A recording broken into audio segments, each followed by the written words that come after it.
Okay.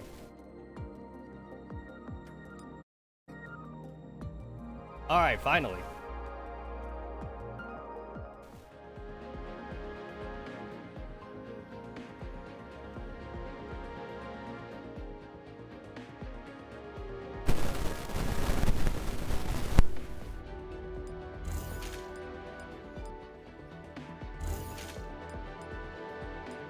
Yo, my ass has not logged in at all today.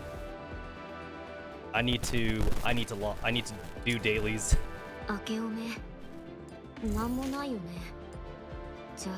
Anyway, guys, what's up? Tetsamaru here. Taking a small break from Final Fantasy VII Rebirth. Because there's a new event right now in Project Neurocloud, and new event in Project Neurocloud, and you know, I gotta do this before the event's over, because Final Fantasy Rebirth, I just found out, is super goddamn long, and it's a single-player game, so I'll have time to play Final Fantasy VII Rebirth whenever. Honestly, at this point, I kind of feel like I should do like a 24-hour live stream just to catch up with FF7 Rebirth, because peeps have already beaten the game already, and I feel like I'm super behind. Yeah. 人と話すの好きじゃない。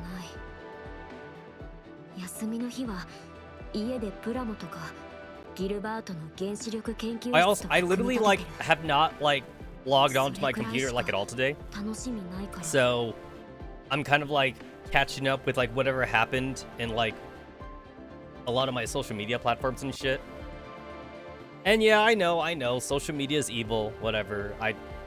I specifically like watch like certain people, and I just want to see like what's going on right now. Everyone, of course, is talking about the whole Dragon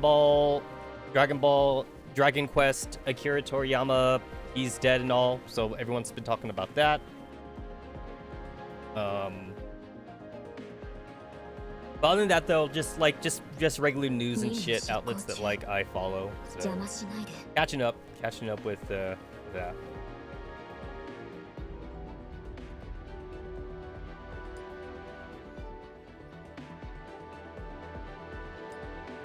Oh! I didn't even know they did this now. Howdy, howdy. Welcome to the Saturday's live stream. So, like, this has got to be new. It used to be that, like, if you just click, like, anywhere on the screen, like, it would just bring you out of the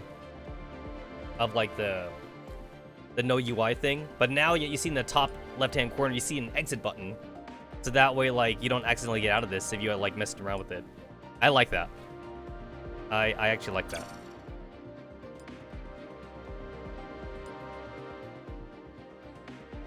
Huh.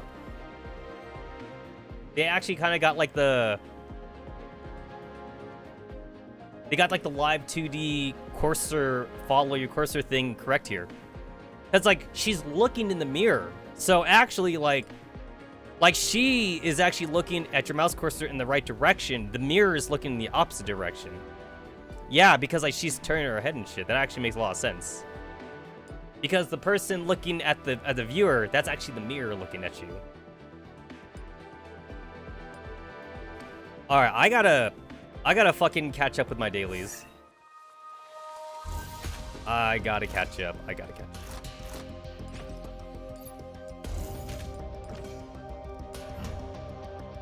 Look at this shit. Like, all this shit's full. It's all fucking full. It's all goddamn full. I need to catch up.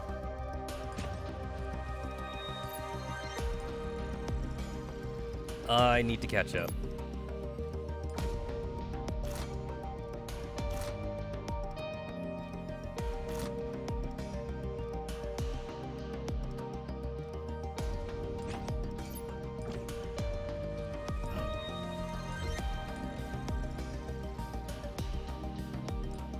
I guess another one of these? Yeah.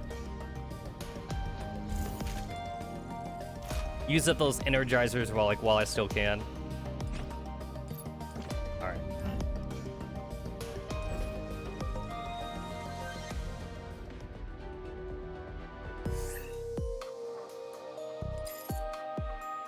Oh yeah, there was also like a new there was a new like furniture thingy in the shop. Not that I need to buy any more furniture, but it's really nice and I kind of want it. And also, I'm not using my furniture coins for anything else anyway. Okay, so like there's the lively market. So that's one I don't want. That's for the Altrium, but like I already have like 3 in the Altrium, and one of them I don't like, and I'm pretty sure I bought that one on accident, I think. I'm pretty sure I did. I'm pretty sure I did buy it on accident.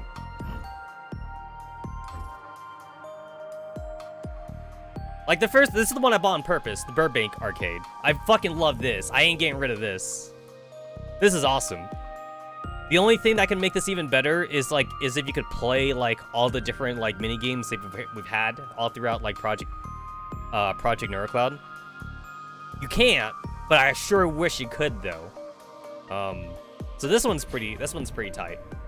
And then there's the second one, which I got the Christmas one. This one's pretty good too. And also ooh, I'm loving the login wallpaper back here too, actually, by the way. Ooh, I like that. Oh, the game just like auto zoomed in. I mean, like, that's kind of ass quality though. It's super ass quality. There we go. Meant to be viewed obviously at like far away. Why am I using the fucking mouse? I can just use my controller. Hold on. Okay, there we go. There we go. That's a lot easier. Just using my controller. There's no run button here, which is a little annoying. But I guess to be fair, you're supposed to be kind of like admiring. You're supposed to be like admiring your dorm or whatever. So like the only other one I have is I have like a 4-2 lab. Actually, now I can't remember if I bought this on accident or if this was a freebie. I'm pretty sure I bought it on accident. Pretty sure I did. Anyway, so there's the lively market.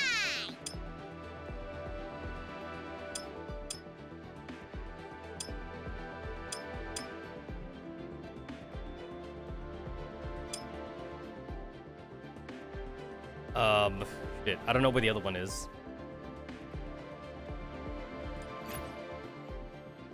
Is it this one?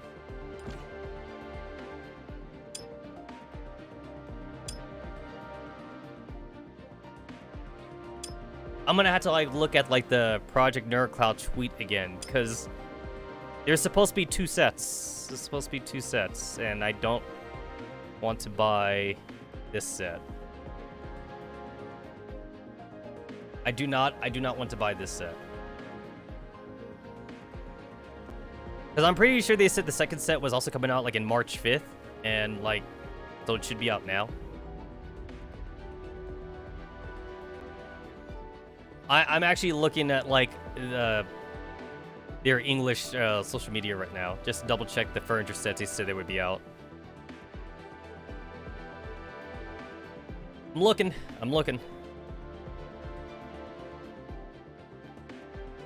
Like almost like all of their current sets and costume crap like came out on March 5th, so everything should be out right now.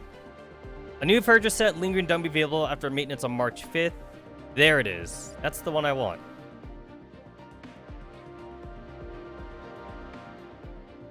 A new furniture set, Lively Night Market, would be available on March 5th.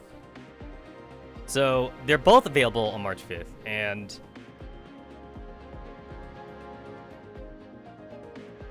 it looks really nice. The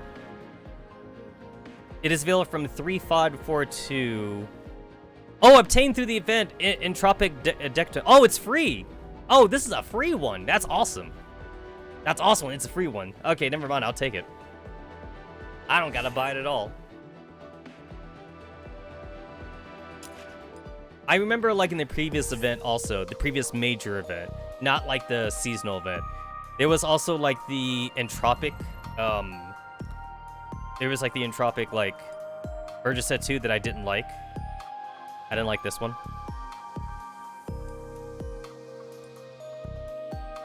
It's like, it kind of reminds you of like a snowy atmosphere, but then you remember that's not snow though. That's like entropy shit.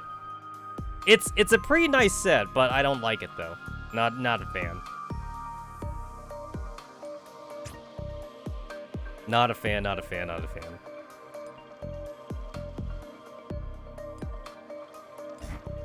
Oh, you can't even like look at it? They should at least let you just look at it, even if you don't have it. Hmm.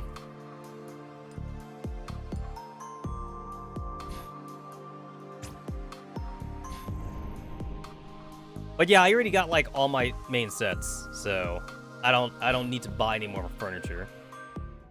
機械の稼働音とギアが噛み合う。どうだい教授さん、何か買ってかないかい？リコにはもう支払い通知が聞こえてるよ。チャリーってやつ。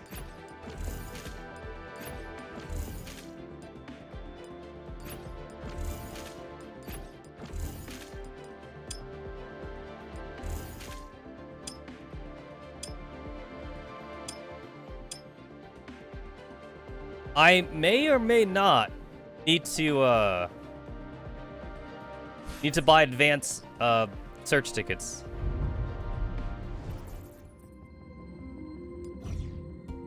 Oh shit, I need to buy I'm at 95 out of 100. I need to actually do another exception protocol. I also found out too that like the daily login for the Entropic Dichotomy Event, it only counts if you actually like walk into like the event. So I'm pretty sure I missed a day. Like even though like I've still been logging in every day for like my regular dailies, I'm pretty sure like I missed a day just because like it didn't count it or something when I logged into the game, but I didn't log into the event like itself, which is kind of annoying. So one day isn't gonna kill me, but I'm still annoyed because like it wouldn't be the first time that we had like that kind of like, I don't know if I want to call it like a glitch or oversight, but oops. But that was also a thing too, in like another previous event.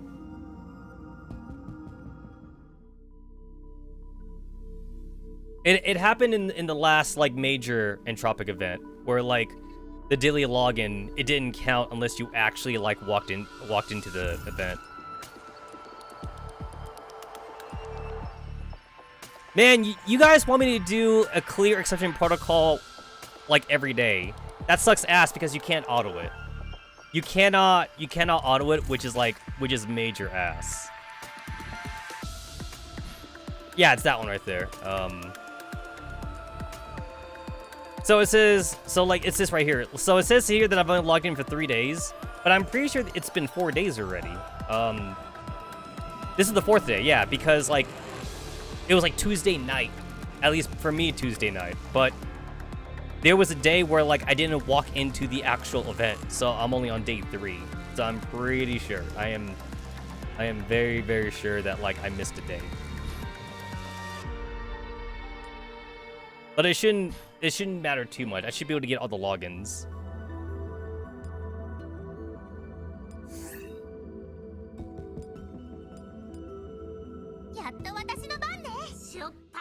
All right, just gotta brush up on my dailies really quick.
I've been using like the daily,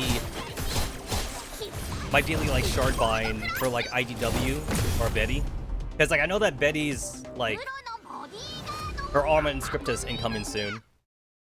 Like it's already a thing on the CN server, so like eventually like we'll get it.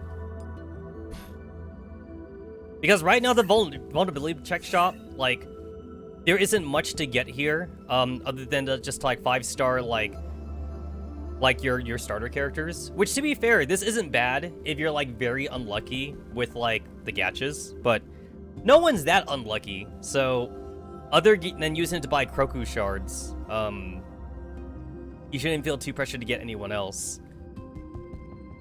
It's like the only reason why you'd even have the rest of the girls already at 5 stars is because if you're like a day 1 player, so like there was nothing else to buy here anyway. At this point, like I might as well like just stop using the shards to get 5 stars for like Yanni, Yanni and the other characters. Last I checked, Octagon is like trash. Yanni actually surprisingly has more physical defense than Kroku does. Unfortunately, the rest of his kit is just not as good. He has like more base defense though. So I'm just gonna like finish off on Jessie for getting her 5 stars, and then I'm literally not gonna bother with Octagon or Yanni, and I'll just use it to buy superior breakthrough widgets. If someday in the future, like, these 2 characters actually get, like, an Alma Inscripta that is, like, super broken, then I guess I'll eat my words. And even then, not really, because it's still free. Like, there'll still be in here. So I can get it whenever I want. I just won't have them, like, for immediate use, basically. And then I know Kuro's Alma Inscripta is coming up soon, too. So, like, I'm just, like, farming up her shit.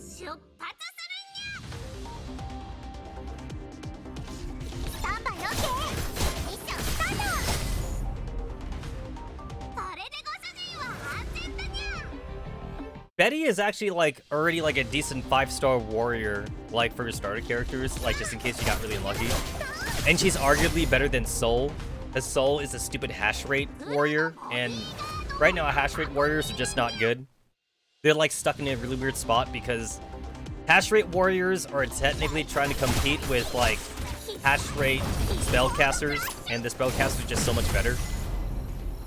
Like, all warriors should just be physical, but the hash rate warriors want to do both. They have more HP than, like, the spellcasters do, but they're not really tanky, though. And last I checked, there's no such thing as a hash rate, like, guard character. Well, maybe Clotho? Actually, wait, I think Clotho might be the hash rate character. The other guards, though, are all physical.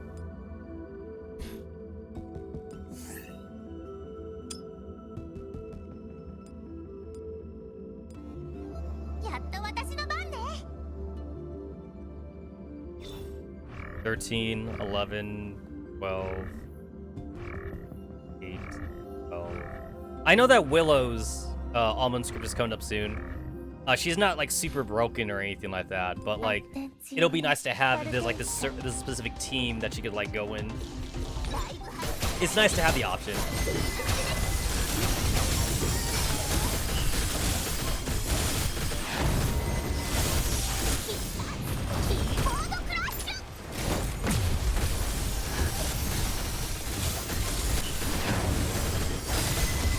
I never really like looked at like how like Undine like really works, but like it's hilarious when like sometimes I watch these fight versus like Wisdom, and like Wisdom will aim at like one of Undine's like little like fucking like I forget what they call it, like her assistants. Like the assistant will die because like they're taunting, but then like Undine would just summon up another one anyway though. So like it's basically like having like infinite taunt, except it's a taunt character that you don't mind dies. They could just keep on dying, and you really don't care about it.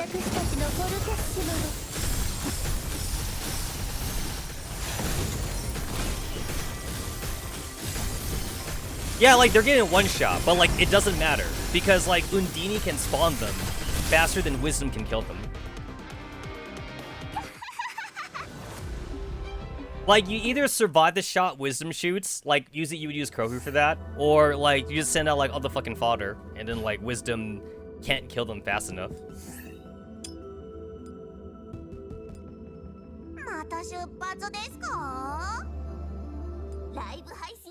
And then Jin just got, like, his recent Almond scripter on EN server. Unfortunately, he doesn't really replace any of your previous medics, so it's, like, not straight up trash, but it's, like, he might as well be trash by comparison. It's, like, it's not like he actively hurts you or anything like that. It's just that, like, the only time you'd ever use him is if you just run out of healers to use. But Project Nerdcloud doesn't really, like, force the player to, like, have more than one team, usually. I mean, like, by the time they added in the, like, the little, like, chess piece game thing, now you had to have, like, 2 teams at least. But 3 teams is, like, such a rarity, though. You almost never need 3 teams. So 2 teams is the most you would ever need.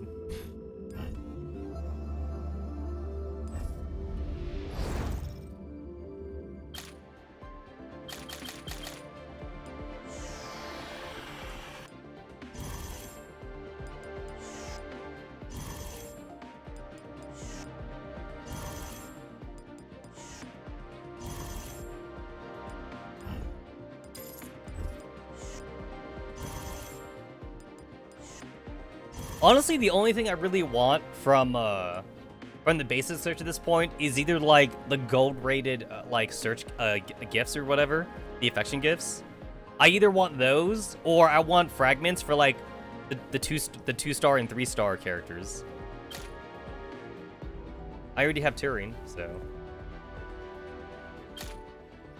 I got Turing and Undini, mostly because everyone kept on saying, like, how good these 2 characters were together. So I already got them when they came out. And then I already got 416 last year, so this game doesn't really favor you going in dupes or anything like that. How nice of them to let us have, like, a free 10 search for EOS, which I think they did for 416, like, back in the day. It's been a long time. I would have to, like, go back to my previous streams and check, honestly. And it's been a super long time.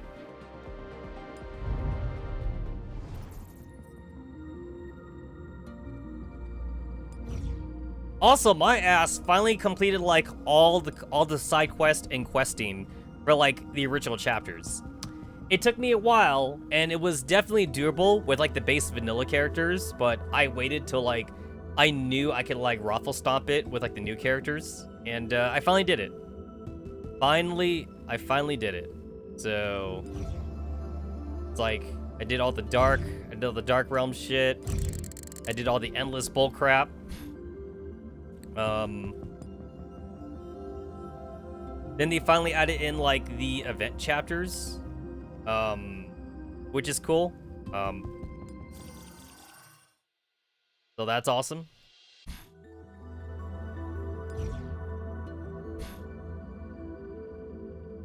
Aberrant's Chain is number 7? Huh. I thought that came, like, after Invin Mordant. Huh. Because Copley's number 6. Okay. Oh, Pyrid is number 5. Alright, Pyrid is number 5. Copley's number 6. Aberrant's Chain is number 7. Invin Mordant is 8. That's the Burbank sector that I love. It's like this goes back to, like, the old, like, chapter select thing. And then, like, Aberrant's Chain, I don't know if they were, like, experimenting with this or whatever, but, like, this is, like, not a chapter select. It's more like of an episode select kind of thing. I don't really know. And then, like, these things don't even have, like, a endless, like, mode. They don't, well, I mean, it's not even endless. It's only 400 floors. They don't have, like, an endless, like, dungeon thing. And they don't have, like, a dark realm.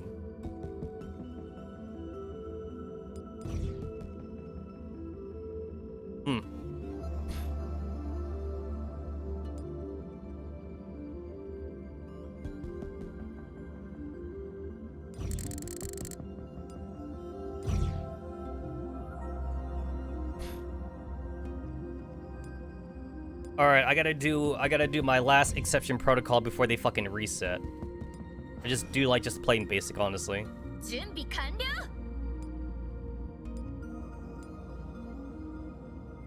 Don't even need to worry about like trying to get a high score. That only matters if you pick like the harder stages, which I do on the first run.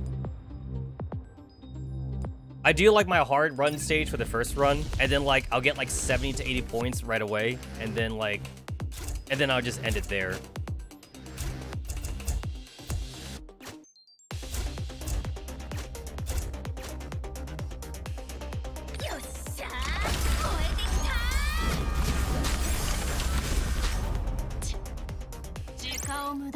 I'm still not like sure how Bankseat is supposed to be used. It's like I'm using her because the game is forcing me to use her.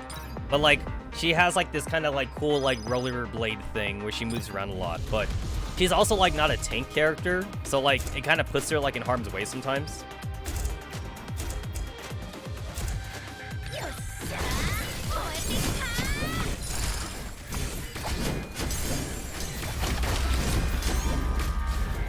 I honestly don't get why they just don't let us do auto for like the protocol thing. For the exception protocol. I just don't get why they don't let us do that. They let us do it for like the other shit, but like not here for some reason.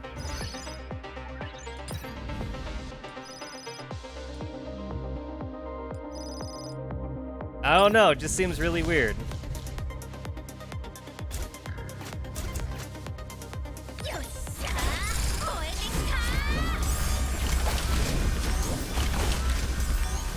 I remember when people like kept on discussing that Sol was gonna get like an Alma Inscripta eventually because like everyone else was getting one, and now like she's definitely not getting one anymore. She is not getting an Alma Inscripta anytime soon, unfortunately. Really sad. It's like, I don't know. It's like, what do you want them to do? And then like a lot of people like went into like the Chinese server, or they looked at Chinese forums. They speak Chinese, and they're trying to see if Sol comes back. And so far, like, she hasn't shown up. So she's still gone. She's still fucking gone. And like every once in a while too, like the characters are like experiencing like PTSD whenever like Sol's name gets brought up or something. It's like, it sucked when like Tyrion died back in chapter 1. Hashtag spoilers, whatever. But like, that was in chapter 1 though. So it's like, it was sad, but we also like didn't get like enough time with Tyrion to like really get like too sad about it. We only had like one chapter to really get to know Tyrion. And even though like she was a very like endearing character, like we just couldn't get that close to her, honestly. You could only make a character like so endearing, so close in one chapter before like they're gone. And not even for the whole chapter 2, because I think she was only introduced like in like episode 2 of the chapter, so like not even at the very beginning. And then like Tyrion also seemed kind of like antagonistic also when she first showed up. Mostly because like everyone was kind of treating her like antagonistically, because like everybody in the Oasis was kind of like on edge. It's like we don't trust the Sanctifiers, but we also didn't really trust like the admins of like the other sectors, because like we thought all the admins were like on the side of the Sanctifiers and shit.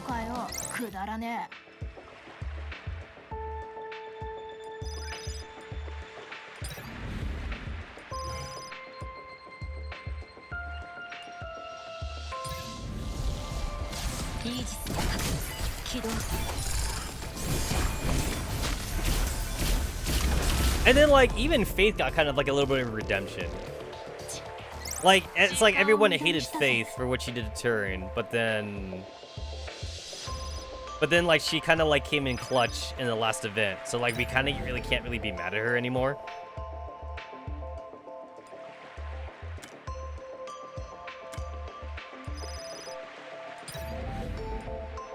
I don't know. At the very least, like, I can't be mad at Faith anymore. It also happened, like, such a long time ago. And again, like, there's also the thing, too, that, like, to be fair, Tyrion isn't one of our people. She's the admin of, like, another sector. And it's sad, but, like, we gotta take care of our own. So... And Hana came out alright. Hana became the next admin, so that was cool.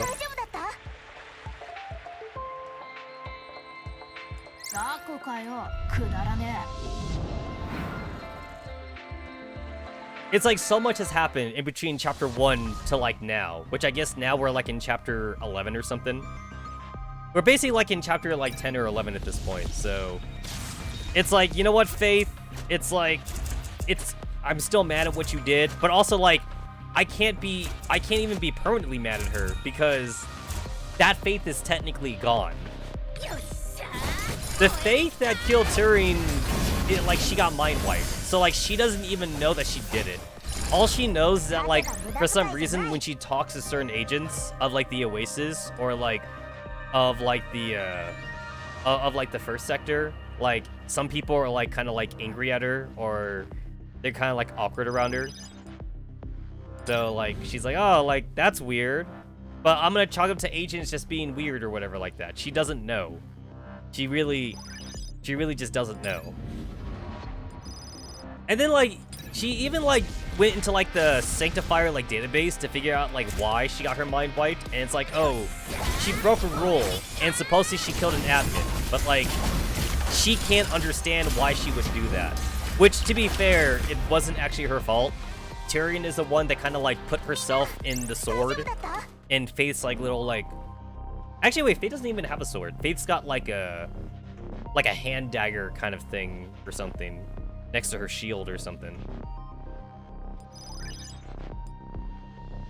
Either way, like she was aiming for Hannah, and then like Tyrion is the one that kind of teleported into her loving arms. So like. Technically, it wasn't Faith's fault, but also, like, she was definitely kind of, like, going, like, all, like, genocidal on the agents and shit. So, like, can you really blame the agents? Tyrion is the one that, like, went on kamikaze, so...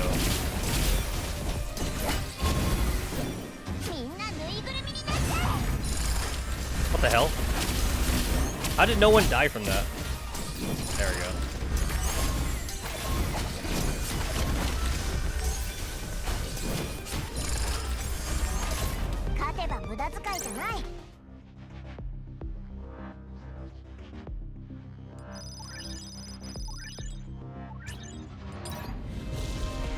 It's like, this was so easy. I'm just clicking randomly, honestly. Like, this was so easy, they really should have just let me, like, pick auto. They really should have. But they didn't, because there's not even a fucking option. Auto is just not an option.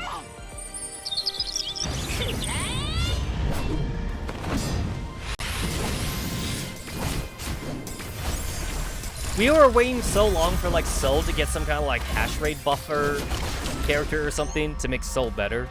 And that character just never came out. There is a problem with a hash rate buffer character right now. A lot of our hash rate offensive characters are actually already really good. And, like, if there was a buffer, they would just be even better. And since, like, they're already really good, why would you ever pick Soul then? Like, it's weird. It's like, any character buff that we do to Soul would technically be a buff to every other hash rate sniper out there. Which means you wouldn't want to use Soul then. So you would have to make a character that buffs, like, very specifically Soul or something. Like, only buffs hash rate of warriors specifically, basically. But then, like, the bad part about that, though, is that, like, that means you basically send that character into obscurity. Because, like, the only hash rate warrior, I believe, is Soul. It's not V either, because V is actually a physical attacker, but she's a ranged physical attacker, even though she's a warrior. So V doesn't even count either, unfortunately. Yeah, it's like, it's very specifically like a Soul problem.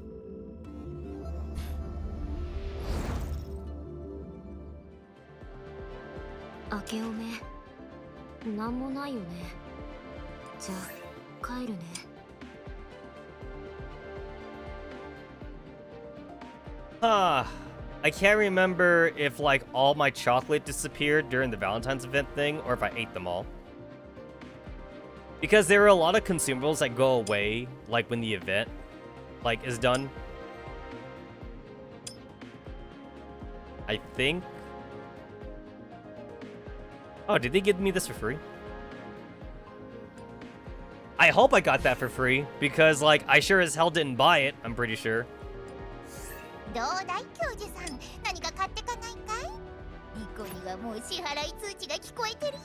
Monthly limited. It's like, it's really cheap actually. Like that's actually insanely cheap. And the only reason why you'd want to buy it is if like you weren't here for all the previous events. Which I was. So I don't need to buy Aberrant's Chain, Inverent Mordant.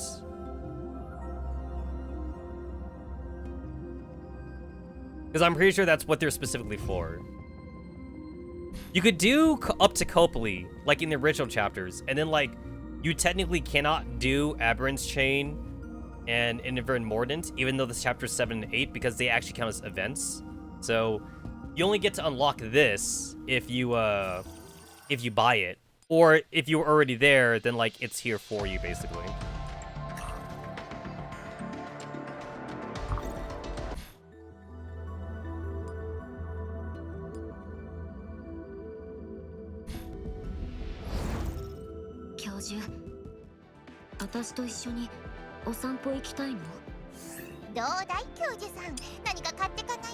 I'm definitely gonna get Elsa's costume. And like, I'm like feeling like very hesitant to buy like all the idol costumes, even though I want to. Mostly because like I already have like some pretty nice costumes for Cinta. But then the idol costume's like also pretty good too. I got 416's idol costume last year.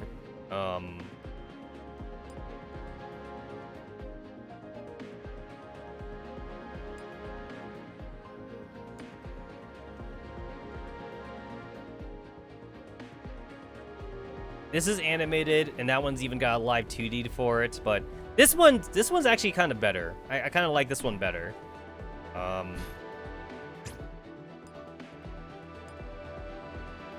And then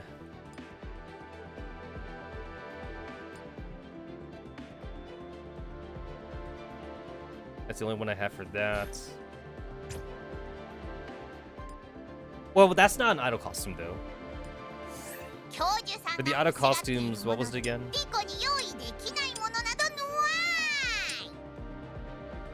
I'm definitely buying the Undine one. I skipped out on the on like the Christmas one, mostly because I just wasn't really a fan of the reindeer thing.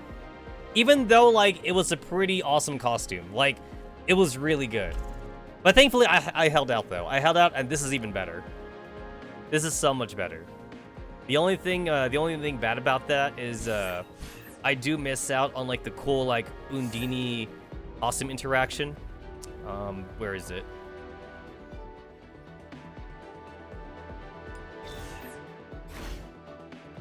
I'm like doing like one level at a time just for like the daily quest.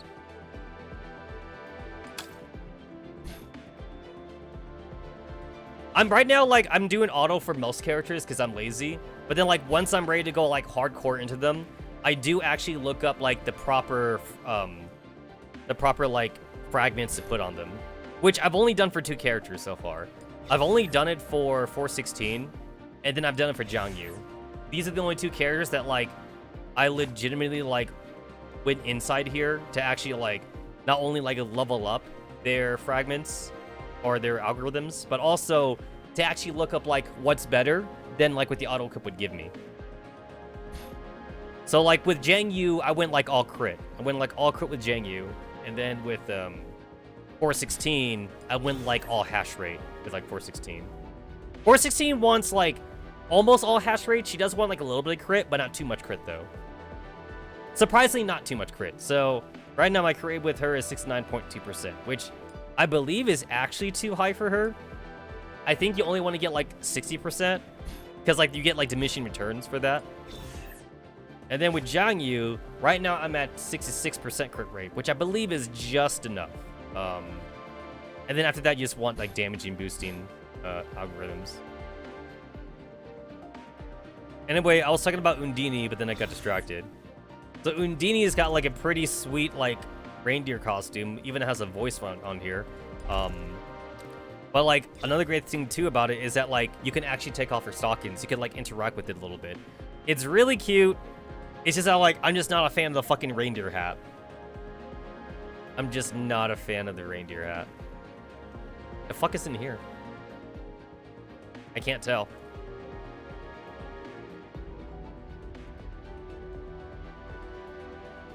I literally cannot tell what that is because like it's just black. It's like black nothingness.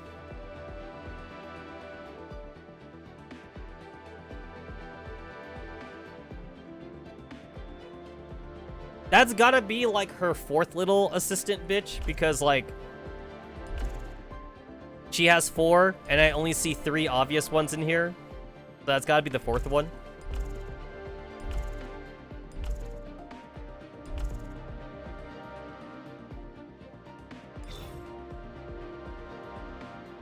All her little assistants, they all got like regular like marching band shit. But then like you have the one in the back with like a bagpipe, and I don't even know how well that would sound during a marching band. But I guess they must make it work though.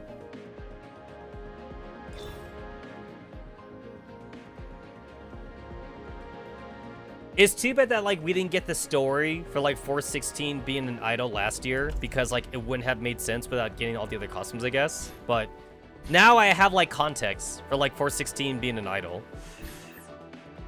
To be fair, it's kind of like flimsy context, honestly, but like it's context anyway.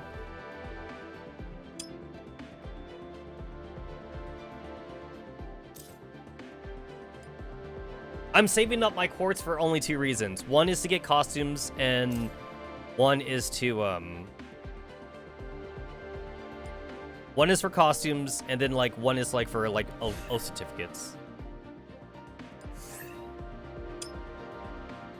I have 5, and like I know one's going to EOS, but like I just don't know like who the other 4 are going to. I'm really thinking about like giving one to Antonina because like I just got her like her date outfit, and like it's adorable. The only problem though is that like I don't see a reason to like farm up her fragments, because unfortunately her armored script is like not that OP.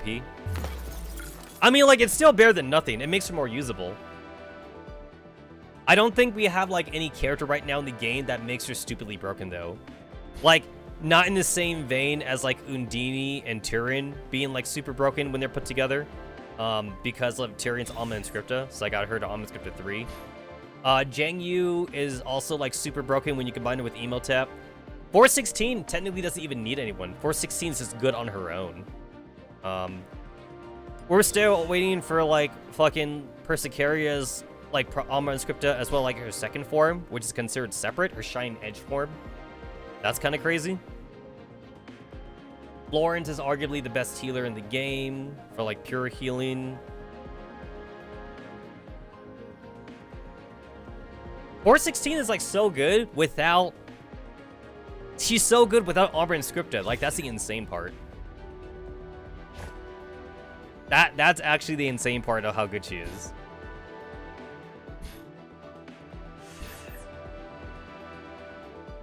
All right, am I ready?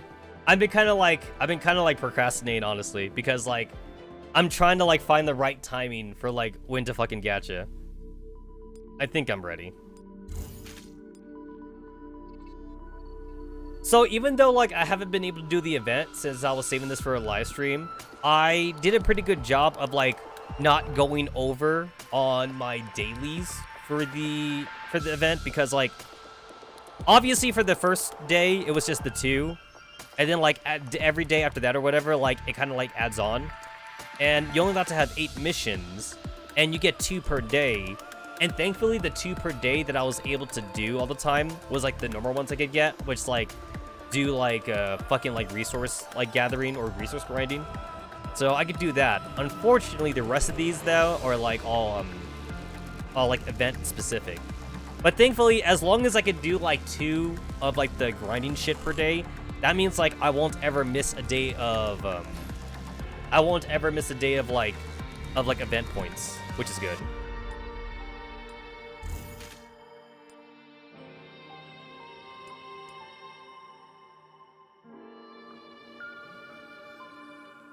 Unfortunately, I haven't been able to like do all the idle daily shit here for V because like some of these is like, you know, doing like specific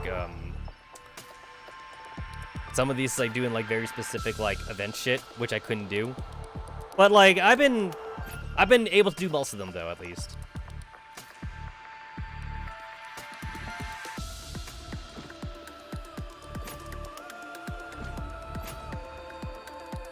Fern, Soshun, Abigail, Choco, and Simo. Well, of the 5 of them, 4 of them have Almond Scriptas, so that's good, I guess. That's good.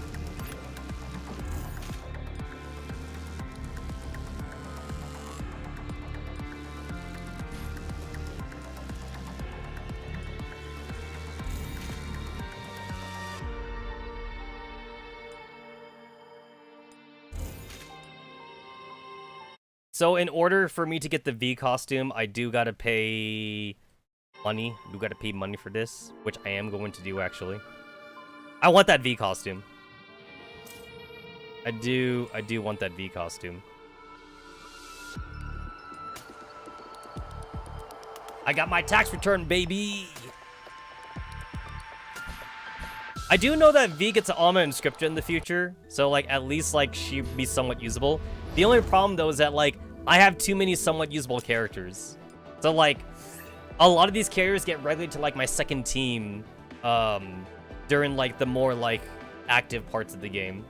But when I do like the auto parts of the game, I'm just sticking to like my OG team, which is like 416, Roku, 416, Kroku, Lin, Florence, and then like it's a toss-up between Chansey or Nora.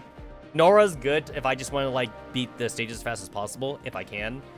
If I can't like auto-kill everything super fast though, then like I'd place Nora with Chansey, and then Chansey's usually better than that. And then like I would substitute Kroku for like Jangyu or like at least like Centerossi, like if I don't need like a guard or something.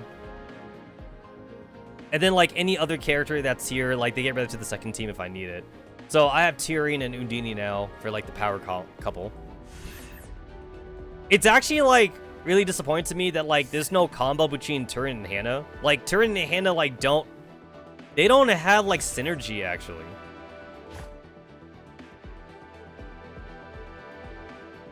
Like there's nothing like in Hannah's kit that like does anything special for like all of like Tyrion's like little dude bros that she spawns. Whereas Undine, she summons characters, and like Tyrion, like she basically buffs any character that summons. Which means that like Jangyu is actually also good with her, as was Puzzle. My Puzzle's like not like super leveled up or anything like that, but like if I need to like substitute someone for Kroku, I could definitely put Puzzle in, because Puzzle is supposed to be like basically like another guard character, even though we have her as a specialist.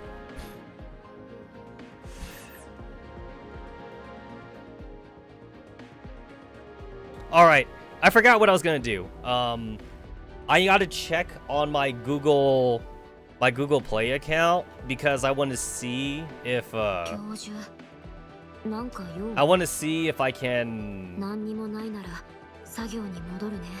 can like buy a discount thing for Project NeuroCloud right now. Because I think I need like 2,000 points for that. I mean, like 2,000 points is actually pretty easy for me to get usually. I gotta switch accounts.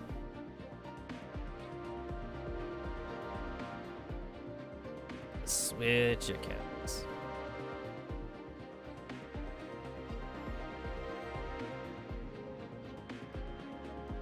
I can't remember my password.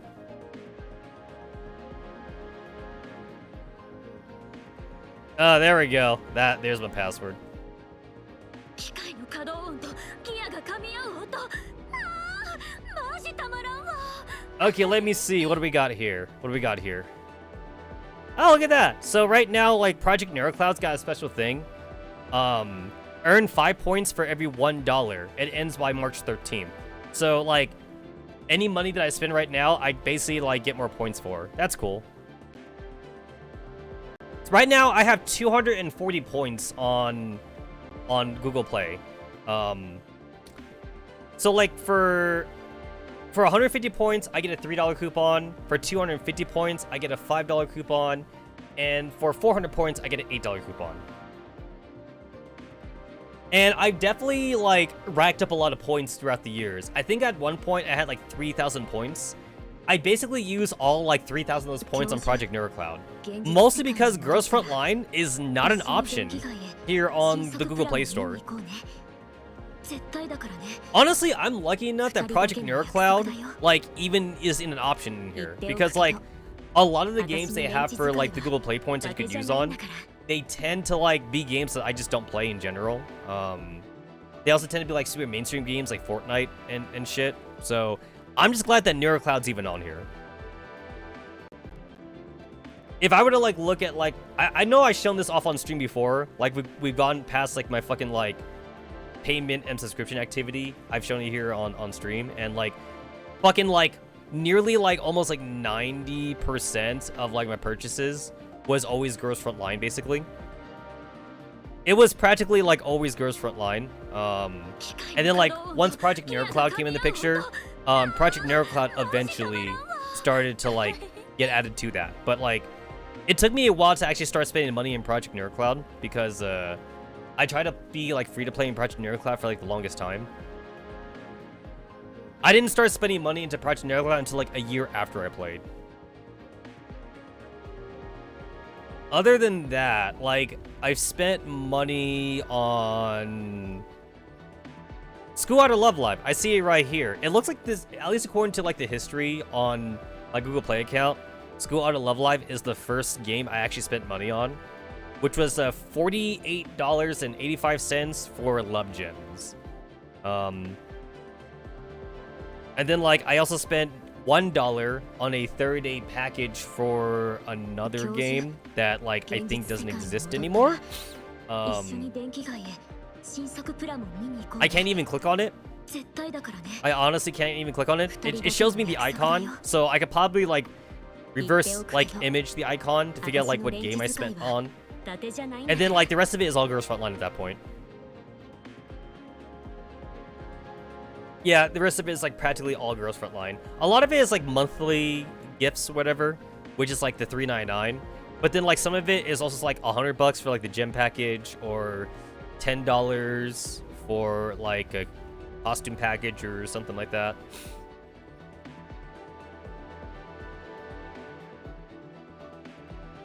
Alright, so if I were to get a coupon right now for Project NeuroCloud. So let me see, $3 coupon for 150 points. I'm at 240 right now. I need literally 10 more points to get a $5 coupon for 250. I could just wait till like I get like another 400 points to get like the $8 coupon, because like that's like the biggest value for money right there. That is the biggest value right there. An $8 coupon for 400 points. Because, you know, that adds up. That should be, yeah, that should be a discount. So, the cheapest is $3 coupon for 150 points. If I were to, like, add that up together. So, 300 points would be a $6 coupon.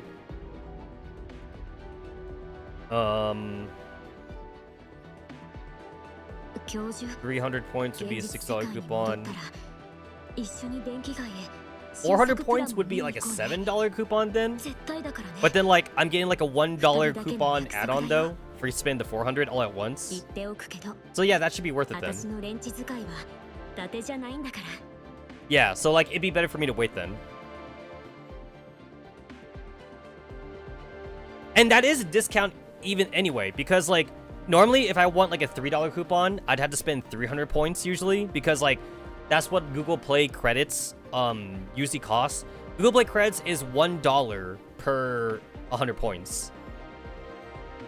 And like it shows right here too. There's also like no discount for like the Google Play credits. So looking at this right now, $1 is 100 credits, $2 is 200 points or whatever, $5 is 500 points, and $10 is 1,000 points. So even if I spend more points, I don't get a discount for like a bulk buy or whatever. It's still 1,000 points for the $10 one. So it's 100 points per dollar. Or I could spend 400 points for an $8 coupon. And that's supposed to be, if I want to get that $8 off, usually like I had to spend like 800 points, but it's only 400 points there. So that's still good. That's still better. So I guess I'll wait for the Project NeuroCloud thing. I will wait then. I'm gonna buy it now. Just so that way I don't forget about it. Alright. I'm pretty sure, like, there's, like, no, like, special, like, thingy that pops up anyway. But, like, I'm still gonna black out the screen then. Even though I am very certain that I have shown this on stream more than once. I have my thing on, like, a one-tap buy kind of thing. So, yeah.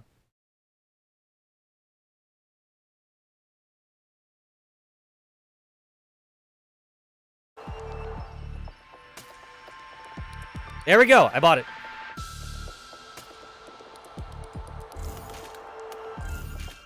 Huh, kind of weird. Usually, like, there is, like, a confirmation window after you buy something. There was no confirmation window this time. It just kind of, like, I just have it now. Which is kind of weird.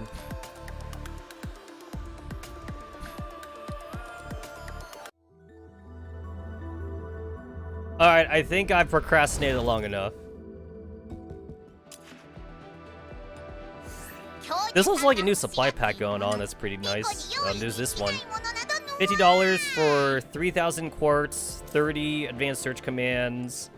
We got some tickets. But like, I'm definitely not a fan of like this algorithm box because that's pointless to me. And like, that's obviously included in the price. So even though this is 70% off, it's more worth it for me to spend 65 to get that 65% off on this one. Because everything here is useful to me. And like, I still get like a decent amount of search tickets and like quartz and shit. And also like everything else is useful, like I said. So the reconfiguration generators, the skill pivots, the skill samples, that's way better than the other thing. I get keys for this.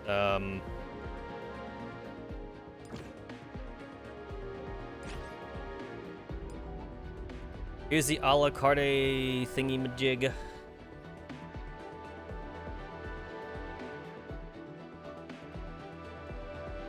And already own doll boot to 300 neural kits. That's kind of a bummer because like, in a way, like this would almost be worth it just to get the fragments for like anyone with the Alma Inscripta. It would so be worth it, honestly.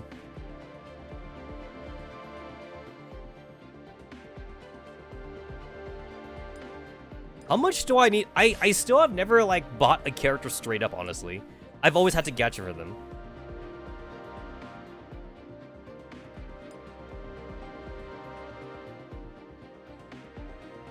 You need 90. Fuck. You need fucking 90. So like a lot of these characters, you get like those 30 free fragments for like doing their events and shit. So like the fucking box doesn't even get you enough to buy them.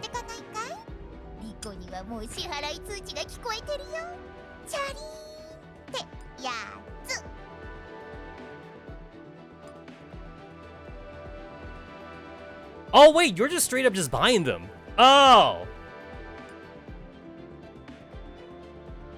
This is not the fragment pack. Okay, there's another one. There's another one where like it's a fragment pack and I got confused between the two. Oh no, you're just straight up just buying the doll. Oh, okay. Not worth it. This one's also got like another like algorithm box, which I think is also stupid. So definitely not buying those. I don't know why, but like compared to Girls Front Line, the monthly package here in Project Neurocloud just doesn't seem that worth it to me. Because like in Girls Front Line, you get gems. In Project Neurocloud, you get quartz sand. And quartz sand is like infinitely like less useful than quartzes. Because you can use quartz for like almost everything in Project Neurocloud. Quartz sand is only used for like half the shit. And that's what you're actually getting every day. You're getting the quartz sand every day. You're not getting the quartz every day. And I got confused. So the first time I actually got this thinking I would get quartz every day, you don't. You get the 300 quartz, which is like barely enough for anything. And then you get the 80 per day. It's not worth it in my opinion. I mean, like, it's worth it, I guess, barely for like a costume, I suppose.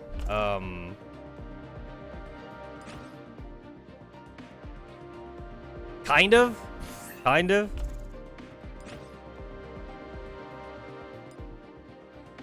Look at this. It's literally like fucking like 100 quartz practically, like per fucking voucher. 780 quartz for 78 projectile. Like, no. It's 10? Like, fuck me, man. That means like the fucking monthly package wouldn't even get you enough for a costume. Like, not even. Here it is 10. Yeah, it's 10. It's 10 fucking quartz. And there is no way to get quartz in this game other than buying it straight up. It's not like gems in like Nikkei or Girls Front Line, or literally like in almost like every other gacha game where like you can get like some gems for free just by doing the story or whatever. They're usually like a one-time thing. There's no way to farm gems at least, but at least you could get some. This game is different.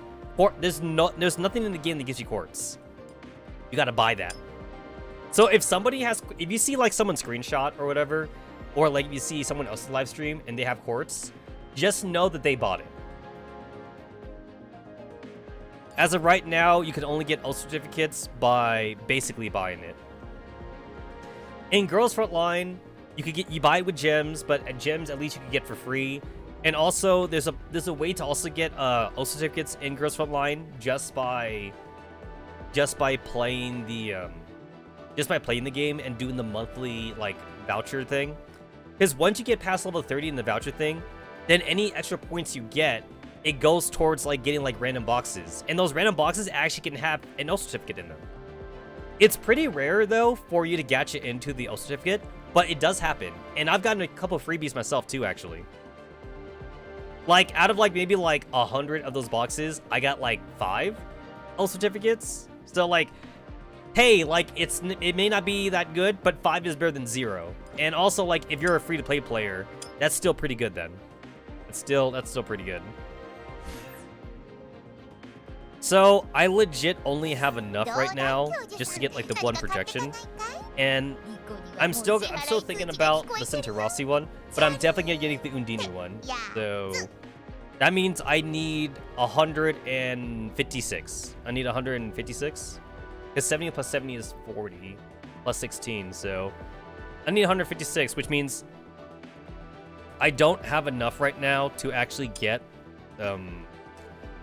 both costumes until like I buy like a pack right here or something. Ah, here are the fragment packs. Okay, this is what I was thinking about. Here are the fragments. Okay, that makes more sense.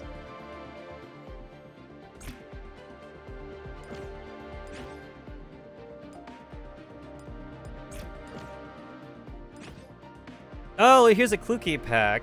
It's like the only reason to even buy this is if you haven't 5-starred her already. Which I guess if you didn't get her last year, I guess you want to buy it. 120 fragments isn't bad, to be fair. But also, like, right now she doesn't have an Alma Inscripta. So, like, unless you want to, like, just hold on to those 120 fragments and just wait till later on, I guess.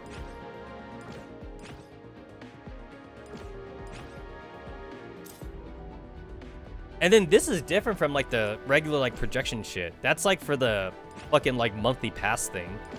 Which I haven't seen so far yet for being worth it for me.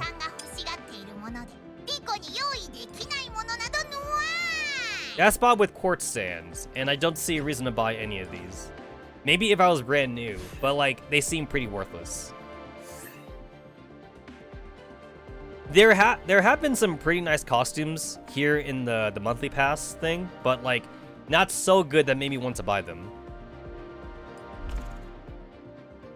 Not super good.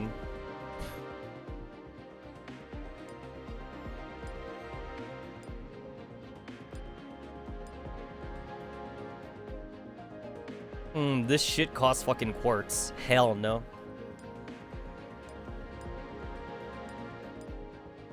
Oh, that gives you like fucking almond inscriptor fragments. And that one actually gets you an almond inscriptor core. Oh, look at that fucking algorithm box. And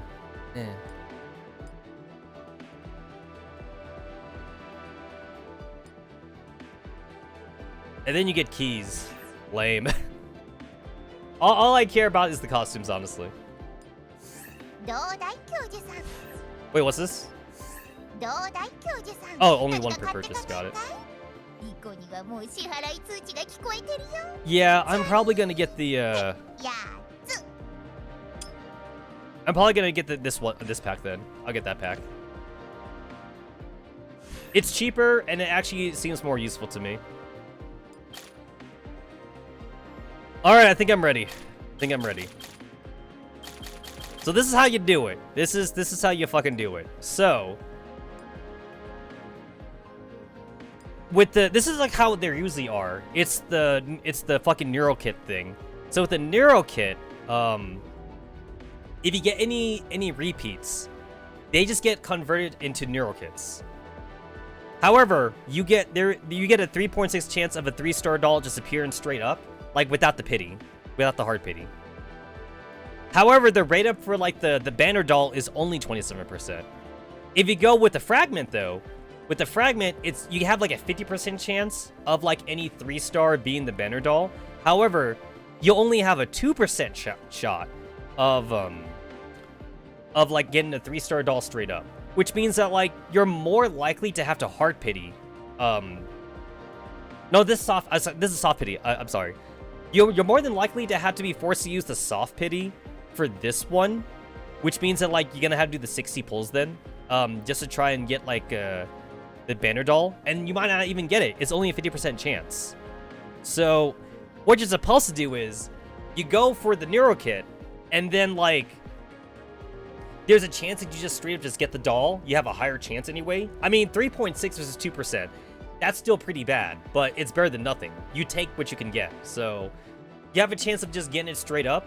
And then like if you still don't get it between like 30 to 40 like pulls, I would do it at 40, honestly. I'd save it at 40. So if you do up to 40 pulls and you still don't get it, then that's when you switch over to this one. And then like you just do like kind of like one pull at a time, honestly. And then that way you have a higher chance of actually getting the banner doll.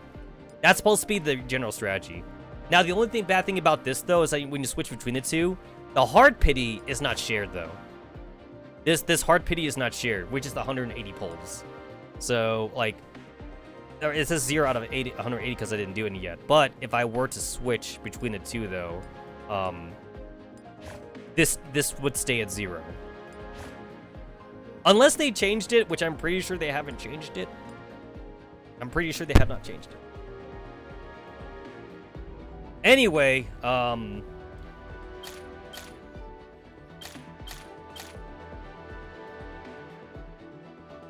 right now I'm already at 6 out of 60 for like the regular pulls because I was trying to pull for Luna last month, but I didn't get her, which is too bad.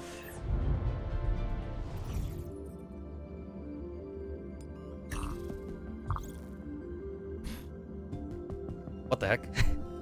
It didn't even bring me back to the store.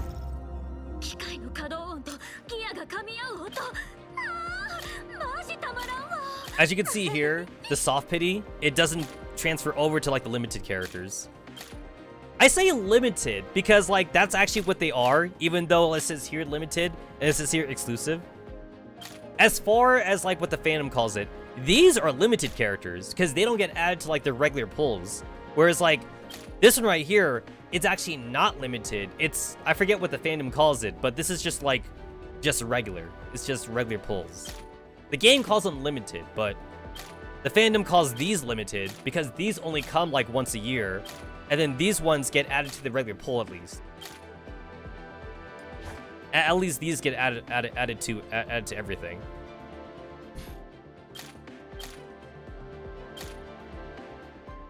All right, I'm ready. I've been procrastinating way too long.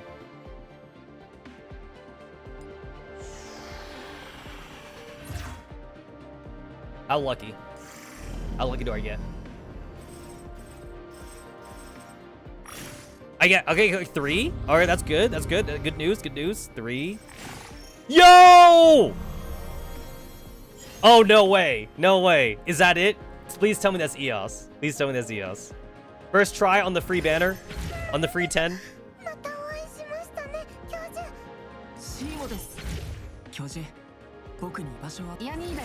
Gimme, gimme, gimme, gimme. 子供たちのベストパートナー天使のアンジェラが参りましたよ。ちょっと私を見つけるのにどんやなに手間取ってるのさ。昨夜と言います。今日からお世話さちょっと私を見つけるのに Yo, this game is fucking cock teasing me right now. 私は電磁学の専門家マックス。僕の名前はジェシー。Ah! 清掃も戦闘もこの僕によって。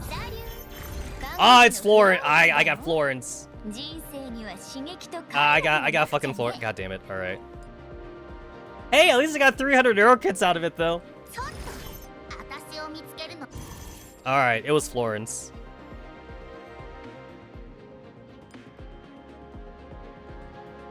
So okay, so my soft pity now, it's at 1 out of 60, because like that's telling me that like basically I got Florence on like the 9th pull. I got Florence on the 9th pull, and then the 10th pull was like another like 2-star or something like that. That's why I'm at 1 out of 60. And then like right now since I'm at 10 out of 180 for the hard pity. Now if I was to switch this to the fragments, 0. Now it's 0 out of 180. So yeah. So basically, so like now it's at 10 out of 180 again, so I went back to the Neuro Kit. So basically, even if I did have it on this though, it's like it was a 50% shot of it happening. And also, since it's a lower chance of getting a 3-star at all, I might not have gotten Florence, to be fair, right? I might not have even gotten her. So who knows? Who fucking knows? All right, so right now we're at 1 out of 60 for the soft pity. So we're gonna have to just try again then. Gonna have to try again.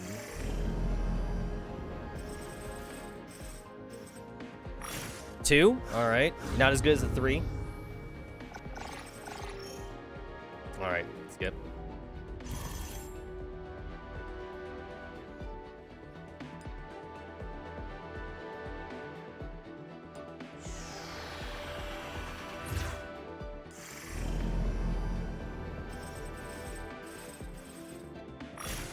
Two. All right.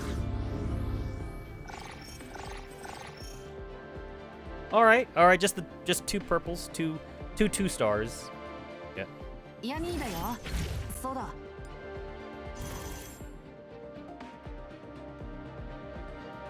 Hold on, I'm gonna grab myself a soda.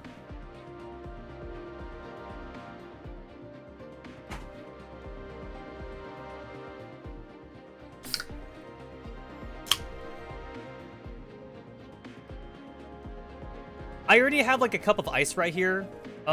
With me. I try to like drink straight from a can sometimes because like that seems to be what a lot of people do, but like I like my soda like ice cold though. And like as soon as you take it out of the fridge, like it's already starting to warm up, and like within 5 minutes it's no longer super cold anymore. But like I've only drinking like half the can though, so I like the ice.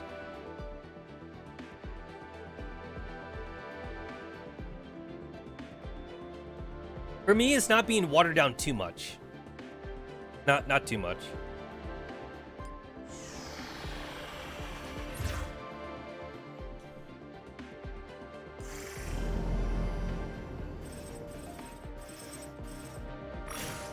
Two? Alright, just the 2.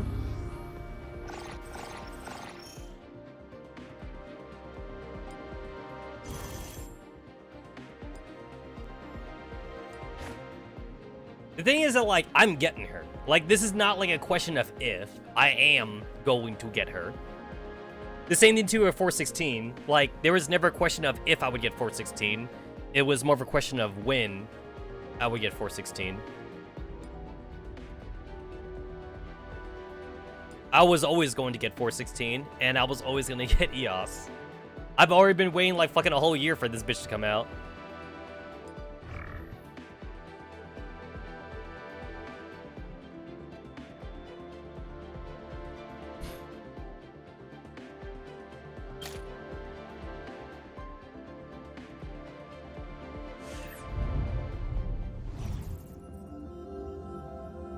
Oh, I never did this? Yeah, I never did that. Maybe when I actually really need the keys, I'll do it.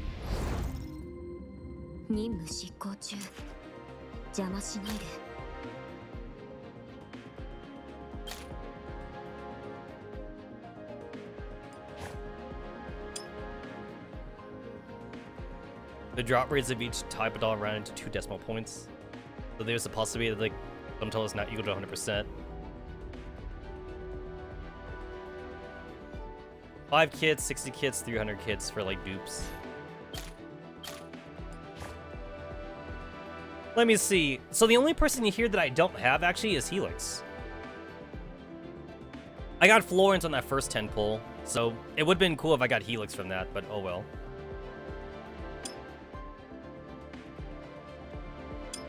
Oh well.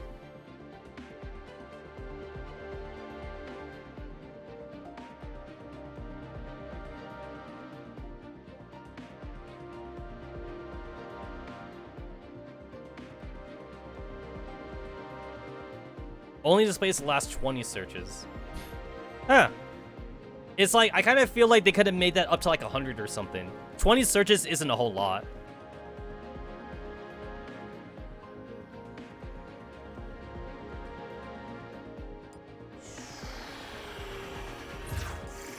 Alright, if I still don't get like a 3-star here, I'm gonna start going for the fragments then.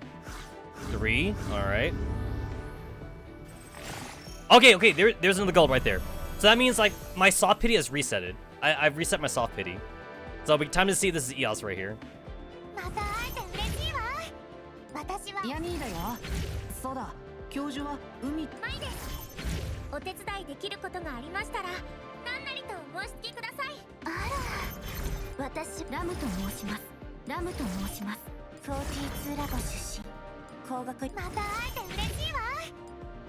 Oh! Ulti life. Ah! It's like, on one hand, I'm happy because like it gave me like the fancy banner, which means it was a new character. But like, unfortunately, that was not like a sanctifier logger though. Like the moment I saw ulti life, it's like that's not a sanctifier. So at least like I'm back to 1 out of 60. So again, at least on one hand, like at least I'm filling out like my fucking like Pokedex or whatever. I like to use the word Pokedex whenever I refer to gacha games, but yeah, on one hand, at least like I'm filling out like my character roster. So as of right now, I have all the characters now. So I just need to grab EOS.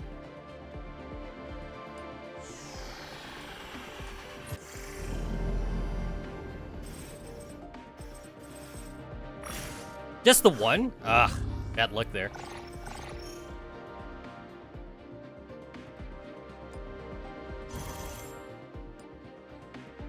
Alright, so like, I guess I'm gonna be dipping into my quartz sand now, because 92 out of 405, man.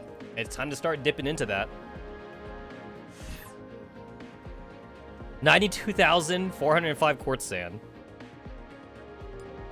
I guess before I dip into it, I'll go ahead and buy the thing that I want to buy.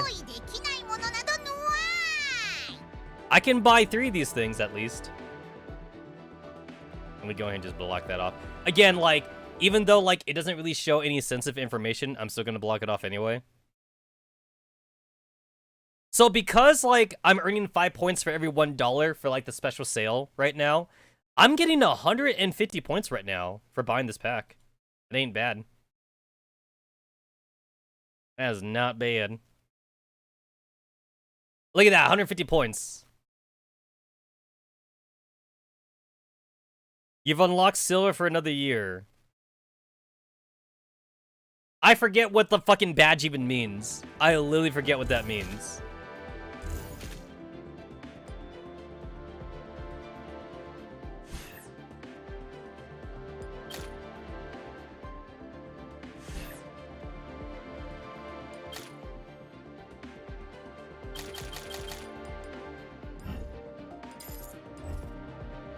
All right.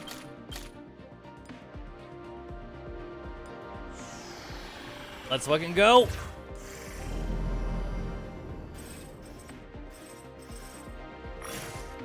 All right, I see the 2. Holy shit, that was fast. All right. That's 21. So it took me 21 pulls to like try and get like another 3-star. It's puzzle. God damn it.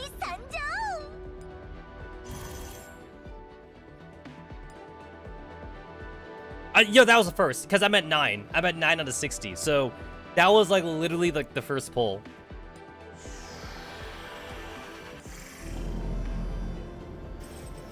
Again, though, it's like if I had put it in the fragment search, it's like I might not have gotten puzzle in the first place, you know?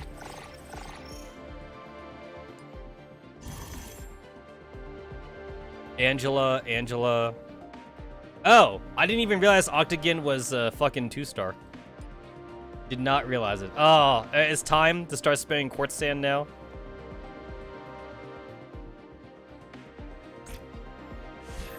How many can I buy? Like straight up. Alright, there's no fucking discount. It's 150 for 1, 1500 for 10. There's no discount for it. Eh.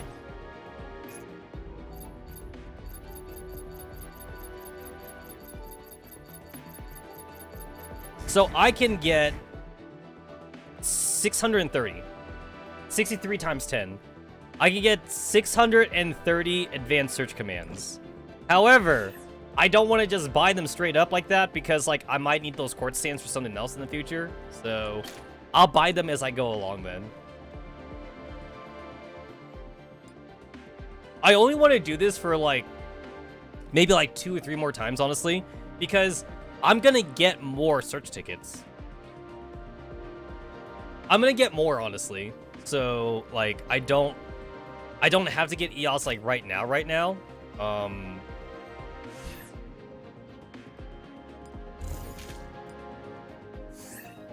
Like, let's see. It's like...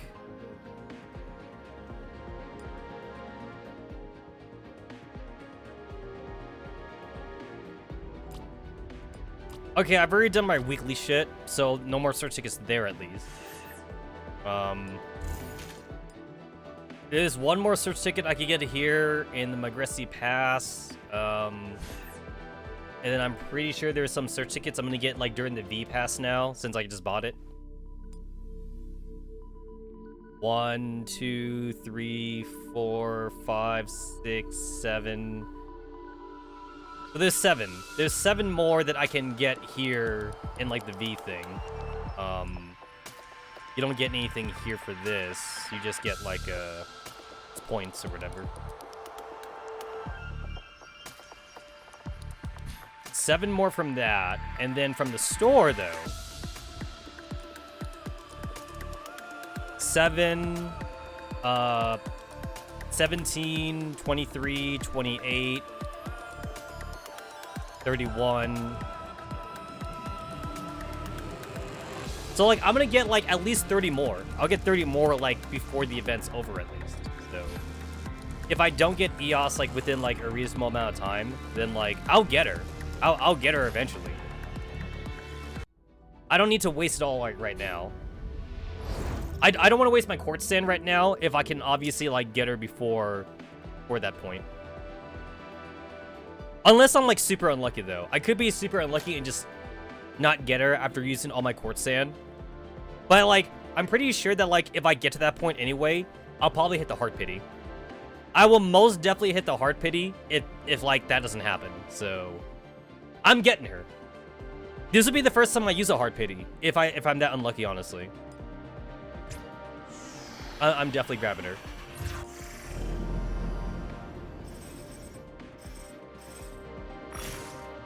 Two, all right. No, all right.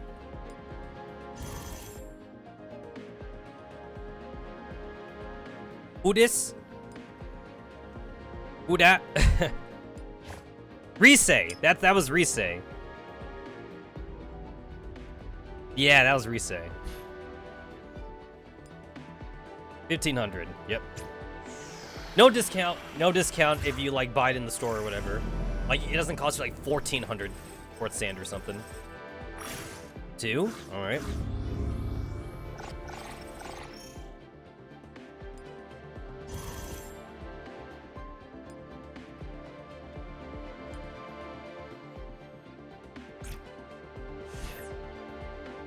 I'm gonna buy two more straight up in here. For some reason, I feel like actually having the tickets, it'll feel different from using quartz sand.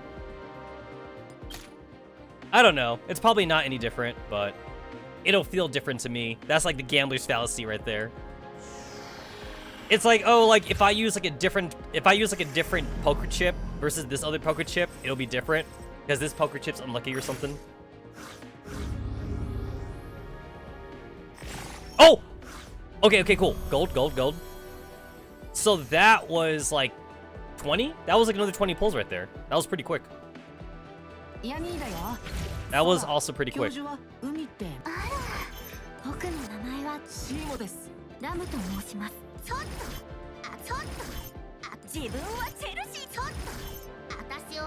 God damn it, Max. Like, I'm having a goddamn heart attack here.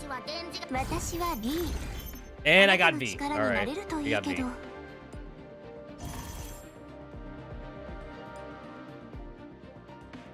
So again, like, I'm making this look bad right now because, like, I only have a 27% chance of getting EOS, but, like, it's 27% chance versus a 50% chance. And for all we know, like, every time, like, if I didn't have this in the fragment one, I could have just failed every one of those anyway. It's a coin flip. It's literally a coin flip. At least with this one, I technically have a higher chance. It depends on how you look at it, honestly. It's like, I have a 3.6 chance of getting a 3-star, and like, some of those 3 stars might not have happened if I was using the fragment thing in the first place, you know? Who knows how many of those 3 stars I would have gotten if I wasn't on the 3.6% chance. So, well, we got Florence, we got Helix, we got V,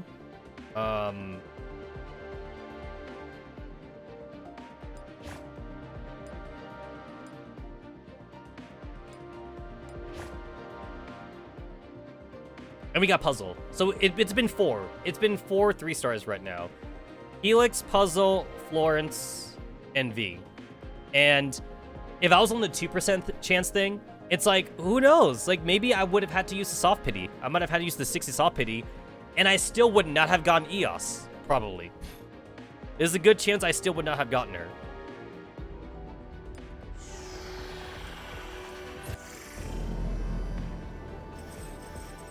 So basically, at least I'm getting neuro kits out of it. That's like one way to look at it, honestly.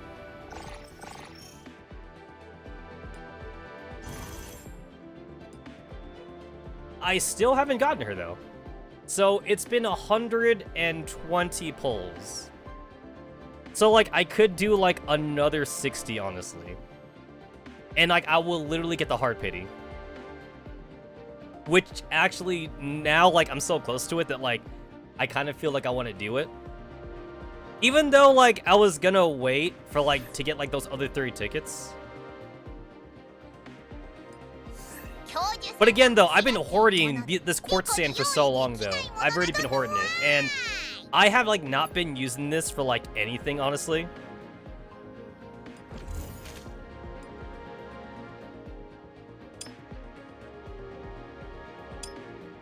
I haven't... The only thing I've used with quartz sand so far was these precious memory tickets.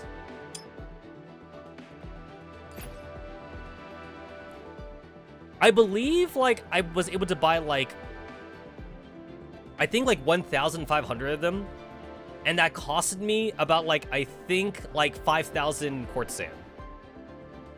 I wasn't streaming. I wasn't streaming or recording it, so like I'm kind of going off my memory right now. But I believe I spent 5,000 quartz sand on these precious memory tickets, so I could buy costumes or something.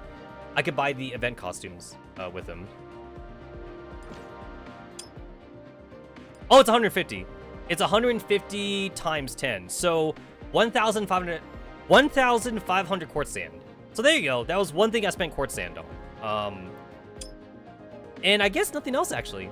Surprisingly, nothing else. So even though I haven't been spending my quartz sand on anything else, it's still good to kind of hoard them, because who knows, like, if I would, like, use them for anything.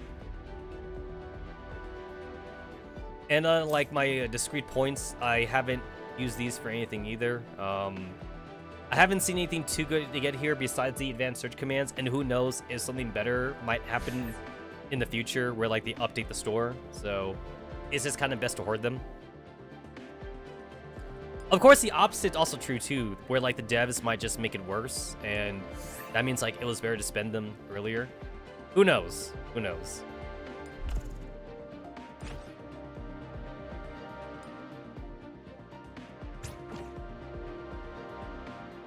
Yeah!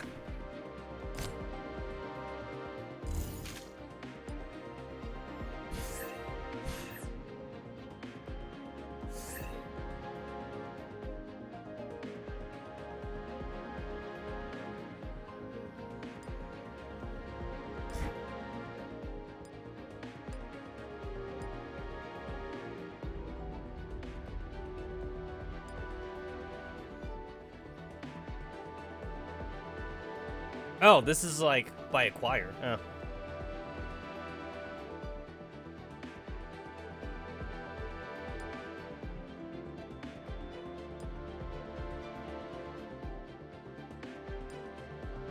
Oh, you could actually kind of like see it here, but like I can't like do anything with it.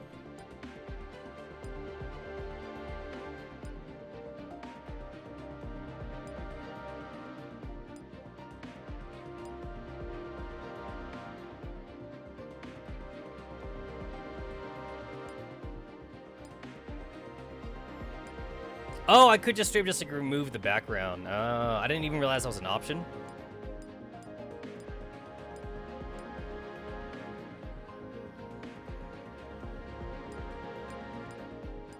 That's kind of cool that you get the option to remove the background, though. I like that. Although, like, it doesn't remove, like, the fucking, like, shit behind her, though. I guess it doesn't count as part of the background. I don't know.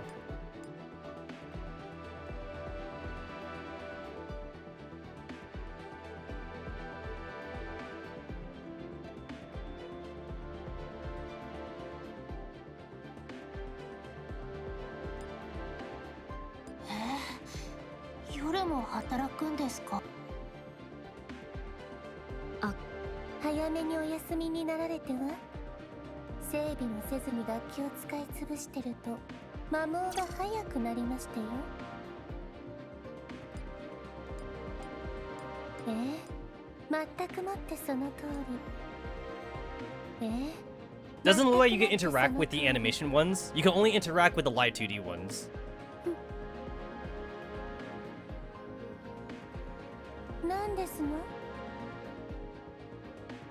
Although she still like reacts to like the pokes though, which is awesome. That's awesome.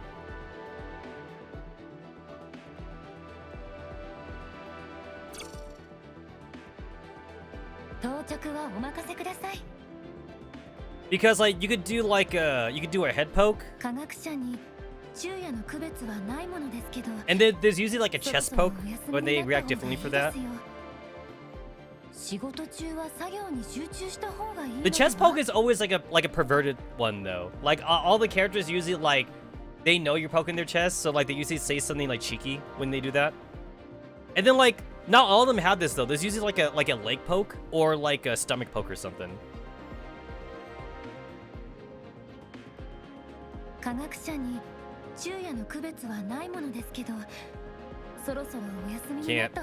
Can't figure out like where the other pokes are for Persicaria. There it is.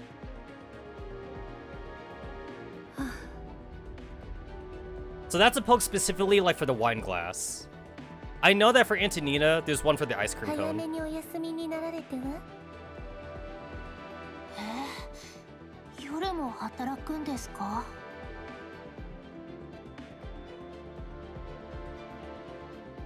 There it is.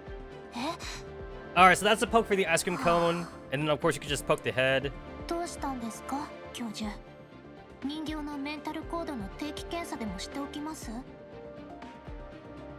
And then you do the chest poke.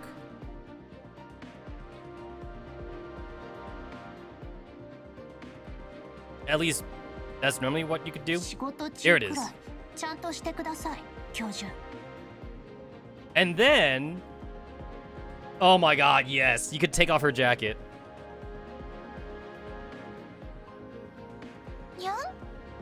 And there you go. You can poke her legs. You can poke her legs.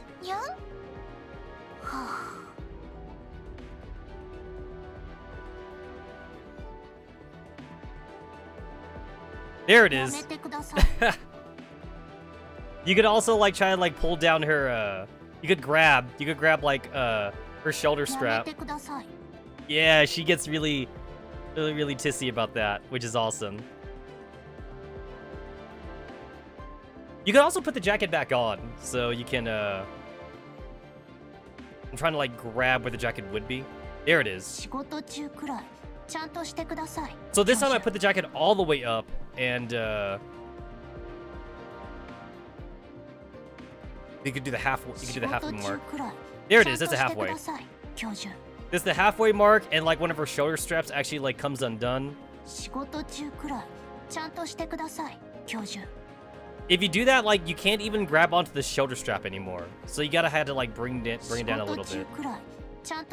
There it is. So when it's down here, you can actually grab the shoulder strap now.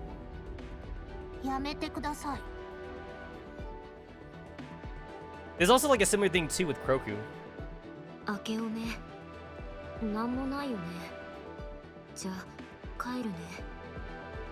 So with Kroku, of course you got the head pat. And then you have like the chest poke usually. Here it is.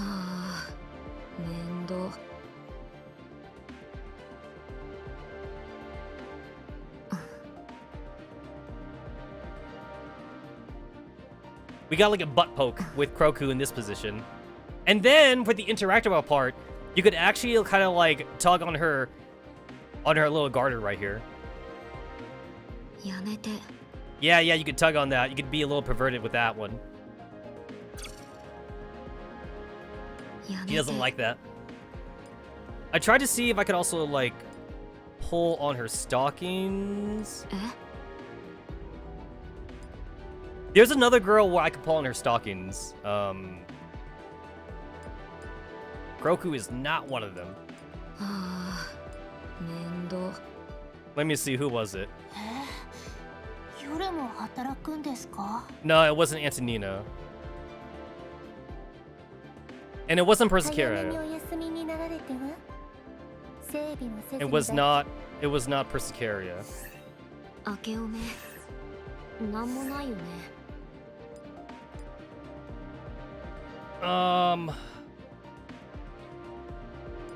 I think it was Jiangyu that I could pull on it. No, it wasn't Jiangyu, I think. I don't think it was. I had someone that I could pull on their stockings.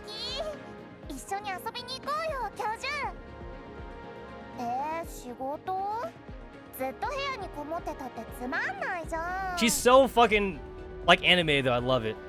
So like she's got like her daggers out, but like if you click on her daggers, she does put them away.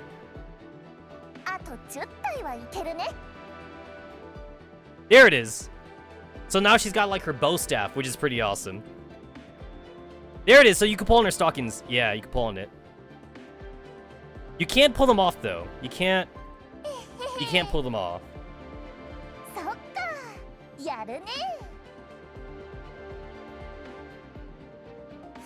Alright, so definitely not her. Ah, shit. I got rid of Antonina.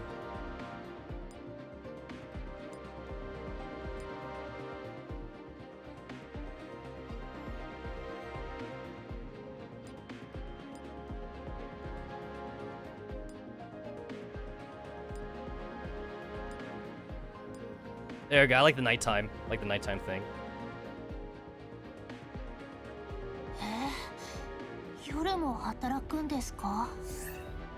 Actually, what does it look like if I get rid of the background? Oh, I don't have the option. So I don't have an option for this one to get rid of the background. Okay. It depends. It depends like which one it is.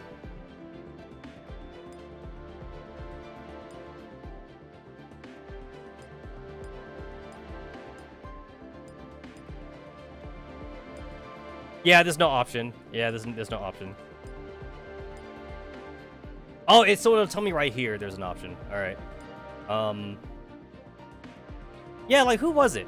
Who was it? Was it Nanika? No, like she's wearing like full-on garters with that one. I don't think it. Oh, I think it was. Yeah, it was Kuro. It was Kuro because I remember playing around with this one. So with Kuro, I could take off her socks. I remember. 大食い配信とかってさ、パソコンでちょっといじるだけでそれっぽくなるんだって。体は全然なんともないんだってさ。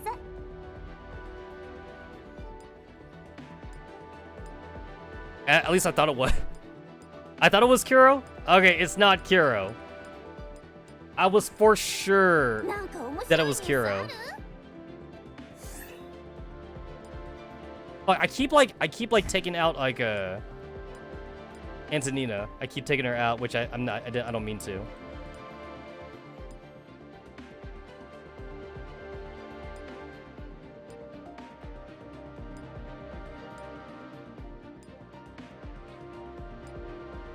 I'm getting like really off topic right now, but it's like I for sure remember like taking off the stockings for like one of my characters, and yet now like I don't remember like which one it was. I know it's not fucking 416. Definitely know it's not her. I'm pretty sure it's not V either.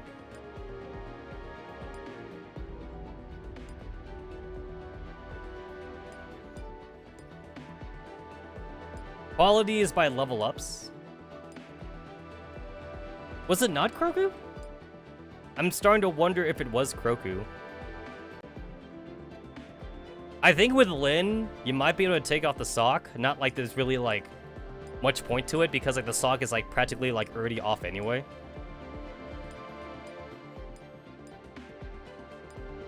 And like I know that like I wasn't watching like just like a random like YouTube video. It was definitely like something I was doing like in my own game. I was basically like messing around with like the characters I had and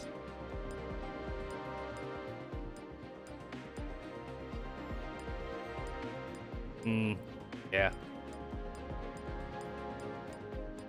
I don't even have that much costumes to even like pick from anyway. So unless like I'm misremembering, it's gotta be like one of these characters. What did I just click on? Oh, okay. I was like double tapping, so I wasn't sure what I was clicking on.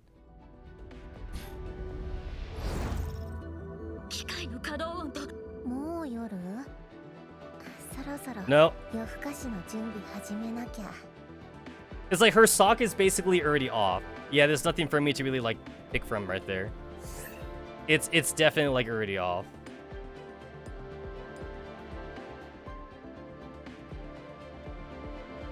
I am like for sure that like it's not 416. I'm like super sure it's not her.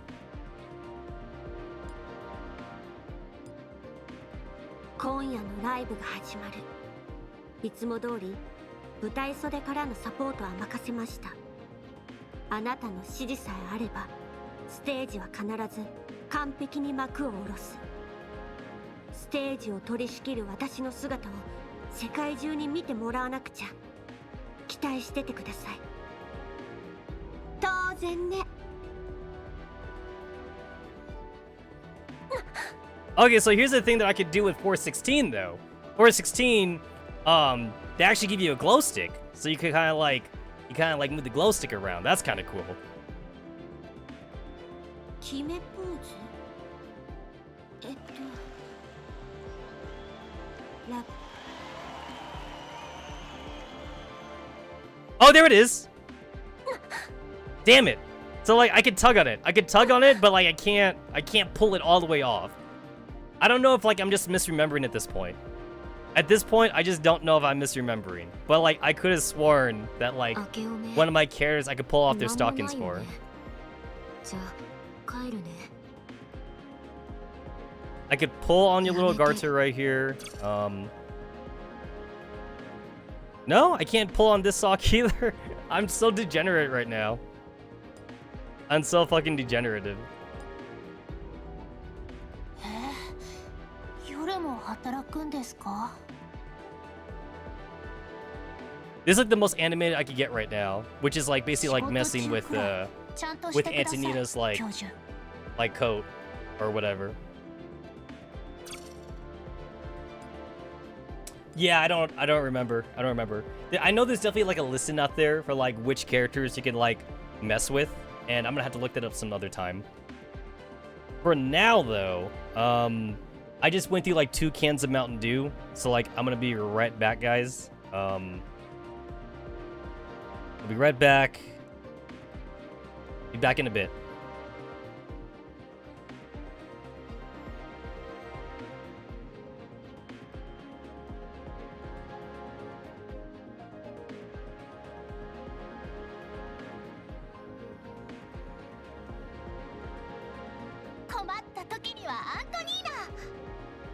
Ah, もう疲れました。いいですよね、別に。なんで口調が変わったかって。それはもちろん、本性はもうバレてるわけですし、装ったって仕方ないからですよ。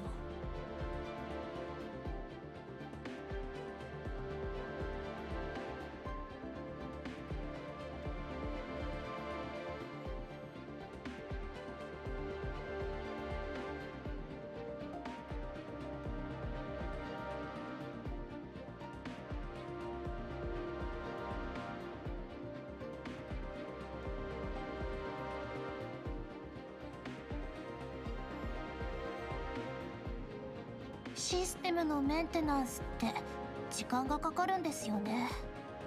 でも誰かがやらないと。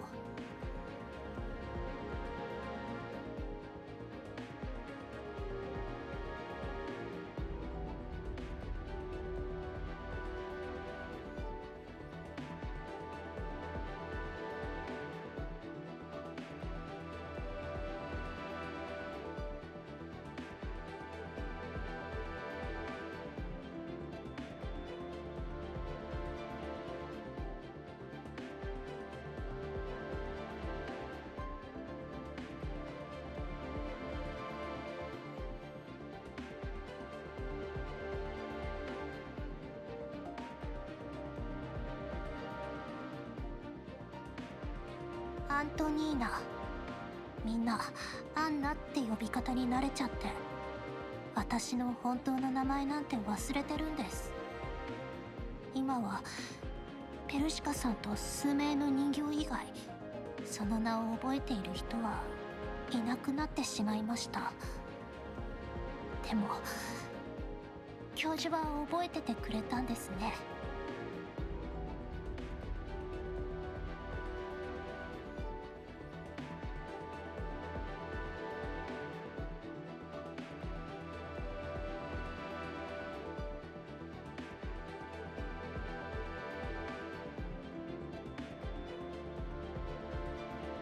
All right.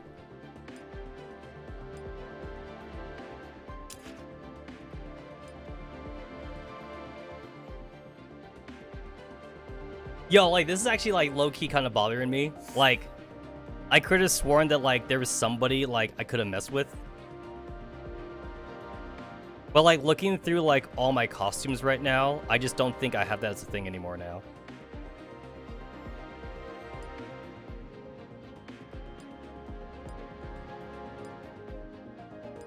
Yeah, I don't think that was a thing.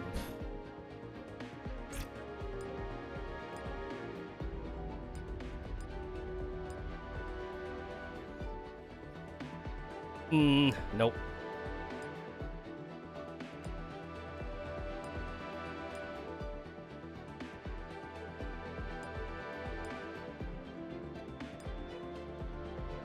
I could have sworn that Kuro had something to pull on. I could have sworn she did.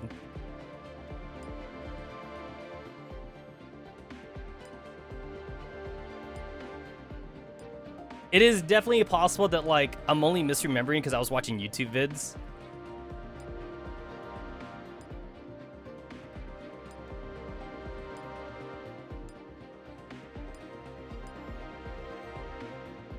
Quite possible that it was just because I was watching YouTube vids, so, like, I'm just remembering, like, what YouTube vids were showing me, probably.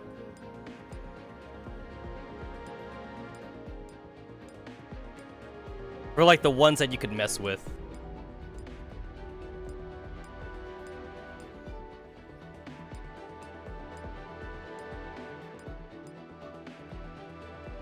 I tried to mess with Nanaka. Nanaka wouldn't let me mess with her.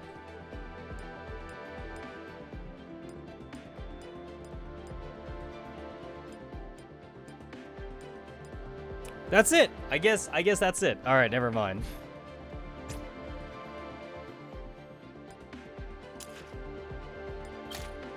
All right, 20 tickets. 20 tickets. I'm at 10 out of 60 right now. I definitely went a little off topic there.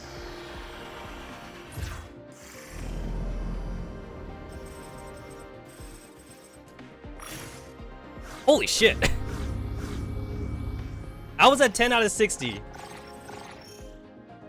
Damn it, that's four two stars though.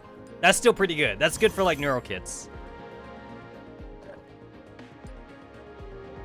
20 out of 60. All right, 20 out of 60.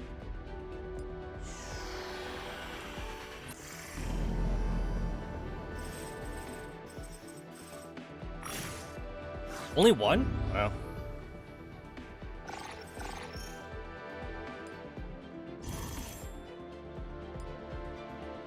Okay, so I still didn't get it.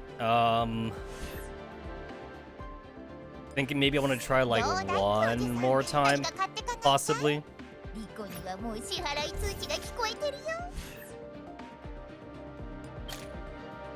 Because at the very least, I'll get 30, which will get me to the hard pity.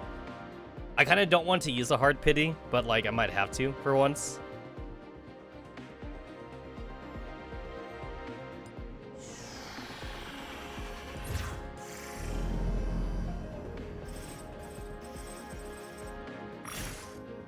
That's 4. Holy shit, that's another 4. Alright, cool, there's another goal. That's 27% chance. That's another one. I'm back to soft pity.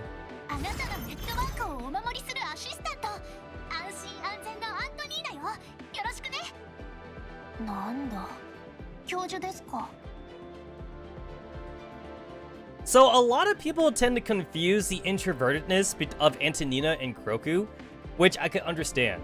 So Kroku is a true introvert. Kroku really doesn't like to deal with people. She doesn't like to talk with people. She would rather like stay in her room and watch anime and play video games and shit. Or instead of playing video games, it's dealing with model kits and watching anime. Kiro is the gamer. With Antonina though, it's not that she's an introvert, it's more that, like, she finds it tiresome to deal with people, but she's not, like, gonna, like, go out of her way to, like, not deal with people in the same way Kroku is. Kroku will shut herself off in her room if she can. Antonina does not do the same thing. Antonina is definitely, like, more of, like, a workaholic thing, even though she doesn't want to admit it in, like, the same vein as, like, Persicaria is or something. But Antonina does definitely, like, she doesn't mind hanging out with, like, friends and shit or whatever. Roku, about the only person she ever wants to hang out with is basically the professor. Antonina, though, she's very aggressive with the professor. So it's definitely not like she wants to hang out with the professor because she wants to. It's just because Professor's one of the few people that knows what she actually acts like. So they are not the same. 自分はチェルシー。私はフェアン。僕の名前はジェシーで放射能レベル。マイです。お手伝いで。Yo, Sanctifier! Yo! イオスよ。どうぞよしなに。何その顔。面白いのね。Well, then let's go! I am actually a little bit disappointed though that like I'm a little disappointed that like unlike Girls Frontline, Project Neurocloud doesn't have like a post to social media kind of thingy or whatever. There's no button up here like in the corners or anything like that for like posting to social media. So like you're gonna have to like manually do that. There's no automatic thing for it. Another thing too is that like I don't think a lot of people notice this when they take screenshots of like their gacha shit, but like every person's screenshot is actually customized because it tells you exactly what time you did your gacha, and it tells you the name of your professor, which I think a lot of people don't realize when they post their screenshots, like for Project Neurocloud, that like it's customized and things like that. They don't notice that. So people, if you pay attention, you could see the exact date and time. Which I guess in a way kind of like legitimizes like the screenshots then. Because like, someone could definitely like post a fake screenshot, but then like, if it doesn't match up with this down here though, then like people would know it's fake. Like, it'll be like, oh, like, if my thing down here said like fucking like October or some shit, it would say, if it said like 10-4 or whatever, they'd be like, wait, how'd you get EOS in October? Like she wasn't even the banner or something.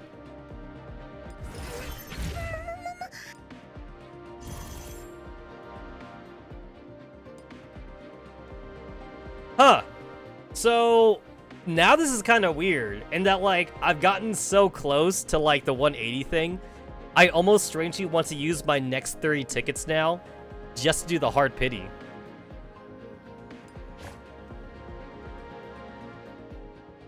Obtain dolls to be converted to neurokits or neurofragments depending on the selected mode. The number of discrete signals and signal exchange from different modes are tracked separately. The first exchange additionally awards neurodoll fragments. Once the targeted search ends, all persistent discrete signals will convert to discrete points and cannot be exchanged for dolls. So, like, it does say that, like, I'll get 30 fragments, I guess, for her?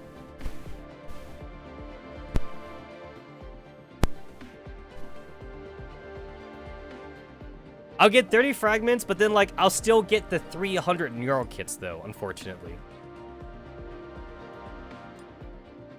Because if I switch to this...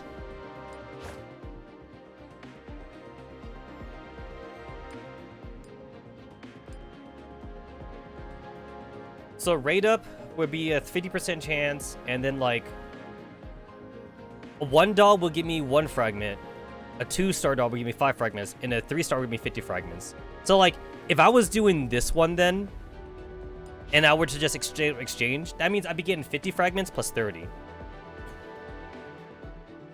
Which would get me 80 fragments. 80 fragments is definitely not bad.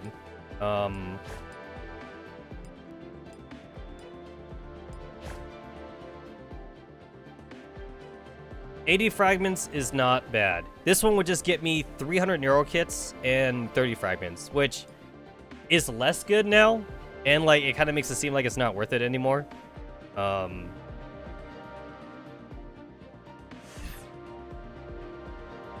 now the game is offering me, because they do this all the time. As soon as you pull the character, now they're willing to sell you more fragments, which I would be more willing to do if it didn't come with the stupid like algorithm box, because I think that's just pointless. Like, that's gotta be, like, the most worthless thing ever.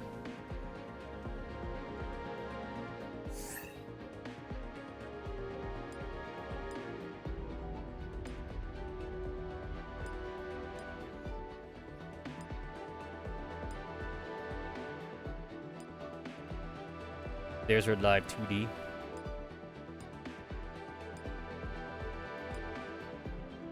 Ooh, I'm about to get that. I'm about to get that, brother.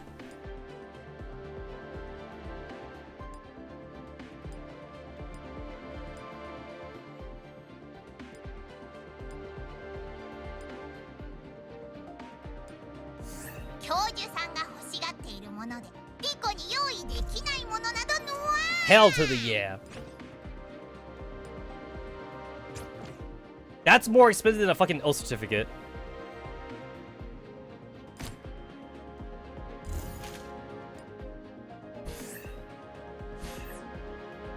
I'm down to 870. So that's enough for one costume, or that's enough for one O certificate. But I'm pretty good on O certificates for now.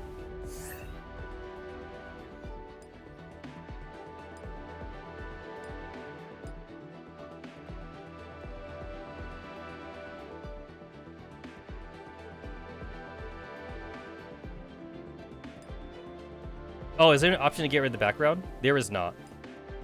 There is only the option to get rid of the live 2D. 浄化者には食事なんて無意味。でも、オアシスのディナーは確かにそそるわね。そのせいであらぬ欲が生まれるのは少々危険かもしれないけど。Oh my god, that wink. That fucking wink, man. That's a come hither here look if I ever seen one. 私を観察してるの?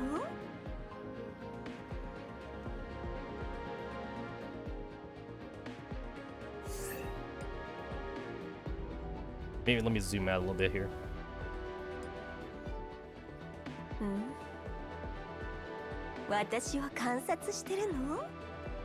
Damn. Damn, girl.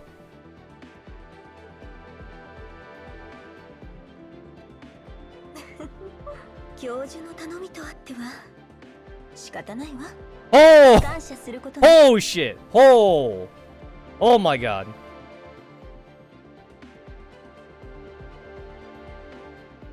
I can't click on like her little like chest piece or like her back piece. I mean, it is a chest piece, right?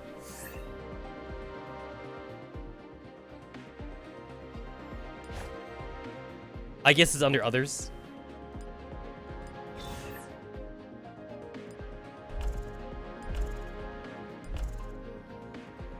I guess I must go like straight through her chest then.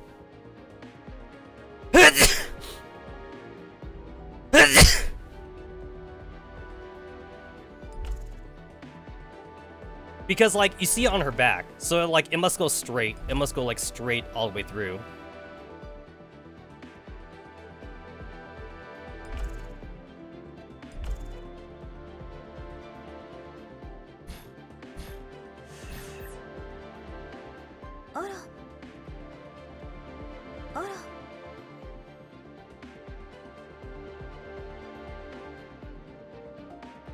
Oasis って随分と広いのね。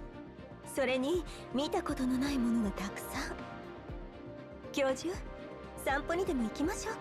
Oh, that's like for clicking like a little like red orb right here? もちろん二人だけで。Oh no, she was just talking normally. That was like her AFK voice. Yeah, that was like a regular speech.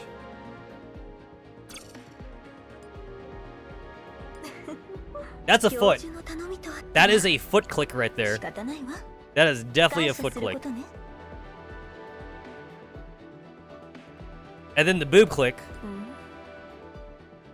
Like, damn, girl. It doesn't seem like I can take off her stocking. Doesn't look like I can take that off. I'm a little disappointed like her back right here. Like, there's no like thing for that. Oh! Oh!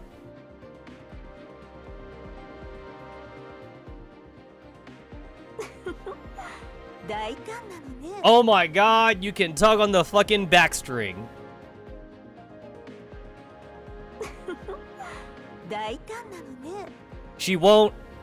You can't undo it all the way though, but holy crap. Holy fucking shit.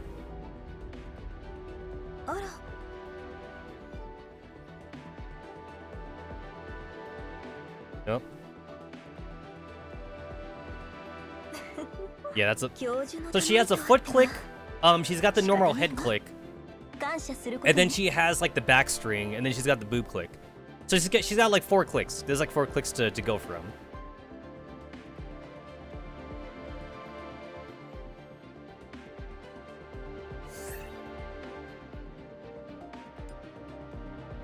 If I zoom in all the way, I kind of lose access to like the foot click, I think. Whoops.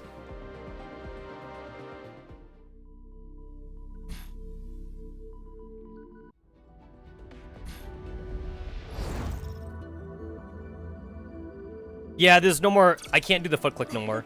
Oh, I can. So I guess like in place of the foot click, like it's more like a bottom click now. So like I always have access to it then.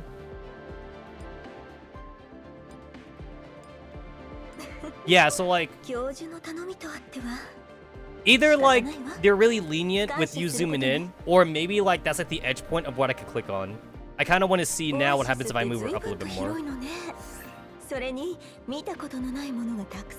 If I move all the way up now, like, how about now then? Can I still click on that?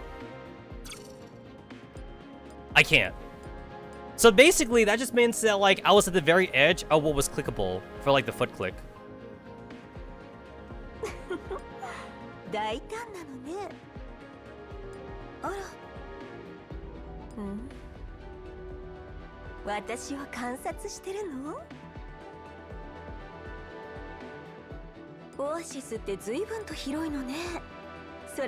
Oh, wait a minute, that wasn't an AFK click, I think. I think that really is like for the red orb thing. I think that was for the red orb.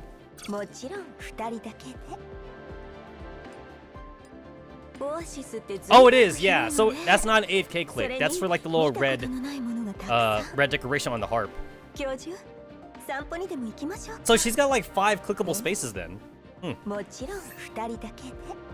Alright, so...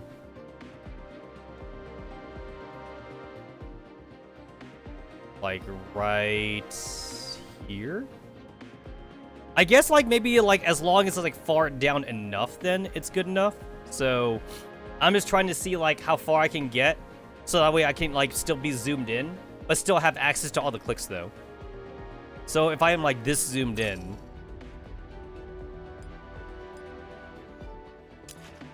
this gets me like to always see her, and like I can pull on the string, I can tap the head, I can tap booba, I can tap the red orb.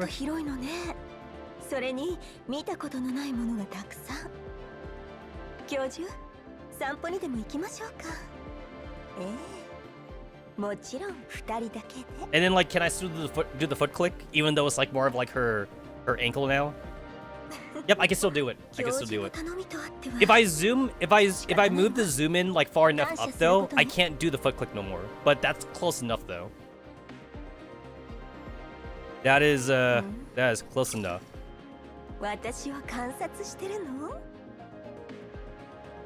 Yo, like Mika, man, Mika's be cooking right now.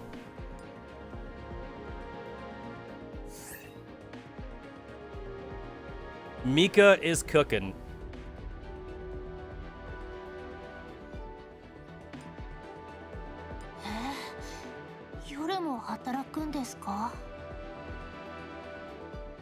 I still can't remember like which of my girls I was able to like take off their stockings for because I knew I had one. I just can't remember anymore because there's been so many good costumes lately that I've been able to mess with. So many good costumes.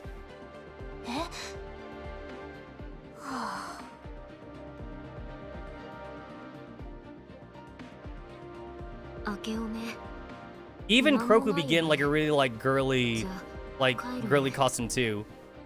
Which I could thank Florence. She's only wearing this because Florence like messed up her regular projection.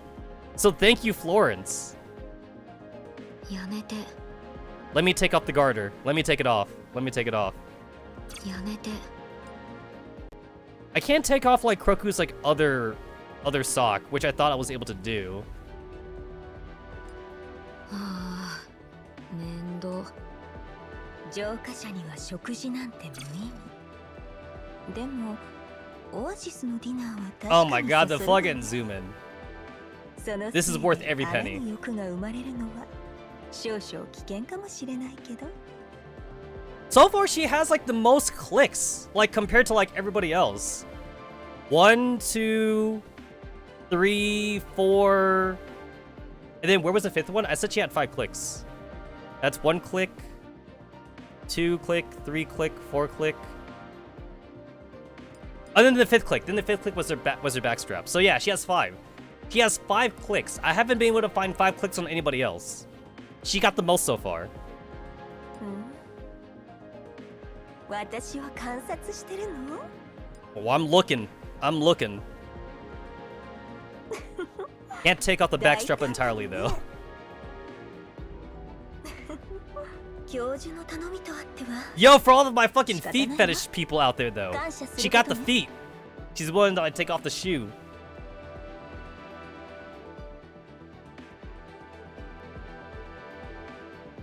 And then like surprisingly, like there's not a lot of interactability with Persicaria.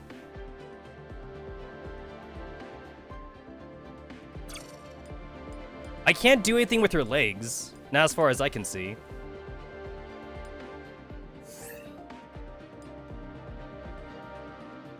Maybe I might have to zoom out Persicaria a little bit. I see no feet. I see no feet thing I can do with her. No feet. I can't mess with her stockings or anything like that. Of course, she has the regular booba click.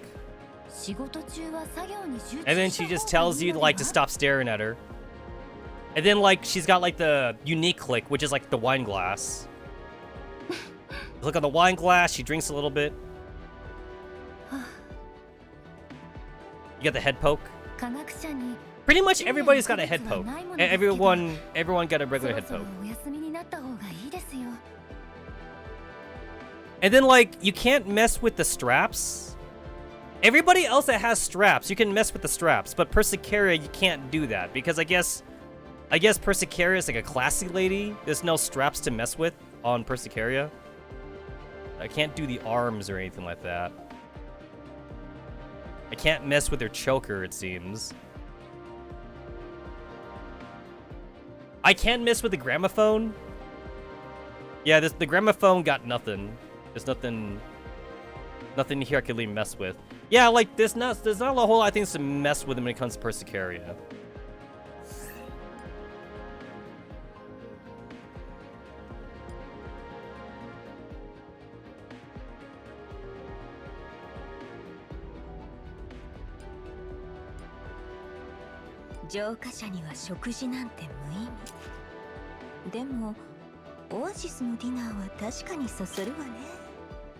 Alright, so I guess I got what I needed.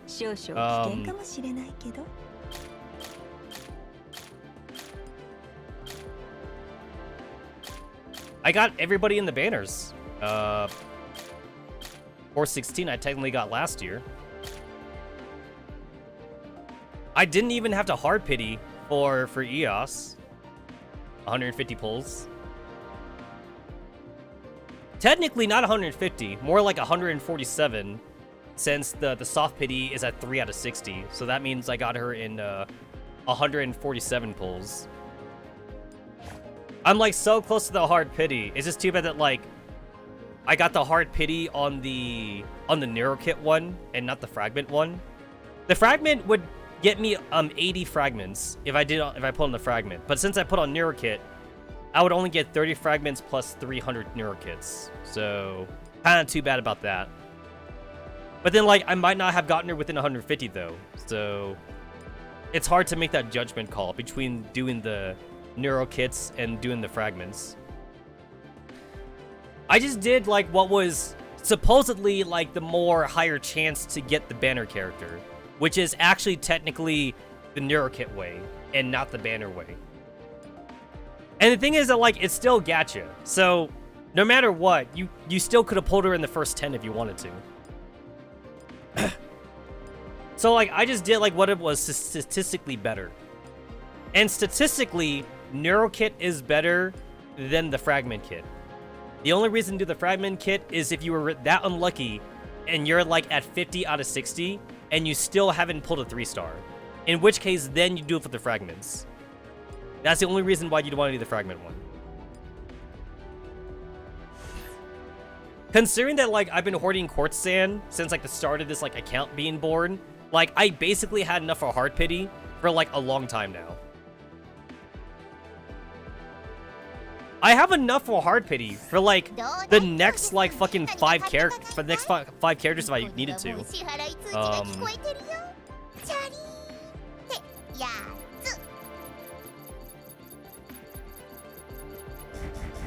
Okay, that's 560. If I wanted to buy it right now, I could buy 560 advanced search commands. And it's 180 for a Hard Pity. So that means that, like, if I really wanted to Hard Pity, like, the next few characters, I could do it. I can actually afford to Hard Pity. Let me bust out that calculator. 560 divided by 180. That's 3. It's 3.1. It's 3.1. So 180 times 3. 540. And I could buy 560 advanced search commands. So that means, like, I would have some left over. So 540. So yeah, so 3 then. So the next 3 banners I can so Hard Pity for, but obviously I'm only gonna Hard Pity for characters that, like, are actually, like, meta. So I didn't even have to Hard Pity for, like, Undini or anything like that either. This is gonna be, like, the only character I would have had to Hard Pity for, and I didn't even have to do that. So we're good there, I guess. I've had to Hard Pity once in Nikkei. And Girls Frontline doesn't even... Girls Frontline now is a Hard Pity, which is technically still kind of newish. Girls Frontline never had a Hard Pity before. And then, like, obviously, since she's a limited character, you can't fucking fragment search them. I guess, like, lore-wise, it makes sense, I suppose. Because, like, 416's not in here because, like, the whole point of the fragment search is that, like, when all the dolls got, like, put in the server and when the server, like, lost signal with the outside world, like, everyone needed to, like, go in the pods. But when they went inside the pods, though, the pods, like, it broke off their fragments or something when they woke up. So, like, everybody is weaker and everybody has to, like, go and find fragments now. So that way they can be stronger again. They even mentioned the fragments sometimes in certain people's, like, side stories, like Luna. Luna, like, mentioned how, like, she needed her fragments just to, like, get back her fortune-telling thing again and whatever like that. The fragment thing also, like, appears also, like, I think it appears in V's story, and I think it appears also in Mac Hilda's story too, I think. It appears in a couple of people's stories. 416 doesn't have that issue, so, like, 416 is just here. And then, like, EOS also doesn't have an issue with that, because EOS doesn't have, like, a pod thing. So, I guess it makes sense it's not under fragment search. But then, like, you could make the argument then, that, like, if they're not in the fragment search, then, like, why are they still 3 stars then? Why are they still 3 stars? They shouldn't even be here anymore. Hold on, I gotta charge my phone.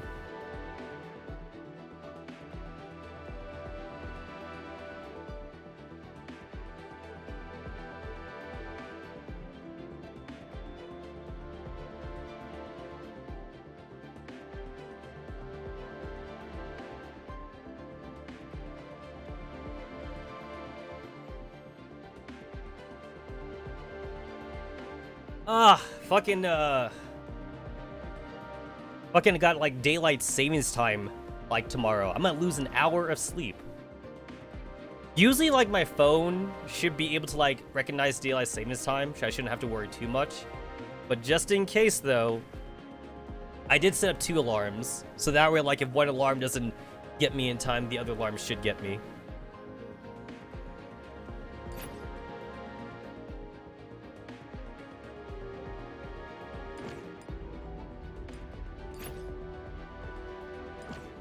There shouldn't be any fucking neurofragments for EOS or 416, at least lore-wise.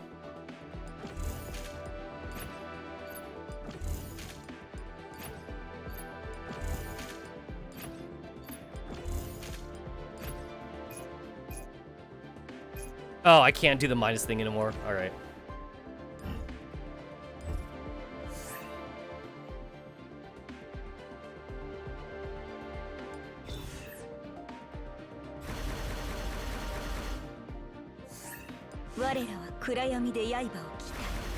What's great about 416 and EOS is that, like, they're just good, like, right out the gate. Like, it's not like Undine or Turin, where, like, when they were released, they technically sucked. Like, you basically had to get Turin to Alma and Scripta, which would take a while, even with, like, even with Wailing, it would take a while to get, like, Turin to, like, operational status. And then Undine is basically bad without Turin. You need Turing to make Undine, like, amazing.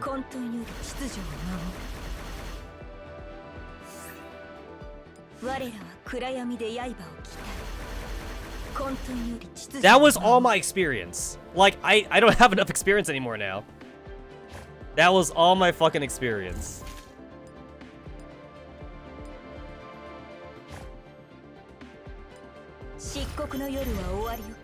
I don't even think I have enough money. I think I might run out of money.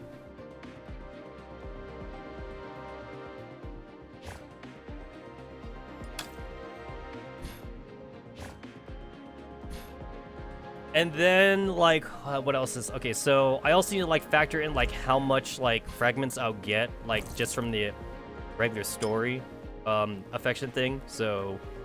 Intimacy. So 1, 2, I think it's 15. You get 15 fragments, which is not a whole lot, honestly. 1, 2, 4, 6, 7, 9, 10, 12, 13, 14, 15. All right, just the 15. Just the 15. I did the same thing for Lin. Like, I made sure to, like, get Lin to, like, 4.5 stars. And then, like, I specifically was counting, like, free fragments. So that way, like, I wouldn't go over with Lin.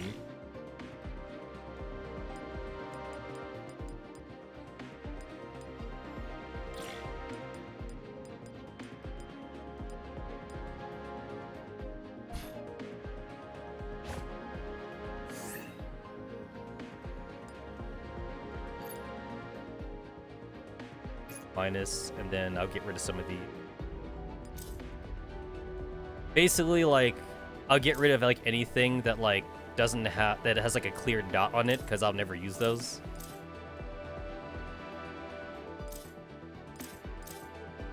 I'm pretty sure I read that, like, it's safe to get rid of, like, penetration, because penetration's, like, bad, but, like, it's only bad right now. It's someday in the future, it might be good, so, like, that's why, like, I don't want to get rid of everything. I'm only getting rid of the shit that, like, doesn't have, like, an extra stat to it. So that way, like, because you can't upgrade that anyway. Not for, like, the One Pieces. So, anything that has, like, a clear dot, I'll get rid of.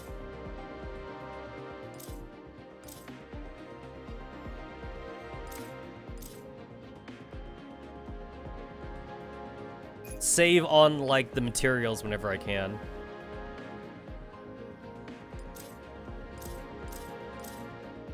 There's no smart select for, like, selecting the things, like, without the extra stat to it, so I gotta do this manually. I probably have enough to, like, for 2 of these. I'll get rid of 2 of those. I probably got enough. That one, and this one.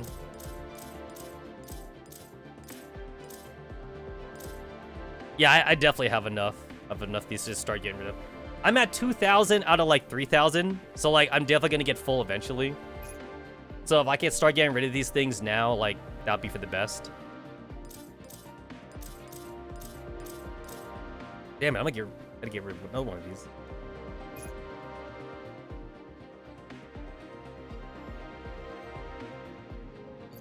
There we go. I don't know like how many of these I have, but time for me to like purge. Time to purge some of these things I'll never use. That one.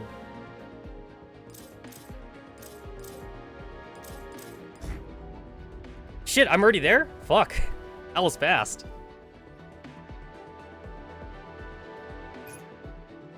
Two more? Can I do two more? I might still have enough for that.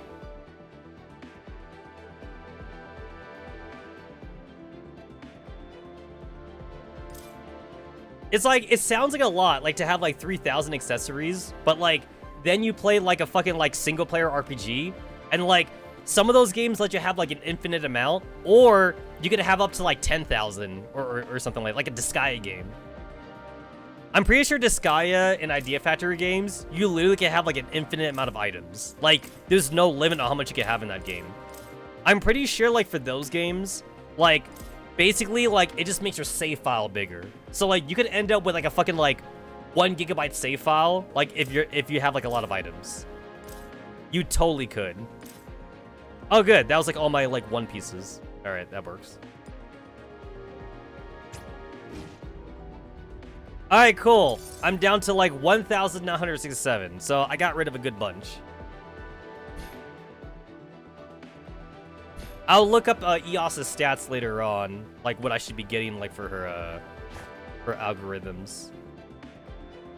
I don't know if you want to go like crit build or just go like pure damage dealing or something like that. I'm not even sure if what she is. I'm not sure if she's a hash rate character or if she's just a regular attack character. Each stack increases attack speed. Each instant deals 70% of damage. I can crit. Passive skill. Cleanses all debuff tiles. I still can't tell. I literally cannot tell.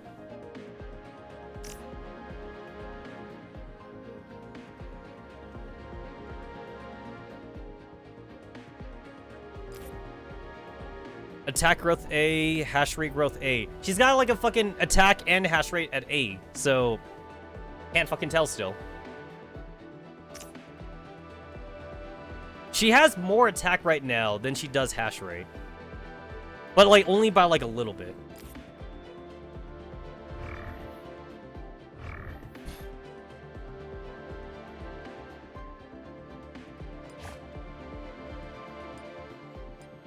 If I like compare her with 416. Like 416 has like a B in attack growth, but then she has like an S rank in hash rate. So with 416, she is obviously a hash rate character.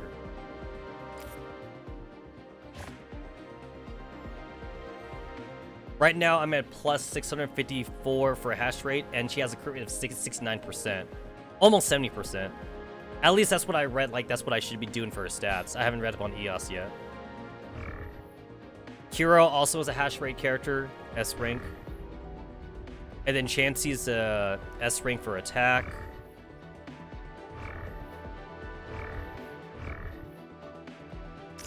I assume that this might go up, probably, like maybe after like I get her stars, but the game says she's a thumbs up though. They're giving her a thumbs up for both attack and hash rate, so I guess she just straight up does both.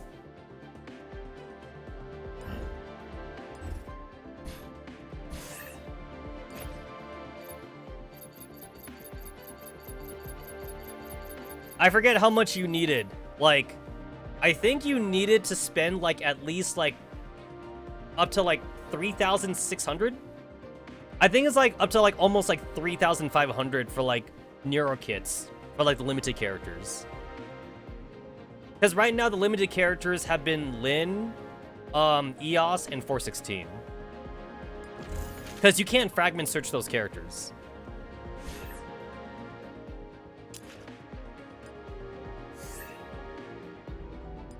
Yeah, Lynn was also another character you had to buy fragments for.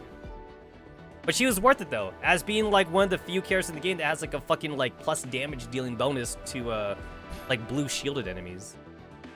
Which is kind of dumb because like nowhere like in her skill description does it say that like she does like extra damage towards like blue shielded enemies. Because Lynn was made to fight entropic enemies. We had to fucking like, I think the fucking hackers had to like fucking like look at her stats like or something. And then they're like, hey, did you guys know that she does more damage to them? I mean, like, I guess maybe, like, if you play with Lynn a lot and you pay attention to her, you might notice that she mysteriously does more damage. But, like, you might chalk that up to, like, either, like, just, like, weird, like, happenstance or, like, maybe, like, buffs or something on the field. However, thankfully, the hackers, though, it looked like at her actual stats that, like, you can't see in-game. And, like, it's not even here or whatever like that. And they're like, hey, did you guys know? She does more damage. And it's like, oh, well, the game doesn't tell you that. It's kind of dumb that we had to rely on hackers for that little bit of information.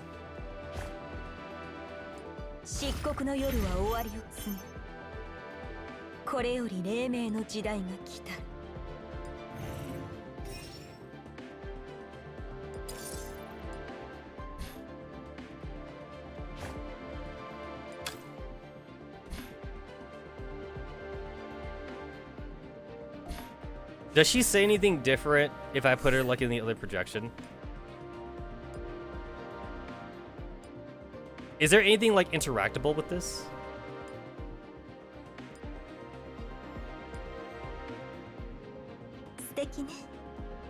She does say different stuff. Are you interested in my chest hole?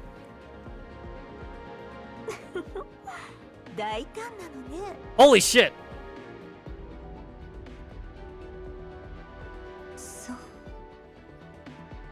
Oh shit, I wasn't expecting that. You click on her fucking legs.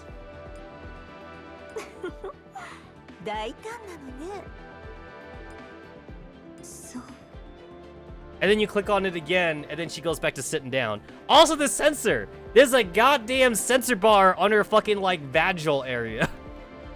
The light. There's a fucking light sensor. There is legit a light sensor when she stands up because she's probably like not wearing underwear.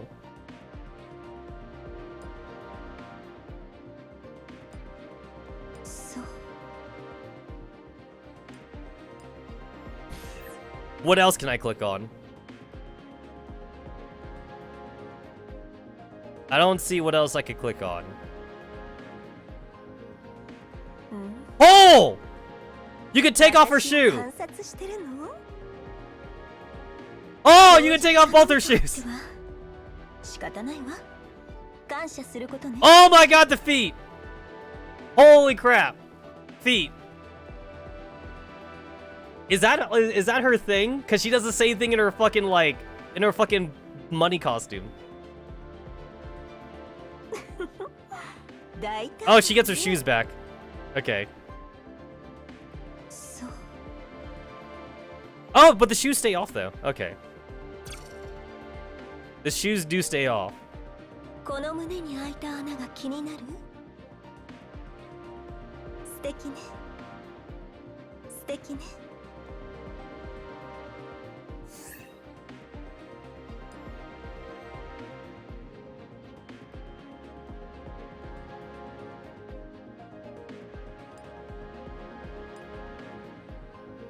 Can I put the shoes back on?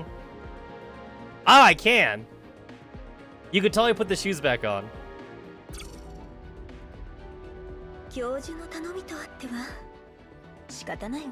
Yo, the professor down bad. Oh my god, the professor is down bad.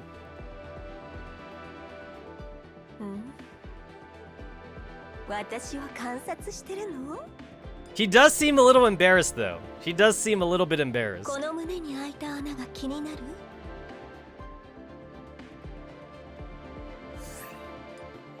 Awesome. Well, go. Also, you gotta go back to the money though. Gotta go back to where the money is.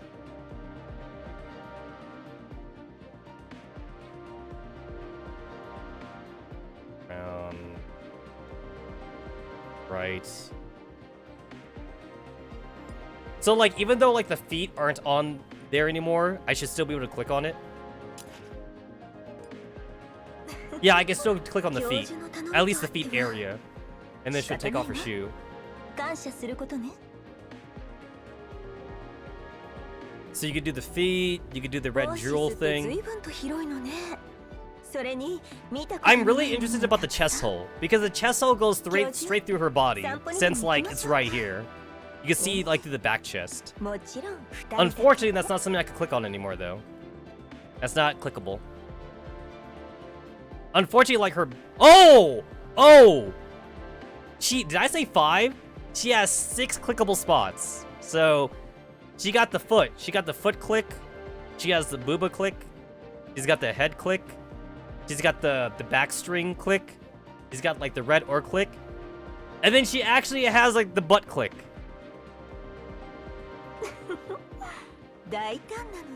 Oh my god. Yo, if you were the fucking commander, why would you ever want to go back to the real world? I'll be all like, yo, like, Persica, like, let me stay here. Like, you guys can handle the real world, like, fuck. I just want to be here, man. It's like, this is way better than the real world.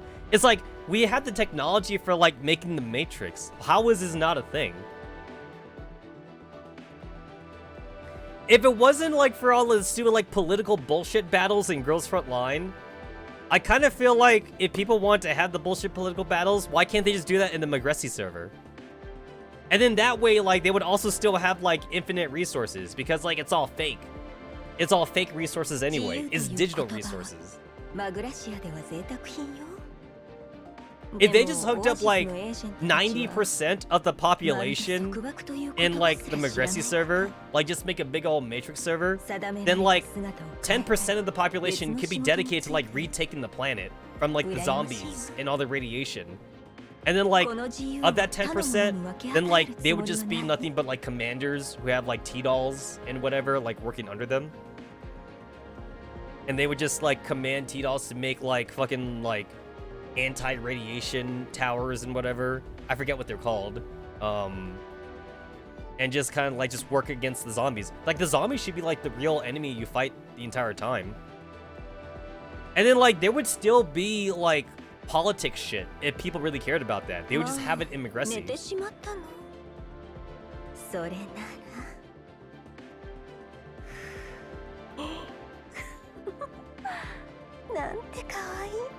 No! Oh my god, I just nutted. So that was an AFK thing. That was like goddamn like AFK shit right there. Okay. Well, when does that happen? Does that happen like every like 30 seconds or something? I don't know like when that happens again. I want to see it again though. Show me. How long do I have to wait? Do I have to like cycle through the characters again? I might have to cycle through the characters again. Let me try this. Alright, I'm gonna cycle through. Alright, that kind of like, that should like have resetted, like maybe the spoken lines. I want to see that again.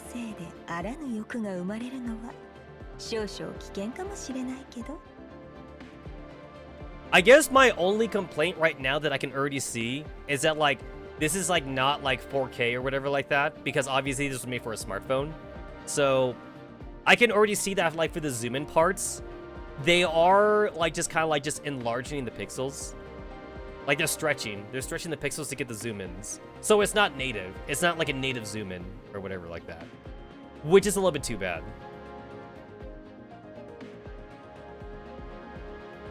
I'm waiting, man. I'm waiting like for the fucking cock tease. I don't know like how long that was. Like I don't know if that was like 30 seconds or if that was like a whole minute or something. I want to see it though.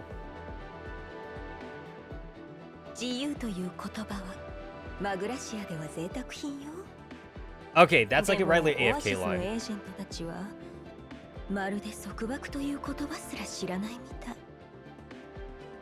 That's an AFK line. I'm waiting for the other one. 羨ましいわ。 You can obviously play these lines in like the character index, but like it just plays the line though. It doesn't play the animation in the character index. So it's more fun to see them actually play the animation. But like it's random though. Like it just plays whenever it wants to. I don't know if there's a specific timing for it. It was definitely not a click animation because I was not clicking. I was not even touching the mouse or whatever like that. Oh! 寝てしまったの。それな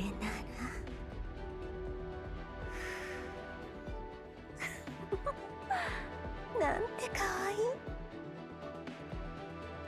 Oh! I can so nut to that. Oh my god. Amazing. I guess if I wanted to do like a more high quality version of that, like maybe I would want to like move this in a certain way so like it covers the entire screen, I guess.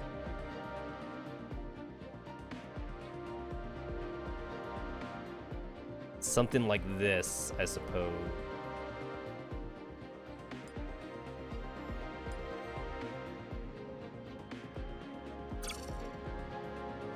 This gets me like the most bang for my buck, I guess, but like also like you're still not seeing everything.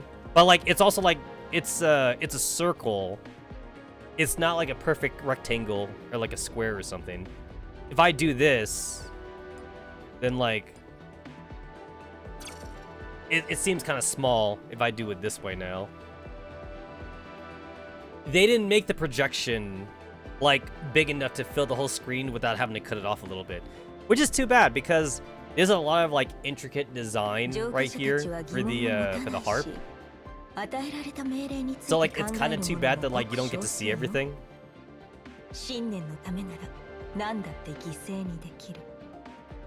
It's a little bit too bad. I do want to see it one more time though, because obviously I was really zoomed in. So I want to see like what the difference is, like if I see it this way.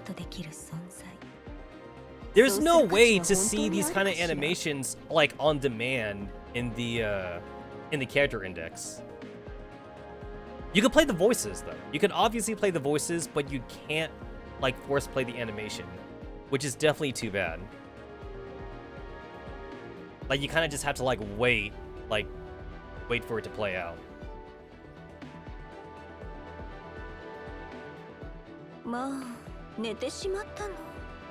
Oh, so it just zooms in on its own.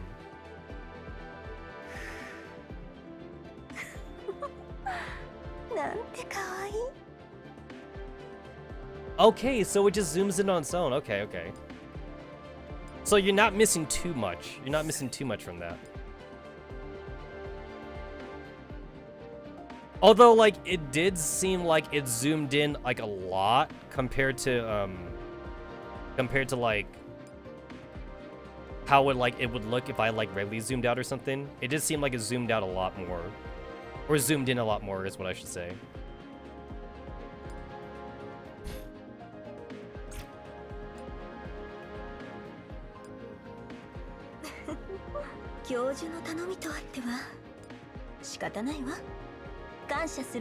I did notice that like I was able to see like more of the harp in that zoom in, whereas like if I'm like super zoomed in like this, it was more like on her.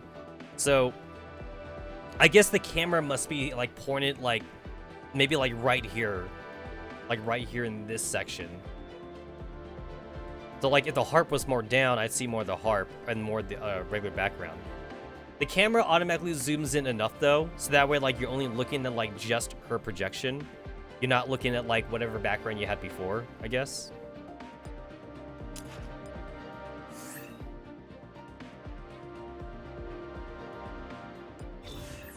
Because if I go here, for example, like I could go to story, I guess, or I could go to voice and like.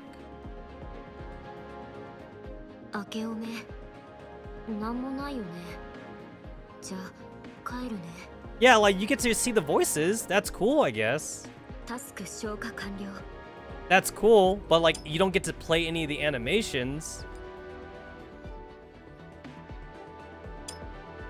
There definitely needs to be like an animation check thing or something. There needs to be a way to check on these animations, because like it's also kind of cool too to see like the lip sync. And so far the lip sync has actually been pretty good actually. Maybe it should be here, like in the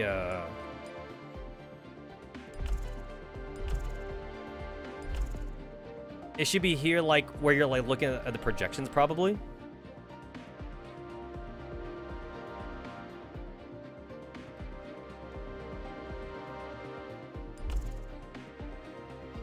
Like, even if I do this, I get to, like, drag it around, but I can't interact with it. And also, like, she's not gonna go into, like, any of her AFK lines this way either, unfortunately.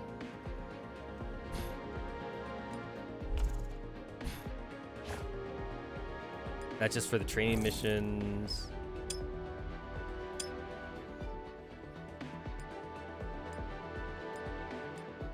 Oh, all this shit unlocks after Oath? Oh. ミューラルクラウドダメ倒れるわけにはいかないにゃんやめてください仕事中くらいちゃんとしてください教授 I know that this costume comes with extra voice lines. Yeah, this one has extra voice lines. Is that shown off in the character index? Starring voice line and a flame accent. Okay. So, like, if the costume has a separate line, it does show it off in the index. It does show it off in the index.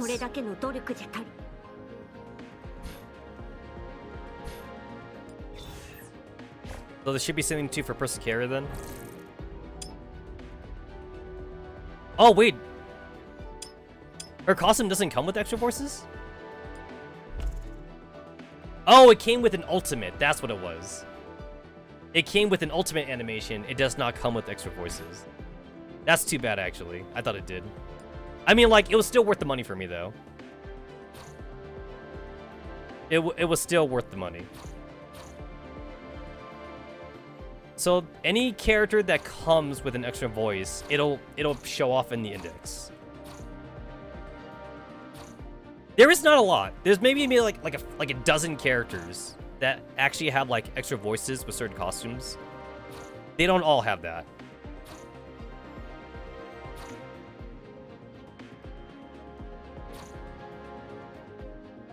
Oh, this one has an extra voice. So it should show off in here then. Even if I don't have it unlocked, it should probably still be in here for me to pick.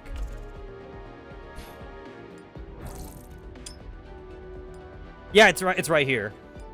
But the game won't let me pick it because I don't have it.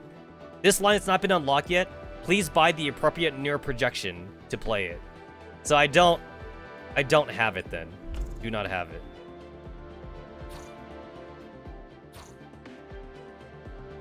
It's too bad that Antonina's like date costume doesn't have like extra voices, because I feel like this one should have it. This one should totally have extra voices, like, tied to it. And then EOS doesn't have extra voices either. I feel like EOS should also have, like, extra voice dialogue. Yo, I really wanted a Hubble's costume right here. It comes with an extra ultimate animation and voice. But this one was gacha. This is, like, just as bad as Nikkei, honestly. Because with the Nikkei gacha costume, it's $60 to guarantee you get the costume, and like that's assuming you don't get lucky. I think with Project NeuroCloud as well, I think it's also around like $50 to $60 to guarantee that you get the Hubble costume, because this is actually a gacha and it sucks. It sucks that it was gacha. Like, this is way more expensive.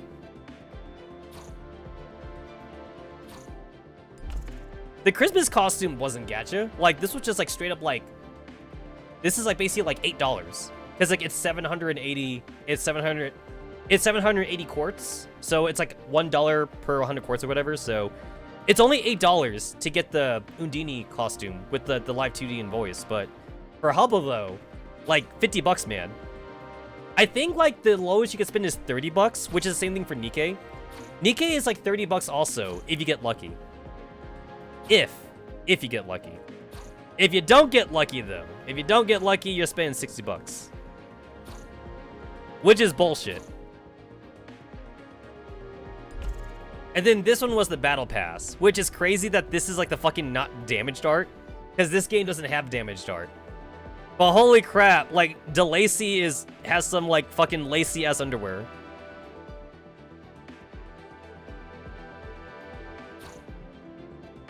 It actually kind of surprises me that DeLacy, like, doesn't join the Oasis, like, as a permanent member, like, lore-wise. Because, like, DeLacy definitely wants to fuck the commander. But, like, I guess the only reason why DeLacy doesn't join the Oasis is because if she did, she would be NTR in Persicaria. And obviously, we don't want NTR in this game. Or I guess, like, NTR is fine when the girls fight over you. NTR is not fine when there's another male character in the game that is not the player character, I guess. I suppose so.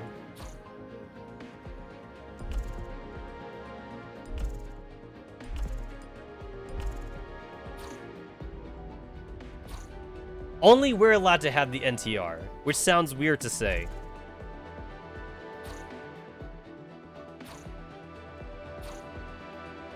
Wow, there's really like not a whole lot of extra voice like costumes. I guess extra voice costumes must cost a lot of money for them to like make, I guess, because they had to like go and rehire the voice actor. Oh, that's adorable.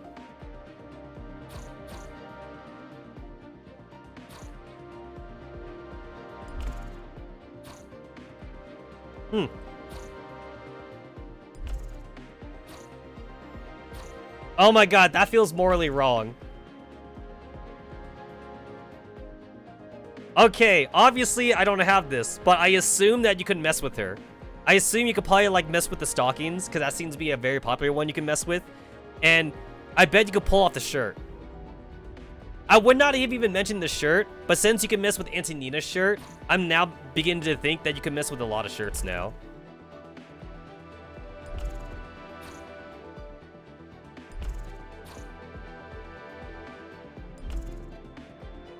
Yo, I can't believe Octagon, fucking random ass 2-star who's not even that good, actually has a lot of costumes. Bro even has a fucking marriage costume. He's not even good. Okay, then I'm back. Then I'm back to the beginning.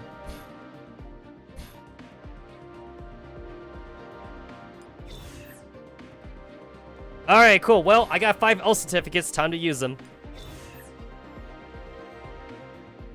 Let me see. Where's the button? Oh, yeah. Okay, there's the favorite button. And, let me see. Do I do it here? Oh, I can't do you yet! Because your intimacy is at 1. Okay, I can't get married to Eos yet. She doesn't love me. Not yet, anyway.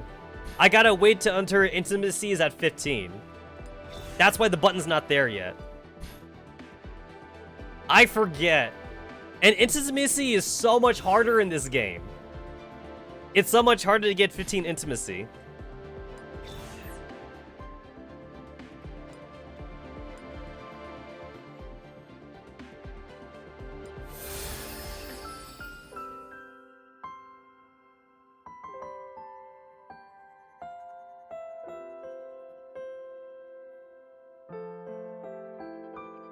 A lovely melody fills the chapel, while flower petals and doves flutter through the air. At the other end of the walkway, a familiar figure waits for you, filled with expectation. Oh, I kind of feel like I should have put Antonina back in her OG costume. That's okay, I'll replay this. I'll replay this with her OG costume. How will she respond to your feelings? I assume she's gonna be hella tsundere, because Antonina always like talks smack about the professor. I assume she's gonna be hella tsundere. お礼を言わせてください、教授。あなたがいてくれたから私は自分の存在する意味に気づくことができた。Holy shit, she's being dare!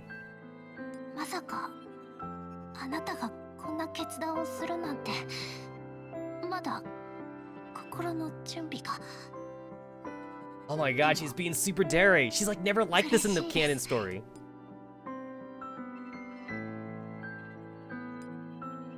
For both you and her, this day is a culmination of a long journey, but also the beginning of a brand new one.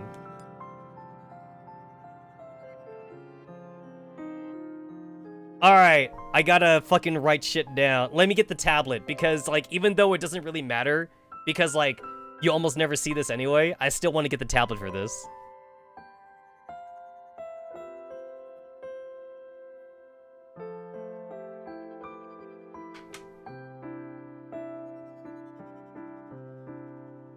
Thankfully, I don't have to search for the tablet that much because, like, it's, like, on my shelf. I don't really have to look for it.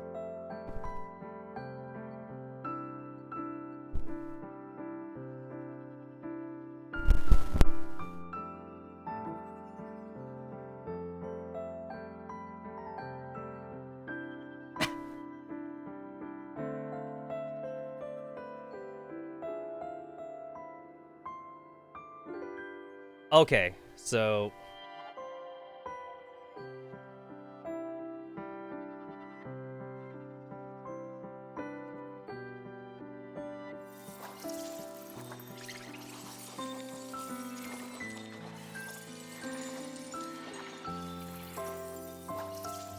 There we go.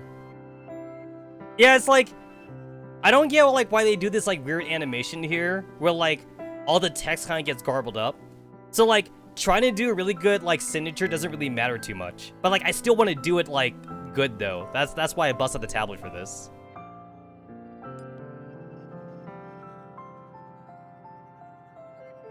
A special bond is forged.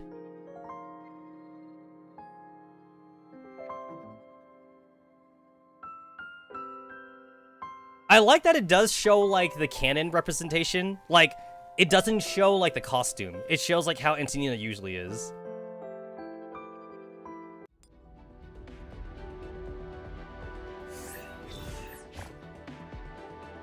Your oath has been established. Give Antonina a unique nickname for just the two of you.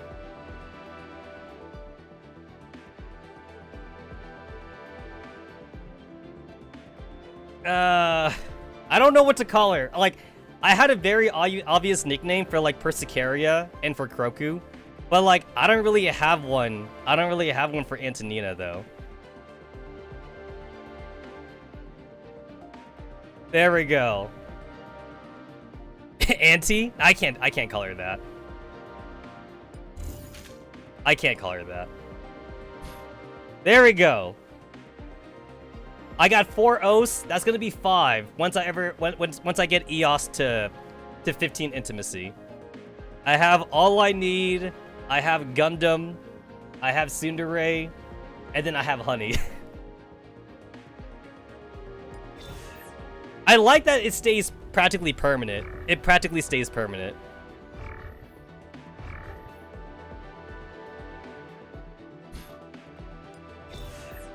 It's like, I can't, in this game, unlike Girls Front Line, it's like, I can't justify, like, giving gifts in this game because, like, they're so expensive.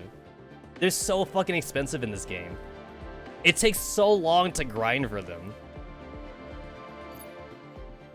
I definitely have enough to get her to 15 intimacy right now. It's like, my only problem with that is that, like, it definitely still feels like a waste to me because it doesn't take that long to get, like, intimacy from, like, 1 to 5 just from daily grinding. So, like, if I were to make her, like, 15 intimacy right now, I feel like I'd be missing out on some daily grinds. Jesus.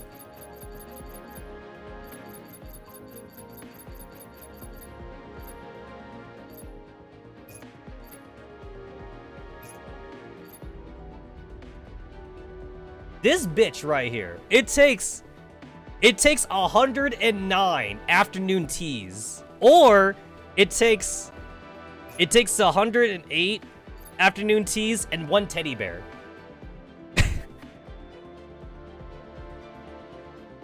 108 afternoon teas and 1 teddy bear, or 109 afternoon teas to get her to 15 intimacy. And, like, I only have the 300. it's not like Girls From Online where I had like 10,000 cakes. And like it only takes like 100 affection to get them to like, it takes 50. Because like when you get a new girl in Girls From Online, they're at 50 affection, right? They're at 50 affection, and you need 50 cakes. You need 50 cakes to get them to 100. So like, affection is super cheap. It's super cheap in Girls Front Line. And then like my Persicaria is at intimacy 17 right now, just because like of like daily whatever. But like, if I give her the coffee thing, like you only get 125 affection, and she needs 4,400 just to get to level 18. So if I want to get her like affection 20, which only gets her like a little bit of stats anyway, I would need to give her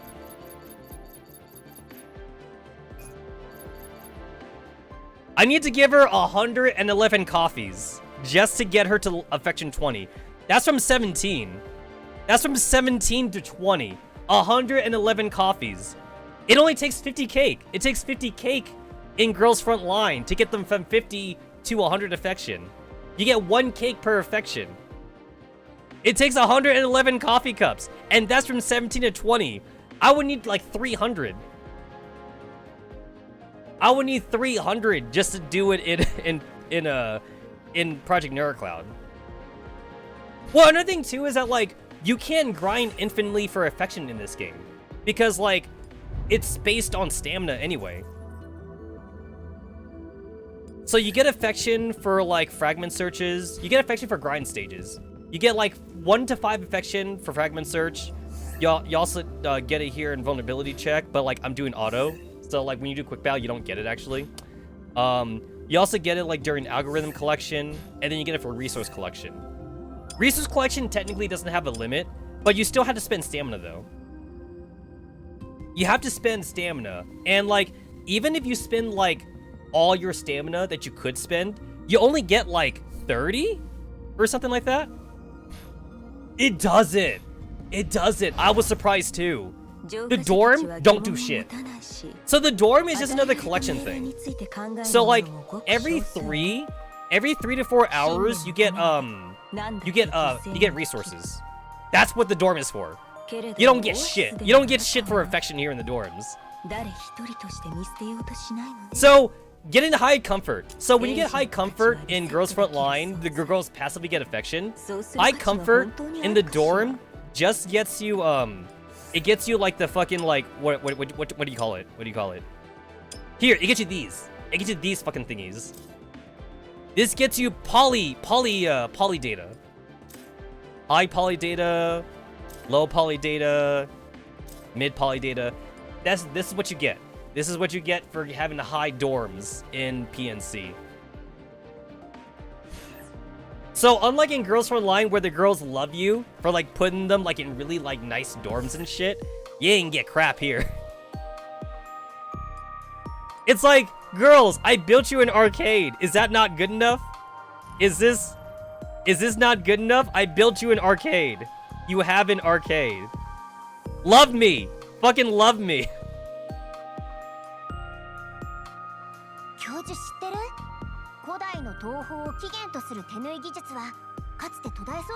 It's weird that you don't get affection for this, because Project NeuroCloud is more affectionate compared to GFL. Like, ironically, it's more affectionate.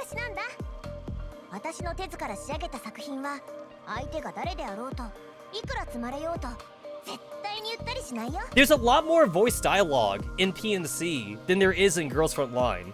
But then also, like, you have, like, individual, like, events with the girls, though. Whereas, like, Girls Front Line doesn't really have that. The closest thing you have to individual events in Girls Front Line is the neural upgrades, right? You do get, like, the individual neural upgrade stories for, like, girls they want to upgrade and shit. But, like, that's the closest thing you get, though. This game, they do it, like, almost, like, for every new character they add. And they only add in, like, 1 new character at a time. Compared to GFL, where they add in, like, 3 new characters at a time. They either add like 3 to 4. Like it's like 3 to 4 new characters. Whereas like Project Neurocloud does 1 new character at a time. Same thing too for Nikkei. That's why I also love about Nikkei. Nikkei also does like 1 character at a time usually. And then like when they do the 1 character at a time, each new character gets like a fucking full new event and shit. So I feel like I'm more closer to the PNC characters and to the Nikkei characters than I am to like Girls Front Line. I mean, don't get me wrong, I still like the Girls Front Line like lore story and shit, but the characters definitely seem like more like not close to the commander though. The commander is closer to the Nikkeis in Nikkei, which I guess like makes sense because of the I feel like the Nikkei racism is even worse in Nikkei than it is like the robot racism in Girls Front Line or whatever. Oh my god, she's so flirty. Eos is so flirty with you. Holy crap.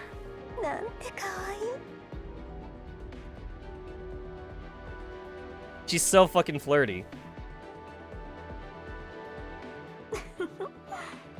I can't believe the amount of things that like I could interact with on her. This is so worth the money. It's 780 quartz. It's $8. It's $8 for this costume, but there's so many things you can click on. There's so many things you can interact with. It's worth the money. It's an $8 costume that I don't mind spending $8 on.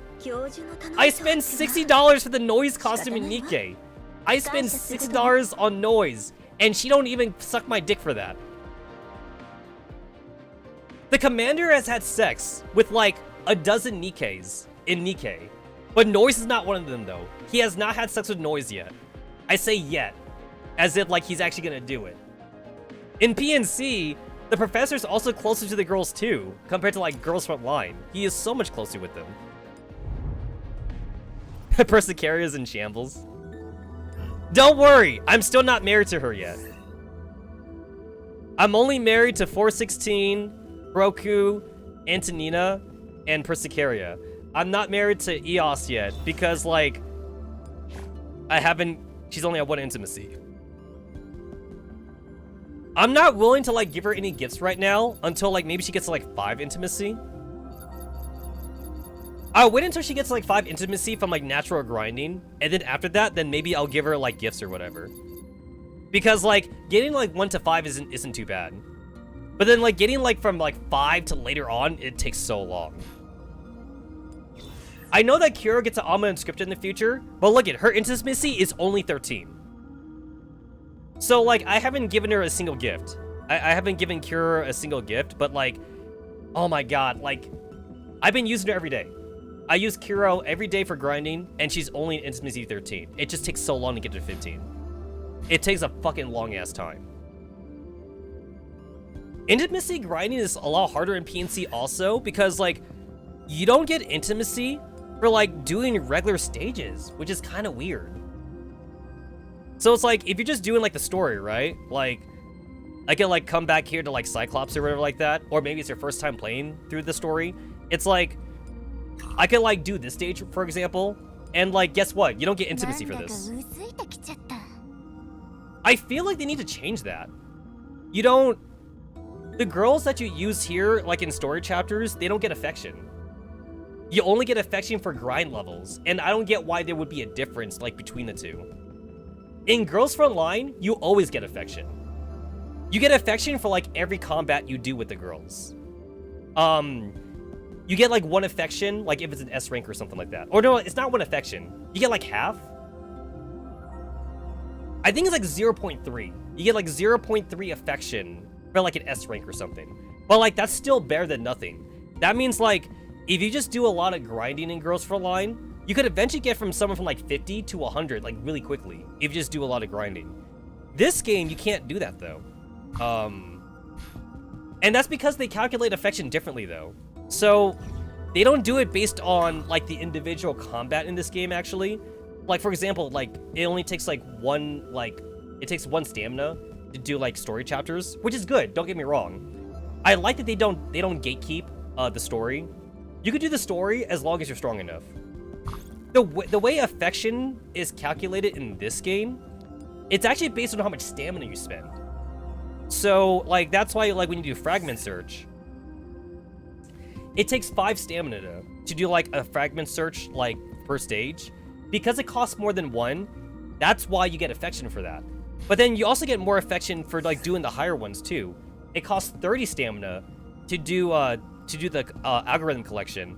Or if you want to do the hard one, it takes 40 stamina. You get even more affection from this.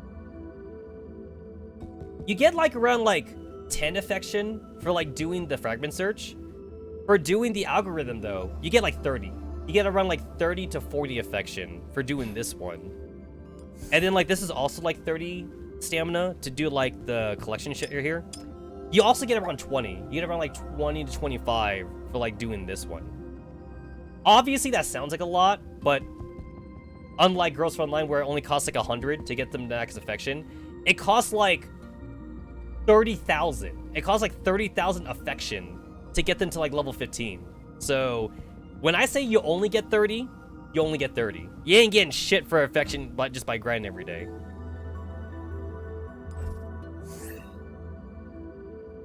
It sounds kind of weird when I say this, but like this almost sounds better in a way. I don't know why, but like it's almost like lore-wise that like you actually get to know the girls. So like I can understand that, like, for example, like it takes 30 affection just to go from like level 1 to level 2. If I give her a teddy bear is plus 100. So that gets her to level 2, but only level 2. It doesn't even get her to level 3. That's not even good enough for that. If I give her favorite gift gets her to level 2, but it gets her 125, so now she's at 95 out of 100 for level 2.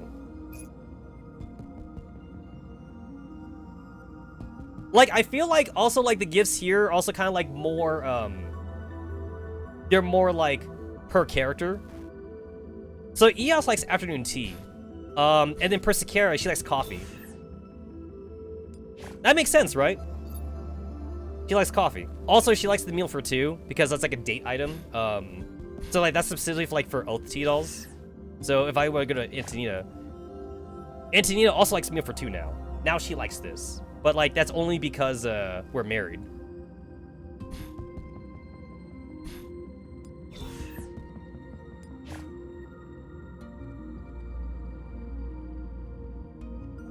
And then for 416, she likes the antique sword. I'm not sure what's up with that. I don't know what's up with the antique sword for, 416, but she likes that, I guess, here. Whereas in Girls From Online, it's just cake. It's just cake in 416. Kroku likes the model kits. Makes sense. She's a Gundam. Kroku is a Gundam fanatic, so she likes the model kits. Look at how much this cost. To go from 15 to 20, it costs 107. It costs 170 model kits. How many Gundams do we even like have? Do we have over like 100 different kind of Gundams at this point in the series? That's 21,000. You wait. That is 21,207 affection. Damn. You better love me at this point.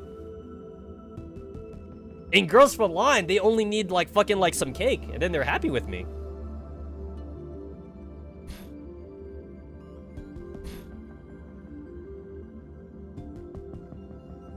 I know a lot of people are like waiting for like Nikkei marriage to happen, and like I can't even imagine like what Shift Up would do for Nikkei marriage.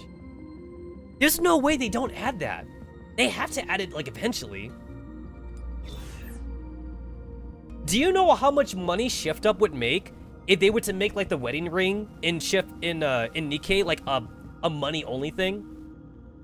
Like maybe they could do the same thing as a PNC did, where like you get one free ring. You get one free ring when your commander gets like level 50 or some shit. When your commander level gets to 50. And then like, after that, every ring at that point costs 10 bucks or some shit. In this game, a ring is 5 bucks, by the way. A ring is $5 in this game. If Shift Up wants to like not make it too expensive, if they also want to make it like $5, they would make so much money. It's 520 quartz to get an O certificate here. That's 5 bucks. That is $5. That is $5. And this game don't get free quartz. The only way to get quartz in this game is to spend your credit card. That is the only way to get it. At least you could like farm for gems. Kind of. You can't really farm for gems in Girls Frontline. You only get gems like for one-time like events or whatever. But at least you could somewhat like hold on to them though.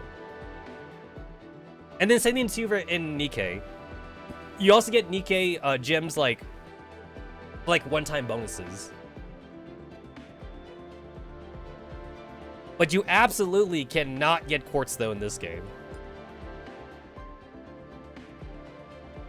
And it's not like you need it either.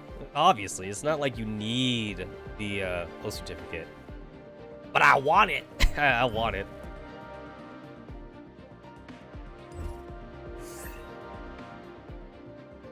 Actually, the O thing in this game, it's less important than it is in Girls Frontline. In Girls Frontline, High Affection actually gives them, like, better stats. In Nikkei, you don't get better stats for High Affection. You only get better stats when you actually oath them. And then, like, so far, the only stat you really get is, like, HP. So the only person that's actually making use of, like, that oath stat is Kroku right now for me. I gotta get her to Intimacy 16. For Persicera, though. Persicera is getting that max HP 2% or whatever, which isn't a whole lot. Also, she's a fucking medic, so I don't think she's making much use of that.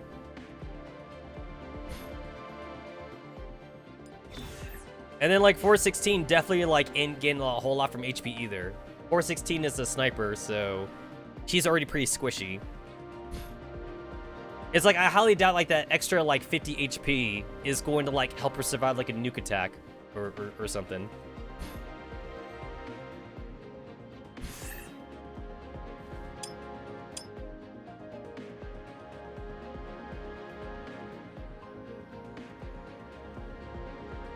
And then, like, I'm still on the fence for getting the Centurasi costume because, like, I already have a good Centurasi costume. And then I already bought the V battle pass thing. I like the V costume, and she's gonna have like a Alma Inscripta in the future. So all I gotta do is get this at level 10.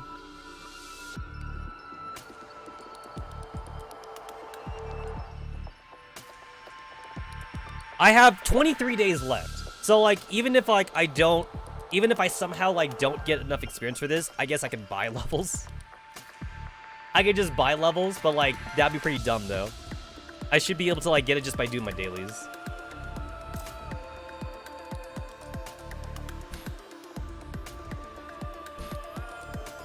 I've spent so much of this stream just like fucking like doing bullshit. I haven't even started the event yet. Alright, hold on. I need to use up some of my stamina. Wait, do I need to save my stamina for the event?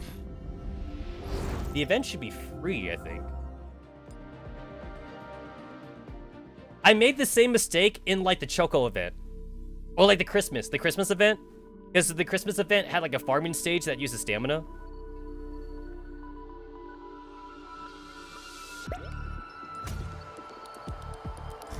Shit, I can't even check on it. Alright, I gotta do this. I gotta start doing the story now.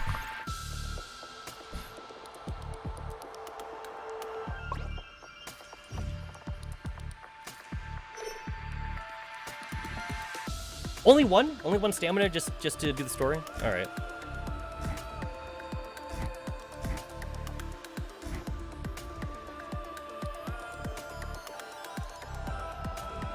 Alright, so this happens like right after Soul dies. This is right after she dies. Oh yeah, hard mode. I want to go to hard mode, right? Yeah, I'm in hard mode.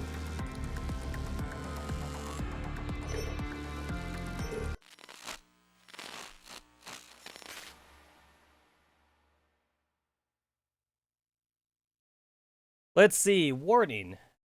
Anomalous data intrusion detected. Hey, it's Anna! We were spotted after all. Cheh, that's a greater sanctifier for you. Even hacking a mere neurocloud fragment of his is so tricky. Wait! Wait!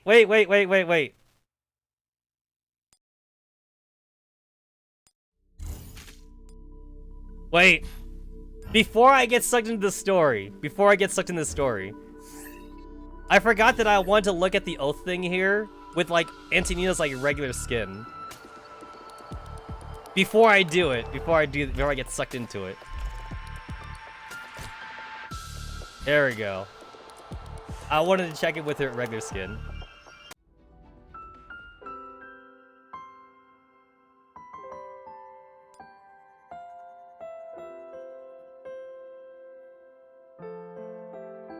Oh, this seems more natural. This seems way more natural. I can see, like, this is how, like, the professor would do it also. Like, instead of going on a date with Antonina, like, he would just kind of, like, just walk in, like, on, like, her lab or something. お礼を言わせてください、教授。あなたがいてくれたから私は自分の存在する意味に気づくことができた。She really is, like, so tsundere, though. She's like, there's, like, her few dairy points. あなたがこんな決断をするなんて、まだ心の準備が。でも嬉しいです。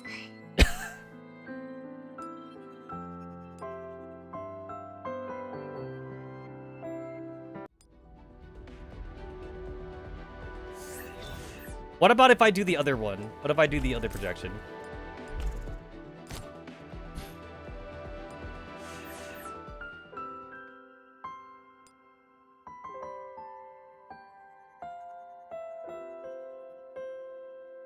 Yeah, this one's not as natural. This one seems a little bit less natural. But, like, also, like, kind of natural too, because, like, she's on her computer. She's on her computer, so, like, this one also seems kind of normal.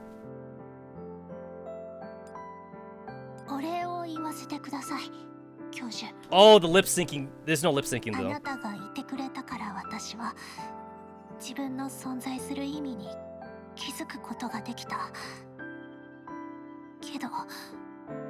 There's no lip syncing. That kind of sucks. Yeah, that kind of sucks. Maybe it's because it's zoomed out.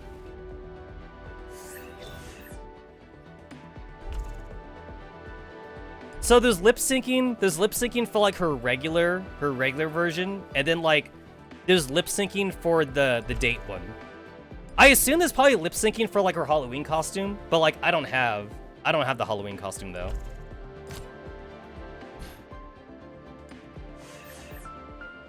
I guess, like, as long as it's zoomed in, there's lip syncing for it then.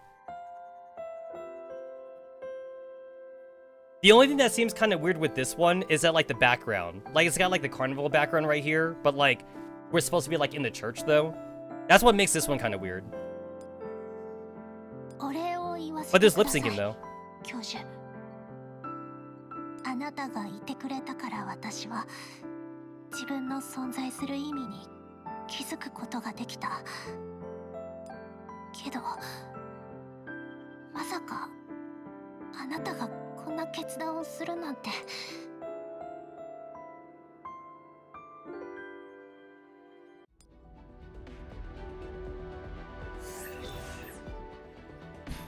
Whenever I do marry EOS, I might want to also do that too. I might want to, like, change her projection so that way, like, it'd be the more natural version.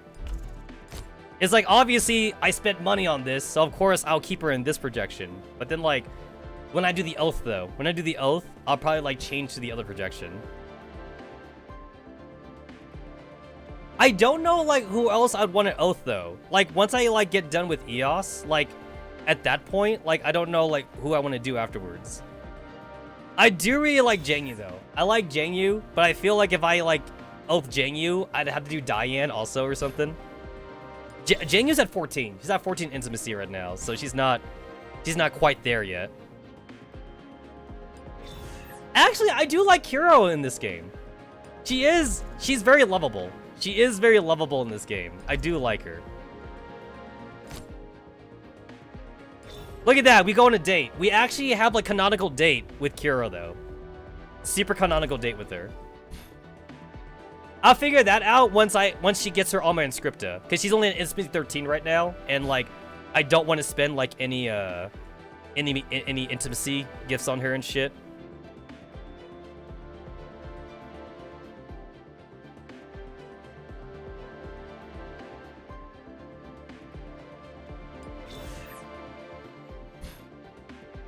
I really like Undine though. Like ever since like her story came out, I really do like her. She's only at Intimacy 11, though. But Diane, who is that? You know her as the NTR queen.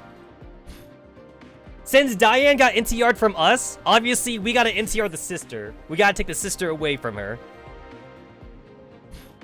And Janyu does like the professor though. She does like the professor.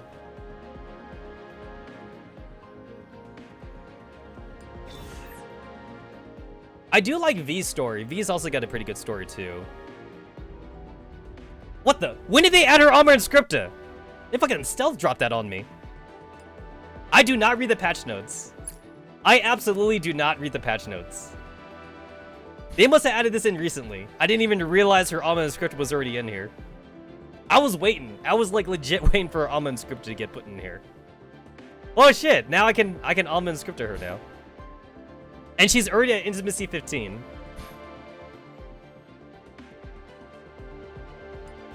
I do also like DeLacy. I like DeLacy too.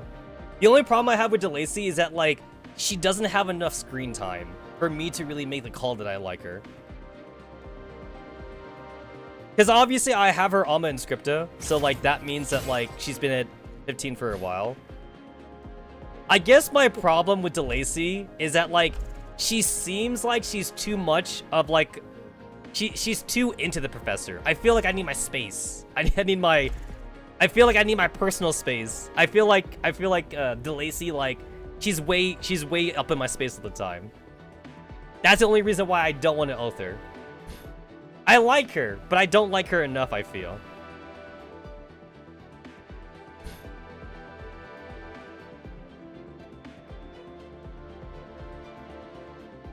Because oathing in this game actually requires money right now, it's not free like it is in Girls Frontline, I'm more picky.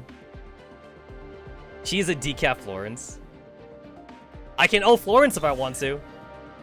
She's been at Alma Inscripta 3 for a while because she's so good. Don't know if I want to do Florence.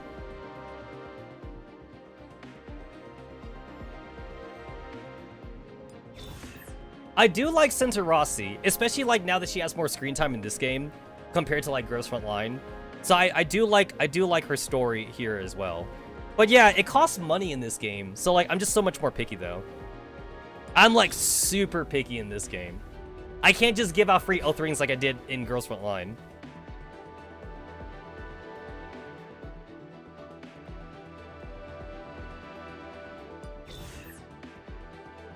Emotep is kind of fun, but she's just a fun gal. He's a fun gal. What was your oath thingy like? I forget.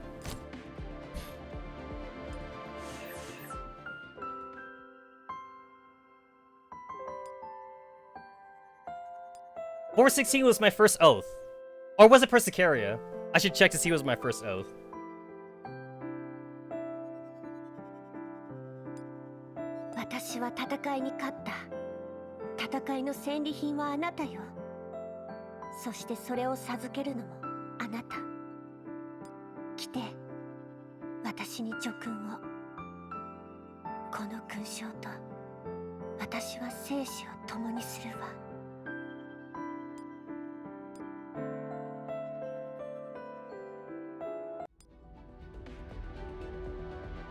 Okay, wait. Actually, I kind of forget. Who was my first oath? 23/11/17. Okay, let me see. 23/11/17.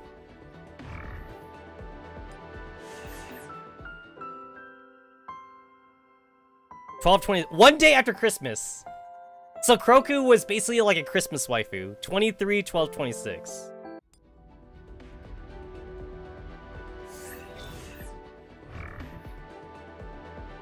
Antonina was today. 11:14. Wait, 11:14. Wait, 11:14?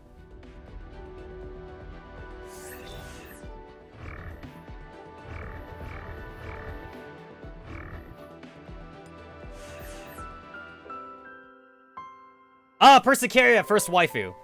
3 days. Persicaria beat 416 by 3 days. I assume that's because Persicaria was already at Intimacy 15, and 416 was newer. So probably, like, it took me longer to get 416 to, like, higher Intimacy. There was a 3-day gap. There's a 3-day gap. Also, unfortunately, I can't even say 416 was my first waifu in Girls Frontline either. In Girls Frontline, M16 was the first waifu, actually. Even though M16 is, like, not meta in Girls Frontline, I still gave my first oath ring to M16. And also, Girls Frontline doesn't even give you, like, a free oath ring. That means I spent gems. So, I did spend gems on M16 in Girls Frontline to give her the first oath ring.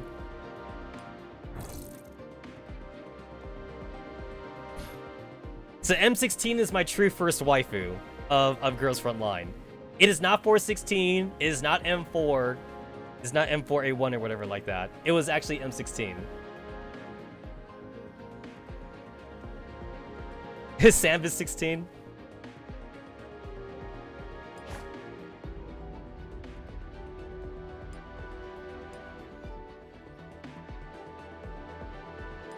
Oath and not oath. There's no way to, like, filter for, like, high affection, which I kind of feel like this should be an affection thingy. All my non-oath characters.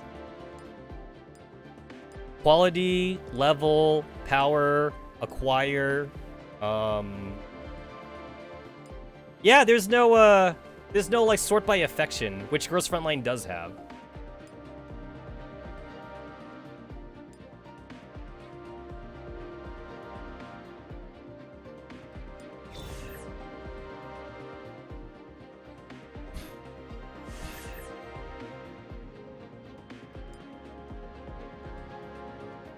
I spent way too long on this stream, like, just doing the fucking gacha.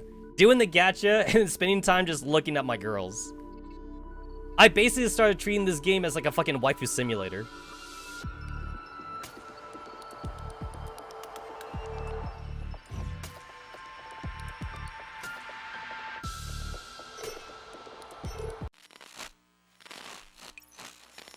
Okay, gotta catch up. Activating cleansing system. Error Z01 module loss. Error Z58 module loss. Unable to connect to neurocloud core. Something's wrong with the data flow in the black hole. Oh no, Antonina, cut the connection now. It's too late. The fragments alert program is locked onto us. Searching for the security app. Now running elimination program. Targets detected. Quantity 3. There's an unknown neurocloud approaching. Look out. Professor, hold on to me. It can't be helped. All we can do is log out now. Professor? Program target error. Connecting. Target detected. Quantity 1. Neurocloud core detected. Remain integrity 27%. Ignoring error. Now transferring control permissions. The fragmented warning tones overlap in the train flow of data turbulence, and my body is tossed around in the data black hole like a leaf in a whirlpool. By the time I come to my senses, there is nobody else around me, only an oppressive external pressure that crushes down my body and makes it difficult to stabilize my form. Suddenly, a soft sensation travels up my wrist and exerts just a little bit more force, enough to guide me into a relatively stable region of the data environment. Oh, this is how they justify female EOS now? Because they found a fragment. So they found like an EOS fragment, and it just so happened to be the female version. Also, is this where the NTR starts now? The professor's like, Persicaria, is that you? He felt something soft. He felt something soft touching him. Unfortunately, the softness was not Persicaria. It was not the OG waifu. It's the new waifu. The new hotness. Antonina? If you seek the two neuroclouds that entered the data fragment with you, they are no longer here. They have already logged out. My strength is only sufficient to stabilize you, so I had to resort to this inferior alternative. My apologies.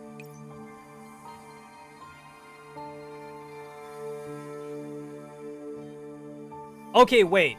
So, like, not to talk about the story, but to talk about, like, from a game standpoint, the silhouette of Eos right here was kind of shit, actually. Like, I can tell what they did for the silhouette. They did the lazy way. They did it the way that I would have done it, which is, like, take the PNG file, put it in fucking Photoshop, and then, like, use a fucking, like, magic wand tool, and just, like, black out the entire model. That's basically what they did for the silhouette, and I think that was a lazy way to do it. I'm not saying that they should have, like, redrawn, like, the entire, like, character. I mean, that would have been cool if they did, though.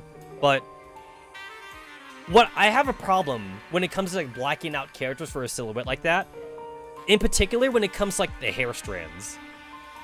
When it comes to, like, the hair strands, or when it comes to, like, any kind of, like, dangling bits, like the way female Eos, like, has her cape or something, it just looks very unnatural when you do, like, a black silhouette like that.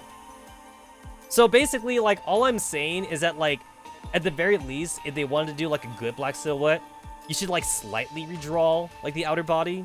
So, like, you could keep, like, the middle part the same, but, like, make the hair, like, not flowy like this for Eos. Like, just make the hair straight or something. And then, like, make her cape, like, also kind of straight.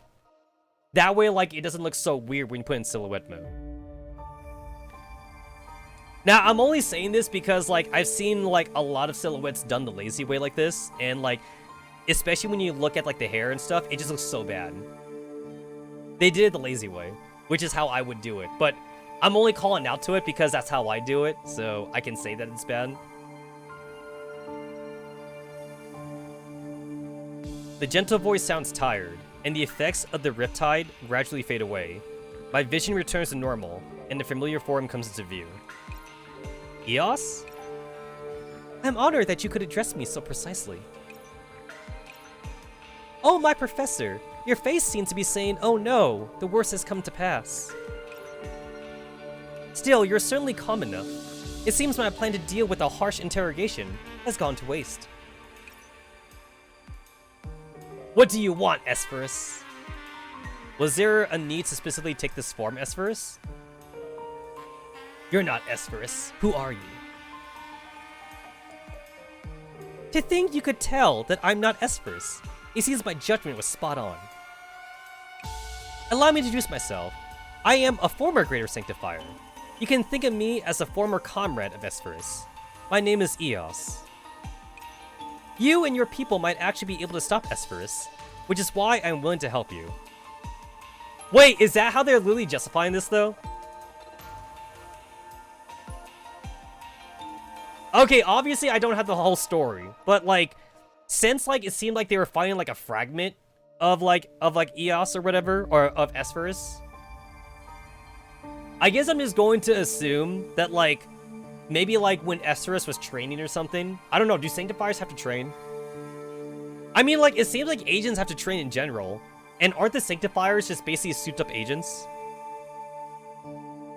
So, assuming that the Sanctifiers do have to train, I don't know, maybe, like, he dropped a fucking fragment or something. Even so, why should I trust you? You do realize I can choose to log out immediately to ensure my own safety. Eos makes a show of being perplexed and deep in thought, but it fades immediately after the data realm trembles around us. What a terrible place to have a conversation. I wanted to speak with you at greater length. Seems it is such a rare opportunity. But it seems I have to simplify things. You have triggered Esperus' defense mechanisms. In order to speak with you, I have transferred control permissions over set mechanisms to me. Like you said, you can log out at any time. That being the case, why not listen to my proposal, Professor? You won't lose anything by hearing me out, will you? Even if you're not Esperus himself, You don't have a reason to help us, do you? Professor. Eos narrows her eyes, and for the first time, a wisp of danger suffuses her slender form. I know you cannot bring yourself to trust me right away. Alright, I do want to remind everyone that, like, the Sanctifiers are not regular T-dolls, like everyone else's. Everyone else are dolls. Like, you know, they're news reporter dolls, they're cooking dolls, or whatever. Some of them are T-dolls. Persicara is like a science doll or whatever. The Sanctifiers are not dolls, though. They are an antivirus program. However, I guess, like, in the making of the Sanctifier thing, and to be fair, this is in-game, it's not done via, like, the lore cutscenes like this, though. You had to read about the individual, like, files that's in the game. But when you look at like, the file room and shit, and you read at the Sanctifier program, so they made the Sanctifier program as a virus killer, as an antivirus killer. However, with how good viruses have gotten in the future, having, like, just a regular program that just kind of, like, looks for certain, like, certain files that, like, don't belong, it wasn't good enough anymore. Virus makers in the future, they started using AI to make the viruses. So, technically, in essence, viruses in the future, they're basically like rogue T-dolls. Or, like, it's like Samus Ferris, right? Like, you know how Samus Ferris is also like rogue T-dolls? That's basically what viruses are in the future. They're just rogue AI. So, in order to combat the rogue AI, like, they had to make their own AI to combat the rogue AI. Because nobody is making dumb viruses anymore, so to speak. So, now that they're making smart viruses, they had to make smart antivirus. So, that is what the Sanctifiers are. The Sanctifiers is a smart antivirus. That's why they actually have, like, that's why they have AI. That's why they have, like, personalities and shit. I guess basically in the future, everything is kind of like T-doll versus T-doll battle, basically. Even, like, if it's, like, in the internet or whatever, like, now the internet is just filled with AIs, though. Like, it's just filled with, like, smart AIs and smart agents, whatever. Smart T-dolls. Smart bad T-dolls. Smart good T-dolls, I guess you could say. So, while the commander in Girls Frontline is facing, like, a physical battle, where, like, he fights against, like, Paradias and, like, the government and shit. He's fighting against humans. He's fighting against, like, actual robots. I guess you could say that there's also, like, another, like, internet battle going on in like, the world of Girls Frontline, where, like, people also have to make antiviruses to combat, like, smart viruses and whatever. I guess in a way, you could think about it like this, too. Like, if they have commanders out for military operations, they might have so-called commanders out for antivirus programs. Imagine if that was your job. Like, maybe we wouldn't call you commander, though. Like, I don't know what we would call you. Like, your job description is that, like, you're an antivirus scientist? I don't know. You're an antivirus programmer. Maybe that would be your title. Programmer! Oh, that'd be pretty cool. Yo, I'm about to make my own, like, fucking gacha game now. They're gonna call you programmer. Or some shit like that. You're the programmer, and then you have, like, you have your own antivirus program, and then you get hired. You get hired to, like, do jobs or whatever, or, like, viruses and shit. Your ass be working at, like, Best Buy. You either work at Best Buy, or you're like a solo. You're like you have your own, like, computer shop or something. And, like, all your antivirus programs are basically like EOS. You have your own, like, female antivirus programs or something like that. Your own AIs, and that's what the gacha game's about. You just fight against viruses all day. And then, like, at the start of the story, you're fighting against, like, regular viruses. So the viruses look like animals, maybe. Like, they look like dogs or something like that. They look like monsters. Like, generic monsters.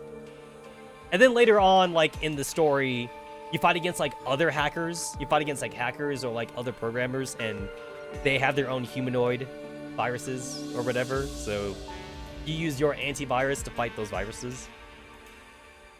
I assume maybe that's what they actually do in Girls Frontline now, since, like, Sanctifiers are a thing or whatever. I don't know. I'm, like, kind of spitballing here now. Your job title is just to make fucking AI waifus. But I want to stop Esperis more than anyone else. The air of danger fades away, and she resumes her normal, even temperament.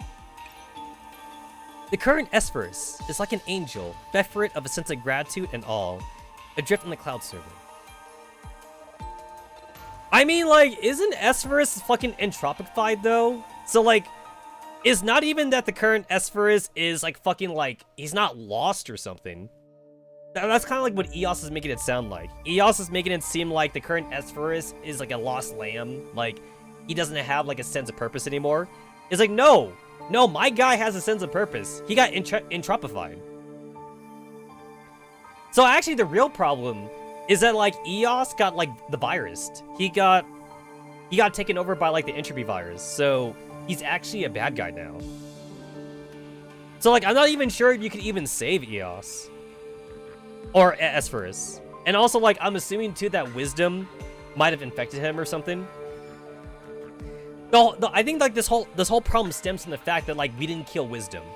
I mean, obviously, it would have been sad to kill Wisdom, but we didn't kill Wisdom because she was our friend. And then, like, Esperis saved us. Esperis, like, took Wisdom away and shit. And then, like, Esperis was all like, oh, I'm gonna save Wisdom, or whatever. And then, like, maybe, like, while he was trying to save Wisdom, maybe Wisdom infected him, and, then Esperis became entropified, or whatever. And then I assume Eucharist. I assume Eucharist also got entropified, too. So Wisdom, Eucharist, and Esperis are all, like, entropied now. So, we gotta go stop them. We gotta go, like, just get rid of them now. I don't think they're savable. I know that we saved agents in the past who got entropified by going in, like, their base layer and going into, like, their level 2 layer or something. I don't even know if Sanctifiers have that, though. Do Sanctifiers, like, also have, like, a level 2 or, like, a level 3 layer or some shit? I'm not sure if they do.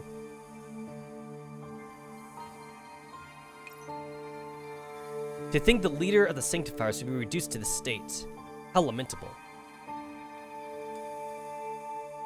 That's why I had to stop Esperis, as his former comrade. That said, I am far too weak right now. As you can see, even stopping that alert program just now took much of my strength. This neurocloud fragment would not last much longer, and perhaps I might be scattered to the wind soon enough. Before that, all I can do for you is create an opportunity.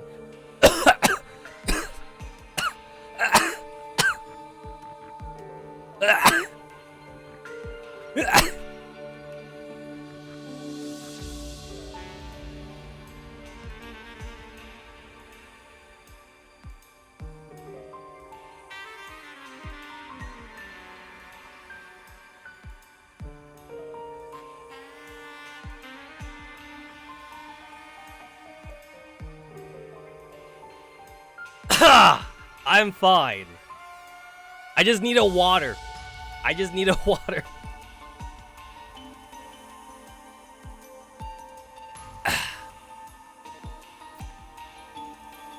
Anyway.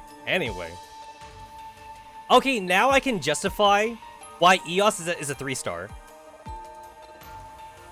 So, if EOS has been fragmented, then that explains why she's a 3-star and not like an automatic 5-star.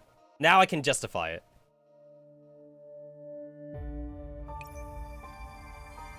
Since you're calling it an opportunity, it seems the odds of success aren't too high. As keen as ever, you remind me of an old friend of mine.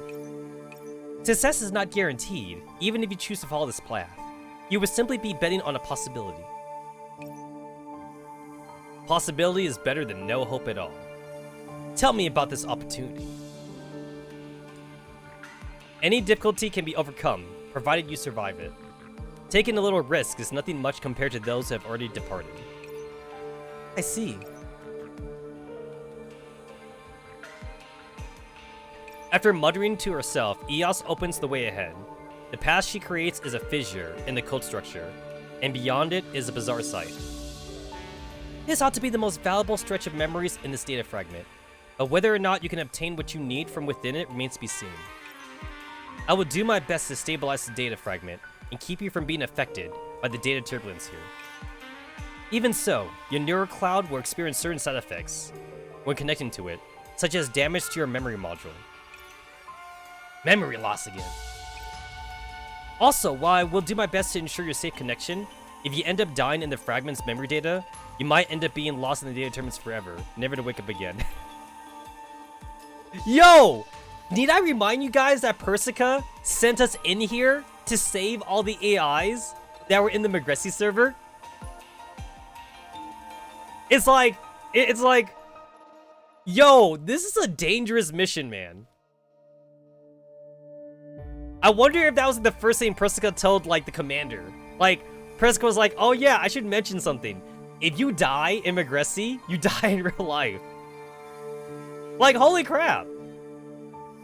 Also, like, they seem to imply back in chapter 0 of this game, they seem to imply that Persica kind of like stole the commander or something. Like, she's asking for a favor. Like, she did not tell, like, she did not tell Kalina.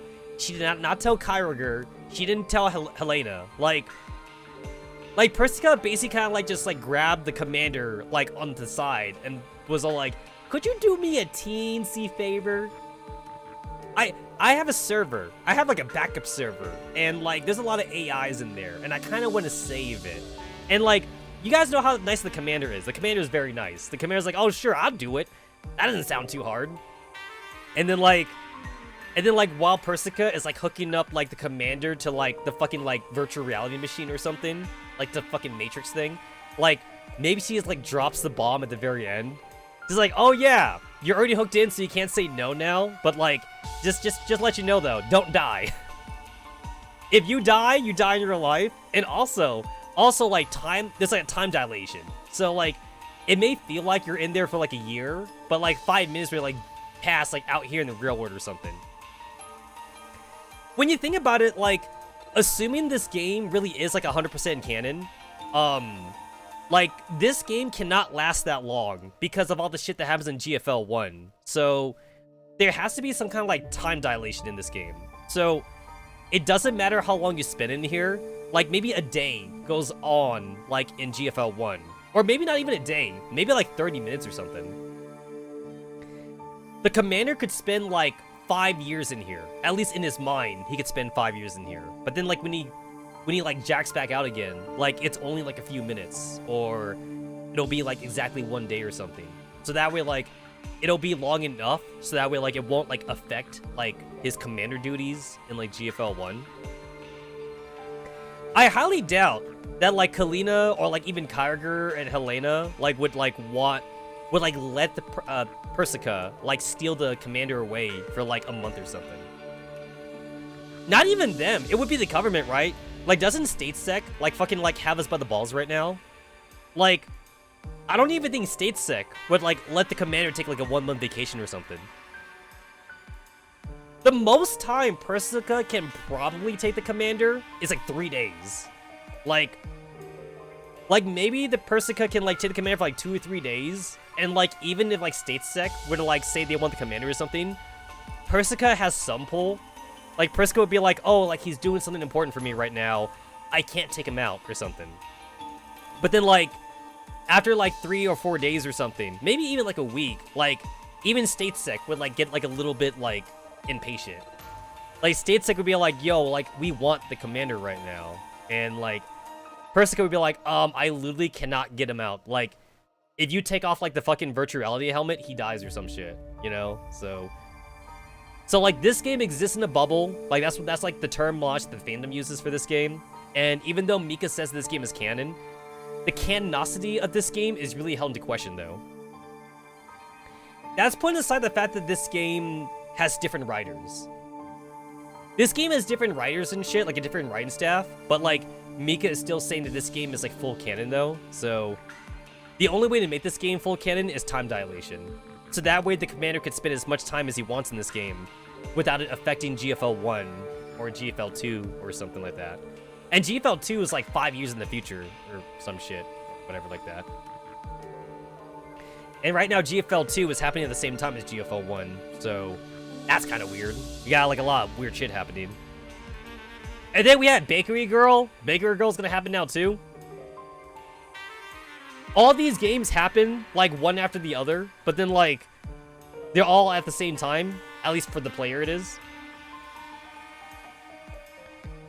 The canonicity of some of these events is definitely taken into question, honestly. It's hard to like justify Mika saying that everything's canon. It's like, where the fuck is Persicaria? Where's Antonina? You know, like, does everybody die? Who knows? Who knows? I mean, like, how many times has, like, fucking, like, Griffin been hacked at this point?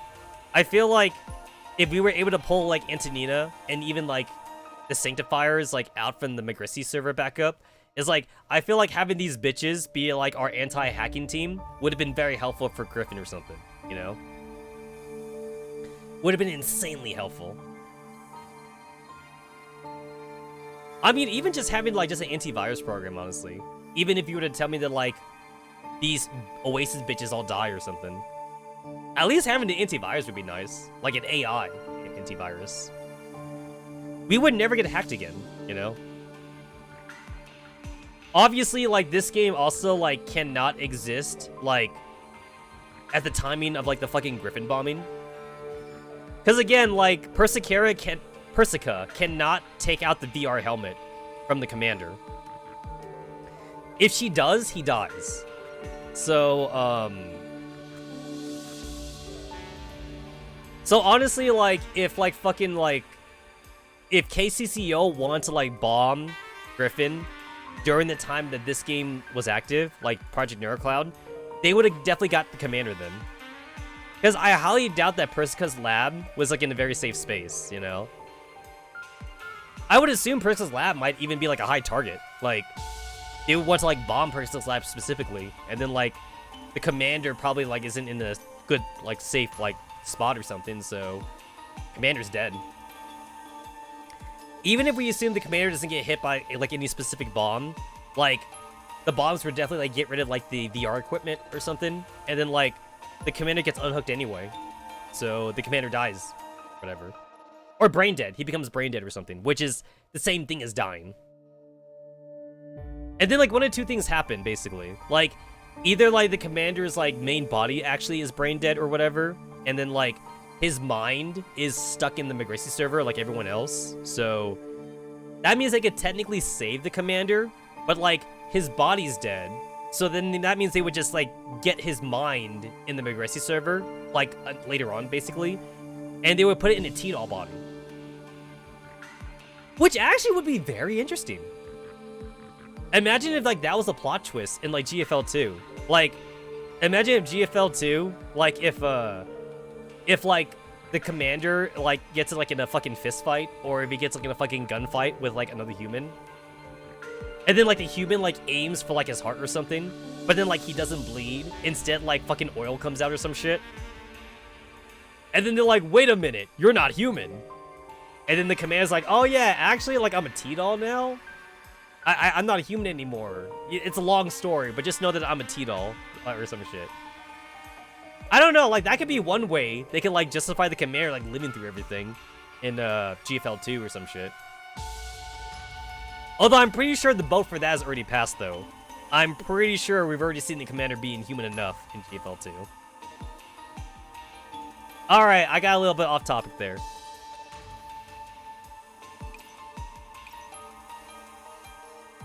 That's fine. After all, this is a much better situation than I envisioned.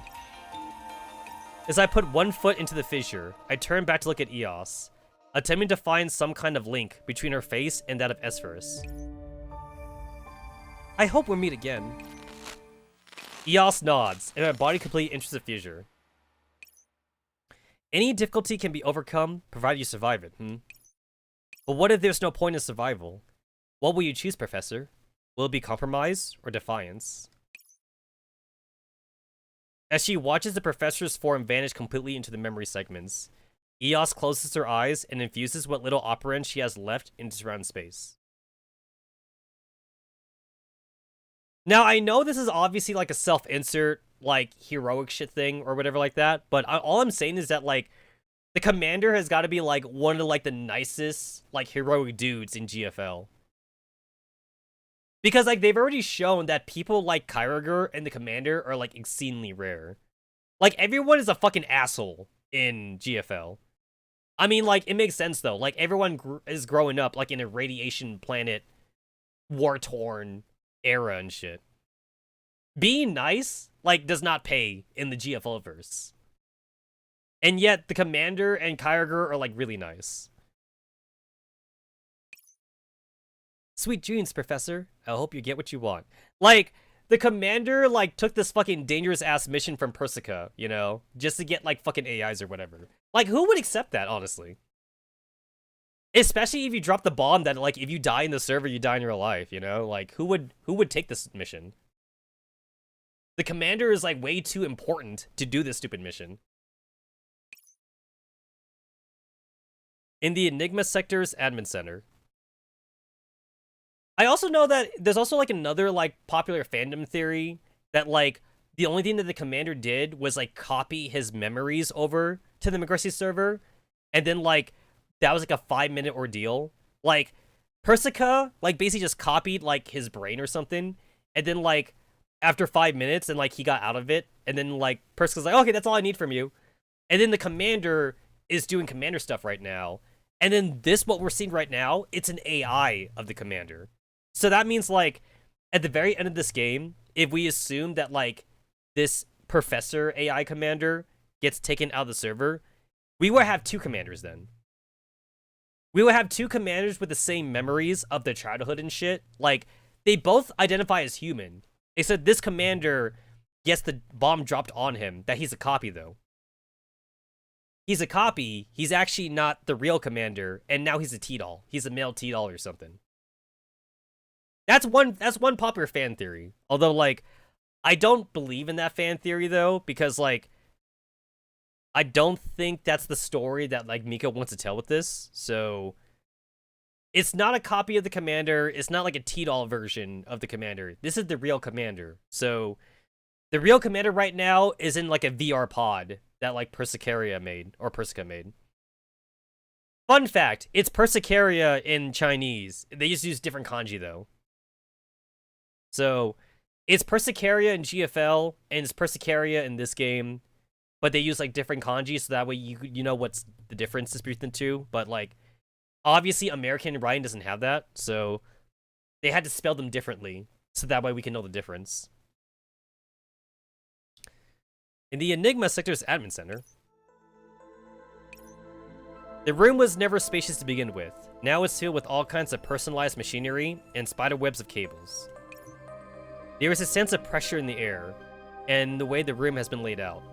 The only one with a serene expression on their face, completely at odds with their surroundings, is probably the Professor, who is sitting in an immersion chair. Yo, we haven't seen Newman in a while. I finished deciphering the Sanctifier space layer logic. Please look it over, Anna. I'm currently creating an attack construct tailored to Sanctifier's firewall. My apologies. If only Enac were awake. I remember, like, I fucking YouTubed it, so, like, I'm pretty sure I'm saying it right. It's, like, Enac. ENIAC? No, I'm pretty sure it's Enac. I'm pretty sure Enac's the way you're supposed to say it. That's alright, it's not your fault. We were as careful as we could when preparing for this. The disparity between Esphorus and other Sanctifiers was just too great. We were planning to deal with the entity 3 times more powerful than other greater Sanctifiers, but the defense mechanism still threw us for a loop. If I had known earlier. Before Anna could finish, she felt a surge of heat approach her wrist, and she instinctively drew back her hand. Have a cup of coffee and get some rest, Antonina. You too, Newman. The two of you have been engaged in intensive computing for a long time. While it's still an acceptable workload for an agent, it won't do your neuroclouds any good. Ah, indeed. I've gotten a little too anxious. Thank you, Persicaria. Yo, I'm surprised that there was no fucking, like, NTR bullshit thing with Newman and Persicaria. I guess the only reason why there's no, like, bullshit NTR thing here is because, like, this server, or, like, this, not the server, this sector This is like what, like chapter 5, right, or something? This is like episode 5. So this happens like way too late in the story for everyone to be worried about NTR, because at this point in the story, Persicaria has already like metaphorically sucked the commander's dick too many times. Like, it's already so obvious like how in love Persicaria is with the professor that like there's no way we get NTR at this point. And Newmon has already been kind of like, when he first got introduced, he's already been kind of like a lolicon anyway. Like, it's Newmon X like Enac, basically. There's never going to be a Newmon X Persicaria because Persicaria is too much into the professor, and Newmon is too much into Enac, so there's very little chance of NTR happening here. Even if that's what Mika wanted to write, basically. Like, if one day Mika wanted to, like, make Newmon and Persicaria, like, have, like, a romantic storyline together or some shit. It just wouldn't happen. Agressi is facing an all-out entropic invasion. Esphyrus has betrayed the Sanctifiers. The reverse tower itself has been entropized. Anyone would have been caught off guard with all this bad news coming one after the other. Okay, wait. So, we also know for a fact, though, that, like, not all the Sanctifiers have been entropied, though. So, we had, like, the other, like, greater Sanctifier, right? Other than, like, Esphyrus. I forgot what his name was. Gabriel? Was his name Gabriel or something? And then, like, we also have, like, Angelus. We have, like, we have Faith. We have, like, the other Sanctifiers, too. So, the only ones that we know for sure that have been entropified is Esphyrus and Eucharist. And then, like, whatever, like, lower-leveled, like, army, like, Sanctifiers they had with them. Even I can feel my neurocloud processing more quickly than usual. We're grateful that you could help us on such short notice, Newmon. You're feeling nervous, too? Yeah, but you look so calm. That's because I don't want to have any more regrets. Persicaria looks down at the coffee in her hands, at the reflection of her face in the rippling liquid. Sol left this fragment of Esphyrus behind for us. It's the only lead we had to find his weakness. No, it's too soon. Too soon. I guess I'm going to assume that, like, maybe after, like, one in-game week of, like, fixing, the Oasis, they must have, like, came here to, like, the Enigma sector to get Newmon top or something. Because everyone was in really bad shape, like, after the last event. Like, I highly doubt, like, they waited, like, a day or something. It must have been, like, a week. It's dangerous, but we have to do it. There's no avoiding risk. All we can do now is try to overcome the difficulties in our way. That's the best choice we have. Are you feeling okay, Persicaria? You left the operating black hole later than I did, and the effects on your neurocloud. I'm fine. That said, it's a shame that we couldn't bring the professor out with us, even if we stayed longer in there. The professor would be fine. After all, I'm sure they'd survive even if every other agent on Agressi died. Yeah, I think so too. I believe in them, and in us. This time, I'll bring the professor back, along with Esphyrus' weakness. As she says this, Persicaria sits back in her merchant chair and slowly closes her eyes. She reaches over the gap between the two chairs and gently places her hand on the professor's. I finished preparations to re-enter the operating black hole and find the professor. Antonina, Newman, I'll leave the rest to you two. No problem. If you can't connect directly, then we can use an intermediate transfer point to bypass defense systems. However, the process would take a long time, and you will experience many of Esphyrus' memories before you find the data where the professor is. Understood. After hearing Persicaria's answer, Antonina relaxes her finger, and her eyes grow more focused. As she lies back in the immersion chair, Persicaria relaxes her neurocloud system operations, and her visualization system begins to render a series of images from the past. Don't worry, Professor. I'll be by your side soon enough. Alright, there we go. And then I can't do the farming stage yet until, like, I start actually doing the combat thing. How's the minigame? In Entropic Survivors, you may only field one doll, which cannot be changed after the battle starts. Edit your team before the battle begins, and choose a doll as appropriate for the occasion.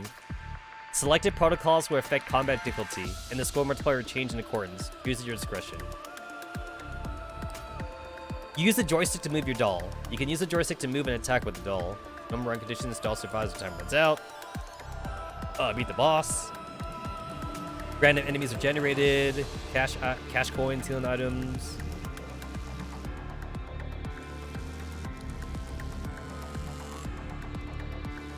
My friend Ranky. 10,000 points? Wait, why is there a huge difference here? 2,000 points and 10,000 points. Huh.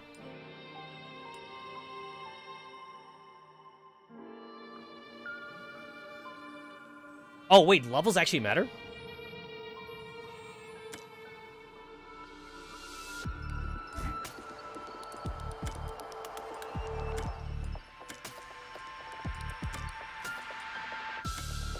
No, because my girl's at level 70, so I guess levels don't matter then.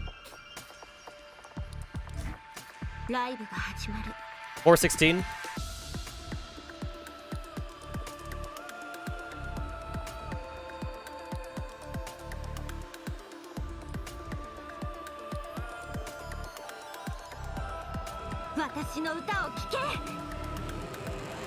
Let's see.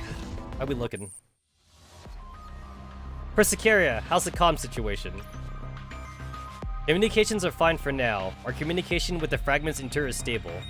Antonina, are you picking up the professor's signal? Currently, I'm not registering any data related to the professor within detection radius, but I'm detecting a large number of data clusters emerging from the operant black hole. Maybe the chaotic data caused the system to generate abnormal programs. They are highly aggressive, but defeating them should get the opening we need to find the professor's coordinates. Oh wait, I'm doing this in the correct order then. So, this minigame represents like Persicaria, like trying to find the professor. If the professor's in there, does that mean there's abnormal program or attack them too? I can't rule out that possibility. Then it looks like we don't have much time. Is there a way to make short work of them? I prepared a few combat apps for you based on Oasis agents. If you load these data components, you'll gain their power. Simply put, you can use the appearance and data of Oasis dolls to fight. I see. How should I activate it? Let me guess. I raise my hands and shout, Antonina, lend me the power of the Caring Network Assistant. Piff. Didn't Nasita yell that during one of our rehearsals?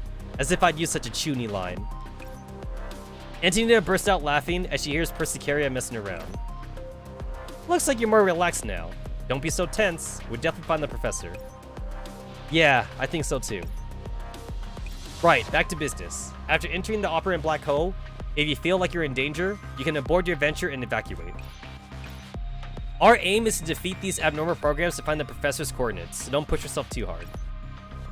If you meet a major threat, I'll log you out immediately. Remember, don't push your limits. Antonina repeatedly harps on this point to Persicaria. I get it. Right, I'll load the simulator program data. Do I need to yell the transformation line? If you really want to. Heh, I'll say that for when I join a stage show later on. Good luck, Persicaria. Persicaria nods, then boldly steps into the operant black hole, looking for a path that leads to the professor. Huh, there's data for an agent I've never seen before mixed in with all the other Neurocloud data. Who is this? Wait, is she talking about 416? She's gotta be talking about 416. That would make sense, because like, I think this is around the time when 416 got added to like the Chinese server or something. Alright. Oh, okay. I'm using my controller right now.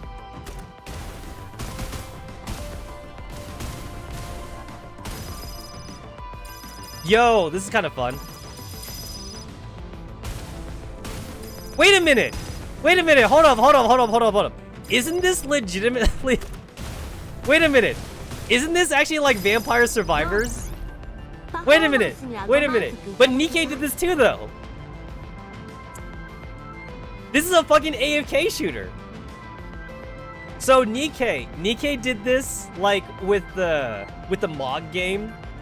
They did the fucking whole like Vampire Survivor thingy, and now like Project Neurocloud's doing it too. This is exactly what this is. Enemies have a chance to summon a dimension door that launches a spear towards on death. Oh, do boost speed.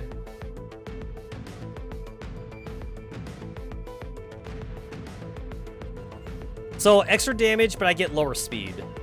I'll do this one.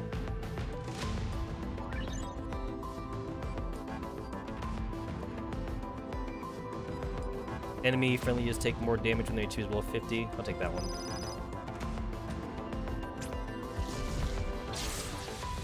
Wait, there's 19 stages? That's crazy.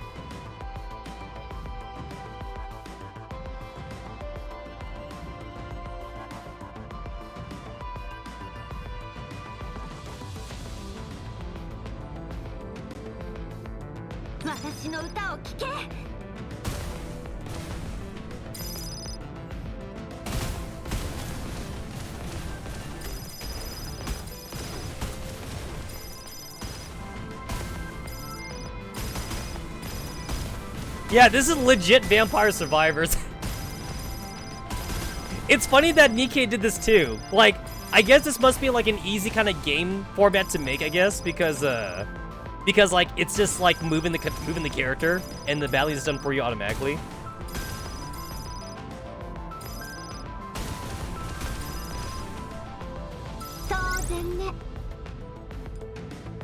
Summon an Ethereal Javelin. Okay, this is only good if I'm actually taking damage. I don't plan on taking any damage. By that one. By that one. And, ooh! I like the range. I like the range.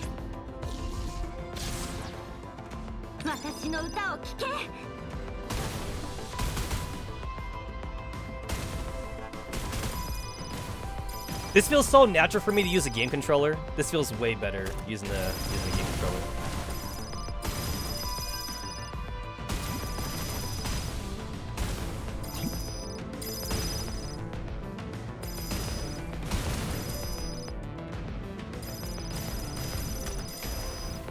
Oh, almost got hit. They're actually fighting back now.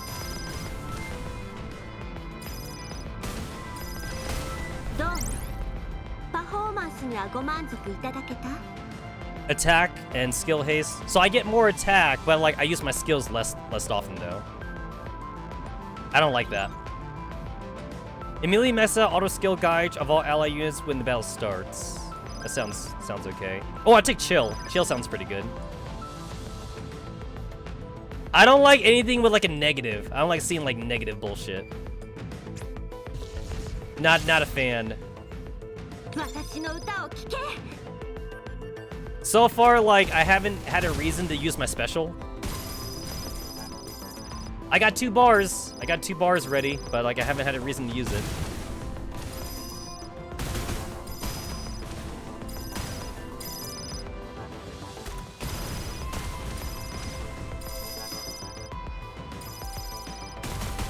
This game also like doesn't have like a level up system like Vampire Survivors or like Nikkei does either, so it's really just based more about money. There's no level up.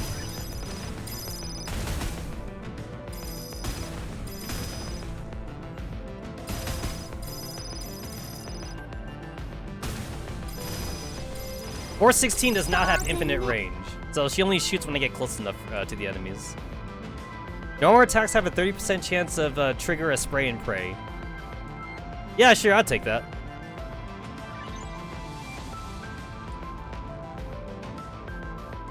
Boss fight.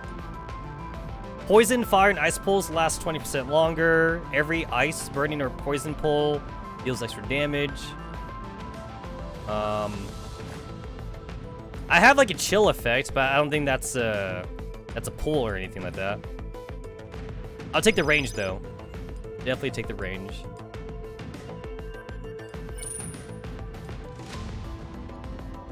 Every 4 attacks, normal attacks deals an additional 5% damage. That's pretty expensive. I'll take it though.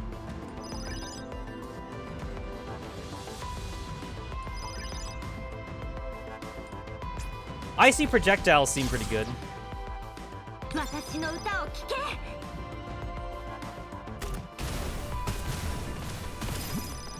This definitely feels like one of their more like involved minigames they've had. Like what? We've had like fucking like Snake, right? We've had like a Snake minigame. We've had like the fucking like Suica minigame. Although to be fair, like the matching bubble minigame, like they actually had before Suica got popular. But I'll say Suica just because Suica got so popular though. So we had the Suica bubble minigame. We had a Pac-Man game. Not Pac-Man. We had a Snake game. We had a Snake. We had Suica. What else have we had? We had Angry Birds. Well, not really Angry. We had a Nanaka Crash, which I don't know if people know what Nanaka Crash is anymore. But like Nanaka Crash was the one that started it, so I think a lot of people were saying it was Angry Birds because they don't know what Nanaka Crash is.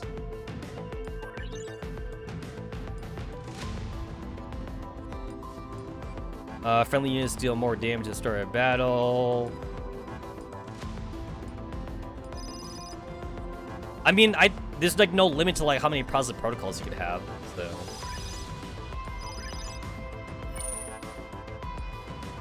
Rapid assault.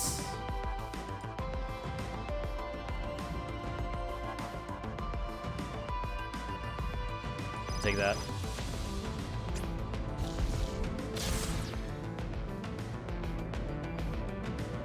This and Nikkei has better minigame selection than whatever minigame Genshin is cooking the past year. Honestly, like, I think what's actually kind of great about like both Nikkei and like Project Neurocloud is that like they're not trying to make custom minigames. Like they're just copying like whatever minigames are known to be fun, and I think that's a good way to do it. Like, unless you truly have like an original idea or something, then like why bother, right? Like, why try to make something like that's truly custom when like there are already known games you can copy from that like are just fun? Like, people really like Vampire Survivor, they really like Holocure, so like just make them, just make those same games again, right? People already liked the Bubble game like before Suica got popular, so like just copy that too. Snake was fun. Like, Snake may be like fucking like 50 years old at this point, but like Snake is always a fun game.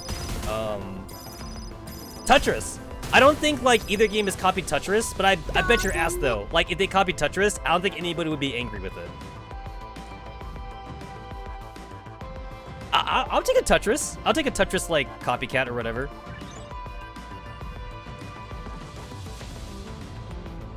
I've also been seeing like more people on like Reddit and the forums saying that like Nikkei definitely needs like some kind of like arcade machine in the commander's room, so that way we can like play like mini games whenever we want or something. Because right now the only way to play mini games is to wait until like after it gets added to the archive, and then we have to go to the event to like play the mini game or something. But it would definitely be like more convenient if the commander had like an arcade game or something.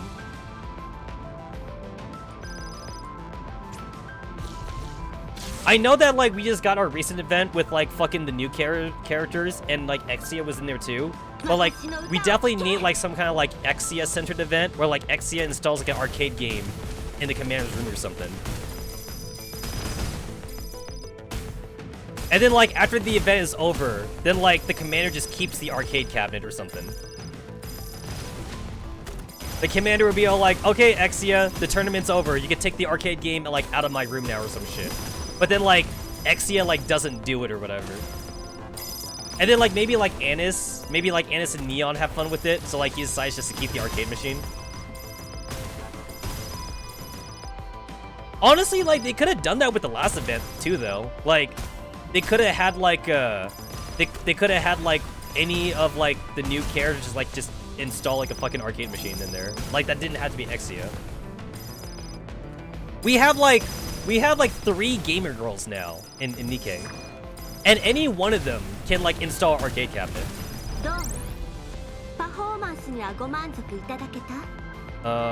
Every 3 normal attacks, projectiles, sure. I'll take the new one over like upgrading my old one.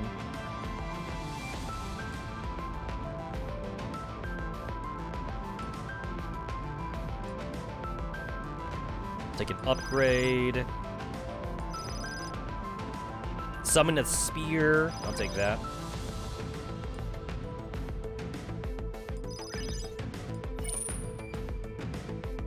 Poison, gain HP. I'll take skill haste, definitely. I'll take that.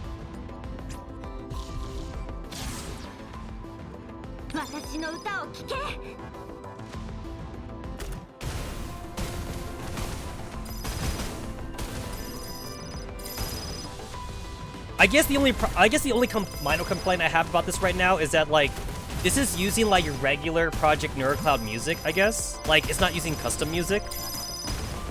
That would have been pretty cool if they made custom music for this little game right here. Because Nikkei had custom music. But also like Nikkei has like a higher budget though. I'm pretty sure a large portion of like Mika's budget right now is going to GFL 2. This game is kind of like on the back burner.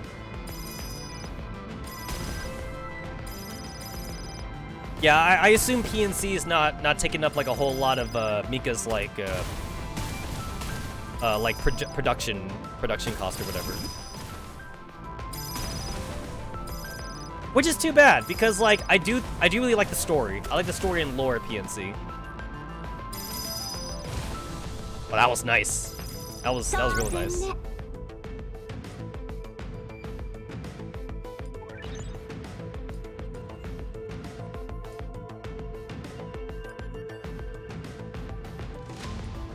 Damage dealt by ally units increases by 30% when there are no enemy units within a 1-tower radius around them.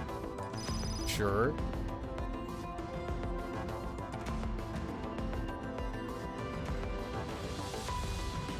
I only have like room for like one more like protocol. Oh, that one seems pretty basic. Just extra attack. I'll take that. Oh, but this one seems pretty good too, though. Ah, no, this one's better. Operant damage. And I am playing as 416 right now.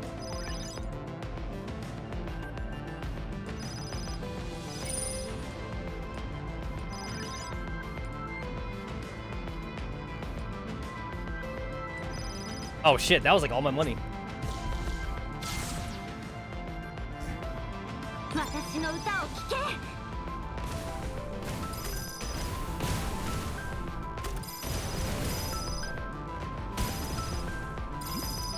As far as I've seen, Project Neurocloud like barely has like any vocal tracks.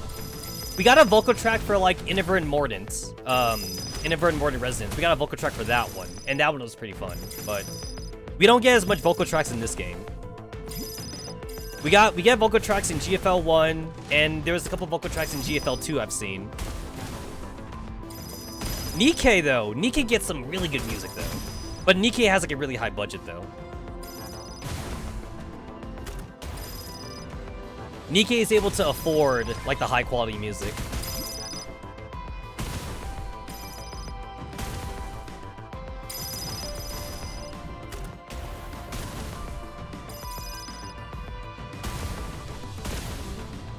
Is this lore accurate 416? This feels like lore accurate 416. Like, this is why 416 is so good. She's able to, like, just, like, solo, like, fucking, like, all these enemies by herself. 416 is really all you need. Very, very lore accurate.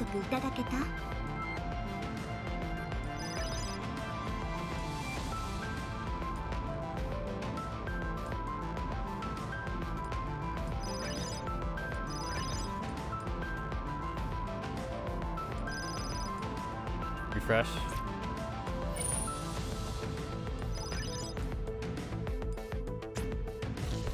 Or 16 nukes the entire reverse tower. It's like, hey, story over. We got it. We got the, oh shit. Oh shit.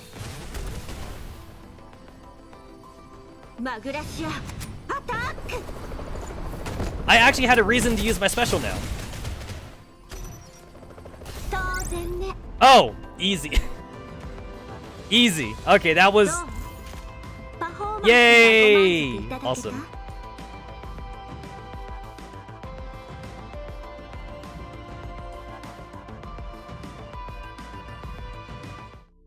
Okay, cool. That was fun. I am ranked 6 among my friend list. Okay, now I get, like, why these 3 assholes have, like, such a high score. It's because they use the modifiers. Now I know why. I am not interested in using the modifiers right now. Maybe later on. Maybe later on.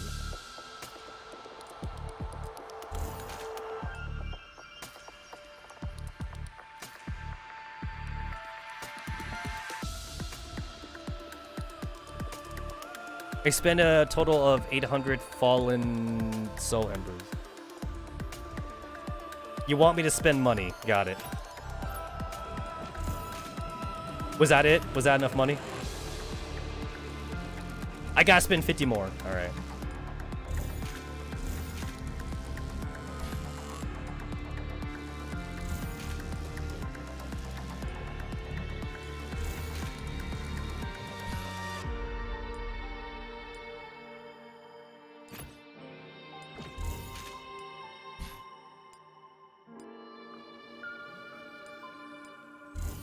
There we go.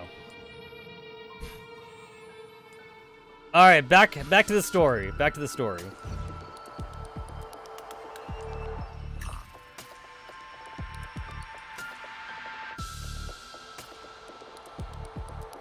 Ooh, okay.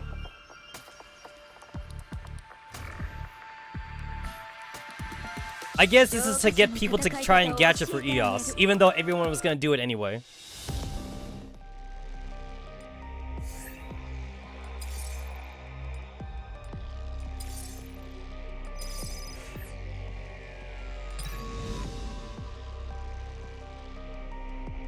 Yeah, I like how she flies in too. That was pretty dope.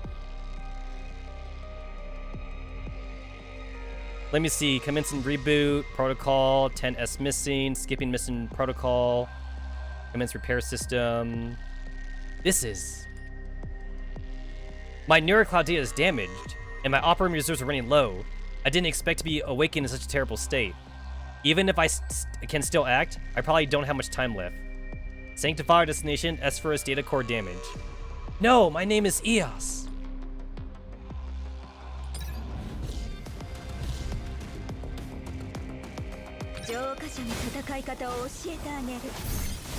I like how every time they introduce like every new character in PNC, they always like give you like a way to test them out without having to do the gacha, so that way like you can see how they work and shit.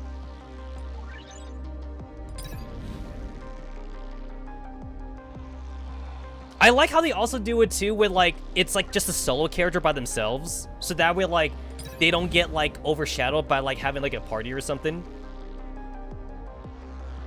The only thing that makes it kind of weird when they do it that way is that like, some characters are like support characters. So like, it's kind of hard to see how good they can be if they're support characters. Like the guard characters. Guard characters are meant to be tanks. So it's kind of hard to see how good the tanks can be.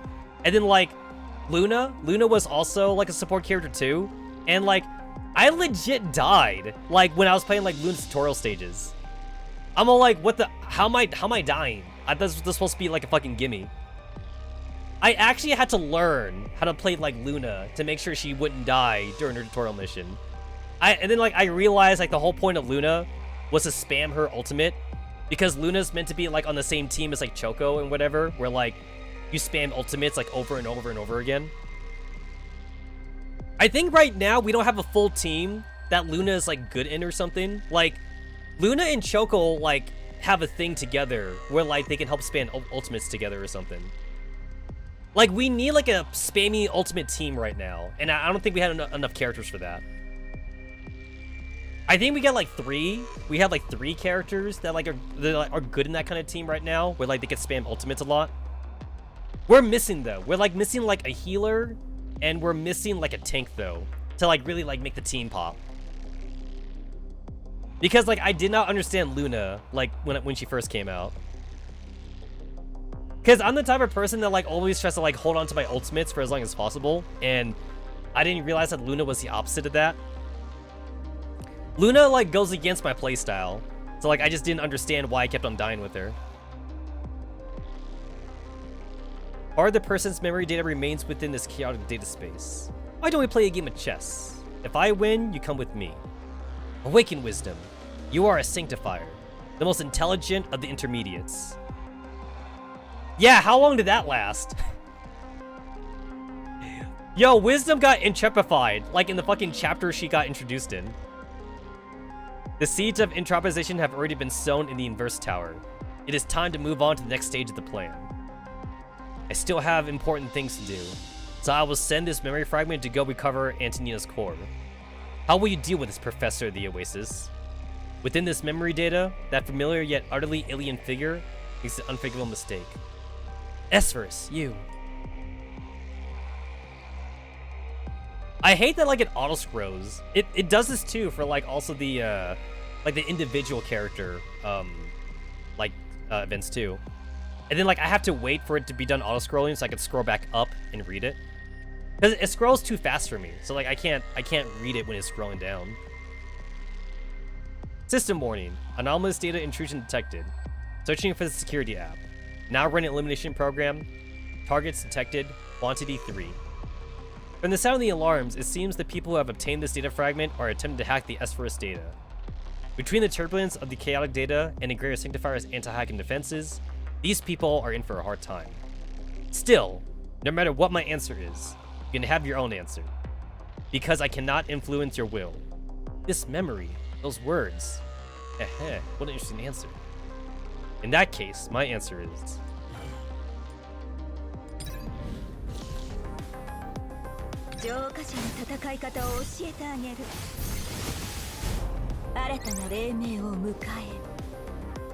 Yo, man, she got like them Gundam wings. She reminds me of like New Gundam.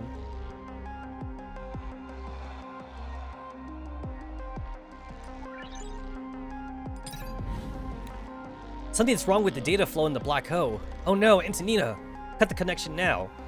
It's too late. The fragment alert printable. Oh, this is literally what happened, like in the first cutscene. This is exactly what happened. To nobody's surprise, the neuroclouds trying to hack into the fragment have been targeted by the elimination program. If nobody intervenes, they will either be destroyed by the elimination program or extinguished by the data turbulence. I'll use what little operands I have left to help. This is one of the few things I could do now. Ah, so basically, now we're looking at this through like EOS's point of view. There's an unknown neurocloud approaching. Look out. Professor, hold on to me. That's Persicaria talking.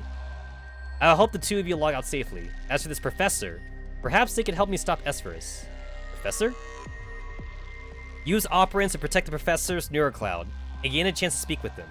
Neuro expansion level would decrease as a result. Oh! Is this how they... So this is how they justify EOS being a 3-star, I guess. So like EOS was a 5-star, but now she's becoming like a 3-star.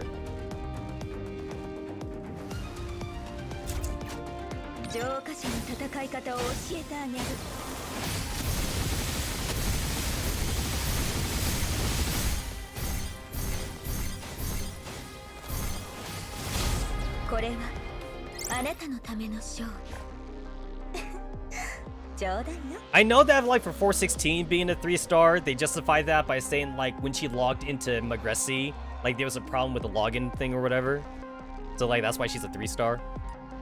Because logically, like EOS and 416 should be 5 stars when you get them. Because everyone else is like a 1-star or like a 2-star for a reason. Everyone else got fragmented, like when they woke up in their data pods or whatever. So like that makes sense.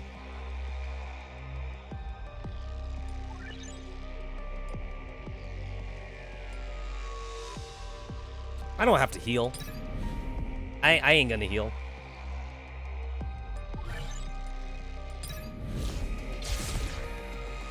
浄化者の戦い方を教えてあげる。きらめく星々の洗礼のもと光となれ。新たな黎明を迎え。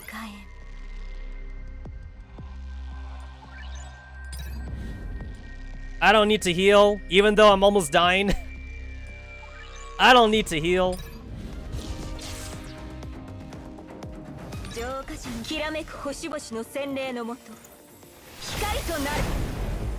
Wait, wait, wait, I have a healing thing. I have a healing thing. Okay. これはあなたのための勝利。ちょうど新たな黎明を迎え。 The only thing I don't like about her is that, like, the chest hole. And then thanks to the costume that she has, I can see that the chest hole goes all the way to the back of her chest. It goes all the way to her back. So I don't like the chest hole.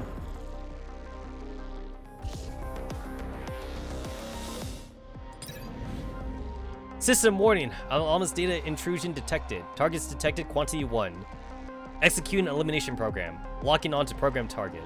Huh? The elimination program locked into the professor. Unfortunately for you, the professor is an important guest of mine. So please take a nap for a bit. System command. Assuming direct control. Error. Neurocloud core detected. Remain integrity 27%. Ignoring error. Transferring control permissions.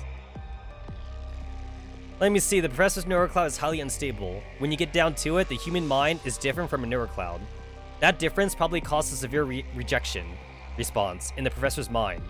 So I need to find a way to stabilize it. I'll use my operands then. Yo! The commander is so lucky that he's got Riz to like fucking like get these fucking AIs to be on his side. If the commander wasn't so lovable, like, he'd be dead already. The commander takes, like, way too many risks, honestly. He takes hella risk.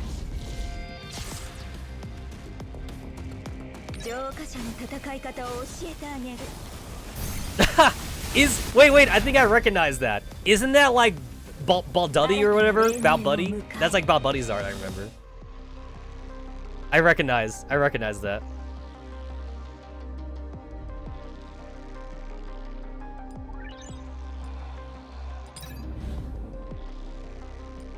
At the start of the final zone, yeah, sure, I'll take it. It's all my money, but I'll take it.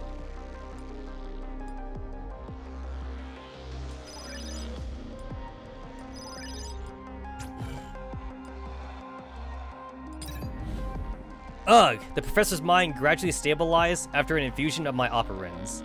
The rejection response is weakened, but there's no sign of regaining consciousness yet.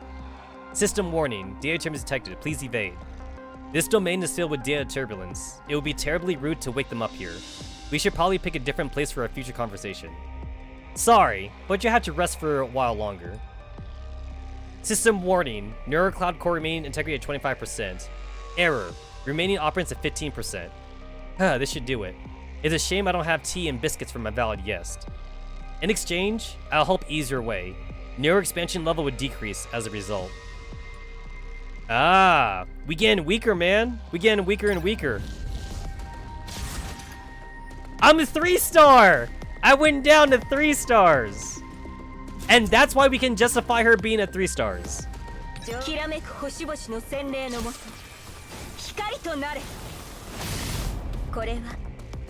is actually kind of cool because, like, usually, like, the way the tutorial stages work for a new character, you start off at, like, the 2-star thing or the 3-star thing, and then you gain stars actually. So, like, you would go like up to 4 stars, and then, like, by the end of the tutorial stage, you get up to 5 stars. But in this case, though, it's backwards. You start at 5 stars, and then you get weaker instead, which it makes sense lore-wise though. So I like that. I like that.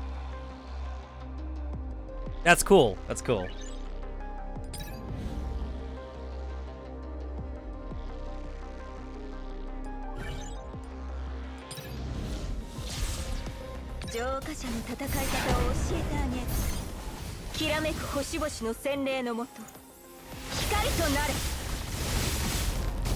Damn, that hurt. Fucking hurt. Okay, for once, I'll actually heal. I'll take the healing. I'll take the healing. Upgrading my function cards probably won't do shit for me anyway.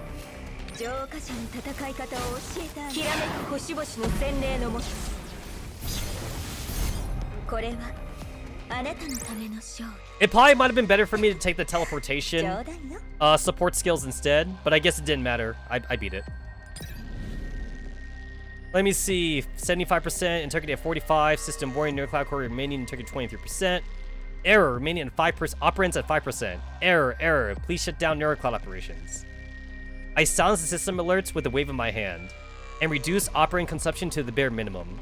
And with that, all the basic preparations are complete. This place won't last long, but it should last long enough for a professor to get their answers. Eos? Nice to meet you, Professor of the Oasis.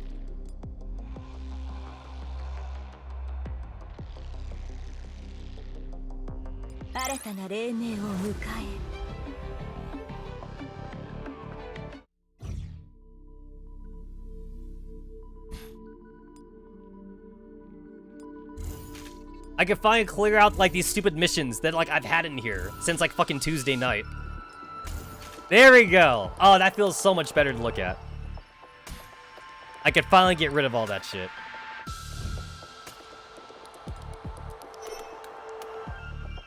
Set out on a journey with your weighty duty upon your shoulders. Travel with your mission and your comrades. System is undergoing illegal diagnostic. Spoof code is being forcibly ablated. 36%. Positive I can estimate to occur at 60% ablation.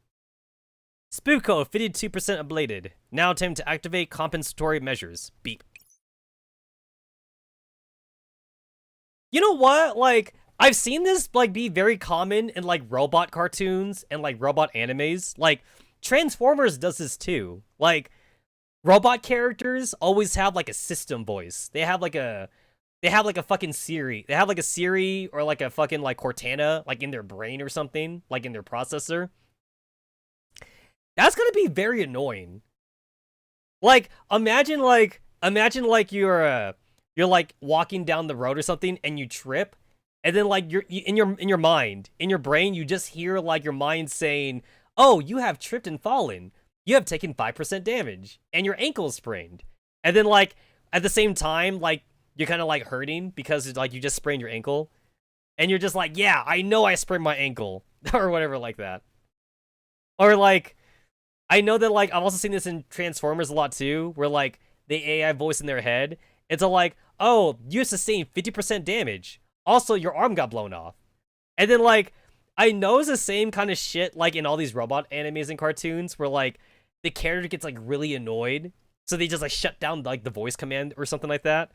Like eventually like the command, like the AI voice keeps on telling them like every little detail. It's like, "You sustained 15% damage. You sustained 20% damage. Your arm is cut off. Oh, also your leg is leaking oil." And then eventually like they can't hear anything anymore because like there's like way too many like AI voices. So they're all like, "Shut down all error messages," or some shit like that. I remember too, like this happened in Beast Wars, and it was kind of sad like when this character died. But like in Beast Wars, like when like they get low on energy, like the AI voice in their head tells them they should shut down or something as an emergency protocol. It's like, "You only have 5% energy remaining. We recommend shutdown so that way like someone else can save us or something." Because obviously the AI doesn't want to die either. And then like the Transformers all like, "Ignore shutdown sequence," or whatever, because you know like he has to protect something, or like he's got to be like a hero or some shit like that. And then like after the fight, like the AI also like, "Now at 1% power, recommending immediate shutdown to preserve a core," or some shit. And then like of course they're all like, "Ignore shutdown. I must fight to the last of my energy," or whatever. And then like they get to like 0% or whatever like that. It's all like, "Backup power now exhausted," or whatever like that. And then they die because like once they get to 0% power, then like, you know, like they're just dead. Like you can't like even like bring them back to like the ship or something. Once they hit 0% power, like they're just like dead. Like that's like, at least that's how Transformers work anyway. I guess that means like whatever like however like their brain data is preserved or whatever in their body, it just needs energy. Like, you can't, like, they can't just run out of energy and get, like, a power boost later on or something. They don't get to keep their memories. Transformers tends to go back and forth depending on, like, what cartoon it is or whatever, or what series it is. Sometimes, like, we've seen Transformers go to, like, 0% power, but then, like, all they need is a jump start. So, like, you take them back to the base, you charge them up again, and then they're up and running or whatever, and then they're fine. And then sometimes in, like, different movies, or, like, in other cartoons, it's the opposite. They get to 0% power, and then they're just dead. So, like, they're more, like, biological than they are robotic or some shit. So Transformers, like, makes up its own rules sometimes. I forget what's it called, flash memory? Yeah, I think flash memory is, like, what a lot of, like, old, like, NES cartridges used to use. So, like, even if you, like, had a high score on, like, an old NES game, as soon as you turn off the console, like, the flash memory would be deleted, and then, like, you wouldn't have the high score anymore. So, like, it didn't matter. That's why, like, a lot of, like, old NES and Game Boy cartridges had a battery. They had a battery inside, and the battery was only supposed to last, like, maybe, like, 2 or 3 years. Like, basically the lifespan of, like, the console. And then, like, most developers, like, they didn't intend for people to play those games for so long. So it's like, oh, like, the next console's out. So obviously you don't want to play the old games anymore. And then the battery's dead. And, you know, like, you're supposed to just let it die. Because, like, you know, the companies expect you to just buy the next new system. Or whatever like that. And yet, here we are, like, 30 years after, like, the Game Boy and the NES have long passed. And people have, like, YouTube vids on, like, how to replace the battery on these old games because people are still playing the original cartridges. Even though you could definitely play, like, them on an emulator now, like, we have ROMs and shit for that, people still like playing on the physical shit, you know, like, for collector's value and crap.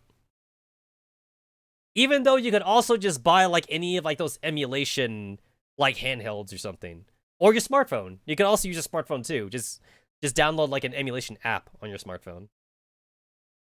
But people like the old shit, though. I mean, I still have all my old shit, but, like, I'm not gonna go out and buy new shit to play the old shit on. I just have it because, like, I had it, and, you know, it's good for collector's shit, too, but I'm not gonna sell it or anything like that. I have it for my own memories. I still have my very first computer.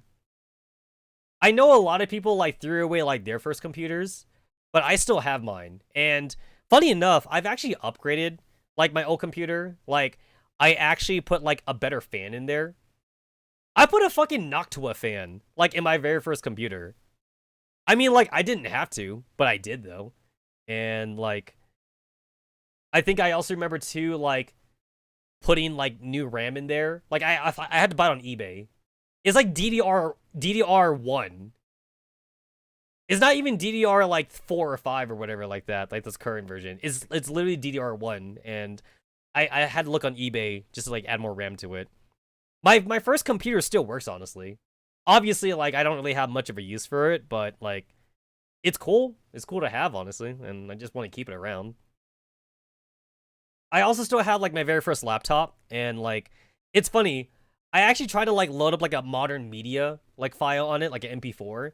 My first laptop literally can't play it. Like, it even said that, like, it lacked memory. It lacked memory to play the fucking MP4 anime file. It just couldn't do it. This is a tremendous impact, and I shudder. My mind briefly dazed. What? Distorted electronic voice. May return. Brace. Tartarus. Flashing images interspersed with the black and white static reverberate inside my head. Pants heavily. Tetsamaru? Tetsamaru. Who? Ugh. I reflexively look around towards the source of the voice. Before I can shout out loud, a hand covers my mouth. Ow! The girl withdraws her hand in pain and rubs the fresh set of bite marks that now grace it. I'm sorry, did I bite you? What's going on? What happened? Oh, the second option just seems mean. I can't say the second option. Are you doing this on purpose? Remember, guys, you can't bite a lady without consent. Some girls are into that, but you must ask for consent first. The girl looks at me with a look of mild annoyance. Although I have no memory of her face, for some reason seeing her fills me with feelings of trust and safety. Still, seeing you as you just woke up, I'll forgive you. I didn't expect passing through the Tartarus sector firewall to be so hard on your neurocloud. Everyone was shocked when you passed out. Fortunately, we all made it through safely. How do you feel now? What are your results of your system self-test? My system self-test? The term seems a little unfamiliar to me. I understand its meaning, but it seems I've never been asked to perform one before. Before I can think further about it, my body is already moving on its own. Performing system self-test. Now low in database. Identity. Error. Information unusable. Mission error. Information unusable. Tetsamaru? This doesn't look good. The diagnostic results are full of errors. There's nothing usable here. That sounds troublesome. But you're awake, at the very least, so there's a solution to everything else. Why don't I bring you to meet the others? We can help check your systems again after we meet up. Hang on. Can I ask you a question? The girl before me seems genuinely concerned about my well-being, while my memories seem to be shrouded by a veil, and my recollections are hazy. After hesitating for a while, I finally decide to speak up. Who are you? Eh? And what's this firewall you were talking about? I only remembered something about a spoof code. And an illegal diagnostics or something. Do you really not remember me, Tetsamaru? Should I know you? Let me think before this. I should have been at... My thoughts run up against a wall, and then I realize there is a major problem. I should have? I don't remember. Before this I was... Ugh! Stop! Just stop! Relax, Tetsamaru, don't worry. This is troublesome. We'd consider the possibility that Tartarus Sector's firewall might affect us. That was only in terms of entropization or operant damage. Nobody expected anything like damage to functional capabilities. The girl frowns, and then her eyebrows relax. She squeezes my hand lightly, and warmth banishes my anxiety. Tetsamaru, do you remember who you are? Take your time and don't rush it. Lower your neurocloud system clock speed. We'll take it line by line. I listen to the girl's quiet voice, and slowly terminate various processes running within my system. As I look down at my body, my spare computing power increases as the number of active processes go down. As though on instinct, I raise a hand and bring up virtual displays one after another. The data floods into me like a torrent. I am a sanctifier. A greater sanctifier, Tetsamaru. My abilities are planning and analysis. My mission. I slowly raise my head and look past the girl in front of me and behind her. There stands a wall that stretches as far as the eye can see. It is coated in a nauseating purple slime. All manner of bizarrely shaped mechanical constructions are invisible through it. I am a sanctifier, bitch! That's right, that's the plot twist. Yo! We were all worried about Diane being NTR'd for the commander, but nobody suspected Persicaria being NTR'd by EOS.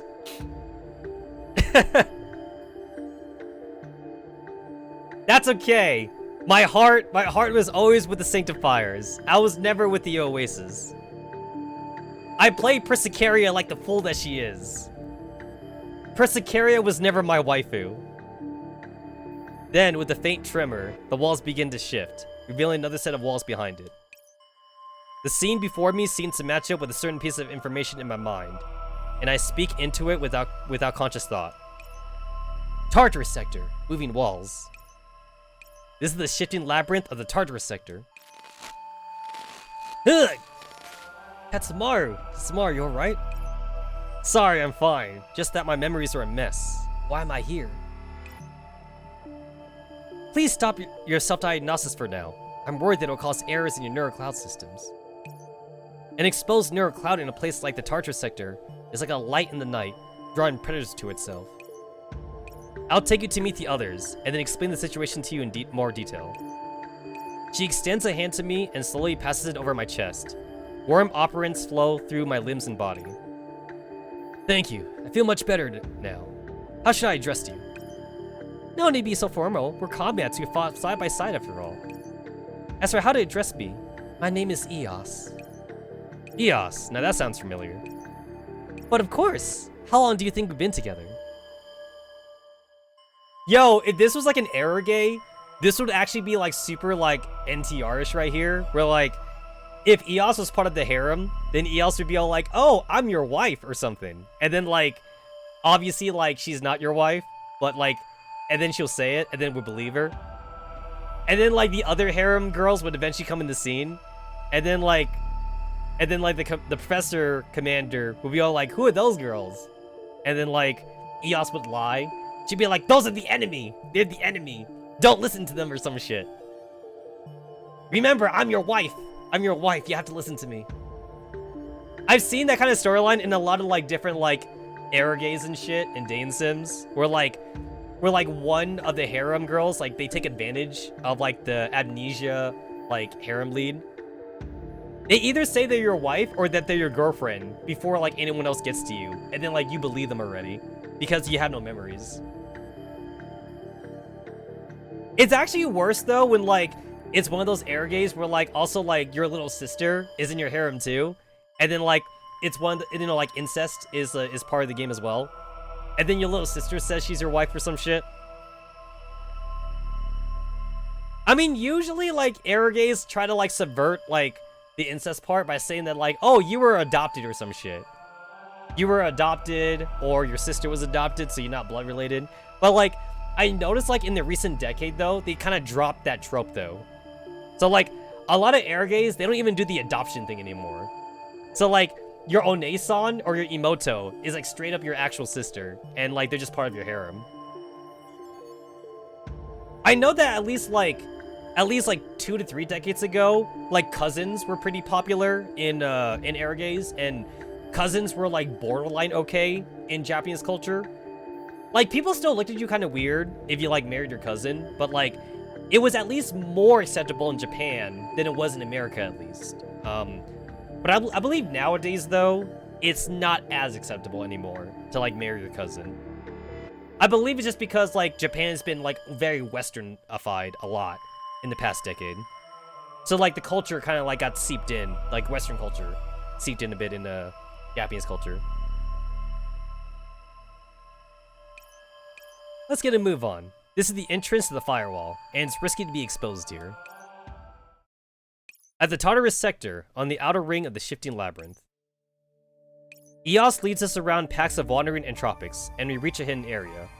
The 4 greater sanctifiers here have been waiting for us. Look who it is! It's the one guy. It's that one guy. I lost my memories. I can't remember why, but for some reason, I don't like this guy. I can't remember why, but this guy did something to like a good friend of mine. Yeah, I remember. I hate this guy now. I used to like this guy. I think I remember. I used to like him, but I don't like him no more. If only I could remember. If only I could get my memories back. You're awake, Tetsamaru. There doesn't seem to be any external damage. Eos, how did your inspection go? There aren't any problems beyond memory loss. And who might you be? I gotta say it with like the inflection there. We had never met before, but I like it. Oh, yo. The third option. I feel like I gotta pick the third option. We never met before, but I want to punch you in your face. I'm pretty sure most players, they feel like a kindred spear with the third option. Before I finish, I'm already swinging at the greatest sanctifier in front of me. Yo, you gotta give the commander props. He's willing to go to great lengths to protect his friends, even his friends he doesn't remember anymore. Tetsamaru? It's alright. As everyone watches in shock, my fist lands solidly on a transparent barrier in front of him. Ripples spread from the point of impact, dissipating the force of the attack. Too bad, though. Too bad he has a fucking barrier.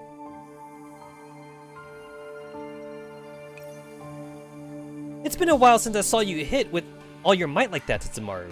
My hand went a little numb from the impact. Looks like we don't have to worry about your body.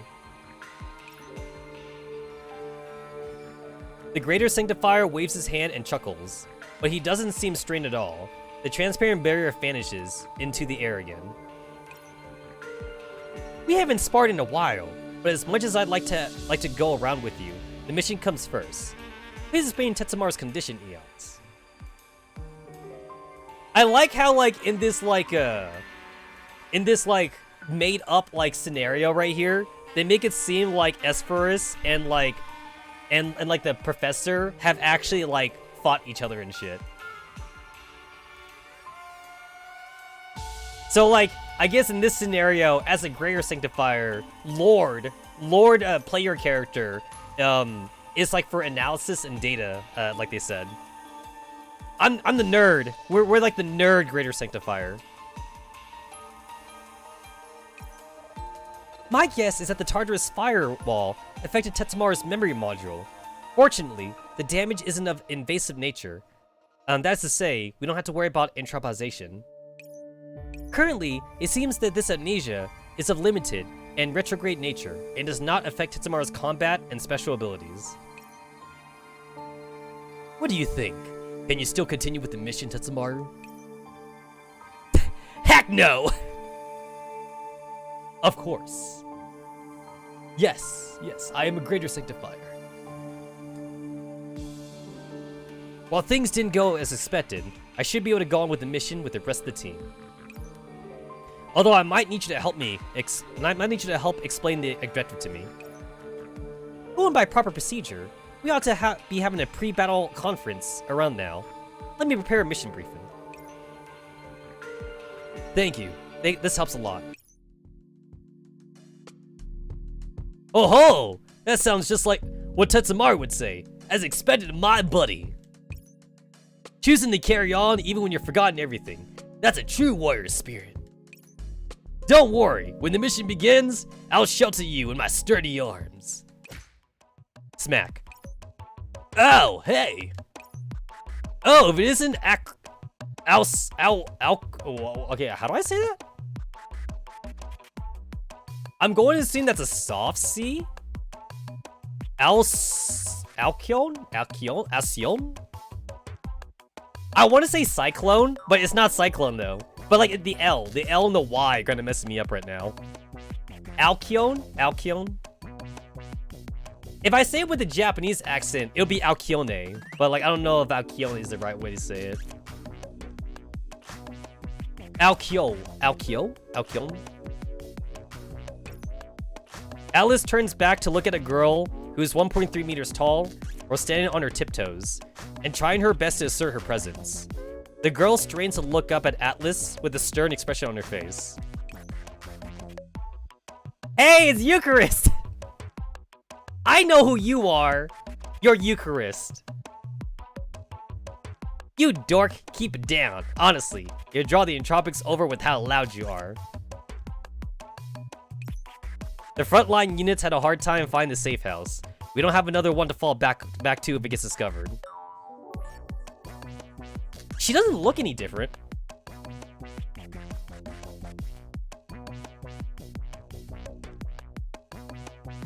I think the only thing that she's missing slightly is that she's missing like her headpiece or something. That's like the only thing that's different. She's mostly the same though. Oh, the shield! That's what she's missing. The shield's different. There we go. There's no shield. Wait a minute, she never had a bow and arrow? Okay, there we go. That was throwing me off. Okay, wait. She's a shield character. So, here, she has a bow and arrow. She has a bow and arrow. Yeah, okay. That's different. You're right, her hair is darker. She's like a very, like, darker brunette or something. This is more lighter. This is definitely more lighter tone. It's like, yeah, I knew her head looked different. Yeah. The weapon, though. The weapon is definitely different. She's supposed to be like a sword and not sword. She's a spear and shield character. Now she's a range. She turned into a range character. Also, no casually tossing up perverted statements like what you just said now. Tetsamaru lost their memory. What are you going to do if you scare them? The girl plants her hands on her hips and puffs up her youthful cheeks in an adorable way. Haha! An ardent embrace is a true proof of brotherhood. I believe that Tetsamaru won't reject my burning love, even if they only seen it for the first time. I mean, to be fair, if we think about the sanctifiers, like, from, like, a judicious, like normal, like, Christianity kind of crap, then, like, most of the gods... I'm sorry, did I say Christianity? I meant, like, Roman gods kind of crap. Like, most of the Roman and Greek gods, like, they didn't really, like, have much to choose from back then, so, like, they were always fucking each other. It didn't really matter if, like, the Roman and Greek gods, like, were, siblings. They literally, like, had no choices. I mean, what were they gonna do? Fuck humans? So the gods, like, fucked each other, and then they had babies with each other and shit. I mean, to be fair, Zeus fucked a lot of humans, but demigods were supposed to be, like, on the rare side, though, so mostly, like, it was just gods fucking other gods, even if they were siblings. And if I remember right, too, like, gods of the same gender can still have kids also, because they're gods, so they can have kids in weird ways. I forget, like, which god it was, but, like, I think there was a god that, like, also, like, he cut off, like, one of his testicles or something, and then the testicle grew into a person. I forget what god it was, but that sounds very familiar to me. There was a god that cut off his testicle, and one of his testicles, because, like, you know, he had 2 balls, so he cut off 1 ball, and then the ball became like a person or whatever. I think also, like, we've had, like, smaller goddesses also, like, become children of other goddesses that, like, cut off their hair or something. Like, I think that's a thing too. Like, I don't know if it was Hera or, like, another goddess. I think maybe Athena did it. Like, she cut off her hair, and then the hair strands became, like, lesser gods or something. So, to be fair, like, gods didn't really have to, like, have sex anyway. Gods could have children, like, in any way they wanted. All they would have to do was, like, infuse, like, their god energy into, like, anything.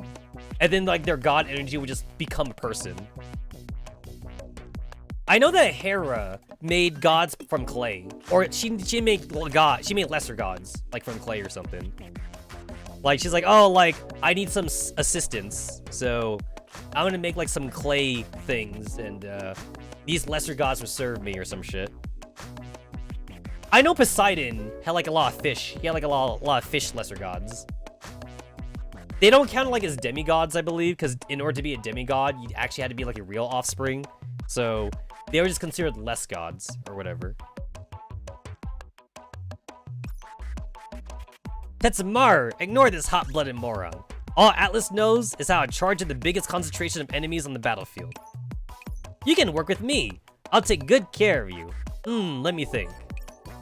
After some thought, Alcyon puffs up her chest and looks up. In order to prevent aggravating any potential hidden injuries, we can't let you, Tetsamaru, exert yourself too much. So I'll handle any task requiring movements. In order to prevent exacerbating any injuries, we can't let you, Tetsamaru, engage in intense combat. So I'll handle any combat task. In order to prevent any additional strain to your systems, we can't let you, Tetsamaru, engage in intensive computation, so I'll handle any analytical task. Bitch, what are you gonna let me do? What can I do? Doesn't that mean letting you do everything for me? Ah, that's right, exactly. You should stay here and rest, Tetsamaru. Let me handle your part of the mission. Oh, what? So Angelus used to be an archer, so they turned Angelus into a fucking, like, rogue character. Yo, she doing the backstab right now. She doing that rogue backstab. Hey, you're so motivated, Allie. Electra bends down behind Alcyone, and with lightning speed, she squishes the girl's pink cheeks. Ah, they're so soft and smooth and cute. Why don't you do my share of the mission too? Mwah, Electra! Don't even think about it. Do your own work. Do you think I'm a kid? Quit pinching me. Stop being so childish. Huh, I might be childish compared to Lord Esperus and Lady Eos, but it's just enough for me. Yo, she looks so weird, being like, not an archer. Yeah, the dagger. The dagger doesn't really suit her, honestly. Get lost, you lolicon. She's a lolicon. Nice. I'll take the lolicon bit, though. Aha, don't sweat the small stuff. You behave, too. Eos, have you finished the briefing yet? At this rate, my neurocloud system is getting damaged, too. Heh, as much as I let you relax a while longer, the briefing is ready. Eos steps out from behind me and retracts a thin cable used for two-way communication and neurocloud adjustment and repair. Eos has not stopped treating and examining me ever since we entered this place. She only continues with her task once she's sure I'm not unduly affected. 99%, 100%. Alright, let's begin the pre-battle conference. The previously rowdy group instantly quiets down and they all turn to look at Eos. Although I'm sure you're all sick of hearing about this mission details by now, let's just go over them again, for Tetsamaru's sake. We will be splitting up into 3 teams, in the outer ring of Tartarus. Each team will be responsible for divisionary attacks, intelligence, and special objectives respectively. Esperus and I will handle that last one. The diversionary attacks are simple enough. You will primarily be assigned to destroying the energy towers in the shifting labyrinth and draw the attention of the entropic hordes, thus increasing the likelihood of success of the other teams. The intelligence objective will require you to pass through the maze to reach a target location and require a key item, the Rubik's Map. Eos' expression grows more and more serious as she continues. She takes 2 steps back and brings up a massive projected image between us. It depicts a silver polyhedral object that appears strangely made but follows a hidden order of its own. Its surface is covered in fine tracery. Take a good look at this, buddy. This is our mission objective. As you can see, this is an image of the Rubik's Map. It accurately maps the entire shifting labyrinth and updates in real time. We'll need it to enter the middle ring. We have no way of predicting the movements of the shifting labyrinth before we obtain the map. It seems the opposition to this mission will come from terrain restrictions, as well as the mission itself. From that point of view, it doesn't seem as simple as it appears. I think it's alright. You're being too cautious, Electra. This is the only outer ring. Even if we do end up getting stuck in the labyrinth, we can always find a way out. Plus, Electra and I are handling the riskiest assignment, namely the divisionary attacks. You can rest easy and work knowing that I'm drawing the stronger entropics to myself. Since Allie's so confident, I guess I can handle the logistics work in the real while I wait for Allie's triumphant return. We're on an infiltration mission. What do you mean by logistics work? Don't think of slacking off. The dull knock draws everyone's attention and Esperus, who has been smiling from the side all this while, steps forward. Much like you, I believe in the absolute power of the Sanctifiers. Although we haven't had any major incidents in the Outer Ring so far, we might end up facing unknown opposition afterwards. Alkyone, Electra, stay alert. Roger. Alkyone and Electra straighten up, their playfulness in their eyes gone. Make sure you're 120% serious about it. After all, we found something that might be of greater importance than anyone else we've done to date. Still, you don't need to worry too much. Even if something does happen, we should be able to escape from the Outer Ring without much difficulty. In that case, let's stick to the plan. Atlas and Tetsamaru will handle the intelligence assignment. Can you handle it? Leave it to me. I still have my doubts. While saying I'm totally fine might sound good, doing that would be terribly irresponsible, given my current state. Before I finish speaking, my shoulder suddenly sinks, patted by Atlas's massive palm. Ah, no need to be so awkward about things, buddy. Cheer up.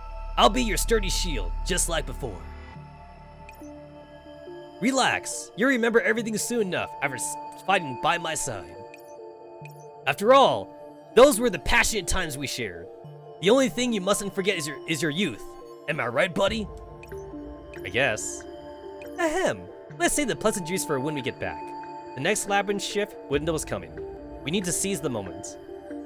Yo! It's too bad like this isn't like a single player RPG or something, because like this could totally be like a randomized dungeon. It's too bad. Too bad this is not a single player game.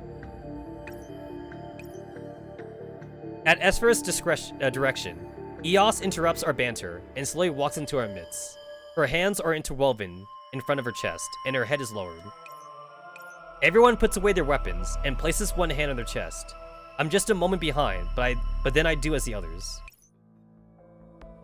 Because you rejoice and bow before evil, so do I smite you and offer you up to the heaven as a sacrifice. I shall eliminate you from Agressi and scourge you from the cloud. I shall exterminate you, and you will know that soul is one that is favored by the gods. As Eos speaks, everyone else makes a sign of the star before their foreheads and recites with her. Only through order can we glimpse the truth of the revelations. The blessed must engrave the gods in their hearts, fulfill their will, and seek their glory. Just as we finish speaking, a rumbling noise pours into the hideout like choral accompaniment that echoes throughout the air. The labyrinth shift window has arrived. Commence operation. Roger that.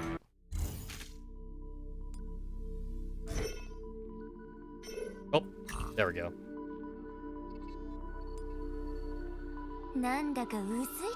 Okay, I'm actually using my own units now. Okay. Using my own girls. Using my own girls.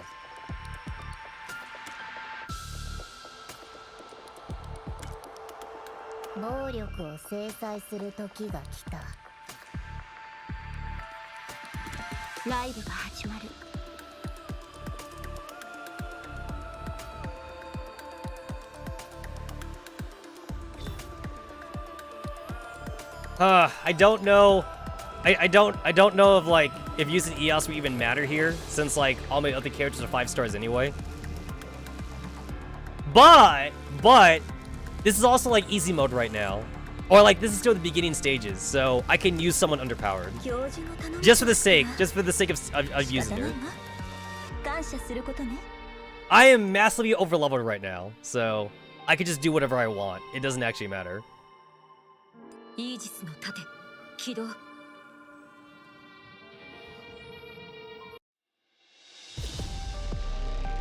You have received a complete function module as support from the Sanctifiers.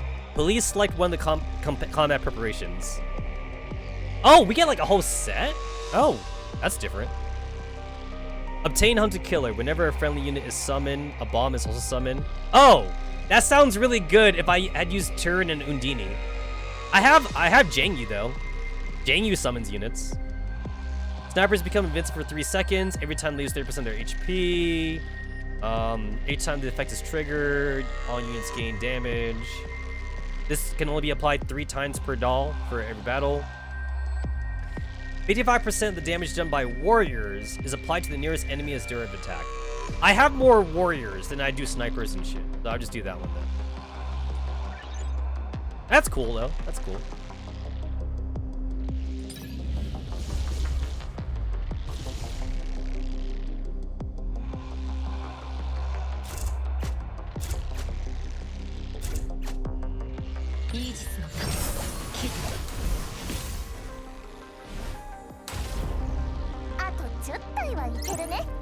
Honestly, ever since I found out that like Chelsea's like Alma and Scripta lets you use like her fucking super when she's on like the side on like the backup unit, it's like I just bring Chelsea everywhere.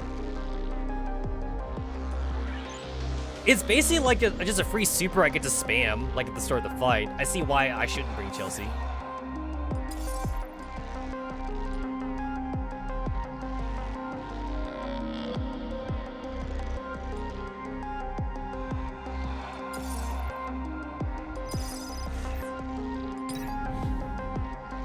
On the corner of the road, a cash coin gacha machine. Oh, more gacha. Whatever. More gacha. Whatever. More gacha. All right, I'll try it out. Cool.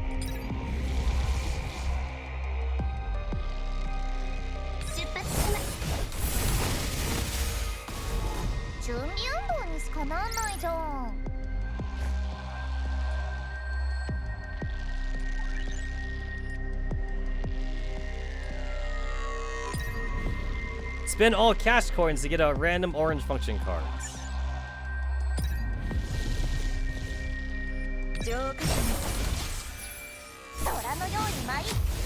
I should probably turn off the auto ultimates right now. I don't need that.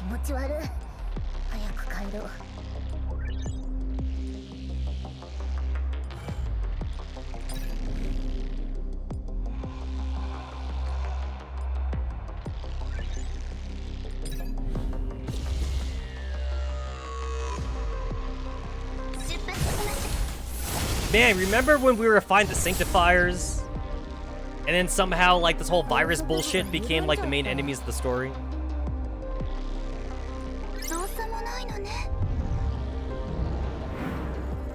Mika seems to really like giving us, like, a main enemy at the start, and then just changing who that main enemy is, like, later on through the game.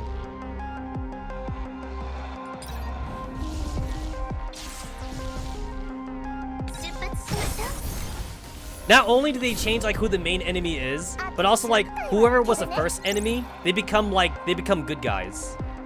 Or they get like indoctrinated like into the team or something.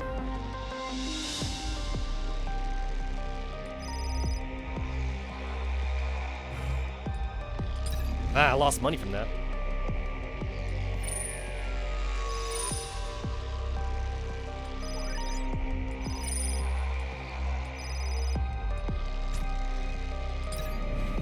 I'm like specifically picking like non-combat nodes because like it's just faster for me to pick non-combat shit. So that way I can click.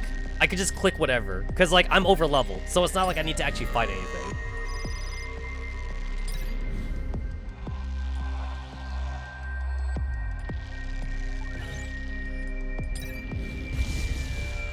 I mean, don't get me wrong, like, it's not like I hate the trope or whatever. It's a very common trope, like, in like, certain series, too, or whatever. Especially shonen. Shonen animes love to do that. Like, whoever is, like, the Season 1 bad guy, it's never, like, the main bad guy. The Season 1 bad guy is always, like, misunderstood or something in shonen animes, and then, like, they usually end up, like, joining the team or something. And then the main bad guy shows up, like, 5 seasons later, or whatever like that. It's not a trope I hate. However, I also appreciate the simplicity of like having like a main antagonist like be like show up at the start of the game and then you know that's the main antagonist. A lot of basic RPGs do that. Like here's the evil overlord and you're like, you know, like a very like classic RPG, you know, like you're the knight, there's a princess to save or whatever. And like, you know, here's the evil overlord. He's not misunderstood. He's actually like a bad dude, and you gotta go and like stop him. And then like, there's no plot twist. Like, there's literally like no plot twist. You like go through the half the game. Maybe you save the princess, and the princess is like a white mage, so the princess joins your party too or something. And then like, you know, you go and beat him, and like, there's no plot twist. You beat him, and you save the world. Game over. The end. That's good too. That's good too. Like I can appreciate both sides. I can definitely appreciate like both sides of the like the storytelling. Honestly, like if there's any trope that like I'm always hesitant about is like I always like am hesitant about the trope of like the bad guy being misunderstood. Half the time, not even half the time. I feel like most of the time for me, it's badly written. It's either badly written or like I just can't like identify with like the bad guy who supposedly had like a bad childhood or something. And this is why he wants to blow up the world. It's like, yeah, you know what? He still kind of burned down the orphanage and shit. Like I still can't forgive him for that. It's even worse too when like the Season 1 enemy or like if it's a video game, like the first enemy in the first hour of gameplay joins the party. It's like, bro, this guy literally like burned down my home village. I don't want to work with this guy. So unless like the writer like legitimately writes it good, where like he is actually very sorry. Like the guy who joins the party, he's actually sorry that he burned down your village or whatever like that. It's like, listen, I was kind of a dick. I'm sorry about that. And yeah, I killed your parents. My bad too or whatever like that. Really sorry. Like, you know, if he actually gets like some kind of like character redemption arc within the game, then maybe I can forgive him. Unfortunately though, it's badly written a lot of times, and like, I just don't like this guy in my party. I don't like this guy in my party. I want him out of the party. The moment that like I can take him out of the party for like an optional party member, I will do it. I'm never gonna use him again or something.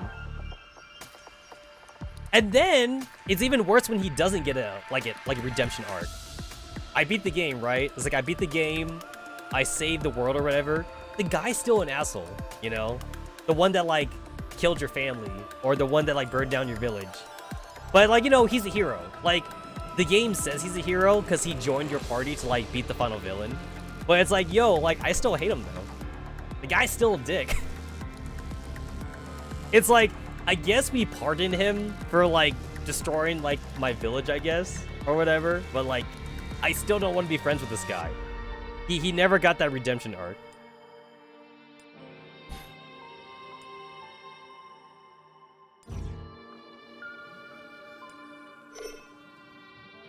Oh, can I do the farm stage now? Oh, I still can't do it? Oh, I can finally do it now. That one I can't do.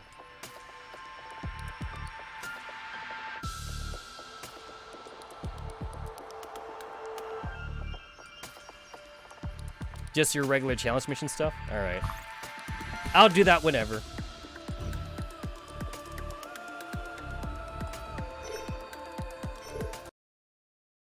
Tartarus sector in the outer ring of the labyrinth. Ooh, I can hear like the tentacles. That squishy tentacle shit. Densely packed tentacle-like lifeforms coat the cramped walls. The savage maws on their tips seem to be looking at us, following our movements closely. These strange entities extend and retract imperceptibly, as though bidding us a friendly greeting, or perhaps they simply preparing the next meal. After shaking off the tricky goo that's fallen into my forearm, I once again check the integrity of the spoof code that's shrouding me, then run to catch up with Atlas as we head deeper into the filthy, narrow path before us.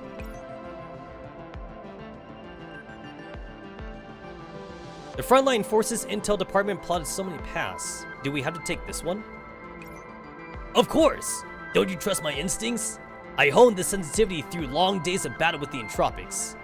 You couldn't stop praising it back then. Even with all the obstructions between us, I can sense there are targets ahead of us. Well done, so tell me, why did we almost go the wrong path without my reminder? Ahem, we all make mistakes. So it is best not to quibble about bugs. I mean, my little mistake helped you show how reliable you were. Isn't that right, buddy? Trust me, it'll be okay this time. Alright, I believe you. Really? Aha! Good! That's more like it. Since you said as much, I got to meet your expectations. Leave all the remaining problems to me. Although, you don't look too good there, buddy. Is it the after effects of the firewall? No, it's nothing. It's just that this environment makes me a little uncomfortable. I look around. The things on the wall seem alive. And the idea of being observed by those alien creatures turns my stomach. Don't worry, I'll have to get used to this place eventually. When operating in Tartarus, let's keep moving. So those daemons acting up. I won't let them affect you, buddy. Atlas grabs the handle of his greatsword and gathers his strength. Let's sell things quickly, in the most brutal way. Wait, don't! Before I can stop him, Atlas is already swinging his greatsword at the labyrinth wall. A small force field appears, drowning the entropic creature's cries with the transparent barrier. Oh, I took out the entropics on the wall, but I guess you can't bust through the labyrinth walls with weak attacks like that. Sorry, buddy. As I look at Alice's cheerful smile, I can't help but sigh. Let's keep a low profile. Alcyon and Electra are large in diversion, so we can sneak around after all.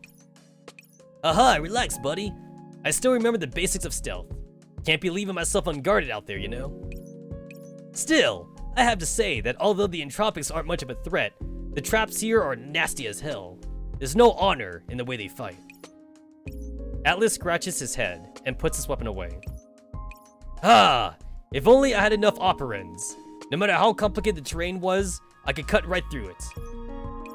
Given the strength of your attacks just now, the labyrinth walls are thick and hard enough that you need a sage weaponry to break them down. And then, leaving aside whether or not there be any defense mechanisms in store, once the maze shifts, won't all your efforts be wasted? Aha! Esphyrus must have thought of that too. I'll listen to you then. Let's stick to the plan. Atlas laughs and takes off his cape. He then drapes it over me, before pulling the hood over my head. I'm sure sanctifiers like you and Esphyrus will lead us to victory.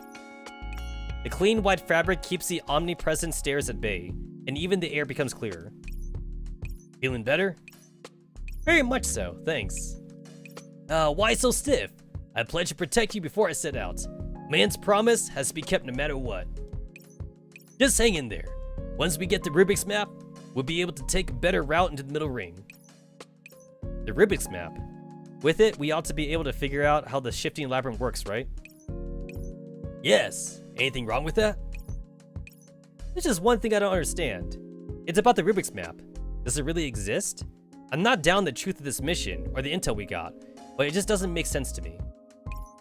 Let's say there's an item that displays the condition of the entire labyrinth in real time, including its shifting. What use would it have to the Entropics of Tartarus? Who knows about the Entropics?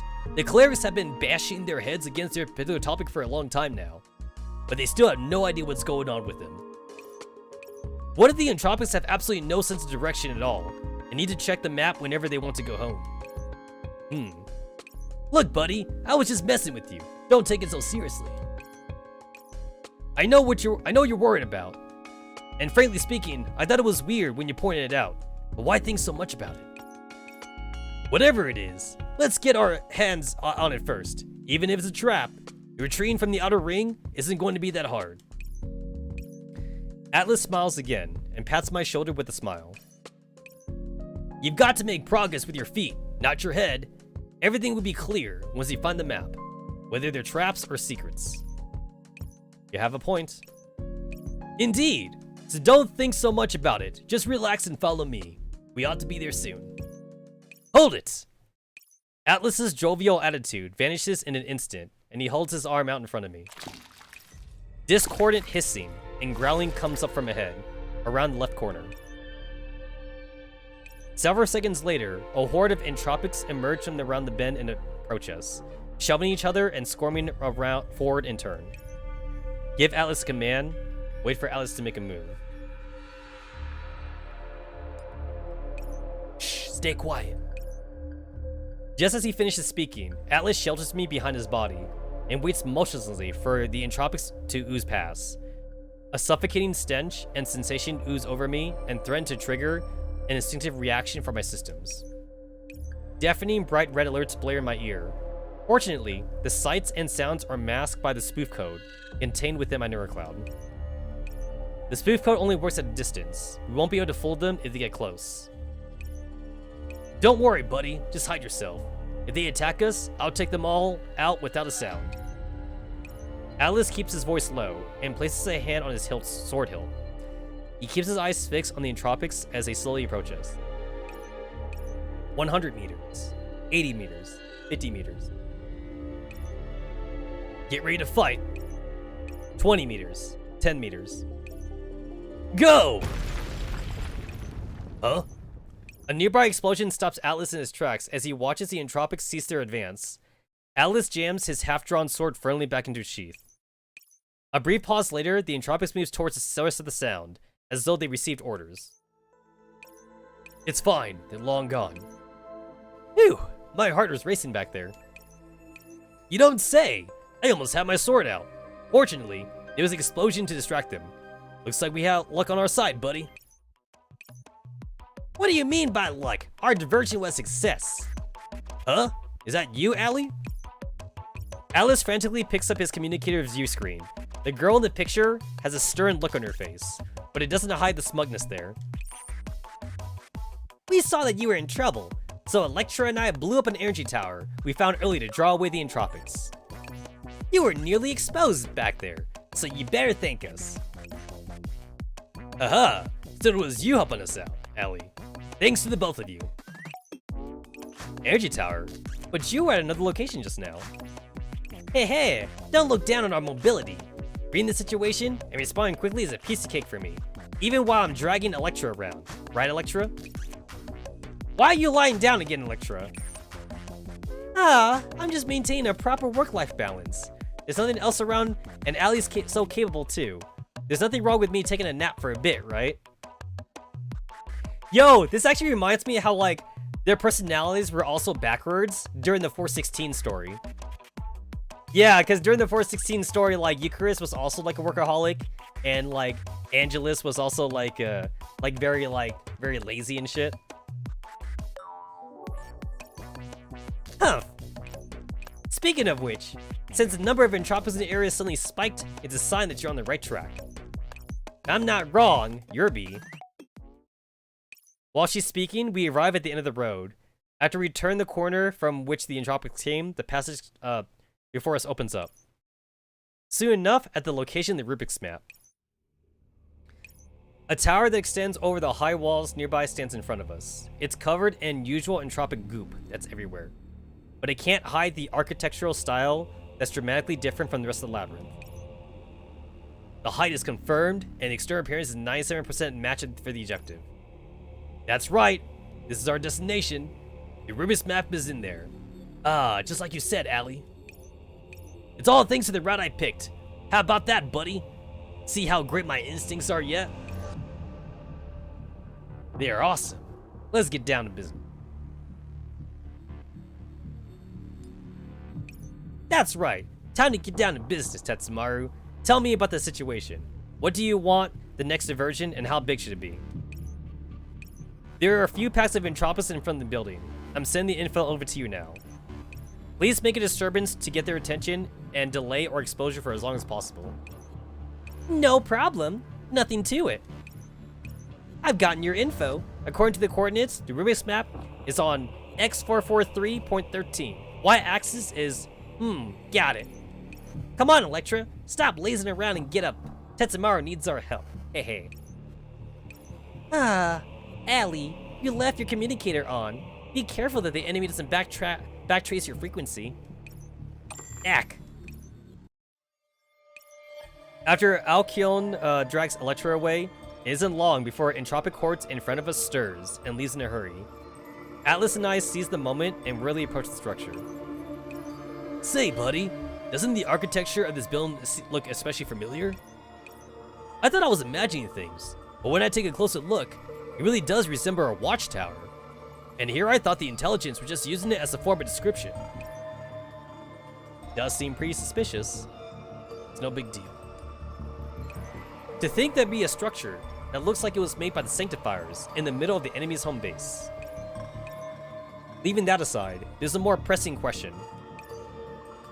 Why is it that they have no defenders here, beside the Entropics outside? I look around, and at the readings of the scanner in my hand, the readings indicate that the Entropic defenses here are abnormally weak. Doesn't that mean that Alkyone and Electra drew all the enemies away? Okay, so maybe it's a little boring without fighting, but it's a good thing too. Considering the importance of this place, I doubt the Entropic station here would have been lured away so easily. Come on! Look on the bright side, buddy. It just means that Alkyone and Electra did a great job. Think about it. The enemies we met along the way are far below standard numbers, right? The only thing giving us problems were the traps. It's all thanks to them. As much as I like to stay positive, we should continue advancing carefully. Alice and I enter the watchtower, keeping a wary eye on the surroundings since the internal layout is similar to what we're familiar with. We easily make it to the core area.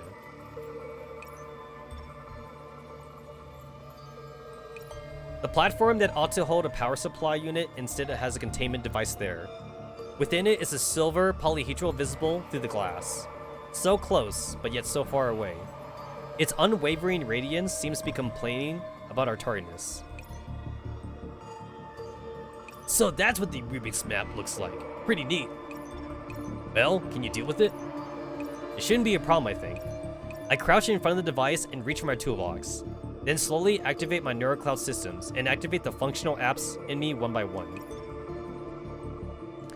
I suddenly know what I need to do next, as though I've awakened some kind of instinctive strength in me. Give me a bit of time. I'll leave it to you then, buddy. I'll keep a lookout for you. Yo, can you imagine, like, downloading apps to your brain? That's gotta be, like, in the future, right? When, like, everyone becomes, like, part cyborg. Imagine, like, having to, like, upgrade, like, the fucking RAM for your brain or something. It's like, yo, have you downloaded the new Genshin Impact update for your brain yet? It's like, bro, I need to update. I need to update my RAM. It's like $1,000 to update my brain. I can't fit. I don't have enough storage space.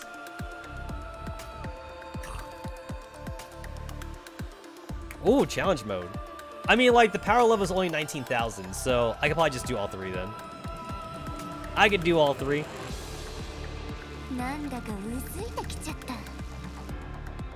Alright, since I had the challenge thing on, I guess I'm gonna, like, kick out Eos then. Sorry, girl. I need someone that can actually fight.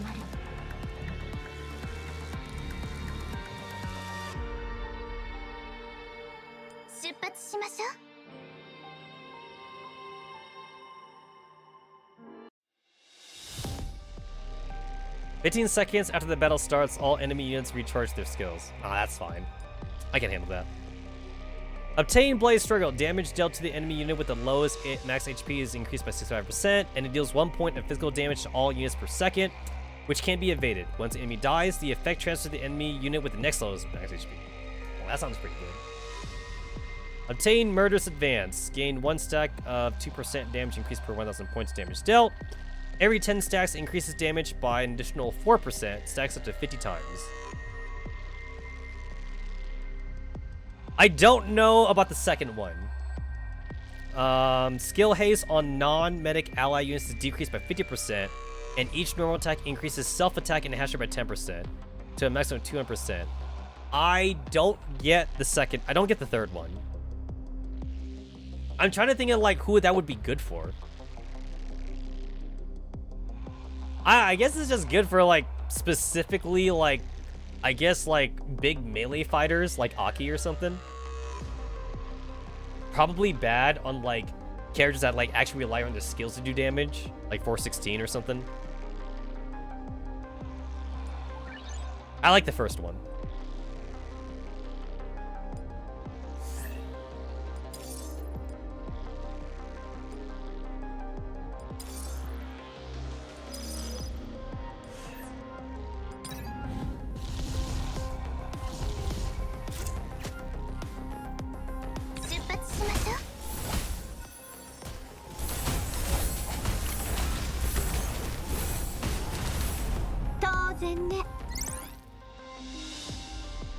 I'll take the shield. Yeah, I'll take the shield. I'll take the max HP. I'll take those cash. Take the cards. I'll take the max HP.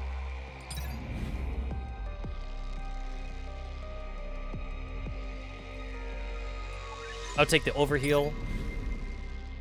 I'll take the function cards.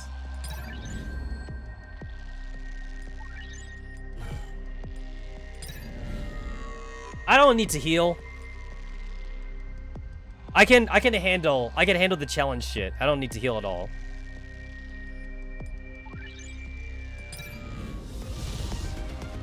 We do not need to heal.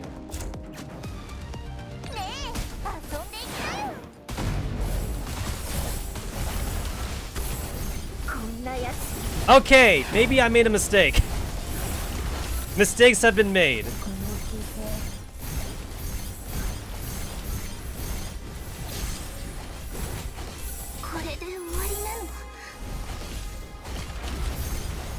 Mistakes have been made.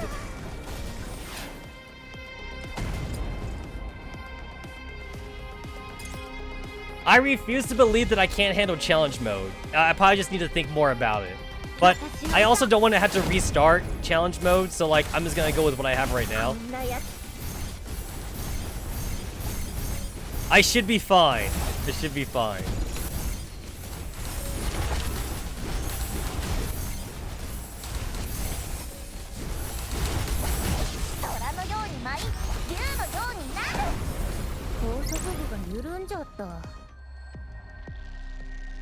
I know that since I'm using Emotep as a healer, Emotep likes melee fighters, and I have 416 in the party.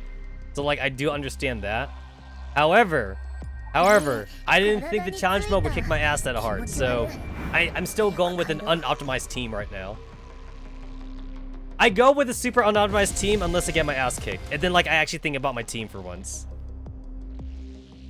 I usually like to like just pick characters I like whenever it comes to like playing any game, like not specifically like an RPG thing. It's just any game in general.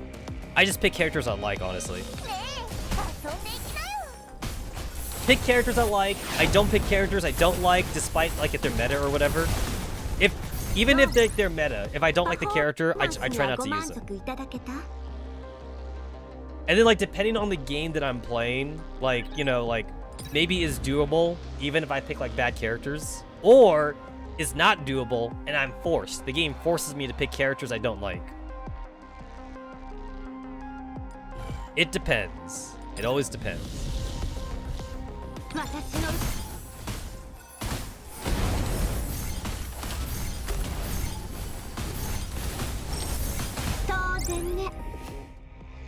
Yeah, 416 is still getting MVP though.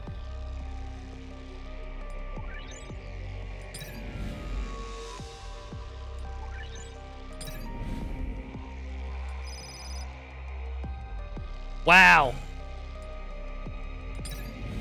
That sucked.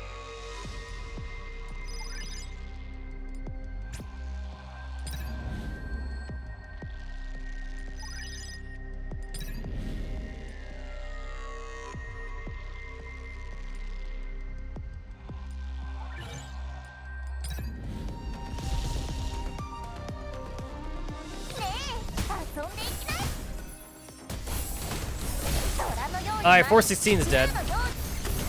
Oh, she's not dead. Yeah. Oh, there she is. I knew she was gonna die.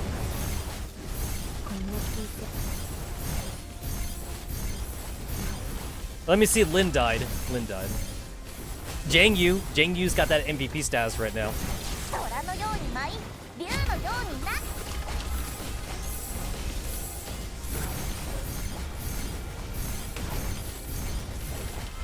Look at those damage numbers on Jang-Yu though.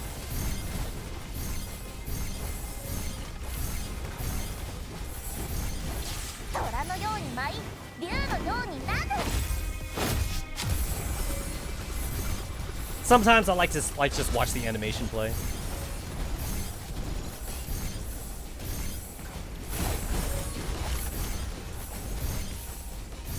I see that this guy's got like a fucking blue shield, but then Lin died though. Lin died a long time ago. This is why like I like to use Lin for the later stages, because like Lin's supposed to be a counter to like the blue health enemies.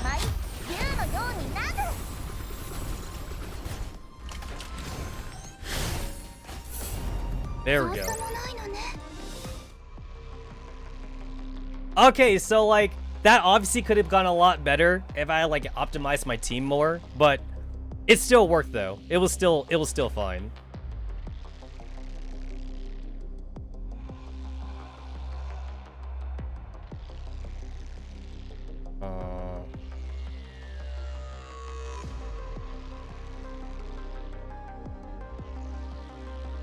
Do I not have any 150 cards?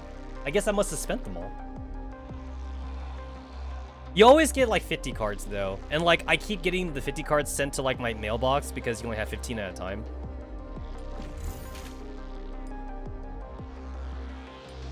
Oh, that still wasn't good enough. I'm super cheap with like my fucking challenge cards. I never want to use them because like so far it seems like you can have like an infinite amount of them. So like I never want to use them.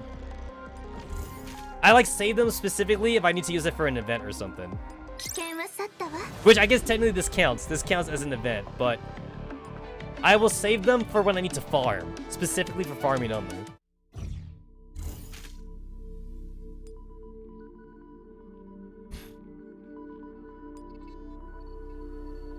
Kind of weird that, like, the banner for, like, V's idol shit is inside the event, though. This kind of feels like this should be, like, on the main menu, because, like, this shouldn't be part of the event.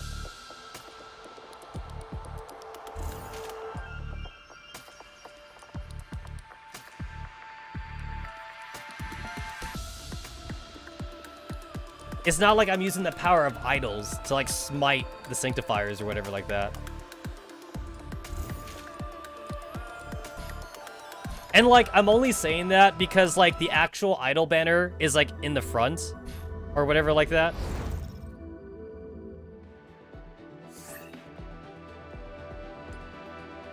Like, this is right here. So, like, because, like, this is here, I feel like since, like, it's almost like a battle pass thingy, they might as well, like, have it on this screen. But nope, because we had to have a screen for this shit, which is, like, worthless because it uses fucking quartz. And then we have this, which absolutely does not work at all.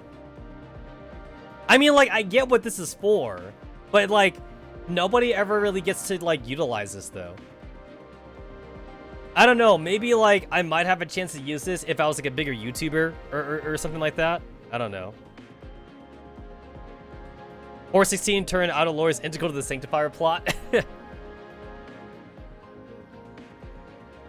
A lot of people always, like, ask on Reddit, like, how do you use the invite code thing? And, like, this is, like, for new players. It's not for old players or anything like that. So, yeah, like, this is completely worthless.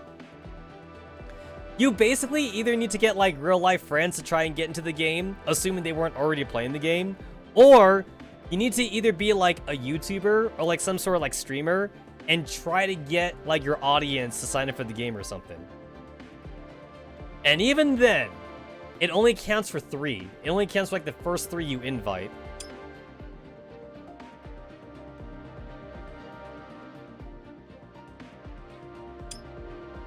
Yeah, quartz sand, you get, like, such an infinitesimal amount, and then, like, I guess to be fair, like, the AI fragments are kind of nice to have, but eh. I guess to be fair, if they made this way too good, then people would just make fake accounts, though. They can't make this too good. If it was too good, people would make fake accounts. But they can't make it worthless, otherwise nobody would do it. So I guess it's, like, just good enough then. This, though, is still dumb, though. This is still worthless. It's not worth the quartz you have to spend on this. The fucking, like, percentage off shit that it shows on here, like, it's a fucking lie. You're better off just buying whatever shit they have in the actual shop than using your quartz on this.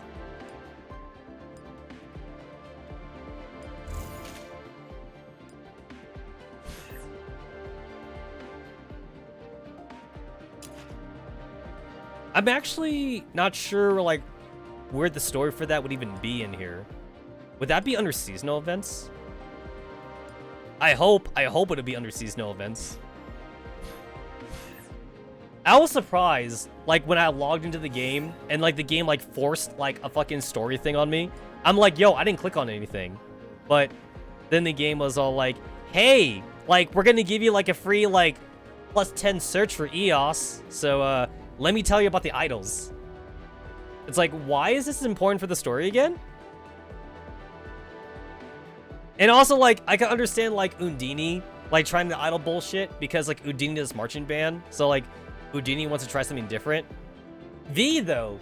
V's kind of weird. And then Rossi is kind of weird. Even knowing, like, their exact reason on why they want to be idols. And then 416 being the fucking idol leader is such a fucking stretch. It really is. She only is the idol leader just because, like, fucking, like, they had to, like, give a reason for her to be here, I guess. They had to justify the stupid costume. Even though costumes usually don't need justification, they had to justify the costume here, I guess. I don't know. I'm actually a little bit mad that this isn't, like, its own event, actually. Because I would have loved for this to be its own event. Instead, like, this kind of got, like, side hustled into the Entropic event thing, though. I'm kind of mad at this. This could have been, like, a seasonal event or some shit. I don't know. I feel like missed opportunity for this right here. I can replay the story here. I just hope that, like, it gets added to the file room. Which, so far, like, they've done so far for everything. They got all the character events. They got, like, the past seasonal events and shit. And all the major events are here.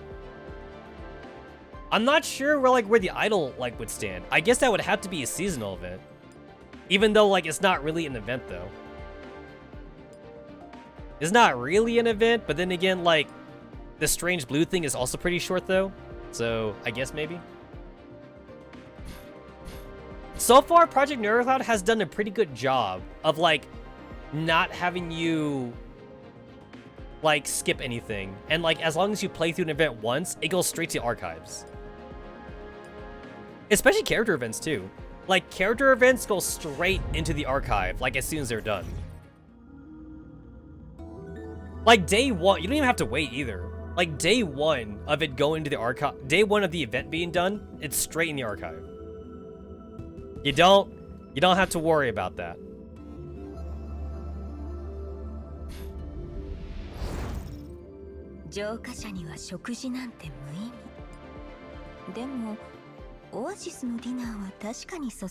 I wish I could say the same thing for Girls Frontline. Girls Frontline really needs, like, an event like Rereader or something. Instead, Girls Frontline has to rely on, like, fucking reruns. I mean, Nikkei. If Nikkei is allowed to have a fucking archive, like, come on, Girls Frontline, get your shit together.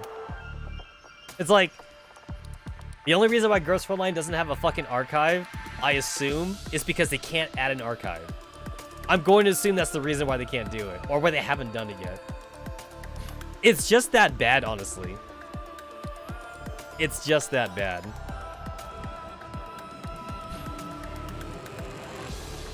Have I done everything?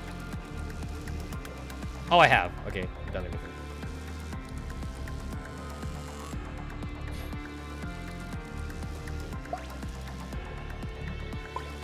I do like this whole, like, walk around thing that, like, Project Neurocloud has been doing for the past few events. The only complaint I have right now is that they still don't really have a purpose. Like, I kind of wish, like, this thing let me, like, talk to NPCs or something. Because right now, like, so far, every time they've done this thing, you could just use the quick command to, like, get to everywhere. And, like, also, like, this shit's, like, not even canon either. It's just here. It's just kind of here to be fancy, but, like, it's not canon, or it's not, like, representative of, like, what the characters are, like, going through. So, like, there kind of is no reason for us to even walk around and shit.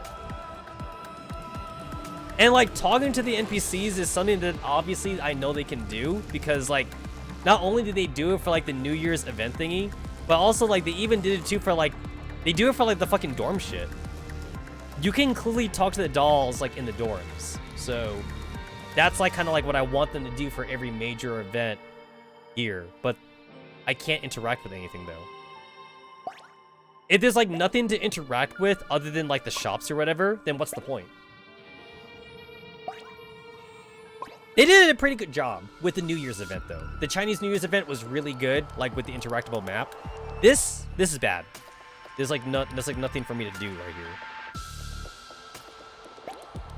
There's like no point to this. I appreciate the effort, but it's low effort, though. So, like, there's not really much for me to say.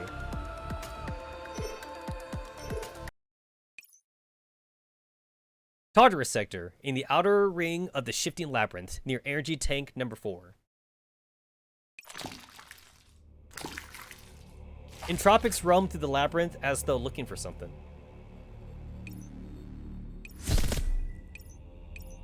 A ray of golden light draws the Entropics' attention. Where are you looking at, Damons? The Entropics in the labyrinth turns to look at the petite girl floating in the air. A massive quantity of operants is gathered in her hands. Oh, arrow that punishes demons in defense order. Open up a path to victory for us. Judgment arrow. Yo, you be stealing your attacks from Angelus. The girl loosens her bowstring, and the shiny arrow flies towards the energy tower. The golden arrow instantly slays every single entropic in its path, and then sagitally crashes into the energy tower.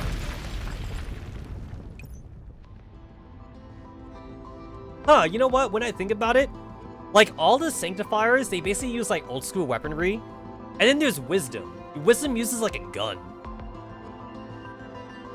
Maybe that's why wisdom is supposed to be the smart one, because wisdom is the only one that actually uses a gun.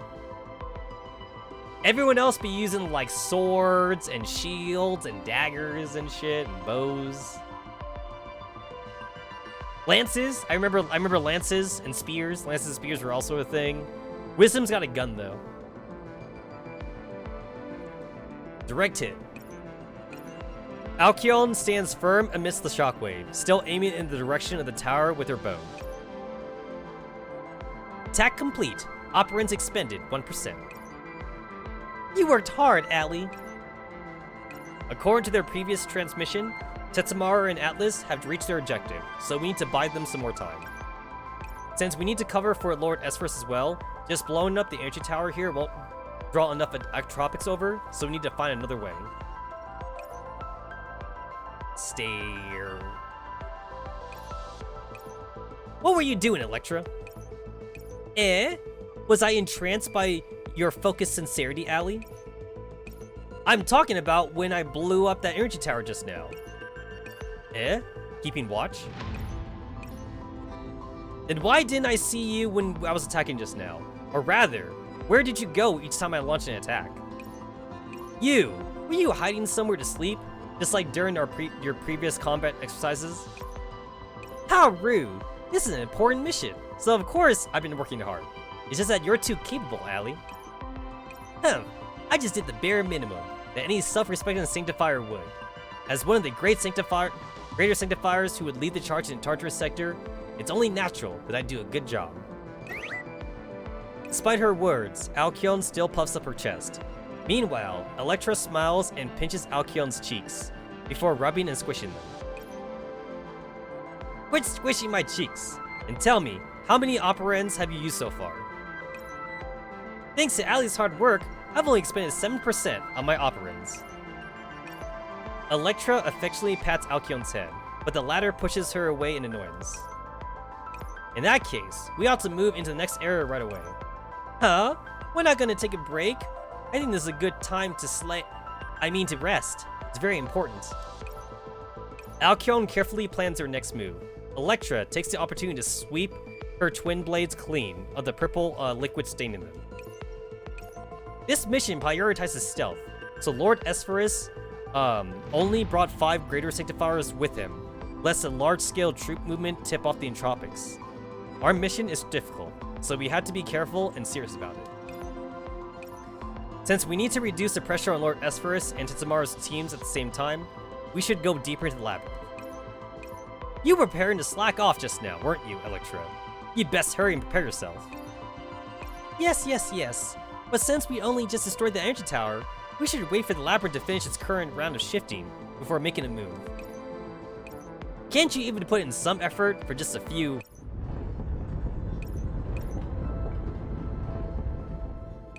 After the thunderous crash of hard objects collide with each other, the environment around the two of them shifts quickly. Huh? Is it me? Or is the labyrinth shifting more quickly now? Maybe it's because of what Tetsamaru and Atlas are doing. Looks like we best pick up the pace. We're going to have them map the place out again? Ah, what a pain. Allie, carry me.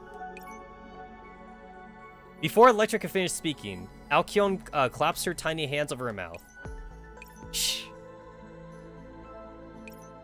The shifting labyrinth reveals a brand new path. A squad of Entropics emerges from behind a bunch of walls with indistinct boundaries and moves as a group towards a certain direction. These Entropics look hurt. And I was just thinking about how to go deeper in. Looks like our past has revealed itself. Let's go. Don't disturb them. Alcyone and Electra follow the Entropics while keeping a distance from them. Feels nice to have someone leading the way. I wonder where they're headed. Even if they don't take us to a place where we want to go, we can still record their activity patterns, which might come in handy for figuring out the labyrinth's patterns. Huh? Look over there, Allie. Another group of Entropics linked up with them. It looks like they came from the middle ring. The two Entropics forces join up, and after quickly exchanging their operands, they move further into the outer ring. All those Entropics are headed that way. Heh, we might have caught a big fish.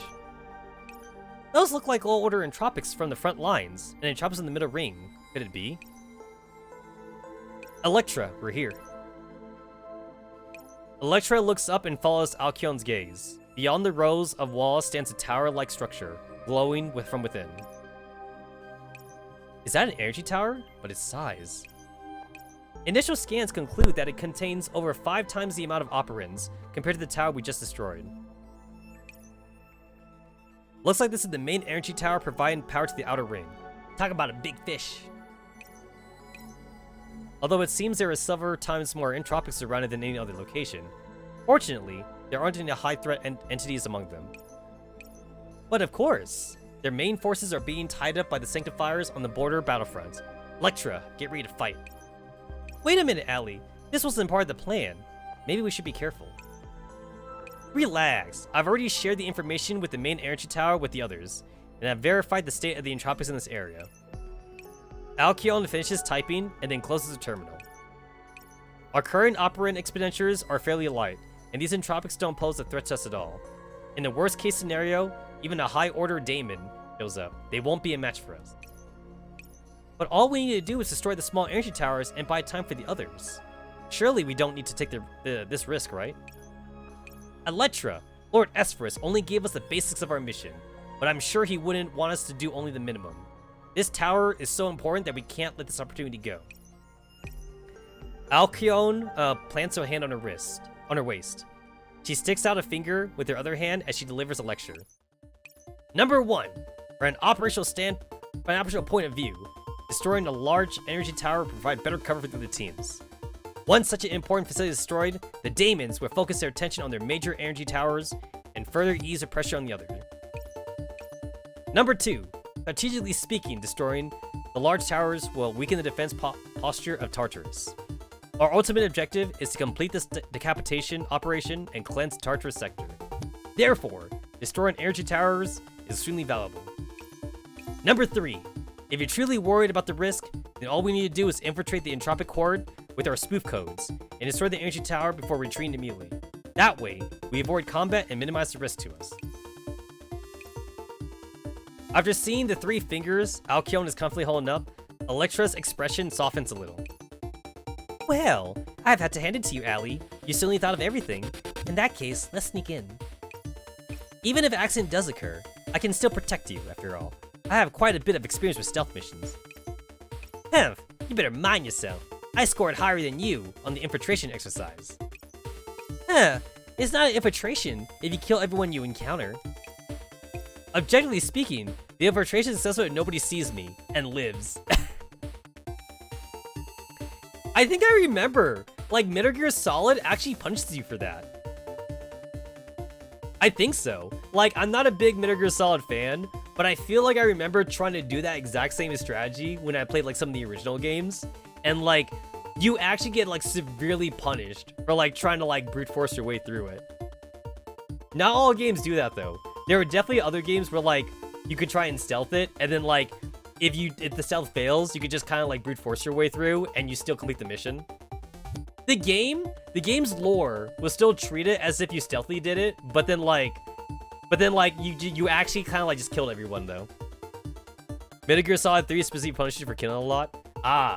Yeah, like I said, like, I'm not the biggest fan of stealth games, but I do remember playing a little bit, though. I remember playing a little bit of the OG games.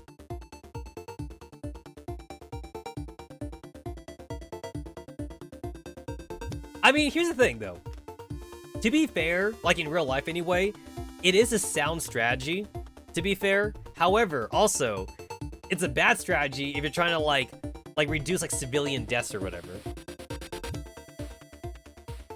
It depends on whether or not, like, why you're trying to do a stealth mission in the first place. Like, are you trying to steal something, or do you need to kill someone? It depends, right? Like, what if you need to just kill, like, a high priority target?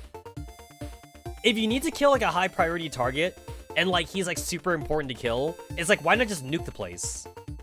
Well, I say the word nuke, but, like, why not just, like, carpet bomb? You know, why not just carpet bomb the place? But if you need to steal something, though, that's different, though. It's different if you need to steal something. If you need to steal something, then, like, obviously you can't just blow it up. You gotta get in there. Gotta get in there. You gotta, like, copy, like, a hard drive or something. Or, like, you gotta, like, steal, like, a crystal or whatever like that or something. But if you need to kill someone, like, I don't know, maybe you could just kill everybody. It depends, like, why you need to, like, do the stealth mission. I guess it also depends too if they have a hostage.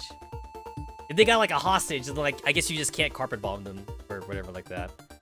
Unless you don't care. Unless you don't care about the hostage. Whatever.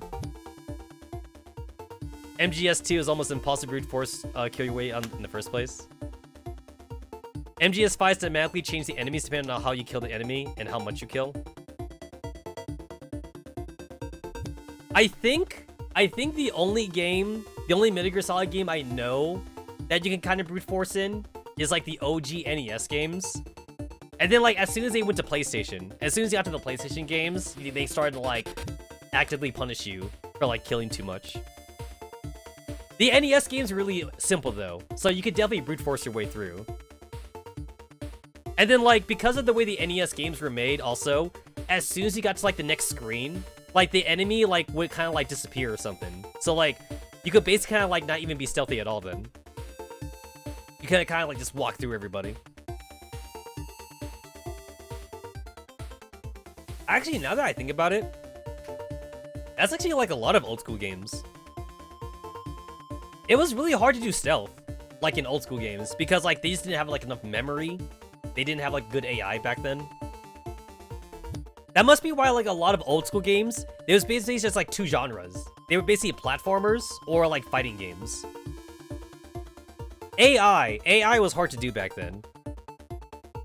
Most AI was just strictly, like, if I see the player character, go kill them or something, or try and kill them. Or run, just run at them or something. Yeah, AI was hard to do. We didn't get good AI until, like, PlayStation. Okay, you're the boss. Hey, quit patting my head. Alkion annoyingly frees her hair from Electra's oppression and mutters to herself as she smooths it out. I'm not that kid you had to keep worrying about anymore.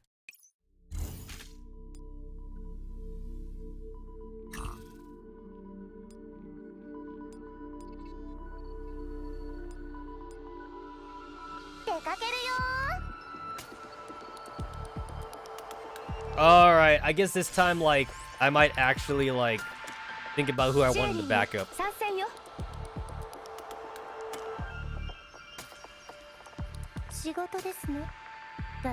Alright, Chelsea didn't do shit. Chelsea doesn't help me anymore.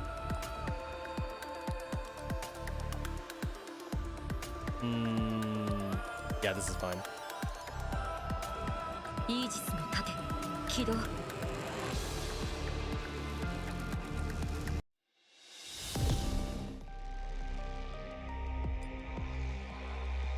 Defend the weak. Friendly guards heal the ally doll with the lowest HP. All guard backlash is increased by 75%. For every 1,000 points of self-heal, backlash increased by an additional 7%. All friendly users 99% of their HP at the start of the battle. 100% HP less converted to shield. Trying to have victory. I've always wanted to try a fucking backlash strategy. I saw crazy ass numbers back in, like, Inadvertent Mordant. People were giving Kroku, like, super backlash. And yet, I can never get those crazy numbers, though. I don't know how people were doing it.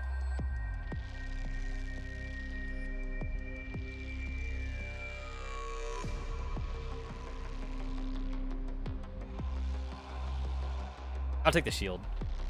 No, I'll take the backlash. I'm gonna give that a try.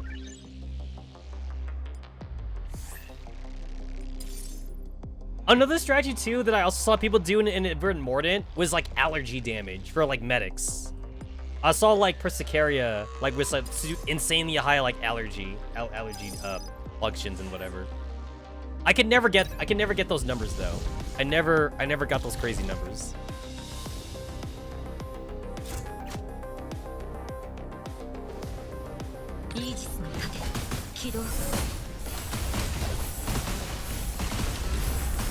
Well, I am seeing higher numbers on Kroku.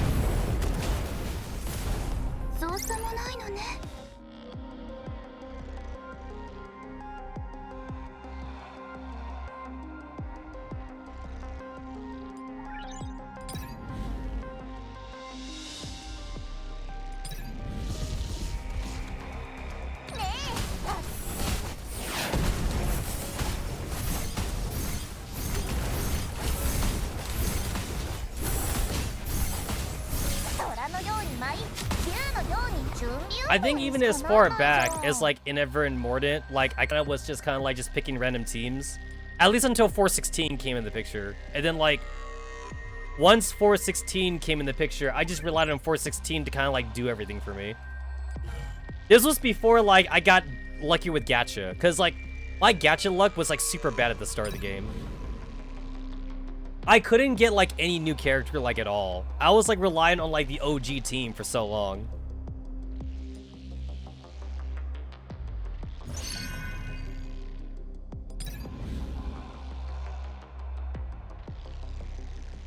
Like, I was, like, literally relying on, like, Antonina, Persicaria, So, Kroku. I really was using the OG team for a hell long time. I never got, like, any other character.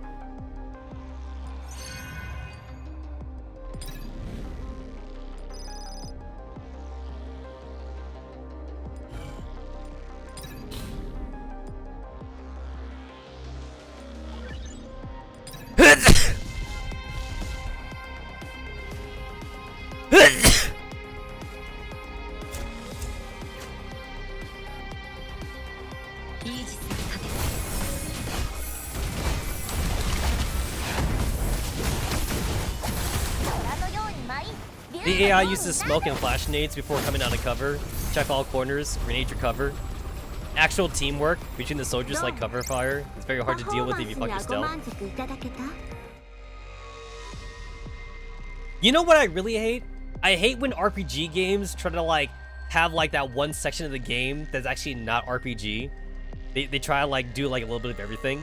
But then like the new gameplay they do, like it just sucks though. And you kind of wish they just like stuck to like regular RPG mechanics. Stealth is the worst. Ever since games got bigger, like even as far back as the PlayStation, but PS2 was really bad about this. Like every RPG I've ever played, especially like mainstream RPGs, they always had a fucking stealth section of the game. And the stealth was always bad. It was always just super bad stealth.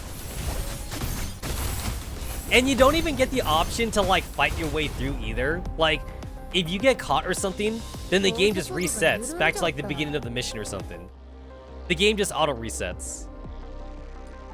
It's like, oh, can't I just like fucking like summon a meteor or something? Can't I just do that? No, I gotta like stealth it or whatever in a game that's meant to be an RPG.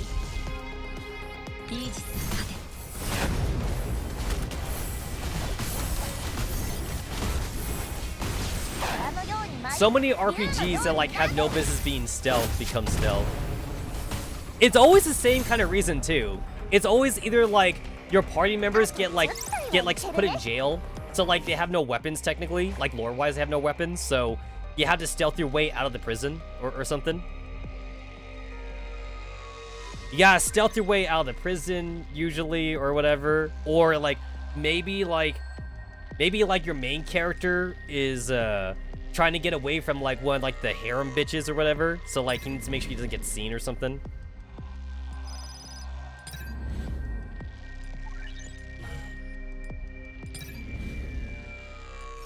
And the thing is that like it's actually not even like an AI issue for like a lot of these RPGs. It's actually the lack of AI that makes it very hard.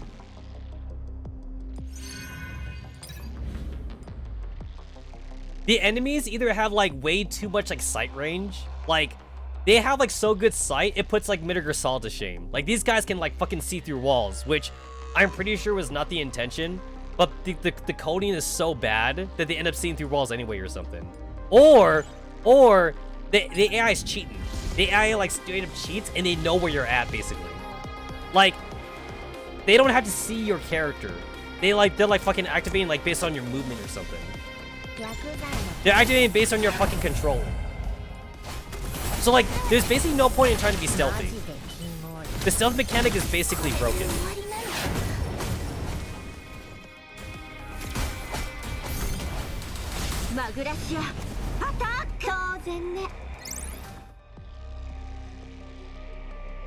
Oh wow, this is a narrative area? I'm used to seeing this in the character solo events. Tartarus Sector, in the outer ring of the Shining Labyrinth, near Energy Tower number 4. With a flick of the wrist, Electra casually casts off the purple ichor, calling her knives. Was that the 21st or the 22nd one? I've lost count. Don't let your guard down, Electra. A golden arrow pierces the low order entropic behind her. Tee-hee, I can always relax as long as you're watching my back, Allie. I can never find you during training. If you keep acting like this, I'll ask Lord Esphras to revoke your authority, and no amount of pleading from Atlas will help you. Aw, don't be so harsh, Allie. Despite their banter, their movements are as careful and measured as ever. Electra throws one of her knives she's holding and impales a struggling entropic to the ground, near Alkyon's feet. Still, don't you think there's something wrong about the number of entropics, Allie? Yeah, the entropic density around the energy tower is growing. More and more entropics are gathering here. Fortunately, they haven't spotted us yet. There are at least 20% more entropics here than when we began sneaking in. We factor in the ones we killed on the way here. Electra looks around. Various types of entropics writhe and mill around the base of this tower like a sea of purple. Allie, things here are just too weird. Let's just retreat for now, okay? We're almost up at the energy tower. How can we give up halfway? Alkyon drags Electra along with her as she winds her way through the entropic hordes, toward the core of the energy tower. The fact that there are so many entropics here means that our divisionary attacks are effective. The entropics have realized that we're targeting the energy towers and are protecting the places that are most important to them. Our decision just now was correct. If we can damage the main energy tower, we might even be able to ease the pressure on the border units. That's only if we can leave here safely. Eos said as much. We need to get into the middle ring in one piece. Relax, Electra. All the entropics we destroyed on the way here were for the sake of clearing the route of retreat. Alkyon suddenly stops in her tracks and looks up towards the core, shining high above them. Purple operands flow within it, and the power wells up from it. This range should be enough. Allie? Alkyon crouches down to conceal herself and lowers her processing speed. Her eyes do not leave the energy tower for a moment, while she's whispering to Electra. Trust me, Electra. I made all the preparations I could, and according to my calculations, the success rate of this operation is estimated 73%. You can make up for the remaining 27. I hope that you can trust me the way you trust Lord Esphras and Atlas. Allie. Electra looks at the profile of Alkyon's face. The determined look in her eyes suddenly seems a little unfamiliar to her. Allie, you really have grown. It's been decades since I was born, after all. That long, huh? Looks like Atlas and I can relax and slack off now. It's really not a good time to start. Electra and Alkyon. Before Alkyon can finish speaking, a surge of uneasiness washes over the two of them, making them freeze up. An inauspicious ripple explodes in the depths of Tartarus, engulfing the tower in an instant. This unexplicable uneasiness wells up from their logical base layers, and from their system blocks from the very intersects of their data. Alkyon, pull back! Electra draws her knives and instantly moves in front of Alkyon, who reflexively draws her bow. There is a familiar crash, and the walls around the energy tower shift again, as the entropics around them stir and churn. What on earth happened just now? The labyrinth shifted in a different way from normal just now. Why did it have to happen at a time like this? Wait a minute! A time like this? Was it because Tetsamaru and Atlas managed to obtain the Rubik's map? Was that what caused the labyrinth to shift? Ah, you're so smart, Allie.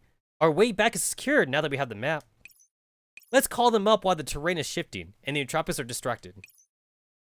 Right. I want to see how much the terrain has changed too. If it didn't affect the plan too much, we might be able to take advantage of the confusion. Allie opens up her terminal, and the terrain scan the monitor shows that the surrounding geography is dramatically different from before. Not good. We can't launch the attack from here, Electra. Prepare to reposition. Electra? The only response to Alcyon is the sound of a terminated transmission. Our comms have been jammed. Something's not right. Electra, Electra? What are you looking at?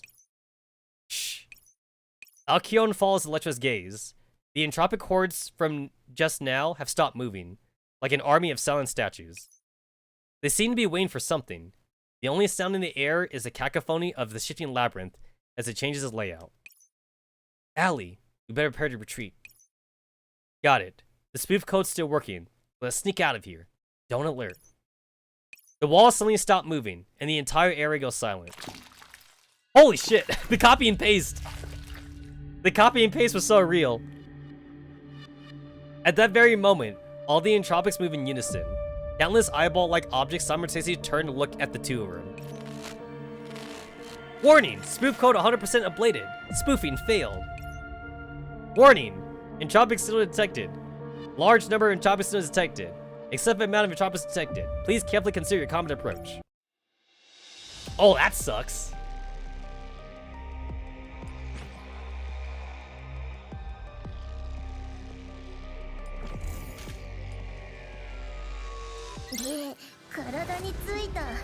That sucks.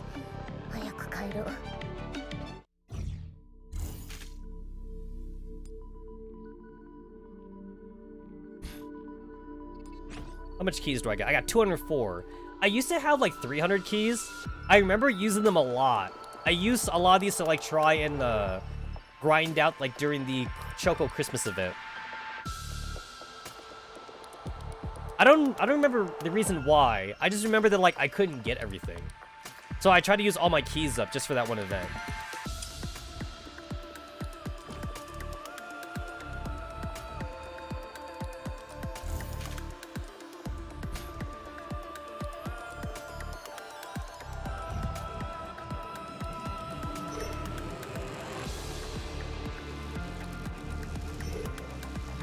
Yeah, I'm still in hard mode.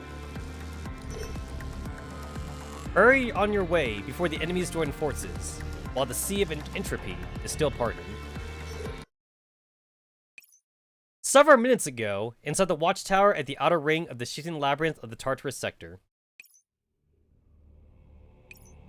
Target status stable. Cipher key match complete. Binding number 13 has been disengaged. Please disengage binding number 14. Oh, I guess I should also say that like, I understand I don't actually need to collect everything. I could just like use like the one fucking stamina, just do the story. As long as I have keys to use, I'll use them. And to be fair, I'm just using the cheap keys.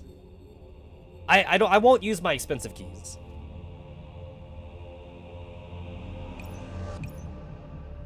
We almost got the map. This is the last step. As I study the silver polyhedron in front of me, I'm suddenly filled with a sense of dread, as though I've been caught in the act of committing some kind of forbidden blasphemy. I briefly tear my eyes away from what's in front of me and really look around. There is nothing. Atlas, how are things on your end? I saw a few entropics, but most of them seem to have been lured away by Allie and Electra. Those two girls are doing a great job. I'll need to praise them when I get back. Right, I'm almost done with the decryption here, but things are going too well. I have a bad feeling about this. Relax, buddy. I'll keep you safe until the very end. I'm counting on you, then. I take a deep breath and banish my errant thoughts before focusing my attention on my work. Decryption complete. Now recovering the Rubik's map. The moment I touch the map, an eerie sensation ripples out from all directions.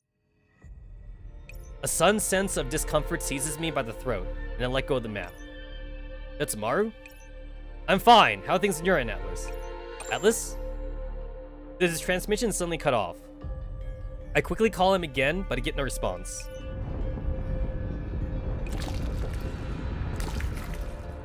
The loud grinding from outside the tower covers up the uncomfortable radio silence. Then as the labyrinth walls finish shifting, entropics flood towards the watchtower. The system alert is strangely clear amidst the deafening sound of the shifting labyrinth shifting. Spoof code, 100% ablated. Spoofing failed. Oh no! Alice is in danger. I quickly reach out to take out the Rubik's map, but a tentacle from the under the pilot wraps around my hand. Scree! An entropic? Where did it come from? I swing my blade and sever the tentacle, but more entropics swarm me.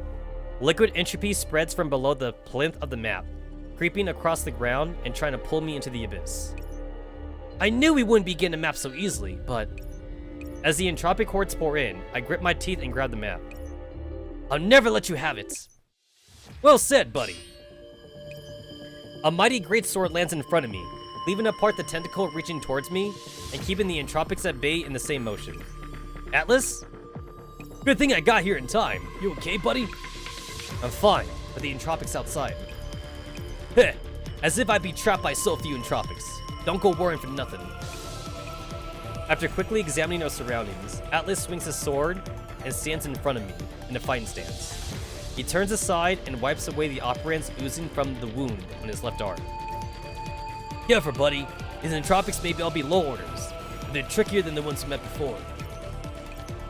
There is some kind of weird ripple that spreads out when I touch the Rubik's map. Perhaps the ripple strained these entropics and stripped away our spoof codes? I opened my terminal during the brief respite that Atlas brought us, and note that the endlessly increasing entropic signals on it are dyeing the watchtower's minimap completely purple. Things have gone beyond our expectations. We need to withdraw ASAP. Let me plot a route out of the tower. You have the Rubik's map, right, buddy? Yeah, I put it away along with my tools. Good thing you got here in time. I've almost finished plotting a course. Get ready to. No need to wait. We're going right now. Right now? Before I can react, Atlas clears the path for us with a sweep of his great sword, then reaches out to pull me into his embrace and scoops me into a Princess Carrie. I can just imagine the professor being Princess Carrie. Both the male and the female version. Hold on tight, here we go. As Atlas breaks into a sprint, I suddenly realize what he's trying to do. Of course, the moment I do, I wish I hadn't. Atlas plants a foot on the edge of the windowsill and leaps outside. I reflexively hold out a hand and envelop us in a transparent barrier. Brace for impact! Amidst a nauseating sensation of vertigo, followed by the fall and impact of landing, we escape the watchtower. Back on firm ground again. You okay, buddy? Next time, let me know before you do something like this. Put me down now, Atlas. Aha! Well, these are special circumstances. Don't sweat the small stuff, buddy.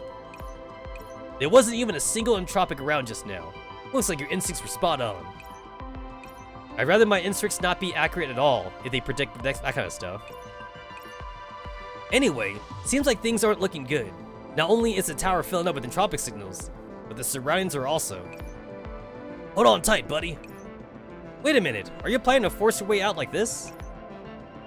You're our key to taking down Tartarus. I can't do anything to put you at risk. No, I think you should put me down. Your combat modules aren't fully adjusted yet, so I think it's for the best. I'm here to protect both you and Lord Esphorus. This is my job. That being the case, I'll clear a path for you two, just like before. Although, if you really feel bad about it, you can help me with support skills, just like just now. I mean, this isn't a good position for fighting, right?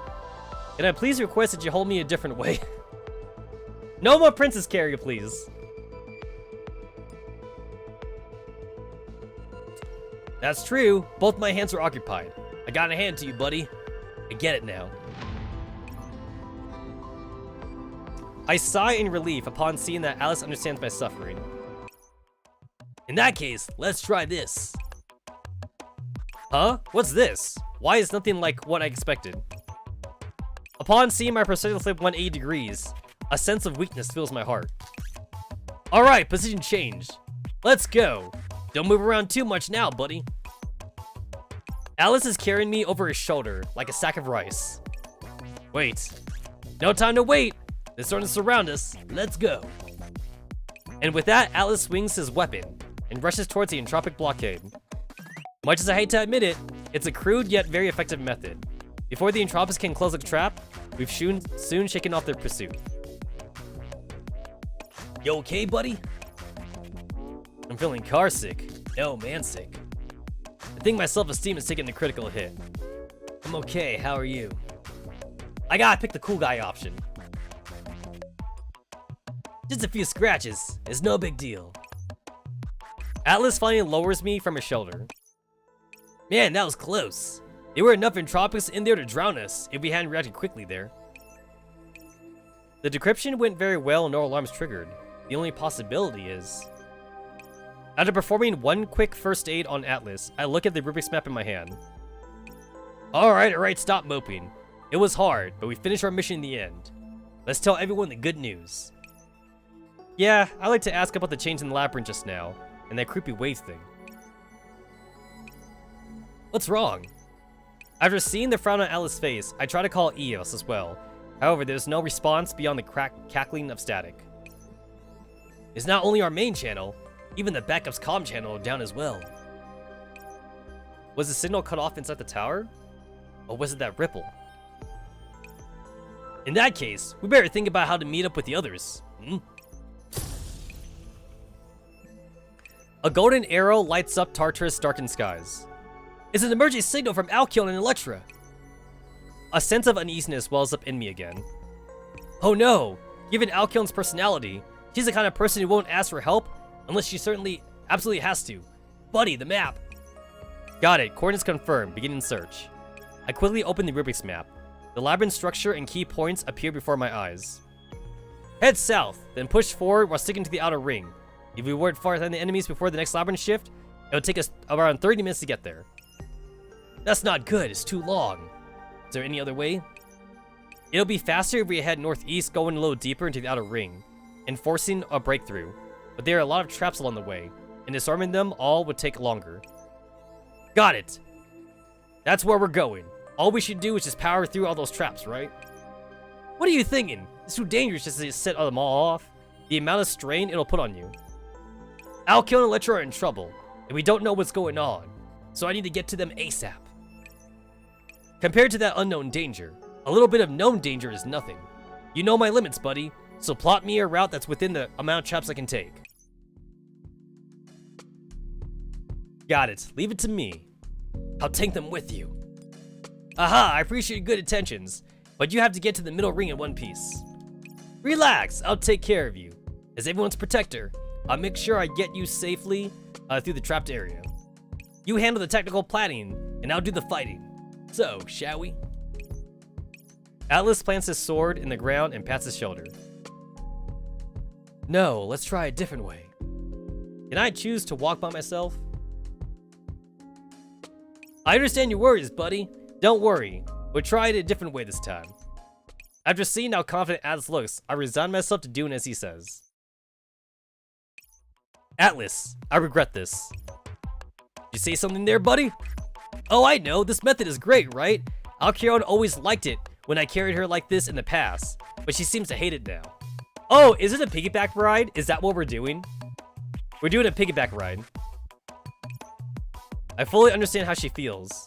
We change positions, and I don't need to look at the world from an inverted position. Right now, I am sprawled on Atlas's back. I have no idea which of the positions I've been carried in until now is the most embarrassing.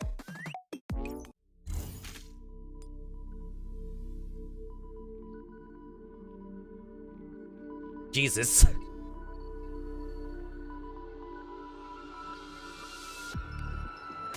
My God, it just goes on forever, doesn't it?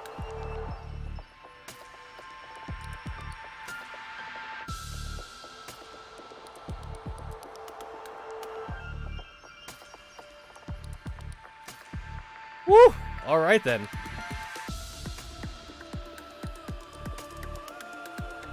27 parts and 30 stages. 30 playable stages. I'm in this for the long haul.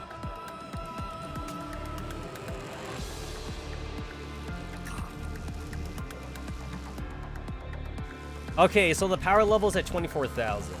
I feel like this might be like the last like triple challenge I can do. Like at least easily anyway, without having to think about it. This has backlash on the enemies too. I hate backlash on enemies. Not enough keys. I'm okay with that.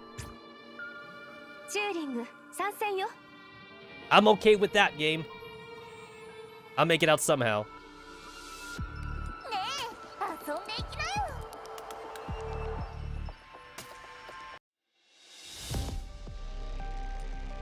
You know, I feel like I'm getting like mood whiplash because of the last two seasonal events.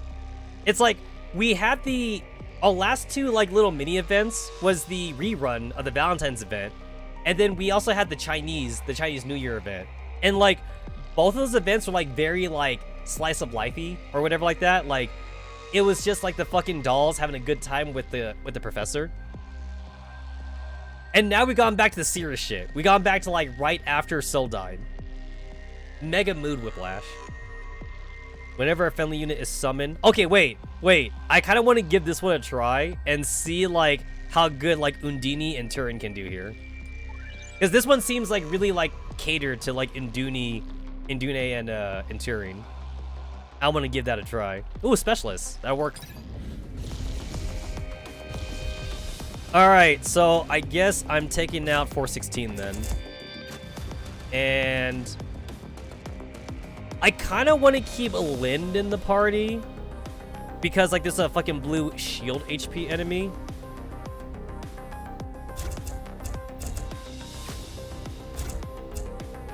Maybe I don't need Kroku. Maybe I don't need Kroku.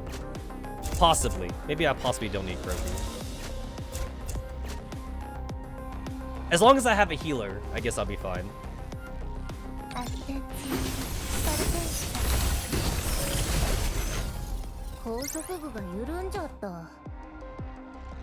Oh, wait! Now that I think about it, the challenge key I set has backlash on the enemies, but like, I guess I don't have to worry about backlash on the enemies if they're backlashing on the summon units. So I guess that kind of works out in my favor then.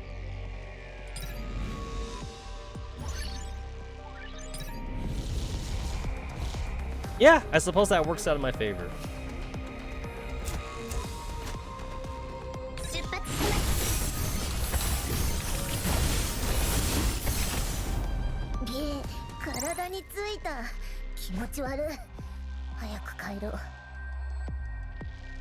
Oh, it's giving me like a sniper. Giving me like a sniper card even though I took 416 out. Yeah, that's kind of unlucky.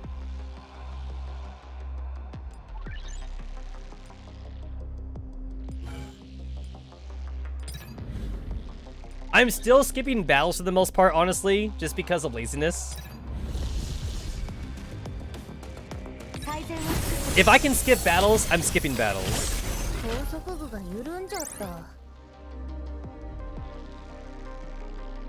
I'll take the warrior here.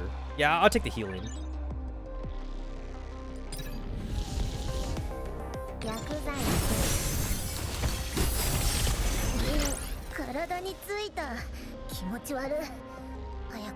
I'll take the medic, take the anomaly.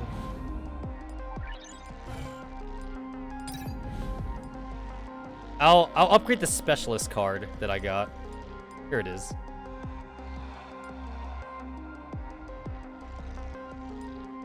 I'll take this one.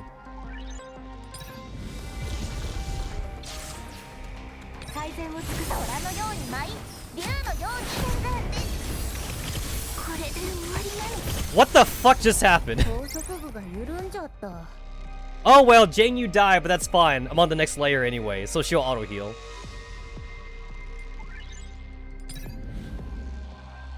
Hang on tight, buddy. Atlas' strident voice is followed by us running through all manner of traps and snares. Even though we have Atlas' greatsword and condensed operand bearers to protect us, the shockwaves of the explosion still slam mercilessly into his body, as it continues to fend off the attacks headed our way to keep me safe. This is too hard on Atlas. I need to change our plan and resolve this dilemma. Trap analysis complete. Initiate defensive countermeasures. Gain the adamant shield status. A sanctifier-only shield designed to counteract the traps in the outer ring of Tartarus. Effectively reduces damage from explosive traps. Oh, okay. Yeah, I'm taking less damage from the traps. You really are my good buddy after all. Alice watches as I deploy the adamant shield around us. I can't believe you figured out those traps so quick. We make a great team. One person observes and analyzes while the other advances with withstands harm. This really is an excellent combination. It would be even better if we weren't facing circumstances like these. Time is tight. Let's hurry and press on.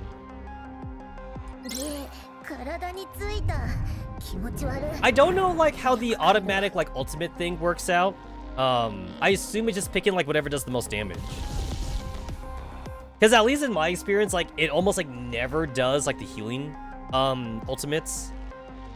Whenever I had Prisca on the team, it only ever did Prisca's ultimate if everyone else was dead, basically.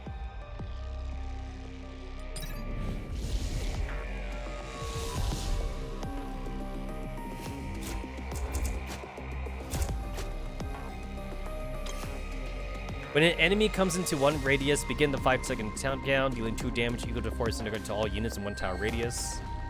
Oh, is that how I died? I'm assuming this is what like one-shotted Jangyu. But thankfully, I guess we got a shield now though. Yeah, we got a shield.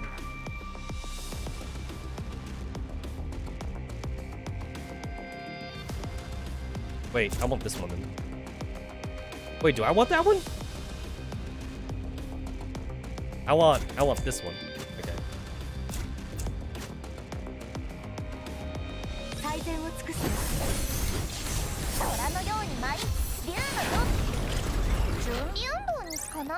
I guess it didn't really matter what I picked.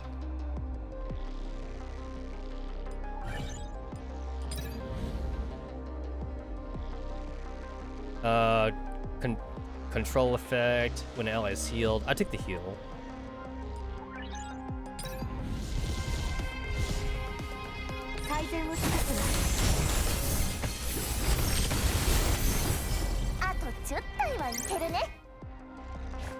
I know like there's a little bit of lag whenever I'm in combat, and normally like when I do like grinding and shit for myself, like I'm all tabbed anyway, so like I never look at the combat.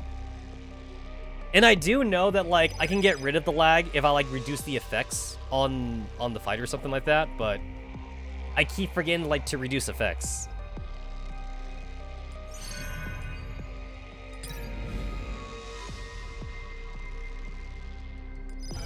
Always forget about that.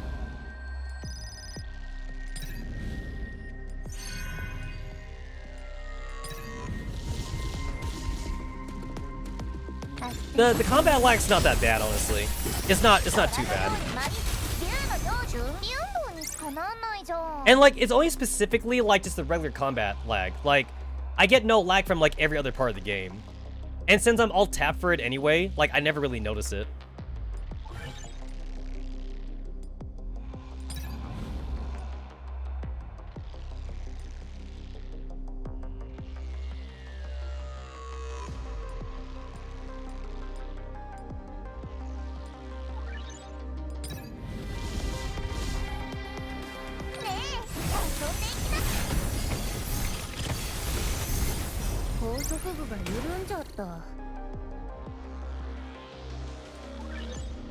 Data encryption head seems to be guarded by a powerful enemy. Gimme, gimme.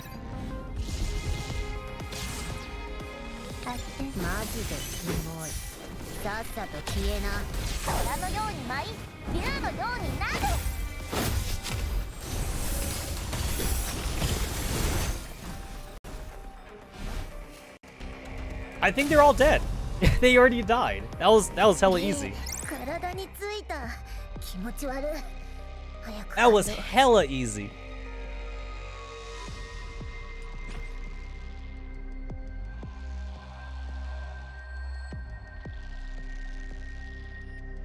Yeah, I'm still super cheap with my key challenges. I'm still not going to use these. I'm going to keep using like my 50 cards. 高速具が緩んじゃった。 I'm gonna keep using them.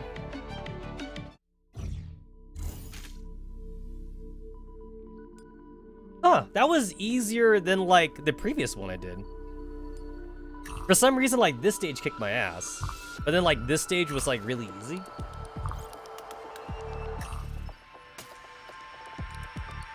Enemy resistance increased by 500. Enemy attack hash rate increased by 200. When normal enemies take damage from a normal attack, the attack resets for 2 seconds.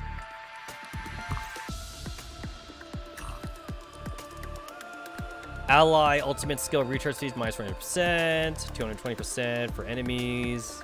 Backlash. 24,000. It doesn't seem like it was that much harder. I guess because like I just chose like a very inefficient team, I suppose. I guess that's what got me.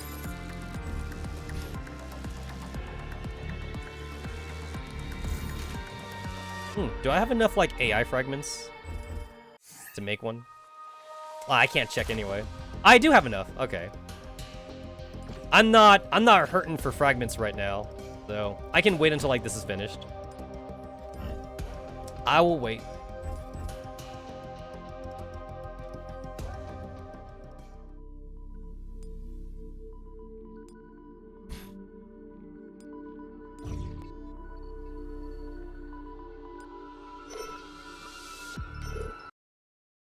Several minutes ago, as the main energy tower in the outer rim of the shifting labyrinth of the Tara sector. Entropic signal detected. Warning, large number of entropic signals detected. Superlative. Okay, I know it's not super. I know that's not how you say that. Superlative amount of entropics detected. I forgot how you're supposed to say that word, but I know it's not like the obvious way to say it though. There's like another way to say that word. I just forget. Oh, shut up! Alcyon shoots down an Entropic trying to attack her from above, and it disables the system alerts at the same time. Is there no end to these Damians? It isn't just their numbers. These Entropics are much stronger than the low orders we met before. It's taken almost twice the amount of attack power to defeat them. As she sees a wounded low order Entropic crawling towards her, Electra blocks a spray of liquid entropy with her twin blades, then retreats behind Alcyone to defend her blind spot. The original route of Egress is swamped with Entropics, and the two of them are forced to mount a fighting retreat. Allie, our operant expenditures are growing, but these Entropics aren't showing any sign of weakening or retreating. Looks like these Damians plan to trap us in this area. Perhaps the spoof code failing or the shifting of the labyrinth was all part of their plan. If we withdraw under these circumstances. How dare they disgrace us like this? Electra, we're greater sanctifiers. Allie? Alcyone does not look away. Instead, she draws her bow again. An arrow streaks through the air, clearing a golden path through the Entropic horde. You think mere low-order Entropics like you can confine a greater sanctifier? I was afraid that being too showy would draw too much attention and make things harder for the other two groups. But right now, it seems there's no need for stealth. Alcyone launches herself off the ground, with the tips of her toes and soars to a high place. Foolish Daemons! I shall pass judgment upon you. As she finishes speaking, Alcyone's body shines brightly, and within a formless barrier, golden light gathers at the tip of her arrowhead. Electra, since they don't plan to let us retreat, let's stick to the plan and blow up the energy tower. I'm going to destroy those Daemons and the disgusting tower of theirs. Allie, I'm too far away right now, so I need more time to charge up. Help me buy some time, Electra. Indeed. Electra smiles as she feels Alcyone's determination. Her twin blades flash, easily cutting several low-order Entropics to pieces. Well, if these Daemons are bold enough to ambush us greater sanctifiers, then we'll show them our might. I'll cover you. The lower order Entropics seem to sense the power gathering in Alcyone's hands, and go around Electra, charging straight at Alcyone. However, no matter how they try and rush her, they are cut to pieces by Electra's flashing blades. Who gave you permission to approach Allie, Daemon? Electra's blades cut into a low-order Entropic's body, but then she felt something that had grazed her shoulder. I guess it's still quite draining after all. This isn't right. These low-order Entropics aren't any different from the ones we met earlier. So how did they get so strong all of a sudden? Whatever the reason, I need to keep Allie safe. Electra looks up at Alcyon, who's charging up in a shot midair, but then she sees a blade flashing behind her. Electra, I'm counting down to the release of the Judgment Arrow. Alcyon, duck! Electra runs up, missing the red figure flashing past her in a blind spot of her vision. Crimson High Order Entropic. Over here, big sis! What? Electra reflexively dodges to the right, yet a black longsword pierces through her abdomen from behind. Oh no! The face! You can see like she's got like blood coming out or something. Or at the very least there's like a dirt spot like on her mouth. Ugh! Electra! A High Order Entropic in red steps off from behind Electra, hoisting her body high on her longsword. Ooh, new waifu.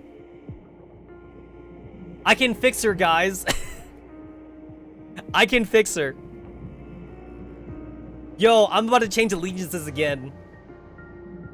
At first, I was a Sanctifier. I'm about to become Entropic. I'm gonna become an Entropic commander. Guess you couldn't dodge it after all. This wasn't as fun as I hoped it would be. Damn it. Alcyon turns and draws a bead on the High Order Entropic, but she doesn't dare to let loose her shot. The High Order Entropic uses Electra as a shield. If she fires her charged shot, Electra would definitely get caught up in it. Forget about me! Yashuka! The Crimson High Order Entropic pins Electra's twin knives with just one hand, and the other tightens around her throat. If evil, why hot? Ha ha ha! Is that all you Sanctifiers have? What strength? Come on, let's enjoy this battle someplace else. The Crimson High Order Entropic leaps into Entropic Horde with Electra in hand and vanishes among them. Electra! The High Order Entropic maintains a grip tight as a vice around Electra's neck while dragging her through the other Entropics. Electra tries to fight through the pain and swing her blades, but every strike she attempts is blocked. Let go. This should do. Ha! Damn, Damon. The Entropic slams Electra into the wall of the labyrinth. The massive impact sends pain coursing through Electra's body. This fearsome strength, could it be even greater than Atlas? But now, I have an angle to. Boom! What? Grah! An ominous purple spreads from the High Order Entropic's palm and explodes inside Electra's body. System structure at 50%. Basic power transmission programs offline. Warning, system turbulence. Damn you. Ha! Is that it? No way. Then what difference is there between you and those intermediates? If I had known, I'd have gone after that shrimp instead. I won't let you lay a hand on Alcyon. Oh, I like those eyes. Let's continue then. Yark! Electra! The Crimson High Order Entropic evades her attack. Alcyon uses the opportunity to swoop in low and take Electra back from her. Electra, wake up! Run away! Wow, that was close. Haha, you're pretty fast, Shrimpy, and here I was worried that it'd be too boring. The High Order Entropic plucks the golden arrow out from where it's stuck in the wall nearby and snaps it in half. I'll play with you next. You bitch. Such language, Eucharist. Alcyon grits her teeth and looks at the nearly comatose Electra, and then glares at the Crimson High Order Entropic in front of her. You pay for this, Damon. Alcyon draws her bow and quickly fires off an arrow of light. Gahaha! Bring it! The High Order Entropic swings her longsword at the light arrow. Huh? The arrow split? Wow! Coughs heavily. Where did all the smoke come from? Damn brat. She's gone. Where the hell did they go? Her vision obscured by the smoke, the high order Entropic slashes at it to drive it away. God damn it, she tricked me. That damn shrimp. Never mind, I'll find you soon enough.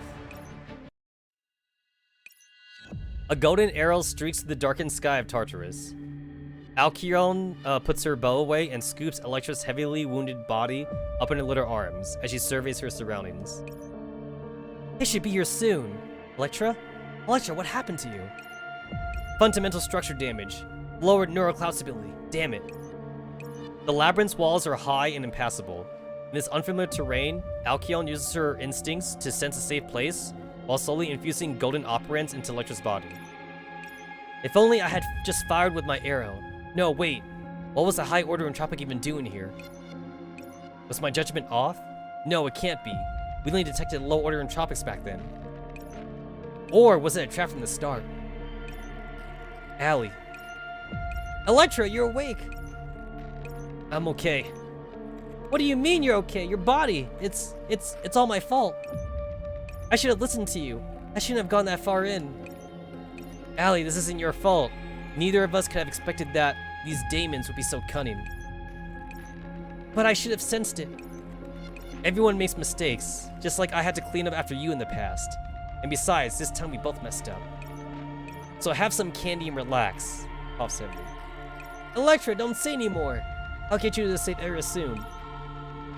Behind you. And where do you think you're going, shrimp? Her reflexive reaction is not enough to let her avoid the attack. The slash shreds through Alcyon's fragile defenses and cuts off one of her mechanical wings. Yahaha! Why don't you fall from grace? Judgment's arrow. The arrow of light that Alcyone fires before hitting the ground forces the Crimson High Order Entropic back. Alcyone barely manages to keep Electra safe, as she lands in a spaceful heap, and then she gets up to run away from the High Order Entropic. That's impossible! I knew I shook her off earlier. I even activated a stealth program. How did she find us? Could there be some mechanism we don't know about in this base? Scream! Lower Entropics for these numbers. Alcyone, you should run by yourself. How could I abandon you? Out of my way, daemons. Alcyone fires a trio of light arrows, which slay many Entropics, but they fail to open a path for them to flee. In that case, I have to go all out. Got you, Shrimpy! Damn it. Alcyone hugs Electra tightly and deploys a weak barrier, crashing against the attacks of low order Entropics as she rushes forward.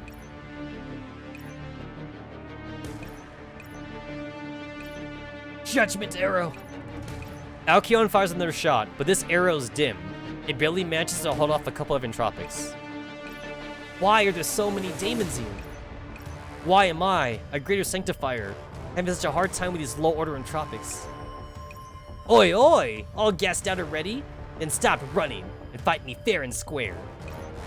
I can't lose her, damn it. Warning! Operating depletion at 75%. In that case, Alcyone comes to her halt and draws her bow, pointing the golden arrow at the Crimson High Order Entropic. Finally decided to stop running? Great!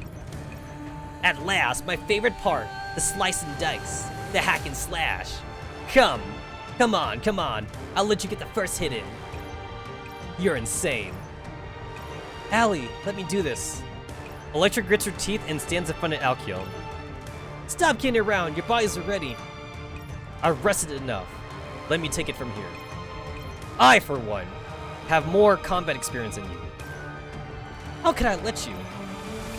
Will you please shut up already?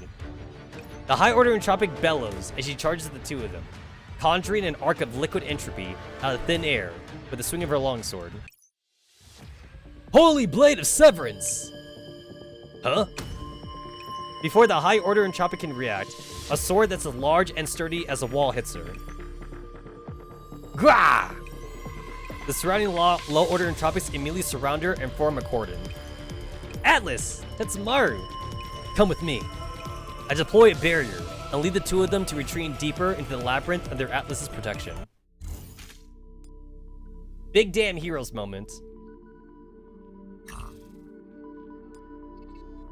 Wait, 15,000. Oh, it's only one layer. Oh, okay.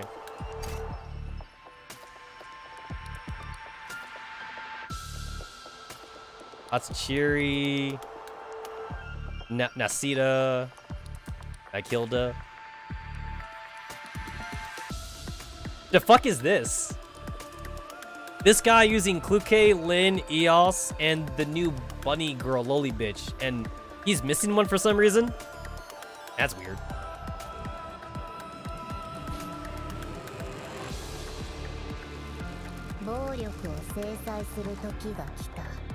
Wait, what the?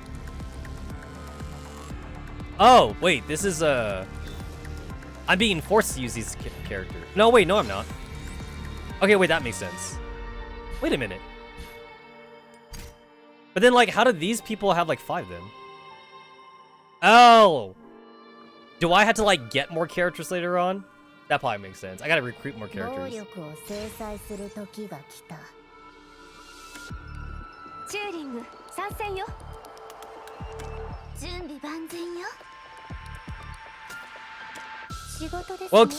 we're like, Turing and the Undini, like, were somewhere last time. So I guess I'll just use them again. Oh, I cannot modify my tactical skills. Special stage. Special stage. I mean, it's only 15,000. Like, how hard can it be? Oh! This is a tower defense stage. Oh! That explains a lot. No wonder it's one layer. It's a tower defense stage. I hate these stages, actually. I don't know why. I thought I would like these stages, but, like, ever since they were introduced, like, in the last, like, major event, like, last 2 major events, I hated them. I don't know why. Like, I can't seem to, like, get these stages. I don't know why. I don't get them. Tartarus Sector, Outer Ring of Shifting Labyrinth. Are you guys okay? I'm fine, but Electra. Sorry, Atlas. It's okay, save your strength. How's she doing, buddy? We need to find a safe place to treat Electra, but all the roads leading to the outer ring are blockaded by Entropics.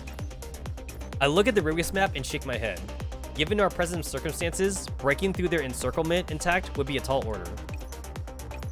Where did all these Entropics come from? I've never seen this many Entropics show up, all of a sudden, even on the border battlefront. And then there's that high order Entropic. She didn't seem hurt after that attack just now. Yes, I saw her getting up while we were withdrawing. This section of the labyrinth is filled with lurid purple indicators. Even a greater signifier would not be able to escape unscathed. Worse still, they got that red-haired high-order Entropic for spoiling for a fight among them. If we want to turn the situation around, we need to break some rules. I'm sorry.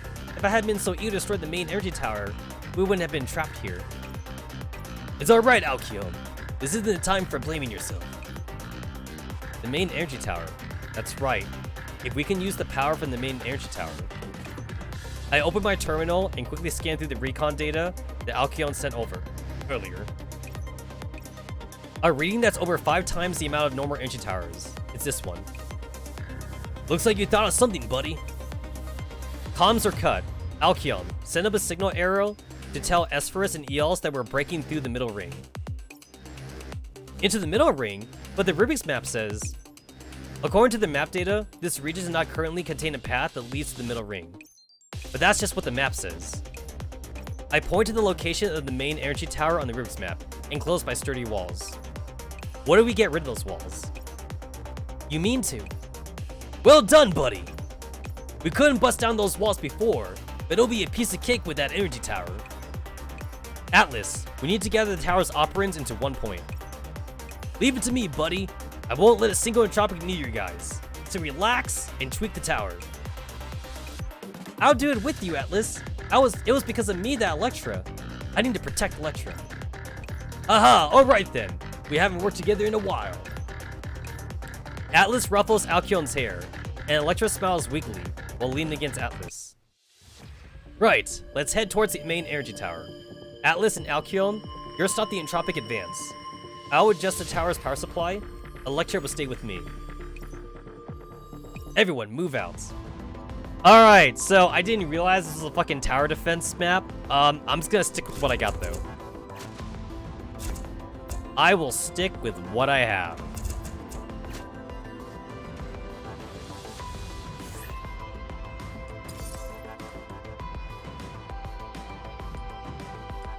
I forget which one I'd like to do. It's been a while. I'm definitely not doing the one with the doll dies. That's assuming dolls are dying. Yeah, I'm definitely not doing that. Not doing those.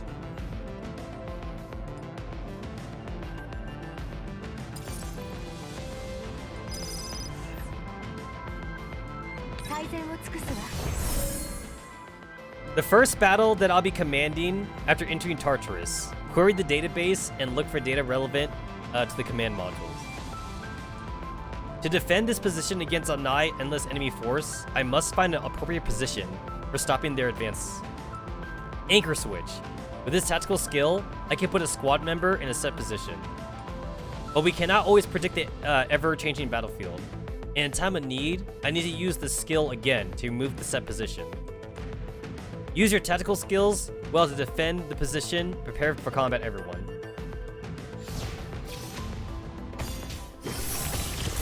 Oh, okay.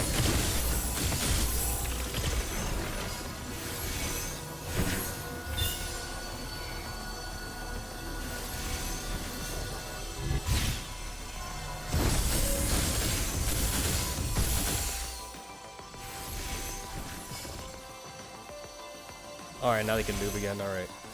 It takes 0 energy, so that's good.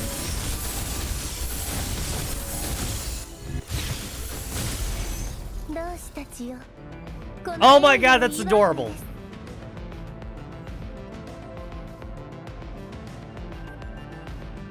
Oh my god, she's dancing.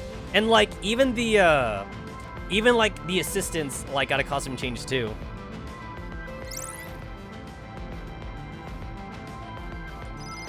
Medic? Alright. Damn it, I should have spent the 30 coin. I'm too cheap. I'm so fucking cheap. God damn it. I should have spent the 30 coins.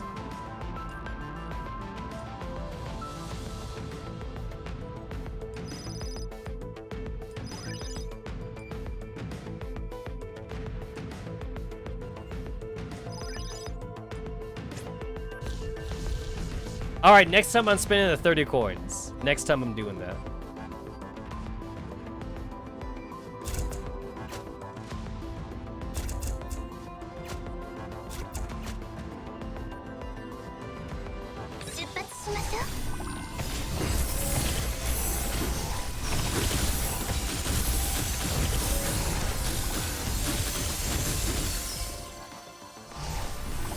Huh, using Turing and Undine together is pretty nice because they get to stick together. And then like they summon like all the units.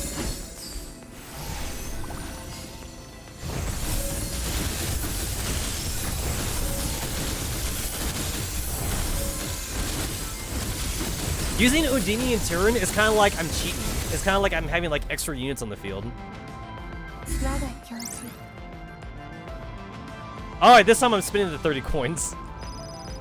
I am spending the 30 coins. Alright. So I'm pick Chansey, because Chansey does like piercing damage. And then I don't have money because I had to spend the 30 coins. Feels bad. Feels bad to spend the money though. I don't like having to spend money like that.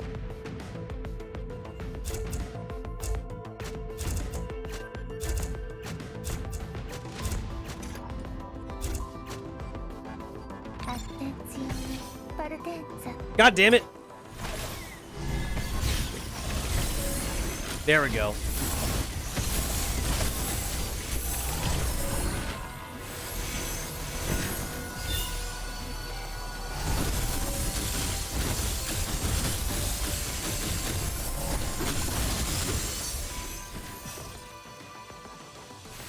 Emotep's got the MVP only because like there's a lot of technical melee characters in the fight. Since, like, we gotta count the summons.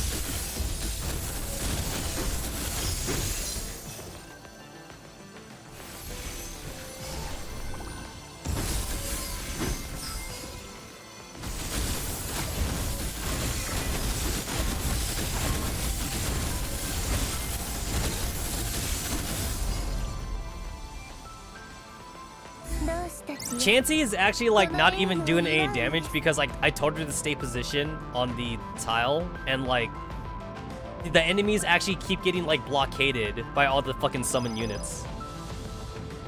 Okay, wait. Jiangyu should be really good here. Even though there's, like, blue shielded enemies, and normally, like, I would, like, hyper pick Lin, it's like, I kind of don't even need to worry about the blue shielded enemies right now.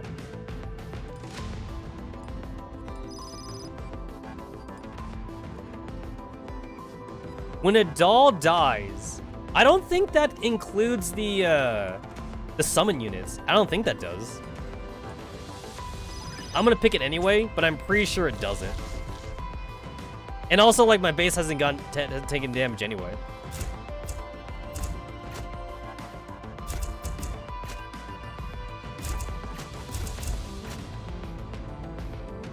Oh shit! You could have more than 5? So the last time we had, like, these defense tower maps, you were only allowed to have the 5 because that's standard, and then, like, you'd have, like, a backline unit. Oh, I'm allowed to have more than 5 this time. That's cool. That's pretty cool. That's pretty cool.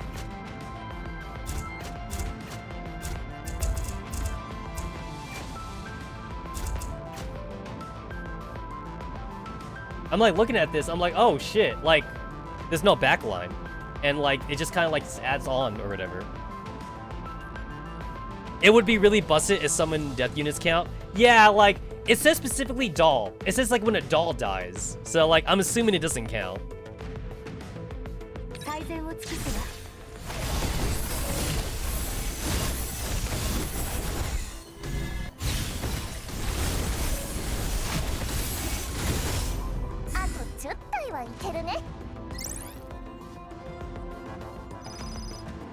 More medics? God damn it. Stop giving me medics. I can only handle so much. I was like, okay, I already got 2 good healers, so I don't need a 3rd good healer. So I guess I'll choose the support one then. At least DeLacy can, like, buff units.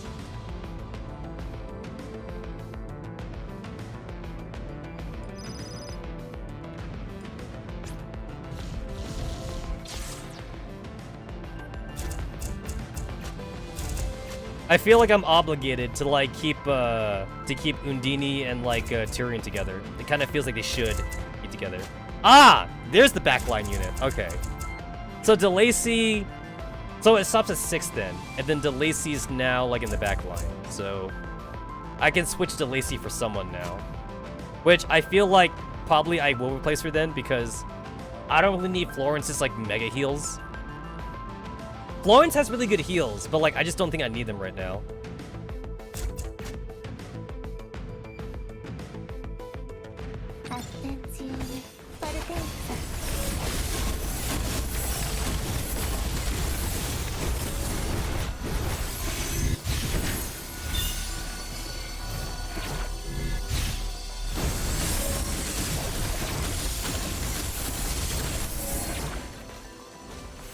Yo, Tyrion and Undini feel really busted right now. like I'm only allowed to have, like, 6 units, but then Tyrion summons 3, and then Undini summons 3. So, like, I kind of have, like, 6 extra units on the field.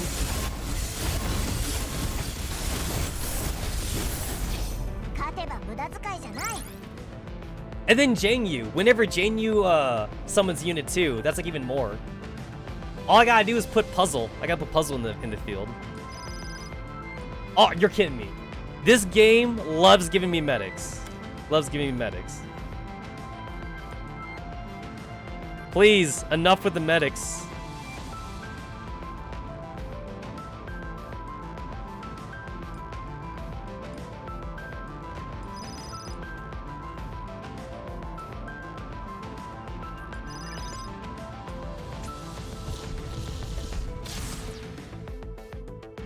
Man, I used to play like a shit ton of tower defense games, like back when I was in middle school.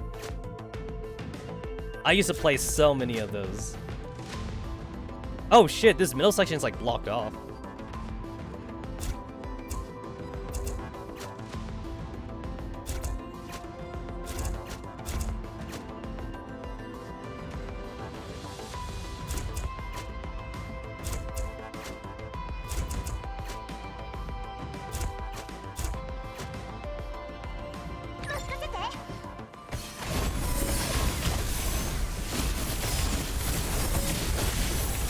The lag is kind of real right now, probably because like there's so many units on the screen for me.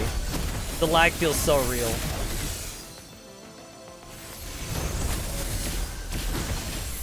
Can I teleport the summon units? I can't. Please select one doll ally.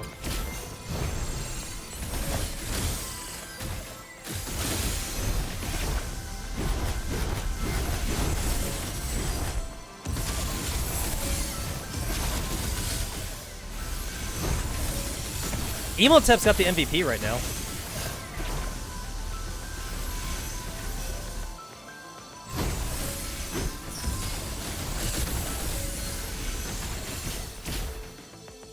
If I remember right, I think on the Chinese server, Emotep was like in the second batch of like Alma Inscriptas, and yet for some reason on the EN server, we didn't get Emotep's Alma Inscripta until like our 5th batch or whatever. It took so long for us to get Emotep's Alma Inscripta. Yo! I'm only getting medics. It's a good thing like I got all the characters I really wanted, but damn. No more medics, please. Please, no more medics. I don't need any more healing. I really don't. I don't even have like any offensive medics. I think Helix is supposed to count as an offensive medic, but like I just got Helix, so she's not leveled up right now.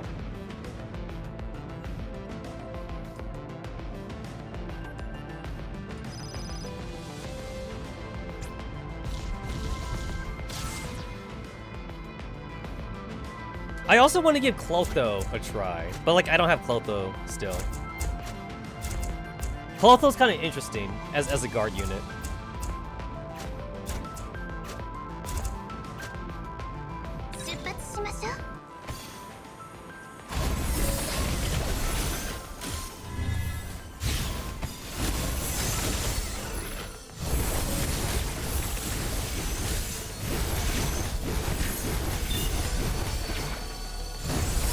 I always find Jiangyu's summon units to be kind of annoying, because like once all the enemies are dead, they keep swinging.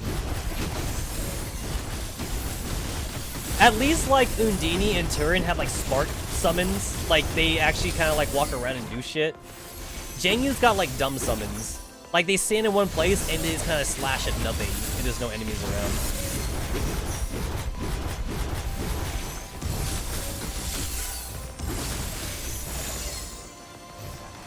I'm pretty sure Jiangyu summons are supposed to be like after images, like that martial arts like super speed thing or whatever. That's why like they're dumb, because they don't actually do anything.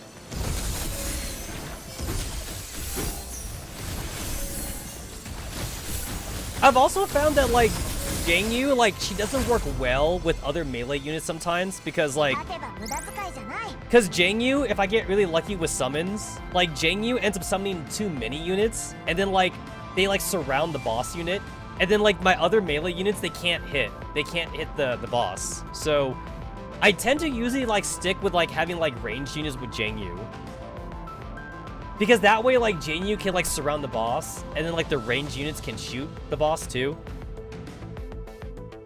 Sometimes when I put like, even if I just have 2 warriors, if I have like Lin and Jiangyu together, like Jiangyu summons like 4 copies, and then like Lin is like kind of sitting in the corner. Like Lin takes a fucking vacation because Jiangyu is hogging all the fucking melee spots.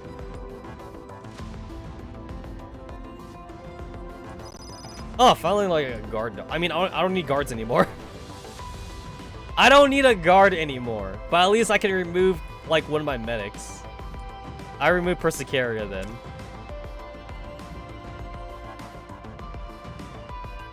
I only have Soshun at like Alma in Scripta 1, I think. Yeah, I only have her in Alma 1. I'm so ready for Kroku's Alma in Scripta. My ass has 270. I got like 270 like fragments on Kroku right now. I'm so ready for her. She's about to be Alma in Scripta 3 like instantly, as soon as it gets added.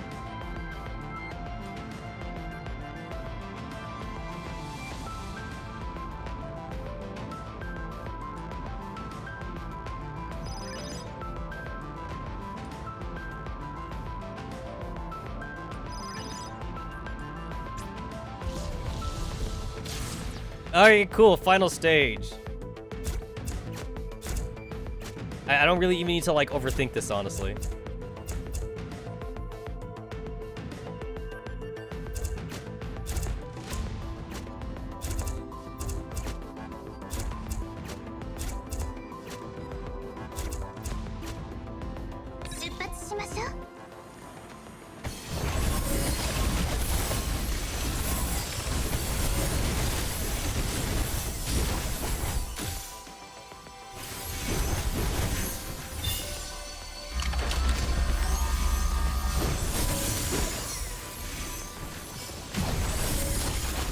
Oh, Chainsy's got an MVP.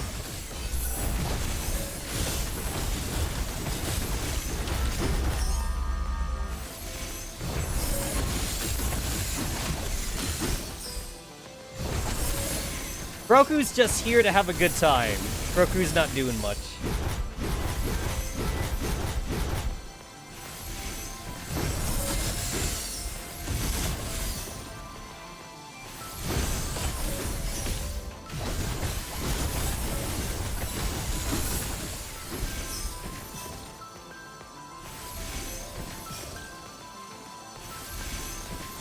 Honestly, like, this kind of feels like it shouldn't even be part of the main game. This actually feels like a mini game. This should be, like, in the mini game thing. Like, some kind of, like, tower defense thing.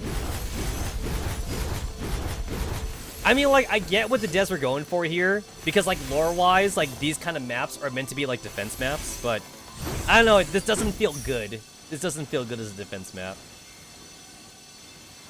Tartarus sector in the outer ring of the shifting labyrinth near the main energy tower.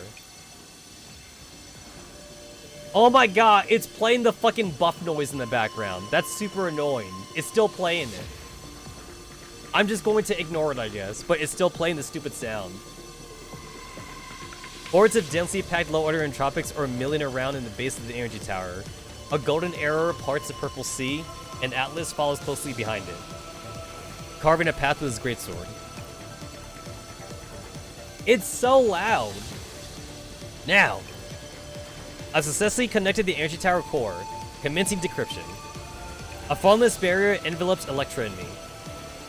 Alcyon flaps her ruined wing and flies at low altitudes, using her superior mobility to eliminate the low-order entropics attempting to approach us. Scream! You shall not pass! Judgment arrow. Their purple fades under the golden light, and then a crimson figure emerges. Surprise, Shrimpy! As the high order entropic closes the distance to Alcyon, a greatsword crashes down between the two of them. I'm your opponent here. Alcyon, go take care of those low order entropics. Haha, a new opponent. This is fun. I won't let you get away this time. Relax, we weren't planning on running. Holy Blade of Severance. The high order entropic rushes in with a long sword in hand. Atlas blocks the attack with his greatsword, the impact throwing his opponent back a couple steps. Heh, don't think you'll be able to take another step forward in the round. Ha ha ha! That's great! This is it! This is the fight I've been waiting for! The red-haired high order entropic licks up the purple fluid on her forearm, and excitedly raises her longsword again. Huh, indeed. I haven't fought like this in a while. Fantastic! You're way better than that shrimp and her big sister. I wonder what kind of sound your body will make when I tear it to shreds.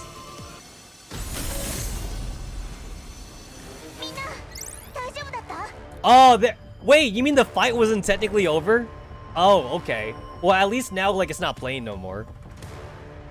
kind of a weird way to like do the do the cutscene though. They kind of at least like waited until I got the victory screen. The great sword and long sword clash, throwing up a cloud of dust around them on each side tries to overpower the other. Ooh, you actually blocked it. In that case, you won't mind if I use a little more force, right? Oh shit! He bleeding! His hair is also messed up. Atlas grits his teeth as he holds off her incredible might, but he is unable to stop himself from being driven back. He can feel her power flowing through his greatsword, and his pauldron has already been shattered. Why does she look like she's having such an easy time? She sways stronger than the High Order Entropics I met before. Haha, this feeling! So much better than when I was slaughtering those intermediate sanctifiers. Intermediate sanctifiers? Are you the daemon who's been hunting intermediate sanctifiers? The intermediates are way too weak. They can't even take a single swing from me. No, wait. I think that one with the shield went down in 2 blows. Why you? Huh? Atlas suddenly pulls his sword back and steps aside as the golden arrow streaks in front of the distance. A High Order Entropic can't evade in time, and the arrow buries itself in her left shoulder. Ugh! Over here! As the High Order Entropic loses her grip for a moment, Atlas takes advantage of this opportunity and lands a vicious punch on her face. Your pay for her and Electra, and those intermediate sanctifiers. Ha! Ha ha ha ha! The red-haired High Order Entropic wipes away the blood from the corner of her mouth. I like you, Greater Sanctifier. Tell me your name. I'm Kana. Remember it, because you're die by my hand. If we were on the border battlefront, I would slay you with my own hands. But now, time's up. What are you talking about? As she sees Atlas take a defensive stance, Kana suddenly realizes something. Don't tell me! Before Kana can realize what's exactly is happening at the energy tower, a violent explosion suddenly engulfs the entire region. Grah! Don't you dare run away! I would never ever let you go!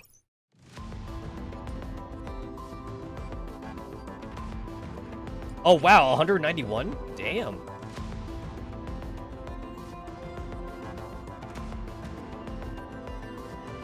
Okay, I'll finally use a 30. I'll use a 30 here.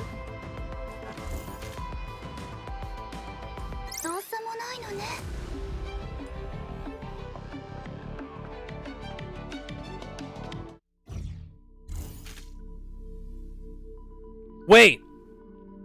Huh? Oh, wait, what? Oh, I didn't turn it. Oh, that's something. These are the stages I hate the most. Oh, I didn't turn them all on. Oh, god damn it. I'm gonna have to go back. I'm gonna have to go back and do this one.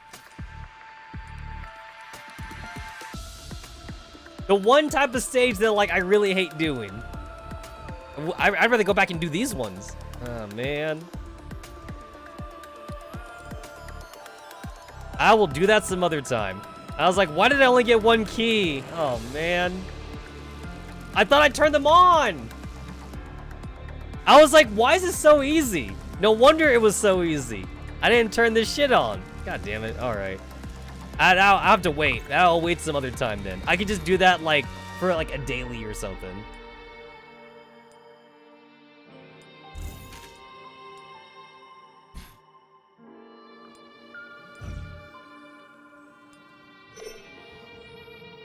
The shield will endure all manner of sky-scorching thunderbolts and lethal strikes.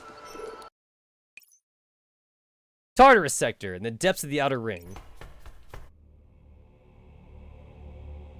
Having withdrawn to the depths of the labyrinth, we now follow the Rubik's map and swap routes over and over again, turning corner after corner in rapid succession. The walls on both sides of us are covered in purple growths that look like some kind of vegetation, and stretch as far as the eye can see.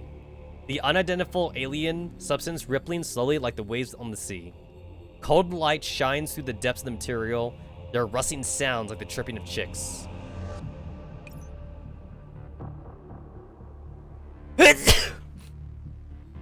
I like that. That was like holding up in me for a while.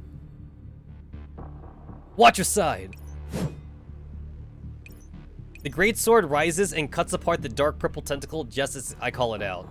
Severed from its root, the soft appendage falls to the ground and thrashes wildly, as though rebuking us for our rudeness as visitors. Relax. I've handled things like these all the time. Just plan our route and lead the enemies to me, buddy. You too, Alkion. Don't push yourself too hard. Are you and Electra okay? Electra's entered sleep mode, and her condition is stable. Hi. Inhales. The golden arrow that Alkion fires is a response to us. I can still fight. You need to know your limits. If you can't do it, let me take over. Atlas, that wound on your waist. Well, haha. Yes, that explosion was more powerful than I expected. The barrier I put up beforehand couldn't stop its full force. Man, I feel so dumb for making such a basic mistake. Anyway, it's no big deal. I'll just heal up once we get to the middle ring. There are more important things to do right now. The smile fades off Atlas' face as he surveys his surroundings warily without slowing his pace. At first, I wanted to use the explosion to kill that Entropic called Kana, but it didn't work. Can't believe she could still fight after being blown up like that. She's much stronger than any other high-order Entropic we've fought before. I have a bad feeling about this. Feels like she might catch up with us soon. Looks like it isn't time for us to enter the middle ring yet. Let me handle the route and battle planning. We need to break through the Entropic encirclement first. I'll clear the path. You guys stay close. Don't get left behind. It should be safe here. We can rest for a bit. Yeah, you do that. I'll stand watch. Atlas doesn't sit down. Instead, he's looking towards the main energy tower with a grim expression on his face. We need to think of a way to deal with Kana. If she keeps hounding us, we'll only be in more danger once we enter the middle ring. It might even end up compromising our later objectives. She was dogging us constantly earlier. Maybe the labyrinth has some kind of mechanism to it that we don't know about. Alkion carefully lays Electra down. After looking at her eyes, she clenches her fist. Kana, I'll make her pay for this. Calm down, stay cautious. Leave it to me. This time we'll crush you for good. The Entropics we've encountered in Tartarus are far stronger than before, especially after that wave from just now. You're right, Tetsamaru. I ditched Electra because I was too impulsive. I can't repeat my past mistakes. It'll be alright, Alkion. My buddy and I are on the job. Now that we got 3 Greater Sanctifiers fighting at full power, she won't be able to beat us even if she is stronger than the other high-order Entropics. And besides, since we know she'll chase us, we have the initiative. Atlas points to the Rubik's map I'm holding, and we exchange a wordless glance. This time, we're going to plan beforehand and completely crush her. Give me some time. We need to take the failure of the spoof code and the strength of the Entropics into consideration. After all, they are a far cry from the Entropics we first encountered, when we just entered the Outer Ring. The data doesn't lie. I kept an eye on our operant experience just now, and we're using almost twice the usual normal of operants to kill lower-order Entropics. Then you factor in the intel from their frontline units, and the real-time route information from the Rubik's map.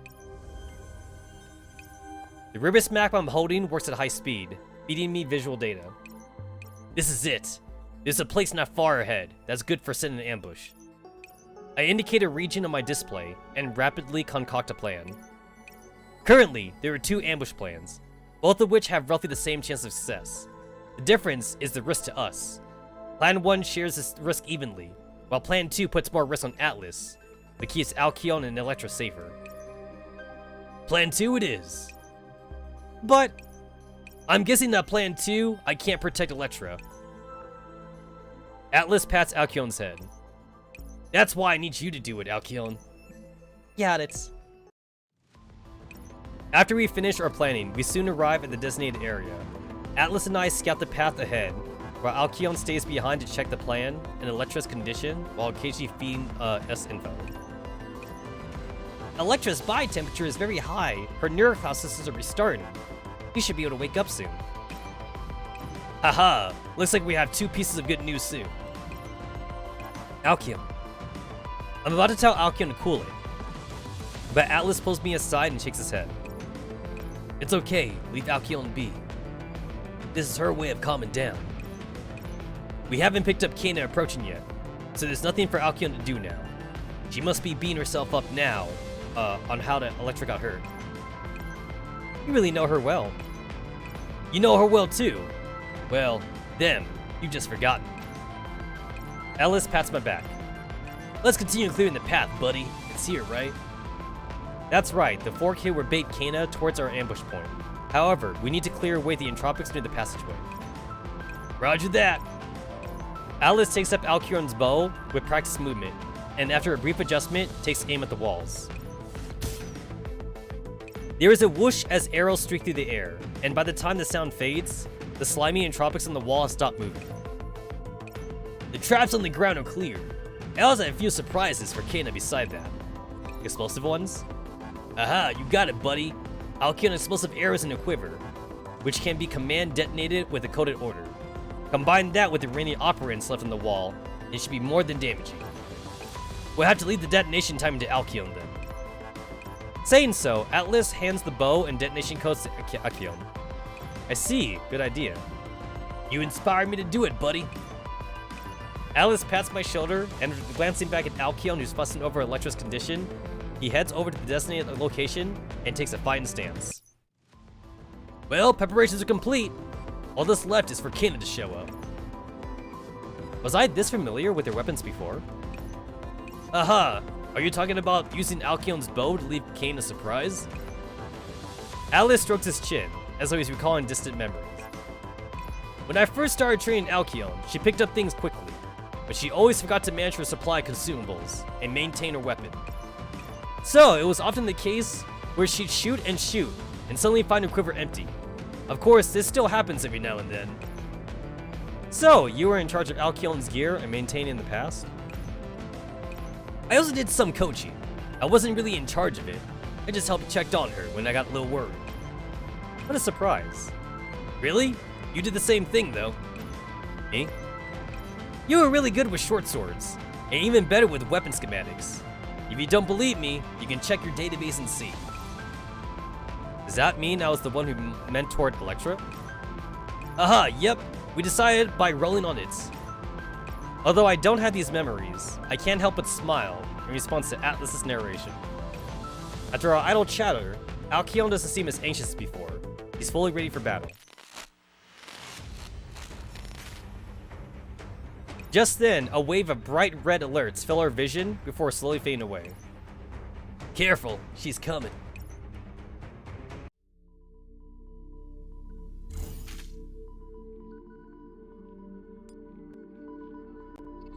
Oh, that's weird. I like lag for some reason.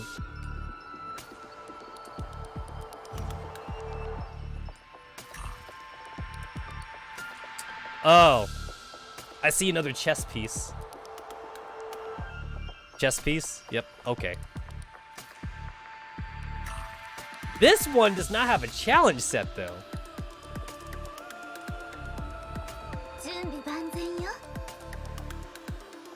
No challenge set, so I guess just normal? I suppose just normal then. Weird that there's no challenge set. Hey buddy, we got powerful enemies ahead of us, so I'll leave the tactical leadership to you. Atlas raises his greatsword before himself and faces the approaching horde of enemies. His back is like a mighty dam, holding the purple tide of Entropics away from us.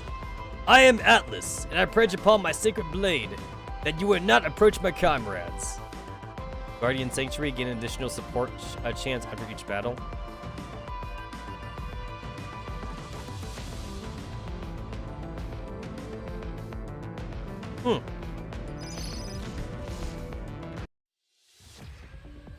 Look out! Here she comes! The battle begins. We stick close to Atlas as we enter the designated passage one after another, aiming to draw Kana in. Kana's coming after us, so don't get caught up in fighting her. She brought a mixed horde of impactors and twiners with her, too. This is the place. Get ready, Atlas. Roger that. The familiar red figure finally appears on the other side of the passage. So, that's where you were hiding. That hurt just now, but it was pretty interesting. I haven't felt pain like that in a while. Haha, this is one hell of a mission. Kana grabs a low-order Entropic by her leg and slowly crushes it to bits. The liquid entropy that oozes out seems to flow into her body, and she grins maniacally. Come on, let's go all out. I can't wait anymore. Then as you wish, Blades of Severance. His great sword arcs through the air and sweeps away all the low-order Entropics around Kana. Rocks, shards fly everywhere, and monsters howl as the great sword strikes home. Alkion, now! Alkion bites her lip, and the anger blazing in her eyes seemingly heats up the passage.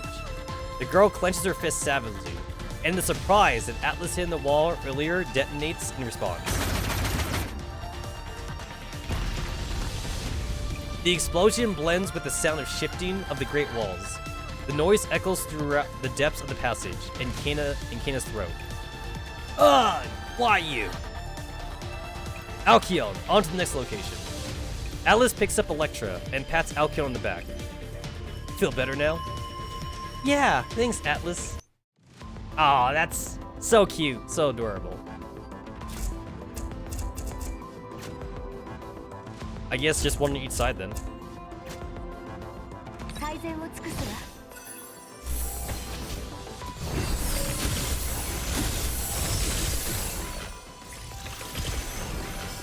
That's okay, each one gets one side, and then like they just summon more units. That works, that works.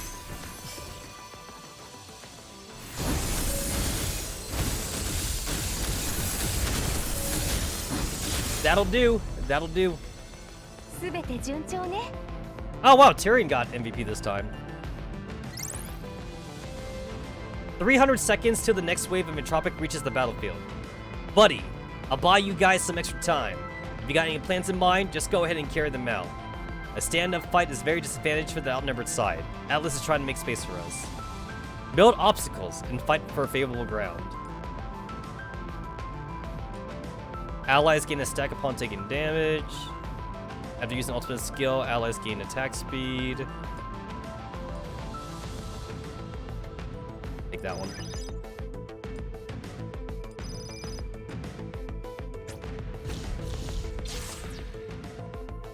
Oh, it changed. We changed it. Ah, okay. Oh, I get it. Is this supposed to be Atlas, the Professor, and Alkion? I guess that's what it's supposed to be. I get it.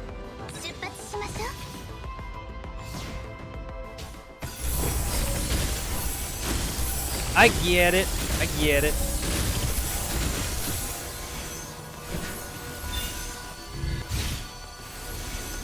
Oh, cool. So when I teleport them, the defensive node that I told them to stand on, like, it teleports with them. So that way, like, I don't gotta, like, redo it or anything like that. That's cool.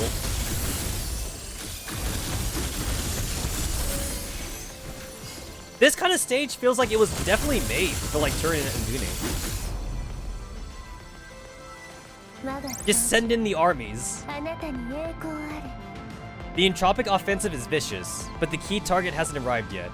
While Atlas draws the Entropic's attention, we're shore up the defense lines and wait for Kana to take the bait. In place, fixed turrets. 6 turrets have been deployed behind our forces. I see why there's no challenge thing, because like this is basically like scripted. Yeah, this is like a super like scripted fight.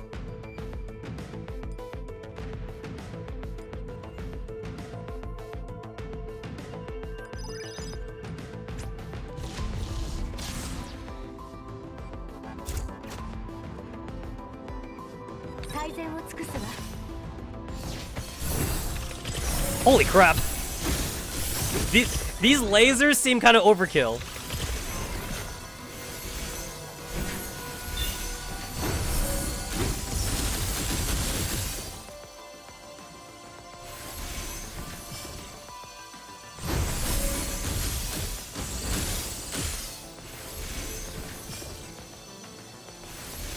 Oh, Tyrion's got MVP.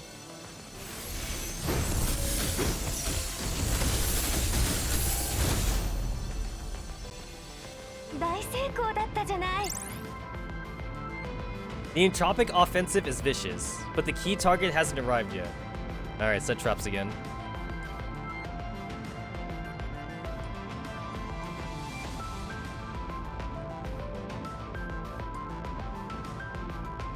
After a melee unit uses their skill. It says melee unit, so I assume that means summon units too? It doesn't say doll.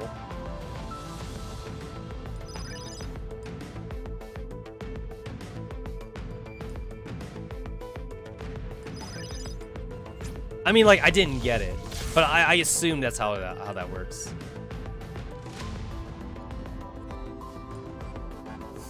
Oh, I never bought these. I guess to be fair, like, I didn't need this then. I did not actually need this. It's scripted. This is like super mega scripted.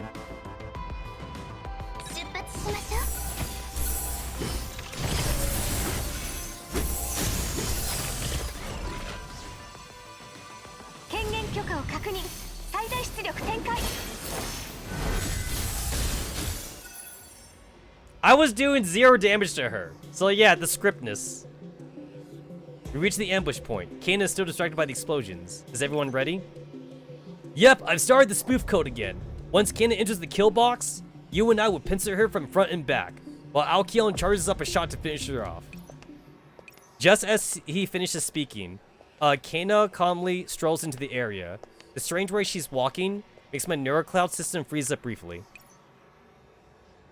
Honestly, it's been so boring all this while. Those guys were too weak, and even kept dying whenever I did anything to them. Even squishing them to bits wasn't fun. What's she complaining about? Beats me, there's no telling what a lieutenant like her is thinking. And she's an entropic too. Be careful, something's not right. She's almost in the kill box. But not today! So many interesting opponents showed up at once. At long last, I finally get a good fight. Ina's voice grows louder and louder, as though she's speaking to herself. Or perhaps she already knows we're there, and she's saying all that to our benefit. Right after that, her voice suddenly levels off. But why are you doing this? Why are you trying to ambush me? I mean, I already consider you worthy opponents. I know ambushes are wrong. Tolemia is to blame for those previous ambushes. She insisted that I do it. So what choice did I have? Lady Makira always listens to her. So maybe I was wrong, but you guys took revenge on me too, right? Aren't we even now? I mean, whose fault was it for not wanting to fight with me anyway? But then you kept trying to get back at me, over and over again. Kana raises her head and looks around, following her eyes set on where Akion is. Atlas surreptitiously changes direction, and unease wells up in my heart. But that's okay, I don't mind. Telemia told me how to get you guys to fight me. Yes, she did. The corner of Kana's mouth turns up, and her mouth opens to expose her tongue, as her placid face suddenly distorts. She said that if I crippled one with a bow, you'd fight me for sure. The way I wanted. A good, proper fight.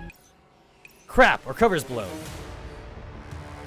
Before I can finish, Kana is a streak of red light rushing towards Alkion, and Electro's hiding place. Alkion! Alice dashes forth like a loosed arrow. His great sword is like the arrow's point, igniting as it cleaves through the air. Holy crap, Eucharist looks like shit. Alkion's cover cracks, and her disguise breaks down. Alkion falls flat on her butt, her eyes fill with fear and confusion. Wait, is there nothing there? Holy shit. I don't see no skin. It's just empty. My bro, like, lost like a good chunk of his abdomen right there.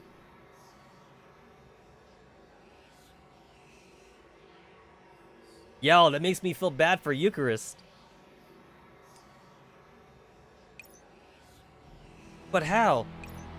She's answered by Kana, in a voice that's practically a shriek. There is no splash of operants, no screaming, only the sound of metal clashing with metal. Her blade's tip strikes home, and the vicious flame penetrates Atlas' defense, burning away all of our preparations. Atlas's greatsword and chest are split in half, and his towering figure wobbles. Ugh! Haha, what's wrong? Weren't you supposed to be pretty strong? Why are you so damn weak?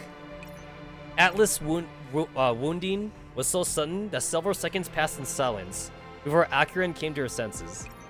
No! Atlas! How? How could this... Atlas' defense was... How could you get through it so easily? It can't be, right? Why? No, Atlas, no. Ugh! Atlas stumbles back. His vocalization systems are severed and cannot establish a connection, while his neurocloud systems flicker in and out of functionality. As I watch it daze, information from the past flashes through my visual systems. Atlas, that wound on your side. Oh, this? Haha, looks like the explosion was a bit more powerful than expected. The force field I threw up earlier couldn't stop all of it. Just bringing up a basic mistake like this make me all embarrassed.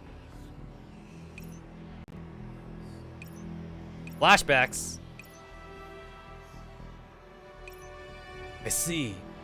So that's what was going on. The Entropics weren't getting weaker, weren't getting stronger, but we were getting weaker. Is that it? But why, damn it? This isn't the time to be figuring this out. Insufficient system redundancy. System operating beyond capacity. Warning. Lame, lame, lame, lame. Why you all so damn weak? You call this a fight? To think I got my hopes up. Kena grumbles to herself as she shoves Atlas aside to deal with Akion. Don't touch her. Huh? Don't you touch her! Oh shit! Oh damn! Yo, that was pretty cool. Yo, like she was in the home base, which is technically Alkion in this case, I guess, and then like Atlas kind of like pushed her away. You will not touch her. Approaching critical threshold. This process is irreversible. Approaching critical threshold. This process is irreversible. Atlas ignores the alarm screaming madly into his ears, and his wavering body suddenly exerts tremendous strength, slowly forcing Kena back. Yes, yes, that's it. That's how it should be. Aha, that's more like it. It's a fight. It's a fight. Telemia didn't lie to me after all. You really can fight with me. Fight seriously with me. Kena redoubles her efforts, but Atlas manages to hold her off. Tetsamaru! Atlas turns back to look at me. Take Alkion away. Leave this place to me. I understand his intentions. Given the circumstances, there's only one thing which could cause his damage to recover. His systems to regain their functions, and even become stronger. Atlas is burdening himself up. No! Atlas, I'm sorry, don't do this. I'll stay. Don't, Atlas. Let me help you. I'll be right. As her words trail off into incoherency, Alkion frantically feels her on the ground for her weapon. I scoop her up with one arm, then pick up a lecture with the other, before retreating as fast as I can. I'm counting on you, Atlas. They'll be fine. Yeah, I can rest easy leaving it to you, buddy. Buddy, good buddy! The massive walls shift and obscure my vision, as though they're trapping Atlas in another world. Let go me, Tetsamaru! Let go me! Let me go to him! I want to go to Atlas! Alkion. I want to help him! I can help him! We can help him! Alkion! I raise my voice and she falls silent. A moment later, she stops struggling in my arms and begins weeping quietly. So PTSD? We don't need to lose any more friends, guys. We don't need to lose any more friends. Don't leave him. Don't leave him alone. Please, Tetsamaru. Don't leave Atlas by himself.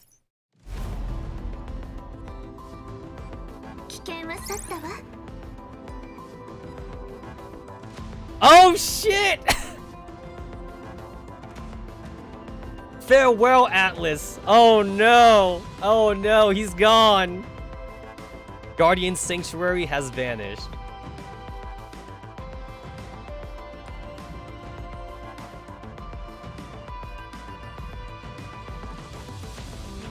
Gonna feel bad when we fling Eucharist away during the past events.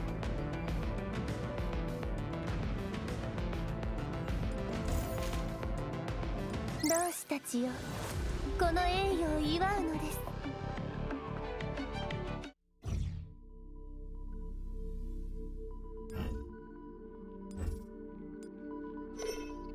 The hand holds the sword of dawn. The eye holds the serpent's promised fruit. Yo, that's 2 swordsman characters that died. It had to be another swordsman. It's always the melee. It's always the fucking melee units. Shortly after the teams first split up, Tartarus sector in the outer ring of the shifting labyrinth. Esphorus and Eos speed through the labyrinth, their faces calm, as though they were in Sanctifier-held territory and not in the lair of their old enemy, with danger lurking around every corner. All manner of bizarre-looking entropics pass them, but there is no reaction. The spoof code cloaks the 2 of them and their actions perfectly, to the point where the entropic core doesn't even realize they're there. We're almost at the indicated coordinates, Esphorus. Esphorus? Yes, I understand. Heh, are you actually distracted? And you were going on about this just now. While the movements of the outer ring are largely within our expectations, we might end up facing unknown entities and situations going forward.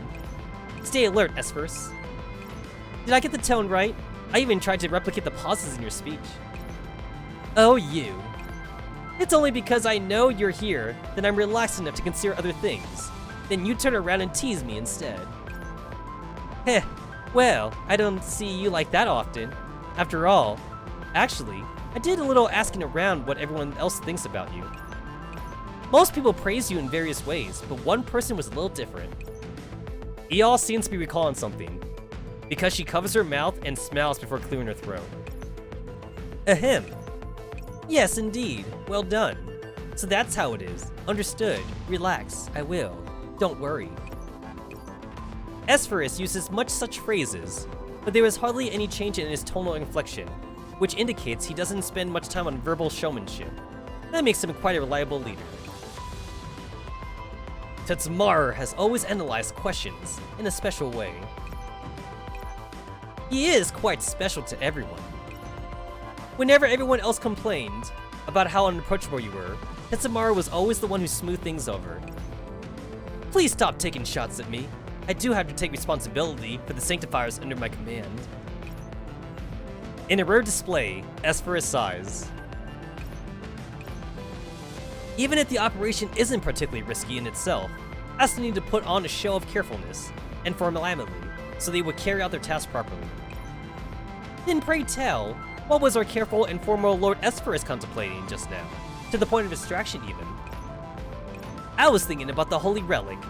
I hope it did not fall in the area of dense concentration of entropics. That way, recovery will be easier for us. Is that all? I hope we can complete the recovery work quickly and easily and meet up with the others ASAP. Tetsamaru isn't in good shape, and it worries me. Alcyon's lack of experience is also cause for concern. Hehe, now we're getting somewhere. Relax. Like you said, this is the outer ring, and we won't encounter any troublesome surprises. Perhaps, but we still need to maintain a degree of strategic caution. Otherwise, if we rouse Malkira, no, even alerting the other high order entropics would not be good. We cannot let the Tartarus sector weaken so soon. Upon discussing serious business, Eos's playful attitude vanishes, and she strokes her chin in thought. Speaking of which, I still don't understand why there's a holy relic in the outer ring of Tartarus. If someone told me one day that the divine weapon that kills sanctifiers had landed in the vicinity of the reverse tower, I would classify them as an irregular agent and cleanse them once I had verified that judgment. In truth, the news came from the Chamber of Holy Discourse, revealed to us by the gods. Even since the Great Silence, we have not received the revelations for a long time now. The gods move in mysterious ways, and the voice of the gods comes upon us suddenly. All we can do is carry out their will. I would not be surprised if they could overturn the Tartarus sector in a night with their power. Eos opens her mouth but hesitates to speak.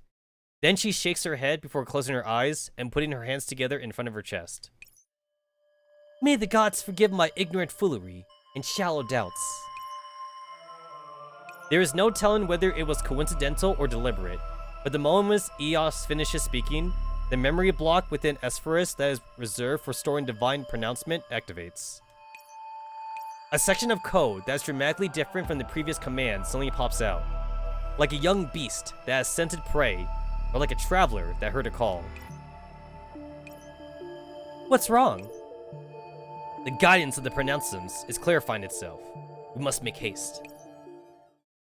Tartarus sector, in the outer ring of the shifting labyrinth. Yo, it's like a sword in the stone, except it's in poison entropy. Soon, Esphorus and Eos have followed the guidance program of the pronouncements to the destination. It is a deep cave. A long sword is planted in its midst, like a museum exhibit, resting with innocuity serenity amidst danger.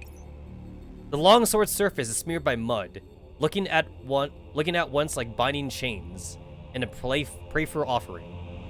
There are only a few low-order entropics nearby. Your prayers have been answered. There is no problems here. Is that the relic? It seems very ordinary. I sense no operand sleeping within it, or any other way in which it's special.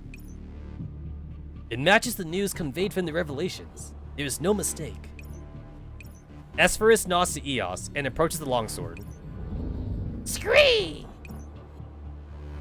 The wandering monsters sense something and turn to face their enemy.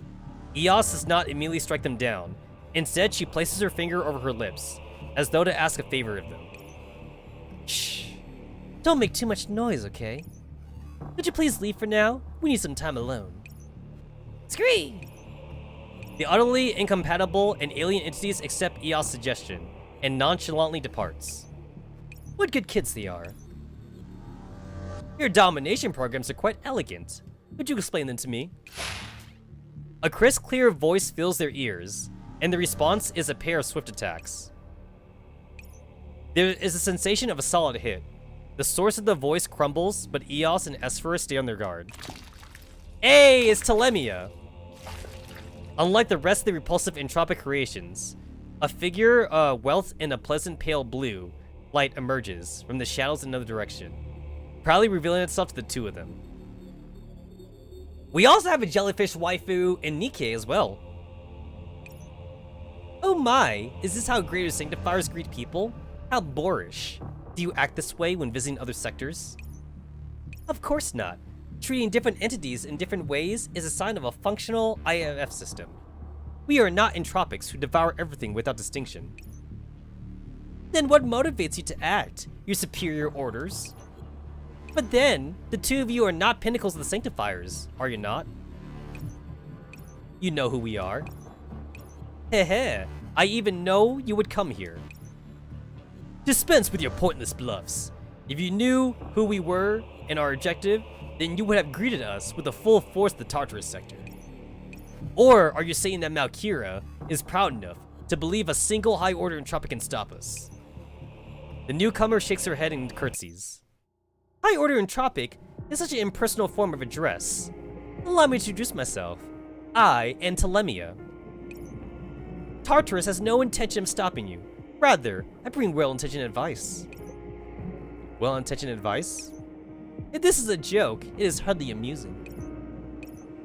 Why don't you think about my question? An enigmatic smile crosses the face of the Azure High Order Entropic. What motivates you to act? How did Tartarus know your objective? The Sanctifiers act upon orders. Their veracity is self-evident, and there is no need to question them. You probably saw us by chance while patrolling, and wished to stall for time with pointless conjecture. Lady Makira was right. You Sanctifiers cleave mindlessly to the dictates of the divine. Her Majesty has instructed me to give you some advice. The High Order Entropic's eyes suddenly snap open, and the code flashing through her pupils resembles divine revelations. Your actions violate the will of the gods. If you continue on this path, the gods will abandon their patronage of you and smite you with disaster. A crude provocation. You would not mock our faith. The two of them raise their hands again, but just as they are about to exterminate this unrepentant heretic, something strange happens. Oh, actually, that reminds me of like when I was like reading like the background information for the Sanctifiers.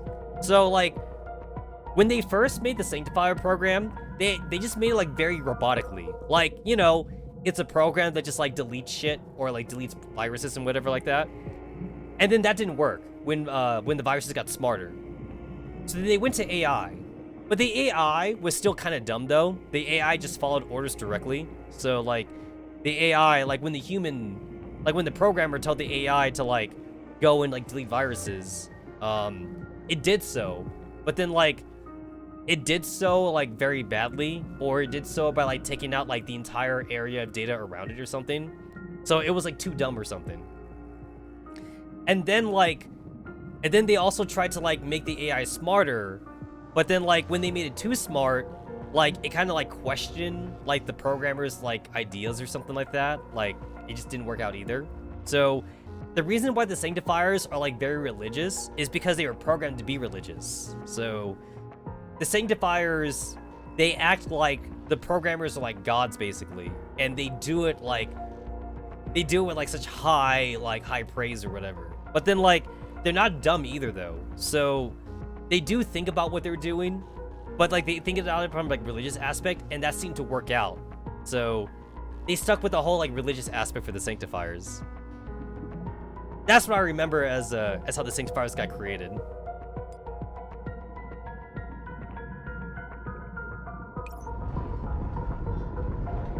A sinister ripple erupts in the depths of Tartarus, sweeping across the entire sector in an instant. The sudden wave of intense discomfort makes the two of them freeze up. It is immediately followed by a shift in the labyrinth. A high-order Entropic looks into the distance and smiles. It seems the party has already begun. Esferus and Eos continue their attacks without hesitation, instantly chopping the high-order Entropic's body into several pieces, which collapse into the ground. There is something strange about the recoil they feel from their strikes. Esferus? You're not mistaken. The damage inflicted has deviated greatly from estimates. Who was affected, her or us? Eos glances at Esferus, who has suddenly gone silent, and she realizes what he means. The problem lies with us. It's alright. It's probably some kind of interfering program. We should be able to crack it soon. You're not actually going to believe what Entropics say just because of a cheap stunt like this, are you? I estimate that Atlas and Tetsamaru completed their task just now. So you're saying... actions violate the will of gods. It's just a trick. Daemons always lie, and this is just one way in which they do so. I know. I am simply considering their aim, and how they manage to achieve this effect. What a shame! You cover up the holes in your faith with self-deception. I didn't think a greater Sanctifier's Neurocloud would be so base. The light blue figure emerges from the shadows once again, stopping over her dismembered body. With the light touch, the dismembered corpse reforms itself. She's using some kind of mirror image type program. I'll pinpoint her source. Do you have the relic? Already in hand. Eos suddenly freezes halfway and glances at Esferus, who's standing by the sword. The two of them exchange looks, and she grasps the meaning of the silence before his answer. There were no problems. It was just as though it had only fallen from my hands, and was waiting for me to retrieve it. I told you, Tartarus has no intention of stopping you, only to give you well-intentioned advice. Unfortunately, you refuse to believe it. Silence! With the relic in hand, Esferus stomps, and a thin layer of operants explodes from him, instantly pulverizing the two Telemias. However, more Telemias instantly emerge from the shadows. Her sis location is constantly shifting. I've almost got it fixed on her. We may not have the time to waste on her. Huh? And Eos looks up and follows Esferus' gaze. The golden light is especially distinctive in the darkened sky. A distress signal error from Alkaline. But why? Did the abnormal status from before affect the others? But how? It covered the entire ring, the entire outer ring. What kind of program could have such a large area of effect? What does this distance matter to your vaunted gods? You! Calm yourself. She is trying to anger us. Withdraw for now. There's no point in struggling with her. With a relic in hand, our goal is achieved. The lead Telemia looks at the two figures attempting to retreat and sighs as she lifts her skirt and turns to the side. More and more Telemias emerge from the shadows. Did you know the Entropic's kindness is very valuable, and some chances are not given a second time?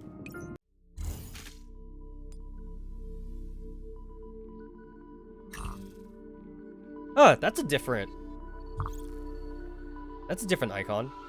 Alright, so like the chess piece is like a defense thing.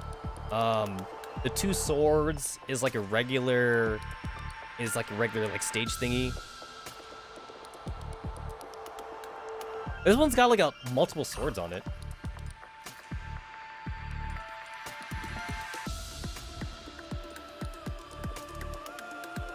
Oh shit. It's a scripted fight. They're forcing me to use EOS this time. I get a 5-star EOS though.